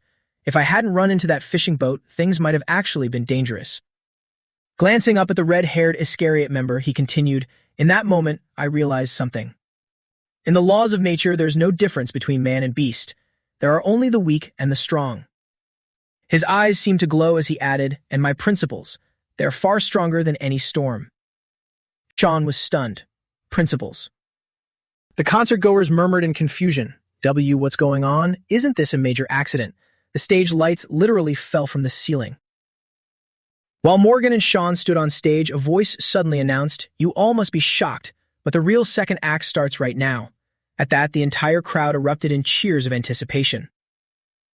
Sean glared angrily at the red-haired Iscariot. What the hell are you thinking?" Morgan was also taken aback. "If this gets any more chaotic, it'll be bad." Ignoring their words, Damien stood nonchalantly on the rafters. "Wasn't this stage set up by you and those old guys just to lure us out anyway?" Morgan hardened her resolve. "Now it's our turn. Let's take this chance to wipe them out." Hearing her say that, Sean let out a subtle smirk. "Oh, I see." Without another word, he calmly and confidently pointed his finger at the redhead above. "Iscariot, do you hear me?" He smiled, his fists clenching with determination. "It's time for Act 2, you damn cringe lord," referring to his 8th grade syndrome behavior. Hearing Sean's provocation, the Iscariot member gritted his teeth in fury. Those bastards. All eyes in the audience turned toward him. "Oh? What's this? Is this part of the show? Seems like it. Whoa, has you been up there this whole time?" Igor Medvedev watched on and chuckled. "So he's turning this whole mess into a performance. What a kid." With that, he grabbed both ends of the massive iron bar he was holding. With a single pull, he snapped the iron bar in half. His expression didn't even flicker. It seemed he hadn't used any effort at all. Igor Medvedev fashioned weapons for himself, one for each hand, looking excited. "Time to join the party. Let's get wild, boys." In a deserted section high up in the stands where Slandy had been defeated by Sean, a young white-haired girl in a kimono came running over. With tears streaming down her face, she knelt beside his body, crying out his name in anguish, "Slandy." The Iscariot member saw this from above and immediately jumped down. "Why did you come here, you brat?" He approached her, pointing accusingly. "I told you to stay hidden in the corner." The girl ignored him, continuing to call out, "Slandy. Slandy is." Seeing that his words were useless, he irritably grabbed her and lifted her up. "Damn it, everyone's just trying to piss me off." The girl kept murmuring like he wasn't even there, "Slandy." Suddenly, a hand covered in wounds tightly gripped the arm Iscariot was using to hold the girl. Slandy, who had been lying motionless on the ground moments ago, was now struggling to stand back up. Looking at him, Iscariot spoke with disdain. "Huh? You want to go somewhere, you corpse?" Slandy's hand tightened its grip on his arm. Without a word, Slandy immediately struck Iscariot. At that exact moment, 2 iron bars flew out of nowhere, but luckily they both managed to dodge. The sharp iron bars embedded themselves into the wall behind them. Both Slandy and Iscariot stopped and turned to look. Slandy, with his hideous face, stared at him. "It seems the things that annoy you have just increased." Igor Medvedev appeared right in front of them. The little girl anxiously pulled on his arm. "Slandy, are you okay?" He replied to her in a gentle tone. "I'm fine. More importantly, we didn't account for Igor showing up. We're at a disadvantage." Meanwhile, Iscariot quickly climbed onto the nearby rafters. "So what's that got to do with anything?" He issued a cold command. "You guys deal with this Igor guy." "No, just distracting him is enough." Slandy picked up the girl, his eyes sharp, telling us to handle Igor. "You're asking for too much." He turned to the girl caringly. "Hold on tight, Sparky." Igor Medvedev stood to the side, stoically observing the situation. Slandy carried the girl and started running toward him. Looking at Slandy's ghastly face, Igor recognized him. That face, Slenderman Roman. Hearing this, Slandy remarked, "It's an honor to be recognized by bare knuckle, but I'm called Slandy now." As he spoke, he fired something from his hand. What he fired turned out to be an iron hook, which wrapped tightly around a beam on the rafters. Suddenly, Iscariot appeared high above Morgan and Sean on the stage. He quickly descended as the audience erupted into cheers. The crowd below went wild, screaming and cheering until their throats were sore, their eyes sparkling with excitement. Seeing the crowd's reaction, Iscariot complained irritably. Damn it, they're so loud. Do they really not realize what's happening? Sean explained, it's precisely because you guys drew all the attention that we were able to pull this off. Sean stood with his hands on his hips, pouting and teasing him, making Morgan judge him completely. What? Everyone's noticing you now, so you're embarrassed. Iscariot gave a cold laugh, awkwardly rubbing his hair. Without another word, he suddenly made a move, giving Sean a sharp kick. Don't get cocky, kid. Sean immediately countered, giving him a similar kick back. Iscariot aimed for the light on the stage. With lightning speed, he shattered the light with a single kick. Sean rushed in from a distance, crouching low to slide between his legs. His eyes were intensely focused, his fists clenched and raised high. A decisive punch was thrown, striking Iscariot right in his vulnerable abdomen. Stunned by the sudden pain, he went flying backward. Without giving him a chance to counter, Sean followed up with another kick straight into him. Iscariot struggled to regain his balance, barely managing to break with his feet before tumbling off the stage. Covering his face, he cursed, Ugh, you bastard, are you trying to say you're the legend of that dead mansion? Sean indifferently replied, You guys keep going on about legends this and legends that. I'm sick of it. Masterpiece or legend, those are just labels you slapped on me. Iscariot was dazed. What? Sean calmly picked his ear and reaffirmed, I'm not some masterpiece or legend of that dead mansion. I won't follow anyone's orders or yield to anyone's pressure. I'll follow the principles I've set for myself. He spoke with confidence, a hint of stubbornness, and a touch of worldly maturity. Because that's not Sean's way, it's Park Cheyenne's principle. He looked straight at his opponent. Iscariot asked coldly, Principles? Sean's eyes lit up as he fearlessly declared his rule. I will destroy anything that touches my family or my friends. That is my principle. From below, Igor Medvedev praised him. Ho, you speak well, kid. I thought I was the only one who set my own rules. Dmitri, the white-haired boy beside him, was shocked. What? You can hear them from here. Igor extended his clenched fist. I didn't hear it, Demi. A big, burly man like him suddenly got so sentimental it gave people goosebumps. A man's words resonate in the heart. He laughed brightly, touching his throbbing chest. Demi complained helplessly. What on earth are you saying? Igor ignored him and turned to Slandy. Forget that, Slandy. He assessed Slandy's current physical condition, seeing him already in a fighting stance, though I respect your will to fight me in that state. Just as Slandy was about to step forward, an object pierced down from above at extreme speed, dealing significant damage. It seems our fates aren't in sync today. From high above, through the hole shattered by the object, Slandy's figure was clearly visible below. Outside the concert stands, a helicopter appeared in the pitch-black sky. A strong girl sat dangling from the helicopter door in camouflage gear, her gun aimed precisely at the target. Target identified. I'm in position, awaiting orders. Her name was Alexander Alicia. Focusing on her shot, she confidently stated, I can take the shot at any time. Below, Slandy's eyes glowed as he looked up, holding Sparky protectively in his strong arms. Igor Medvedev stood there calmly. Sorry, but I didn't come here alone either. Meanwhile, amid the cheering crowd, a mysterious figure in a black hooded cloak appeared. On stage, Iscariot scratched his head in confusion. What kind of principles? Ha! Deciding to protect things on your own? Sounds like something weak brats would say. He prepared to resume the fight, his shoes equipped with sharp blades on the sides. Fine, if that's your principle, I'll show you mine. I'll kick, break, and slash anyone who gets in my way. Sean, standing further away, already held 2 iron bars. Iscariot lifted his leg, kicking out a sharp hook. His eyes were cold. That's my rule, kid. Sean remained silent, his gaze fixed on his target, ready for battle. The smell of gunpowder hung heavy between them. Without a word, both charged at the same time. As the audience watched the battle with open mouths, the mysterious shadow from earlier suddenly flickered past and leaped up. The person boldly stood in the middle, blocking the aggressive strikes of both Iscariot and Sean. Iscariot lost his patience, his gaze sharpening with irritation. Now what? The secret figure called out his name, Iscariot. From this moment on, the Russian mercenary alliance declares you as enemies. We will not tolerate any more recklessness, the person said coldly and clearly. Seeing the emblem on the back of the cloak, Sean wondered, Russian alliance? What's that badge? Alexander? Hearing his question, the person remained silent. The mysterious figure moved quietly. From this point forward, our Alexander family will forcibly take everyone into custody, starting with Knowles Iscariot and its members. Finishing the sentence, the person struck a cool, stylish pose, looking like a real pro. At a grand mansion in classic European style, a voice rang out, then, from this moment, our Alexander family will join the war. Sophia, in an elegant suit, stood with arms crossed and declared firmly, I propose we form a Russian mercenary alliance with the goal of annihilating Iscariot. Sophia sat in the center with Beluga and Vincent, the three of them discussing while enjoying dinner at a formal table. Beluga suddenly spoke up. Sounds like a proposal, but why does it feel like an order?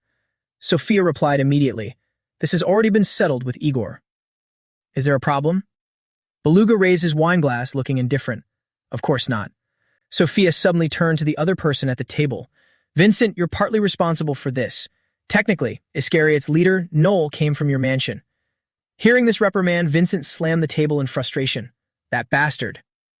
With a sharp tone, she continued, If you feel responsible, I suggest you comply fully. Hearing Sophia's warning, Vincent lowered his head, trying to endure it.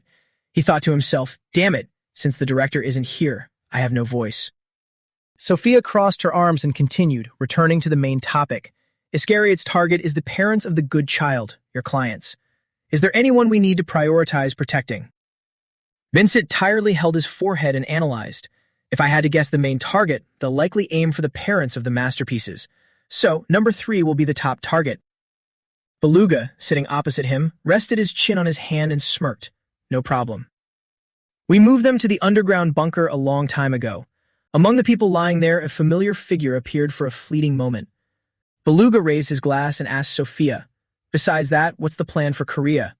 She answered calmly, No need to worry. Igor is there, and I've also sent someone quite capable. That person was the mysterious one in the cloak with the Alexander family emblem, who had stepped in to stop the fight between Sean and Iscariot. The person slightly turned back and said to Sean, Don't worry, let go. Iscariot was full of questions. What? Seeing him, the mysterious person suddenly blurted out, Reminds me of my annoying older brother. As the person moved, they said, In any case, Iscariot, all of you will be arrested. A unique, stylish pose further emphasized the statement.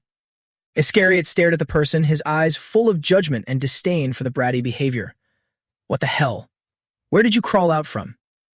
The mysterious figure said no more, suddenly leaping high over his head. Before Iscariot could react, the person immediately swung a leg.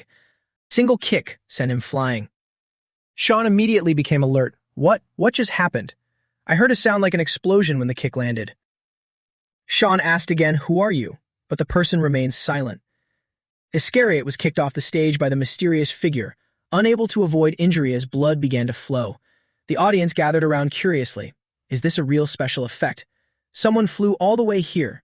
Hey, are you okay? While people asked out of concern, he just spat out one extremely rude word. Scram. Hearing this, the audience member was stunned. Huh? He couldn't swallow his anger and roared furiously. I said, Get the hell out, you trash. People immediately scattered to stay away from the madmen. A heavily tattooed man suddenly spoke up. Any behavior disrupting the show is banned. Didn't you read the rules when you bought the ticket, kid? His tone was very gangster-like. Or did you even buy tickets? The man who seemed to be the leader in an elegant white suit ordered, Throw him out. He's disrupting our business. Please leave quietly.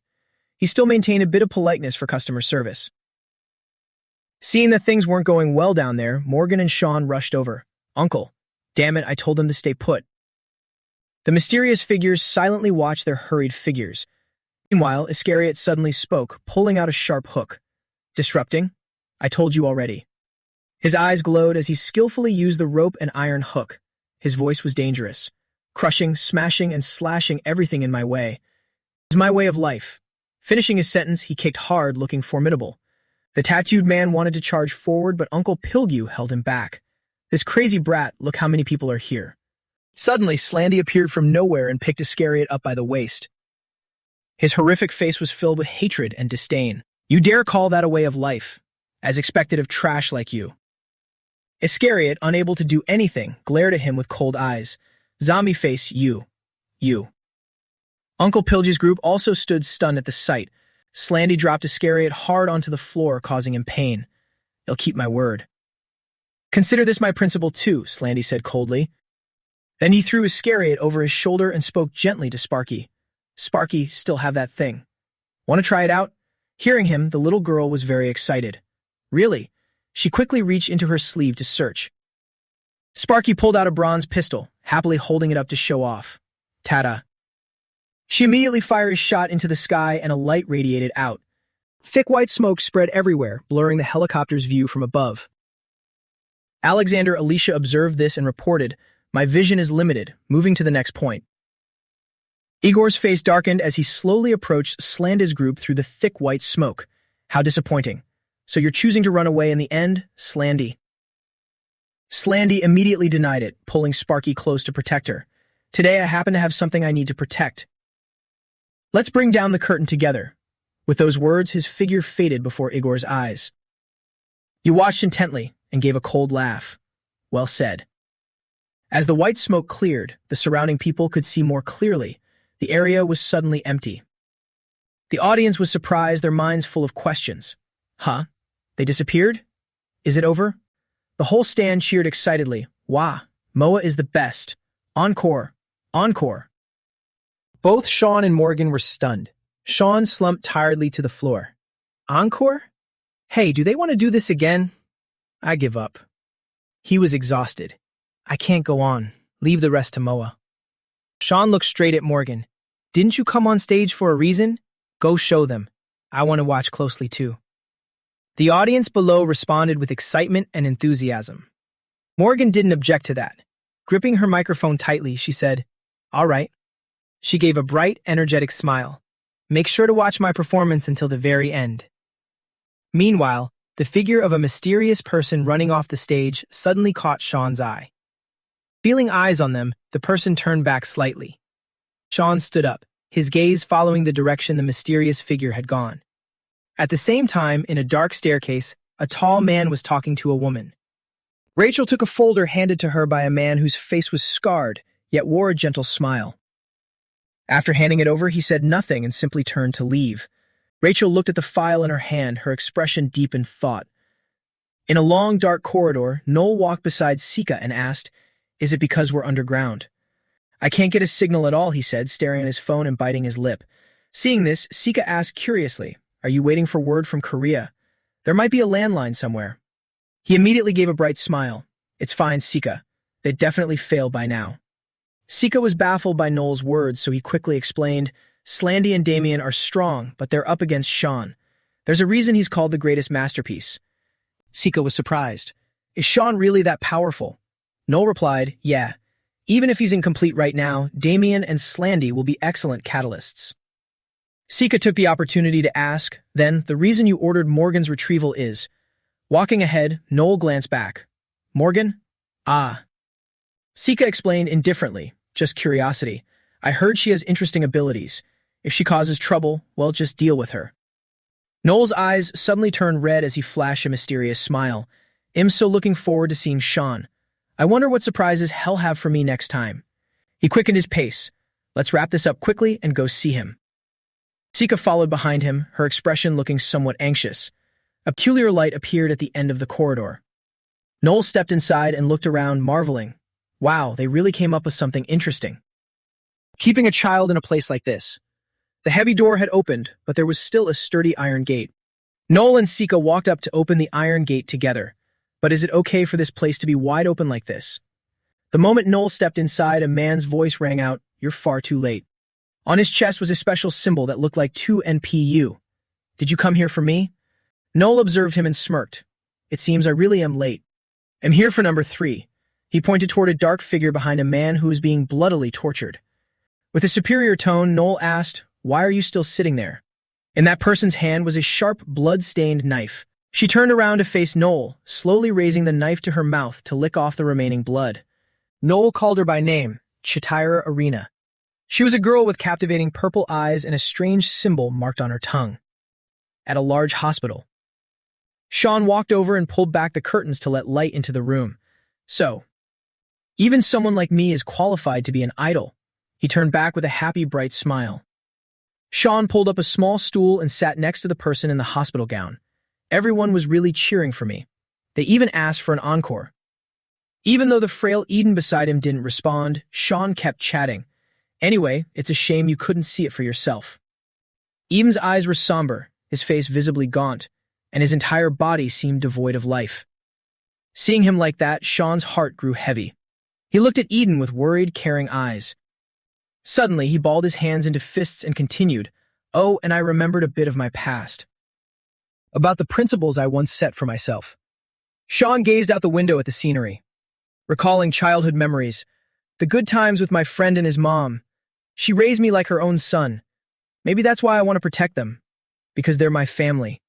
You and everyone else too. Though I can't remember my own mother clearly. Her face is faded over the years. Her blood-stained hand had still tried to caress Sean's face. Thinking back to that feeling, he mused, but it felt so warm. Suddenly, a girl in a hat and mask, carrying a small bouquet, opened the door without a word. Sean took notice and turned to look. Seeing a familiar figure, Sean was about to shout, "Mo," but Morgan quickly signaled for him to be quiet. "Shh." She shut the door fast. "Hey, be quiet." Morgan approached, taking off her hat as she walked. Sean asked, "Huh? Why?" Morgan shot back, "Why do you think I have to cover my face to come here?" She pulled down her mask and stepped closer to check on Eden's current condition. Since they'd never met, she said tentatively, "So this must be him, Eden." Sean introduced him. "Yeah, he's my brother." Morgan went to the window and slowly placed the flowers in a vase. "You two look nothing alike," she remarked. "He's way too handsome to be your brother." Sean quickly explained, "He's not my biological brother." Then he froze and questioned her. "Wait, what do you mean by that?" The weather outside was pleasant, with warm sunshine. Morgan and Sean pushed Eden's wheelchair outside for some fresh air. As they strolled, she chatted. "Anyway, even though everything was a mess, it all worked out in the end." Sean asked skeptically, "You really managed to pull it off?" Morgan gave a strained smile, remembering. There was a huge commotion at first, but Uncle Gyute was firm.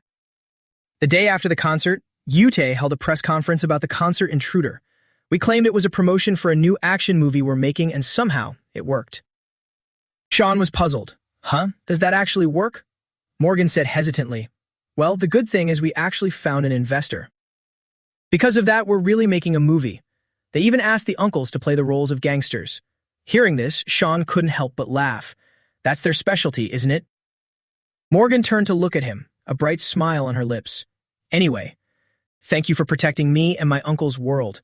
Thank you, Park Shion." It was a simple, yet incredibly sincere and warm thank you. Looking at Morgan's beautiful, happy face, Sean felt his heart flutter a little, his cheeks flush with embarrassment. Flustered, he pushed Eden's wheelchair ahead. "It's not worth mentioning. I just think of you and the uncles as family." Morgan stood frozen, murmuring to herself, "Family?" Sean didn't hesitate to confirm, "Yeah, family," or something like it. Suddenly, his voice turned serious. "But about that person who showed up at the end, the mysterious one with the Alexander family crest." Sean seriously asked for Morgan's opinion. "Who do you think it was?" Morgan blanked out for a moment, then suddenly clapped her hands as if remembering something. She changed the subject. "Oh, right. The investor for our movie wants to meet you." Sean pointed at himself in surprise. "Me? For what? Am I being cast in a role too?" A while later, the door to the hospital rooftop opened, and Sean stepped out. He had a comical look on his face filled with excitement. Recalling Morgan's words, "Try going up to the roof. The investor I mentioned will be there." Sean couldn't contain his joy. "Whoa, a debut might be a bit much for me." Suddenly, a tall figure waiting ahead came into view. It was Sophia of the Alexander family. Hearing a sound, he turned his head to look. Seeing who was in front of him, Sean's face went blank as he scrutinized him. Sophia quickly spoke up. "Where are you going, little Sean?" Sean immediately turned around and waved his hand to leave. "You've got the wrong person." Sophia said softly, "Oh, I see. I must be mistaken then." He whispered something that made Sean freeze. "I guess it's Park Shion now instead of Sean." Seeing Sean turn back around, Sophia comforted him. "You've been through a lot, disciple." He stepped closer. "Anyway, I'll get straight to the point, disciple." Sean was dazed. Straight to the point. Sophia placed a hand on his shoulder and said seriously, "There's a boy I want you to recruit into your Bade crew." Elsewhere, a map appeared with a red path marked on it. "We found the director's location." Mary studied the documents intently. "These are his exact coordinates. How is this possible?" Behind her, Rachel listened and fell into deep thought. She recalled the exchange of the folder at the emergency staircase. Rachel turned to Mary and said, "I'll explain that later." She raised her gun. We have the building blueprints and the head count inside. We don't have much time. Rachel spoke in a commanding tone. Formulate a plan, Mary. We must rescue the director from Iscariot as soon as possible. Rachel was fully prepared and ready for battle. On the other side, Sean walked down the street, lost in thought. His face was full of worry. Sean recalled the rooftop conversation with Sophia, a boy to add to our crew. So suddenly, Sophia stroked his chin, clarifying for Sean, I should probably explain more, but I can't tell you everything. This isn't your generation's war yet. Sean scratched his head in confusion. What kind of nonsense are you talking? You're not acting like yourself at all. Sophia simply replied, That's all I can say. Finally, Sophia concluded, Grow your crew, Park Cheyenne. To do that, you'll need that boy. Go to that place. Back in the present, Sean was still very conflicted. What does that even mean? And Why does that place have to be here? Sean looked helplessly at the location in front of him, a small, ordinary eatery called Hyunho Snacks. The figure of Hyunho appeared, carrying things into the shop. Sean froze in his tracks. He quickly turned his head to hide his face. Sean thought back to old memories. It would be better to explain everything clearly later. The things you're trying to protect and the things you want to apologize for. Everything. That wasn't something I could answer back then, why I tried so hard to protect them. And why I haven't said sorry yet. Sean turned and walked away. But suddenly, his footsteps came to a halt. His conscience nagged at him. He knew he had to give him an answer. That he had truly yearned for a family and was determined to protect them, Sean decided to turn back. Staring at Hyunho's silhouette inside the shop, he realized this was what he had forgotten. That was why he had apologized, and that was what he wanted to make right, when suddenly Hyunho looked back. And so, in that very moment, Sean decided to call out loudly, Hyun. But before he could finish, Hyunho had already vanished, leaving the box of noodles on the floor and his mother standing stunned in the kitchen. Huh? She looked around, calling out for Hyunho, but he was nowhere to be found. In another corner, Sophia stood pensively on the rooftop. There are many people trying to protect this world, but the ones who actually change it are always young people like you. It was as if Sophia had foreseen everything. Of course, before you can all unite, there are things the two of you must settle between yourselves. Isn't that just a part of growing up? And just like that, where Sean stood, an intense confrontation was unfolding. Hyunho stormed out of the shop to meet Sean, landing a devastating kick on him. Sean was caught off guard, his face contorting in pain. What's happening? This kick. Hyunho interrogated him, his stance looking strangely familiar. Hey, don't you have a shred of conscience? At the very least, don't you dare show your face in front of me or my family again. Seeing that specific pose, a realization flashed through Sean's mind. That stance was identical to the mysterious figure who appeared at the concert that day. Without giving him a moment to think, Hyunho struck Sean again. Just how much longer are you planning to mess with us? At that moment, Sean realized, could it be? Is this the one Sophia mentioned? The boy he wanted to recruit into our team? Thinking out loud, Sean asked abruptly, Hyunho, is it really you? The question made him freeze. Your team. Me? He spoke bluntly. I don't care if it's Sophia's order. I'm not joining. I can't. So get lost, Park Cheyenne, Hyunho said decisively. Meanwhile, on an isolated island in the middle of the vast ocean, a bare back covered in intricate tattoos and horrific, long scars came into view. A man imprisoned within an iron cage sat in silence. He looked utterly defeated, with a gaunt face and disheveled hair. A figure dragging a chair passed by his cell, controlling children and selling them off as weapons.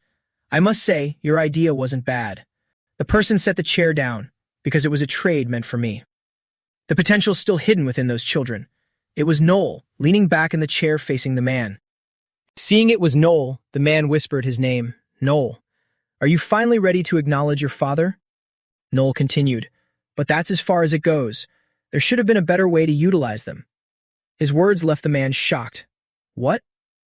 Noel went on, you of all people should know just how much change those children could bring, but you were afraid and tried to control them, which led to this pathetic result. The man asked in return, so what are you saying? That you are some kind of savior? Noel immediately denied it. No, I'm not that kind of person. I told you, your original idea wasn't bad. So just stay there and watch. With that, he stood up immediately. Before leaving, Noel gave him a warning look. Watch exactly how I will change everything using those children. Meanwhile, at Hyunho's place, he raised his hand. which was wrapped in a cloth to hide his wound. Hyunho was lying comfortably on a soft mattress, surrounded by a mess of belongings. Suddenly, a shadow blocked the light shining on him, catching his attention and making him turn to look. A person with distinctive silver hair and a strange H symbol on their forehead appeared and said, "Hello." Hyunho sat up instantly as the stranger said nonchalantly, "Long time no see, Jang Hyun." That's all for now. Hope you